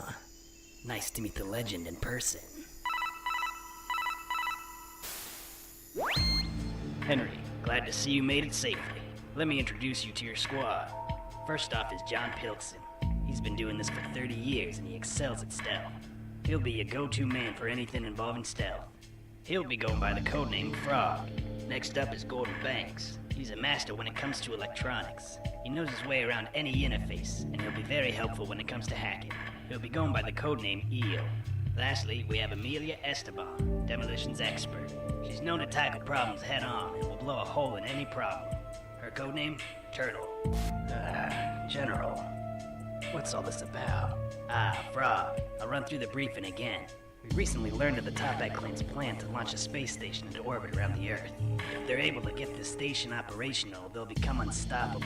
They'll be able to attack any place around the world easily, with no way for anyone to counterattack. The Toppats? Weren't they brought down by Henry? Unfortunately, no. Only their leader was captured. They're now being led by the previous right-hand man. The right-hand man? I thought he was defeated. Seems someone's fixed him up and given him cybernetic enhancements to boot. He'll be quite a handful to deal with. So we're just cleaning up another mess. Well, it is what you do best. Your mission is to capture or eliminate the right-hand man. We'll be launching an all-out assault on the compound at the same time. Our focus being on preventing the rocket from launching. Sounds like a good time. That's why we're sending all you. Good luck out there, Henry. The raid's starting. Let's get in there and find it.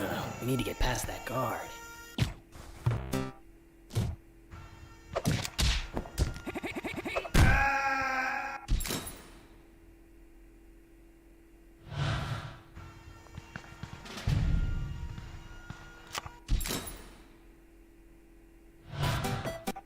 Hey!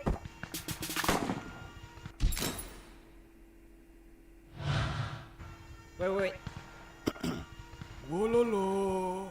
Narwini. You, stand guard. Erectus. There's no one here. They must be out fighting. Looks like they left in a hurry. I've gotten into their security feed. Looks like the right-hand man is holed up in the warehouse. The hulls are completely empty. We should be able to get close without getting detected. What's the plan, sir? Keep the door secure. There he is. Let's do this. This gadget will launch a cluster of bombs through the door.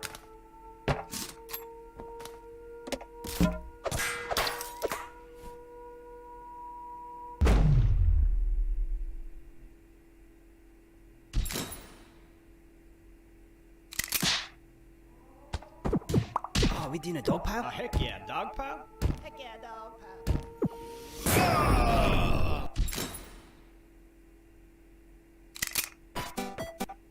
Hey! We'll provide suppressing fire. You loop around and get behind him. Now go. Hang on.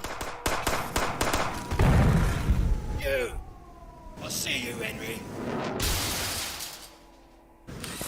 I was gonna hunt you down when we got set up, but now you just fall right into my lap. Go on your feet. I'll give you one shot.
Yo, we is needing like a new boss man.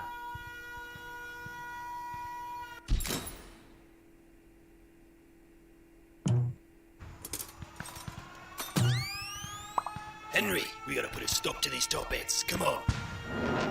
Never mind, guess the leader's got him. Hold it. The top hats are finished. You're not going anywhere. What is happening? Stand back, Henry. I'll take care of this guy. What are you doing? You're our boss. You're really gonna side with the guy who locked up the chief?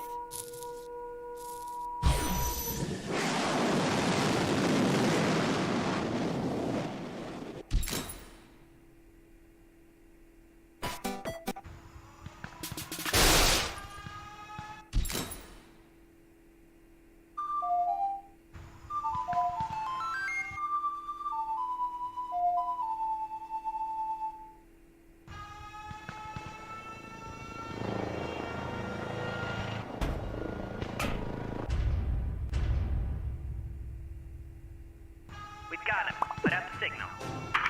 Attention all top heads. We've captured your leader. They got Surrender him. now. What do we do? Yo, we is needing like a new boss man. Come on, man. I'll lead us through this. No, I will. Is anyone there? We need to take off immediately. Who put you in charge? Got another group that surrendered here.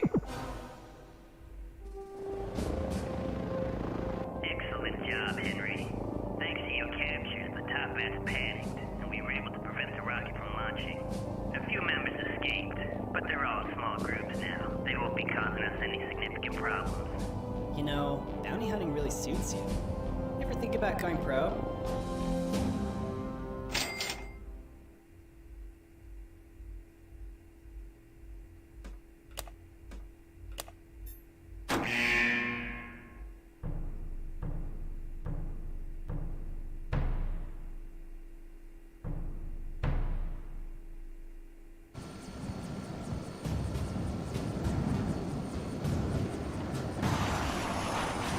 Everyone, when we arrive, I'd like to... Henry, where have you been? Oh, you want to know? He was locked up at the wall with me. Who are you? How did you get here? Oh, I'm Ellie. I heard the guy I helped escape was the leader of the Top Hat clan, so I busted myself out and followed him. I helped you escape, and you just left me. What? Have you no honor? No dignity? Actions like this tarnish the Top Hat name. Men, is this really what we want out of a leader? He barged in here and took control of the Top Hat clan for himself. He's not worthy of being our leader. I say we throw him overboard. Who's with me? Why are we doing this? I thought Henry was a pretty good leader. Yeah, you know, this doesn't really... Take any loyalists to the brig. Henry, you are hereby dethroned from your position as leader of the Top Hat clan. I'm going to want that hat back. Jump, or I'll make you jump. No.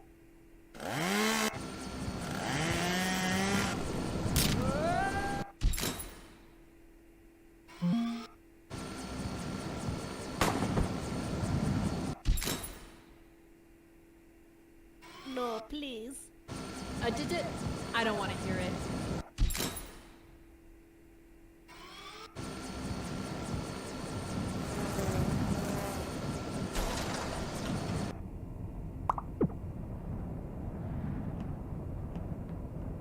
Henry? We're with you, Henry. Get us out of here. Yeah.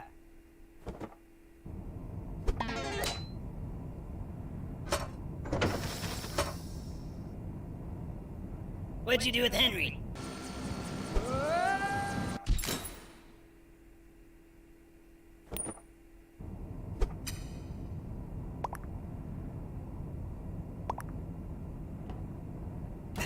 Shaloob! Me? Come on, Dave, you got this. Good teamwork. Thanks, Henry. It's not right what they did to you. The denouncement ceremony has been completed. Henry is no longer the leader of the Top Hat clan. How do you want to proceed, boss? I got a few ideas. That was a close call. Henry's still the leader. I've had enough of this!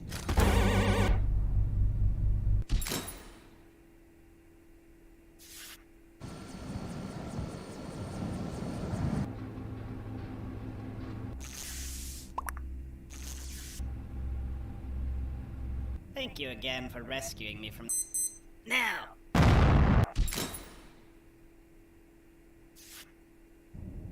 Quick, everyone, get into this escape pod. It's kinda tight in here.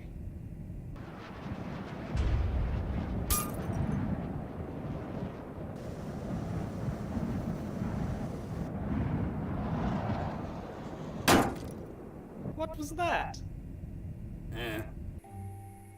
What now, boss? Looks like we're on our own.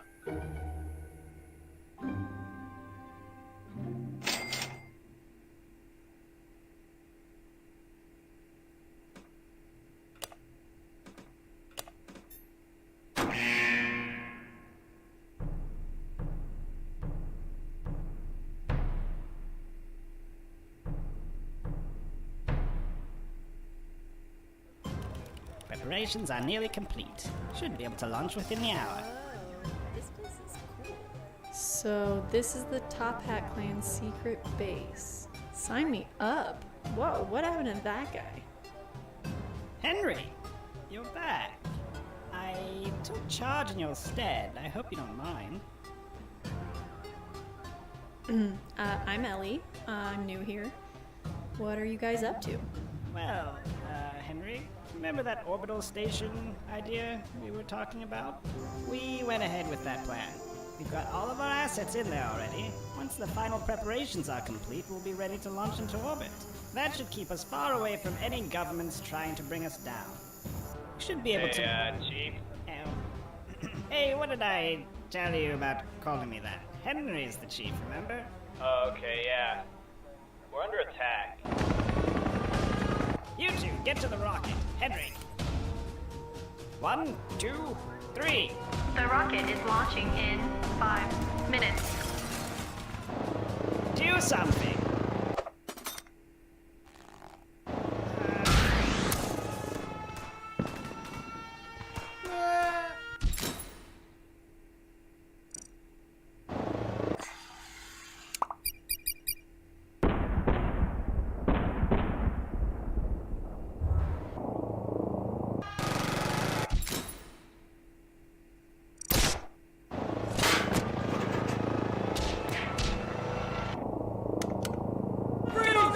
Hands up!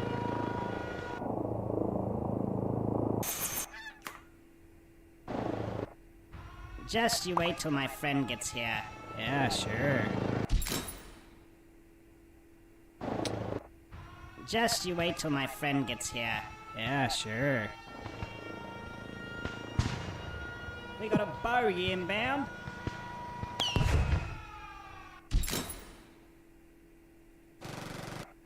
Just you wait till my friend gets here. Yeah, sure.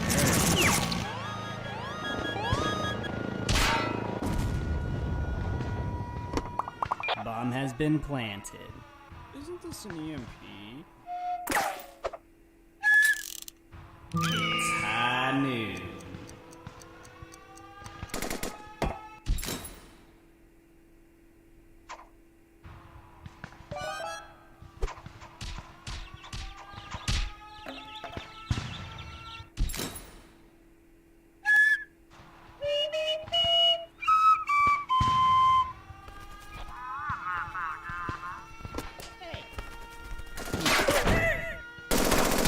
It's the leader! I was wondering when you'd show up.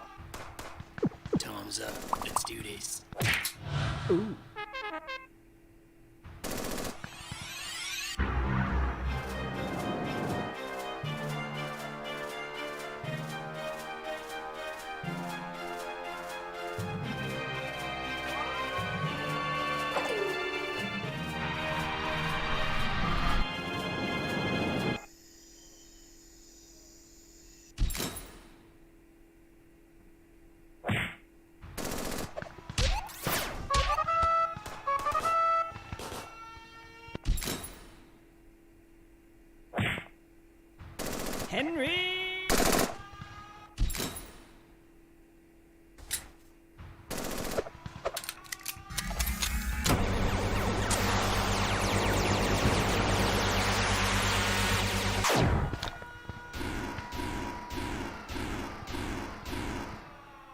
Wow. The rocket is launching in 1 minute. We gotta hurry. You guys need a ride? Don't wanna get through, man. We've got company.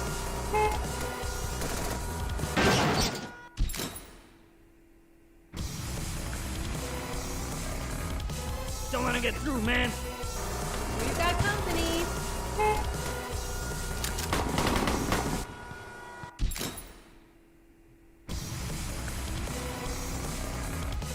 Don't wanna get through, man. We've got company.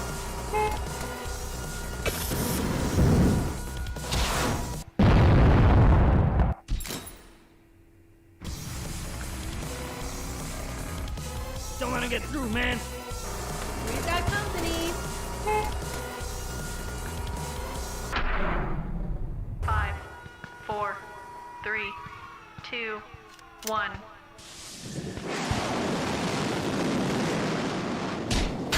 Wait, Henry's still down there. I'll keep the door open as long as I can. Come on, we gotta go.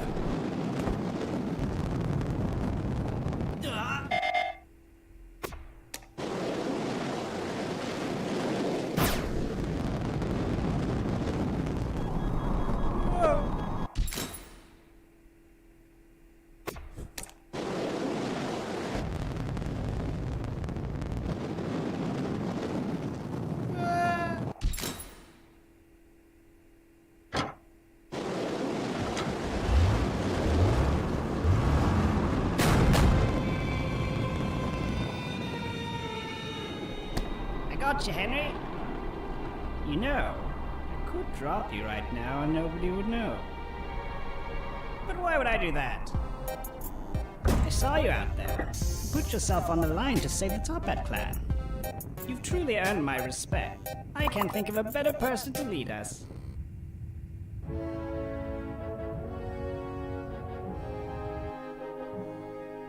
Thanks to Henry's efforts, we were able to establish our orbital station.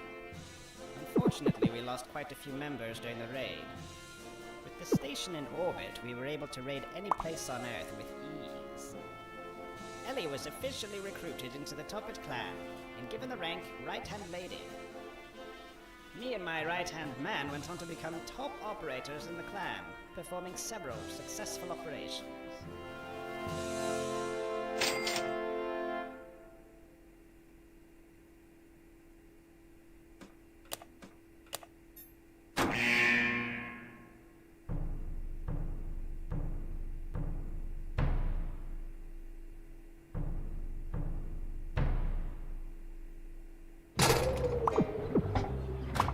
Cheers, mate. No, listen. The Top Hat clan won't even stand a chance against us, dude. Yeah. They don't even realize that we know about their secret jungle base. They think they can just launch a rocket into orbit and be free to do whatever they want. We're gonna even show them. What are you two idiots doing? We need to ship out right now. You guys are the worst. Come on.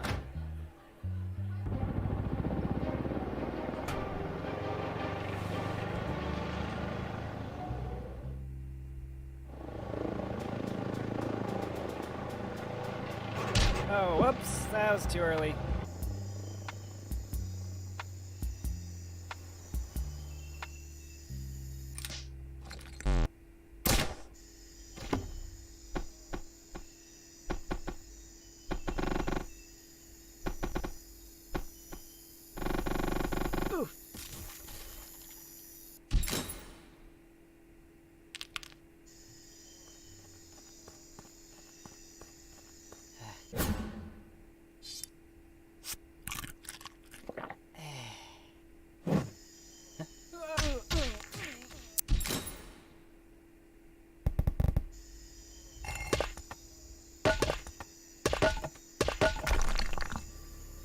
Heard the new Top Hat leader's missing. $10 says he shows up and stops our entire operation.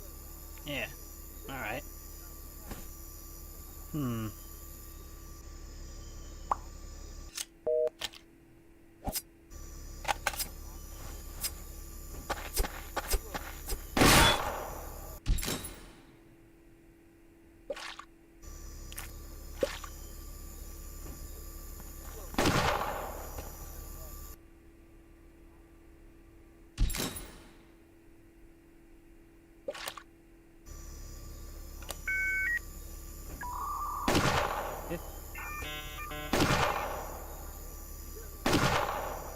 Did I get him?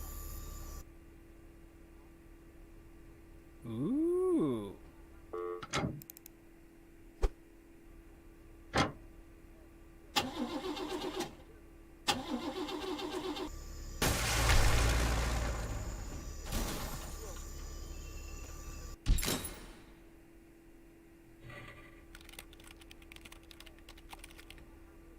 Hey everyone, this is part 65 of my Henry Stickman playthrough. Today I'm going to be doing the part with the tank. But before I get started, I just want to thank my sponsor.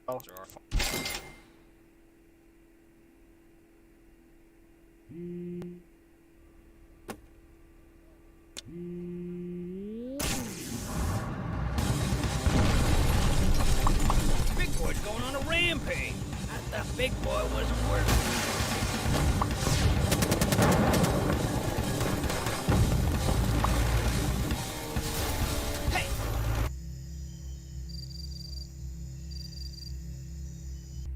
Come in, Command. We are picking up minor chaos readings here. Permission to engage. Roger that. Commencing chaos containment. Come in, Phantom. You've got the all clear. They'll never know what hit them. That's right. Yeah, I've got a... Challenge detected. Oh. Preparations are nearly complete.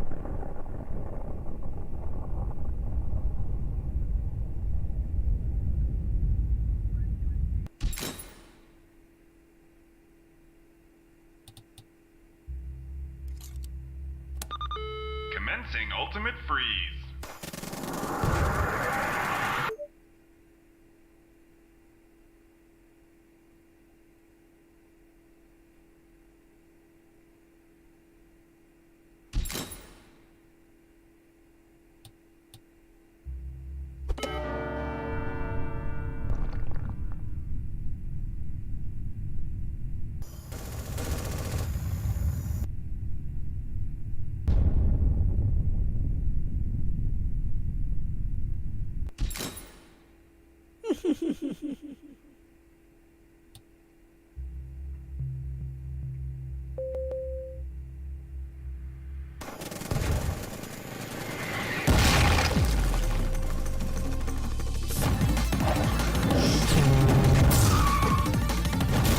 That's right. General, what's going on? I have no idea. There's no way we can do the mission now. This is the General. I'm calling in a full retreat. Repeat, the mission is a no-go.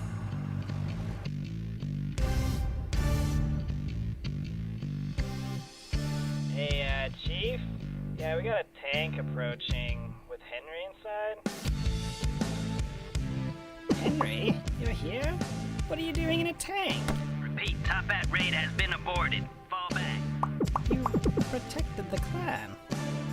Yeah, the future of the Top Hat clan looks bright with you as our leader.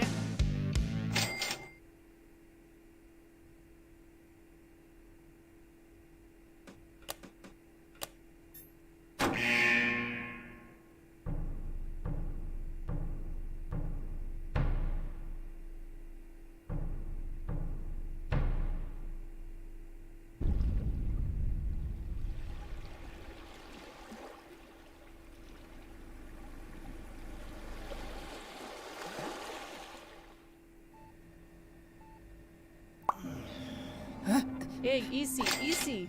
You were gone for a bit. I was able to bring you back to life. I specialize in military-grade augmentations. I was forced to replace spine and left arm, as some of damage you sustained was beyond repairing. You had run in with Topet clan, I've encountered them before. You see, you're still healing. They went south, if you are wondering. About 10 hours ago. Wow, you're learning so quickly. Good luck.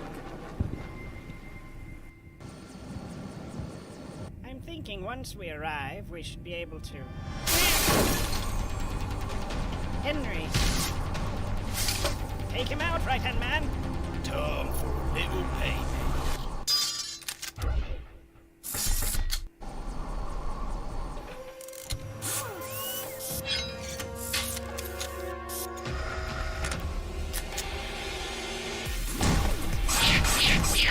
Nothing personnel, kid.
Time to finish you off.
Oh, we're losing altitude.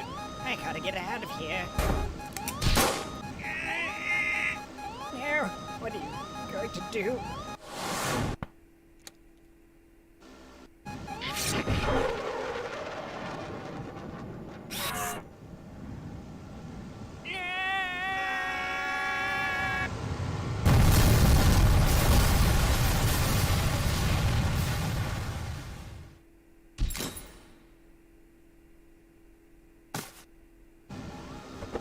No, you don't have to do this.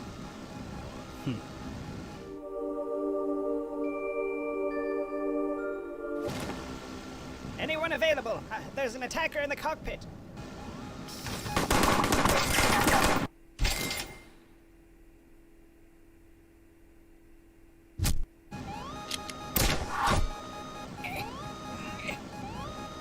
So that's it then. You're just gonna leave me here to go down with the ship? Looks like we'll be sharing this last ride together.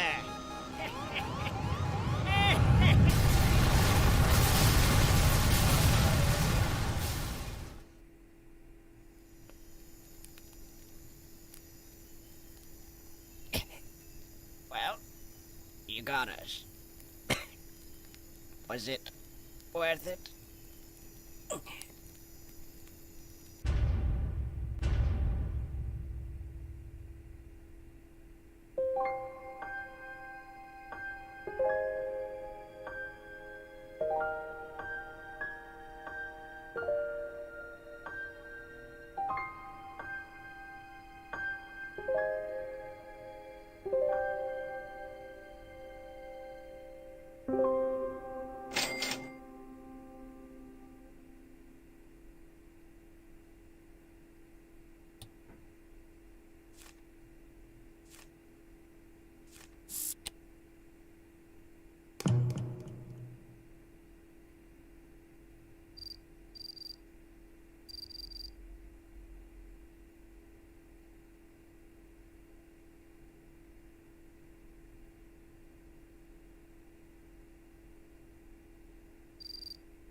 Oh, a package, huh?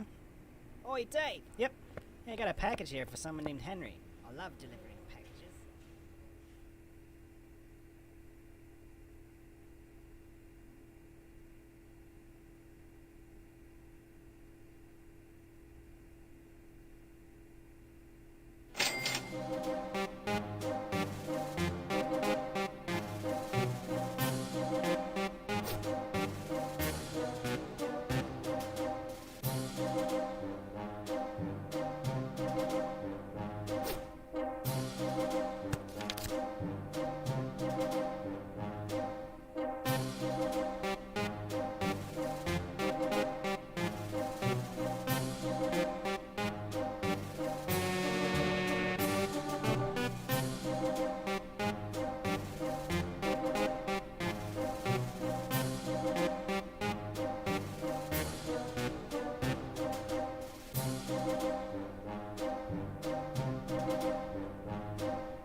Ma'am, I want to marry your daughter.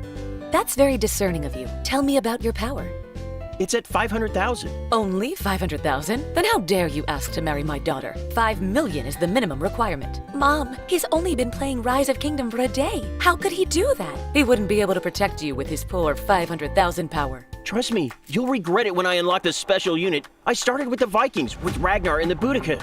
As well as their gathering bonus and Odin's talents, I can become adept at lumbering and peacekeeping. I will also become capable of dealing loads of damage. Their resource advantage will allow me to soar in power and quickly unlock the Berserker, the special unit of the Vikings. The Berserker has a 15% attack bonus, and that's how we'll conquer and plunder. We can definitely rule the world if we join forces. Build your kingdoms!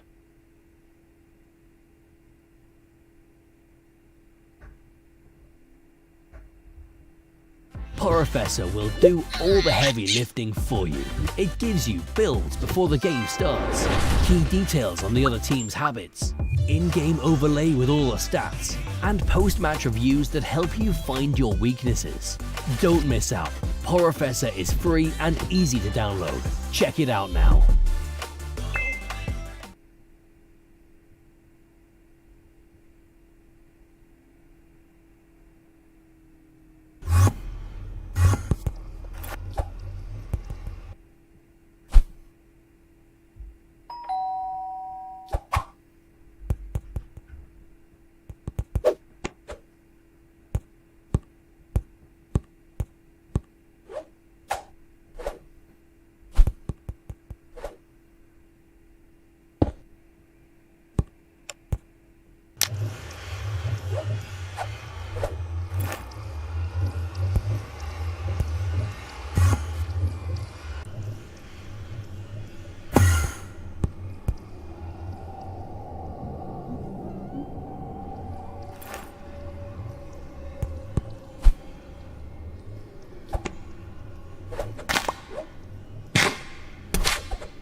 File with live expert help free with TurboTax Live. Pay $0 to file and get your biggest refund. Simple tax returns only. See if you qualify. Get the app now. Tracking target. Reloading. Boom. Weapon ready. Noob identified. Victory imminent.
How did you die? Poverty. Choose your birthplace. The Vikings again? No. Alright, let's choose something random again. Not the Vikings again. Thank goodness it's Egypt. Darn it, even the Roman soldiers know how to rob for me.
ever played a tower defense game that auto-upgrades the tech tree as long as you keep fighting? You can learn to use all troops and traps while you destroy the unmelted. No resources needed. You can upgrade your tech without locking yourself out of any tech. Past the first stage, you'll unlock super troops. The tech tree upgrades automatically, bringing buffs to all your troop stats. Past the drawbridge stage, you'll unlock all the traps, including spikes, boulders, and many more. Defeat the unmelted without losing a single unit. Meld troops to unlock hidden heroes like Night Guard. He can add shields to the swordsmen and improve the swordsmen's attack. A great hero indeed. All troops and traps will automatically unlock and upgrade. The more you fight, the stronger you get. Kill more, get more. That's the thrill in an epic battle experience. Try it out now. King of Avalon. Download for free.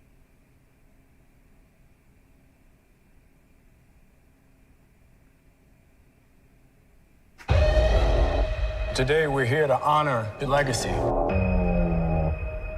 Symbols are nothing without the women and men that give them meaning. We need new heroes. The Falcon and the Winter Soldier is relevant and gripping in all the right ways. Marvel has brought feature film caliber storytelling to Disney+. Superheroes cannot be allowed to exist. Now streaming on Disney+, and upgrade to the Disney bundle for even more.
May I know the price of wood for today? Go away, you maggot! Ah!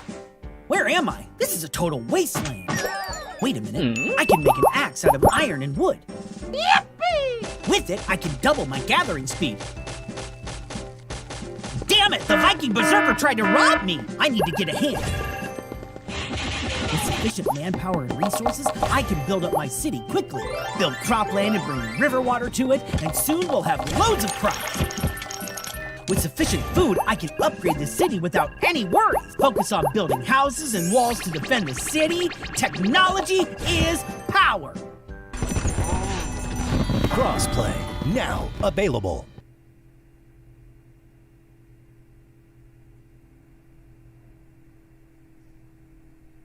Refresh your space during Hobby Lobby's 40% sale on all things the Spring Shop. Save big while sprucing things up with exclusive springtime decor. Shop in store or at hobbylobby.com today.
Professor does some incredible things like import runes automatically for you, which is already a win. It lets you scout out your opponents during and before the games, which I cannot say enough how nice and useful this is. And you can now even see who's played with who recently. On top of that, there's even an overlay in the game, which is like your own little personal coach, and it tells you stats on what you can improve on. There's also a summoner spell tracker that syncs up with other Professor users automatically. And plus, before you even get into a match, you can see which champs are strong right now with their tab that shows the best champions at the moment. Seriously guys, I cannot emphasize enough how good this app is. I mean, you can literally scout who's having a bad day and then camp the crap out of them. It doesn't get much better than that. So go download Professor for free with my link in the description.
Point captured.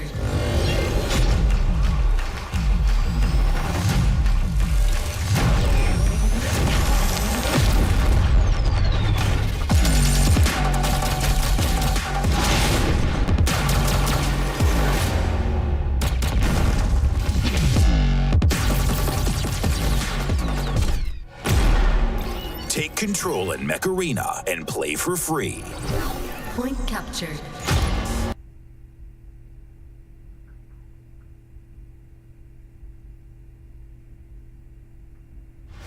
This is what revolution looks like. Now you can bundle Hulu and Disney Plus for one low price. Which literally translates to Spies and Stars, Asgardians and Atlanteans for just $9.99 a month. Should I tell you more? Sure. Thrill Seekers and Therapists, Deadpool and Dinner Rush. Yes, sir. X-Men and Gay Men. One is fun, but two is better together. Oh, I'm sorry. Were you finished? How was that? Perfect. Bundle Hulu and Disney Plus for just $9.99 a month.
Water, where are you? I'm gonna keep digging and digging. Water, finally! Wait, it's gone.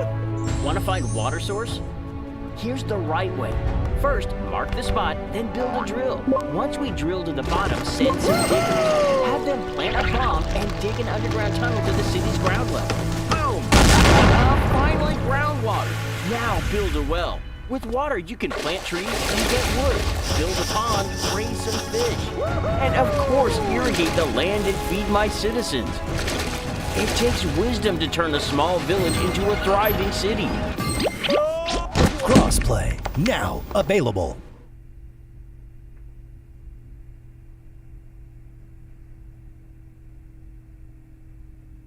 Savings are blooming at Hobby Lobby, where everything from the spring shop is 40% off. Find exclusive home decor, kitchenware, and more spring essentials. Visit us at your local store or at hobbylobby.com to put a little spring in your step.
Get live tax expert help free, plus a final review free with TurboTax Live. Simple tax returns only. See if you qualify. Get the TurboTax app now.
Buy any Subway footlong, buy any footlong in the app, and get one free.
This is an upgrade. Experience more with a $300 travel credit from Chase Sapphire Reserve.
The same fluffy, syrupy pancakes you grew up on. Pearl Milling Company. New name, same great taste.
Whichever civilization the dart lands on, that's what we play. No backsies, okay?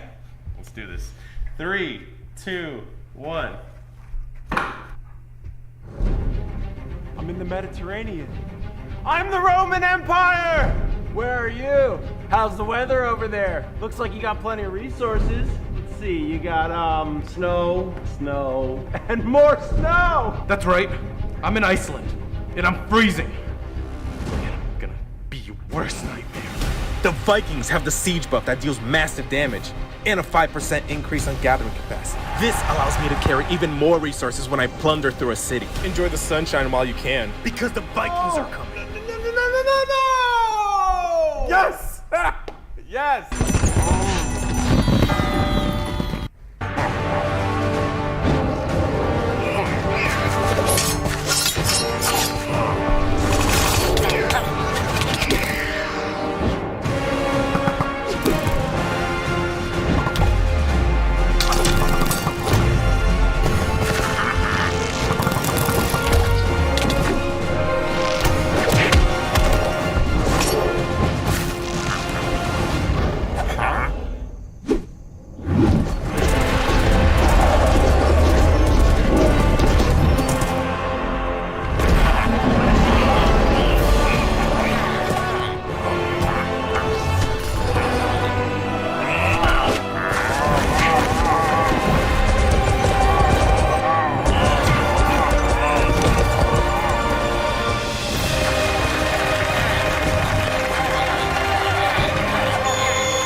Chasing that A and want to save time on proofreading? Grammarly makes editing one click simpler.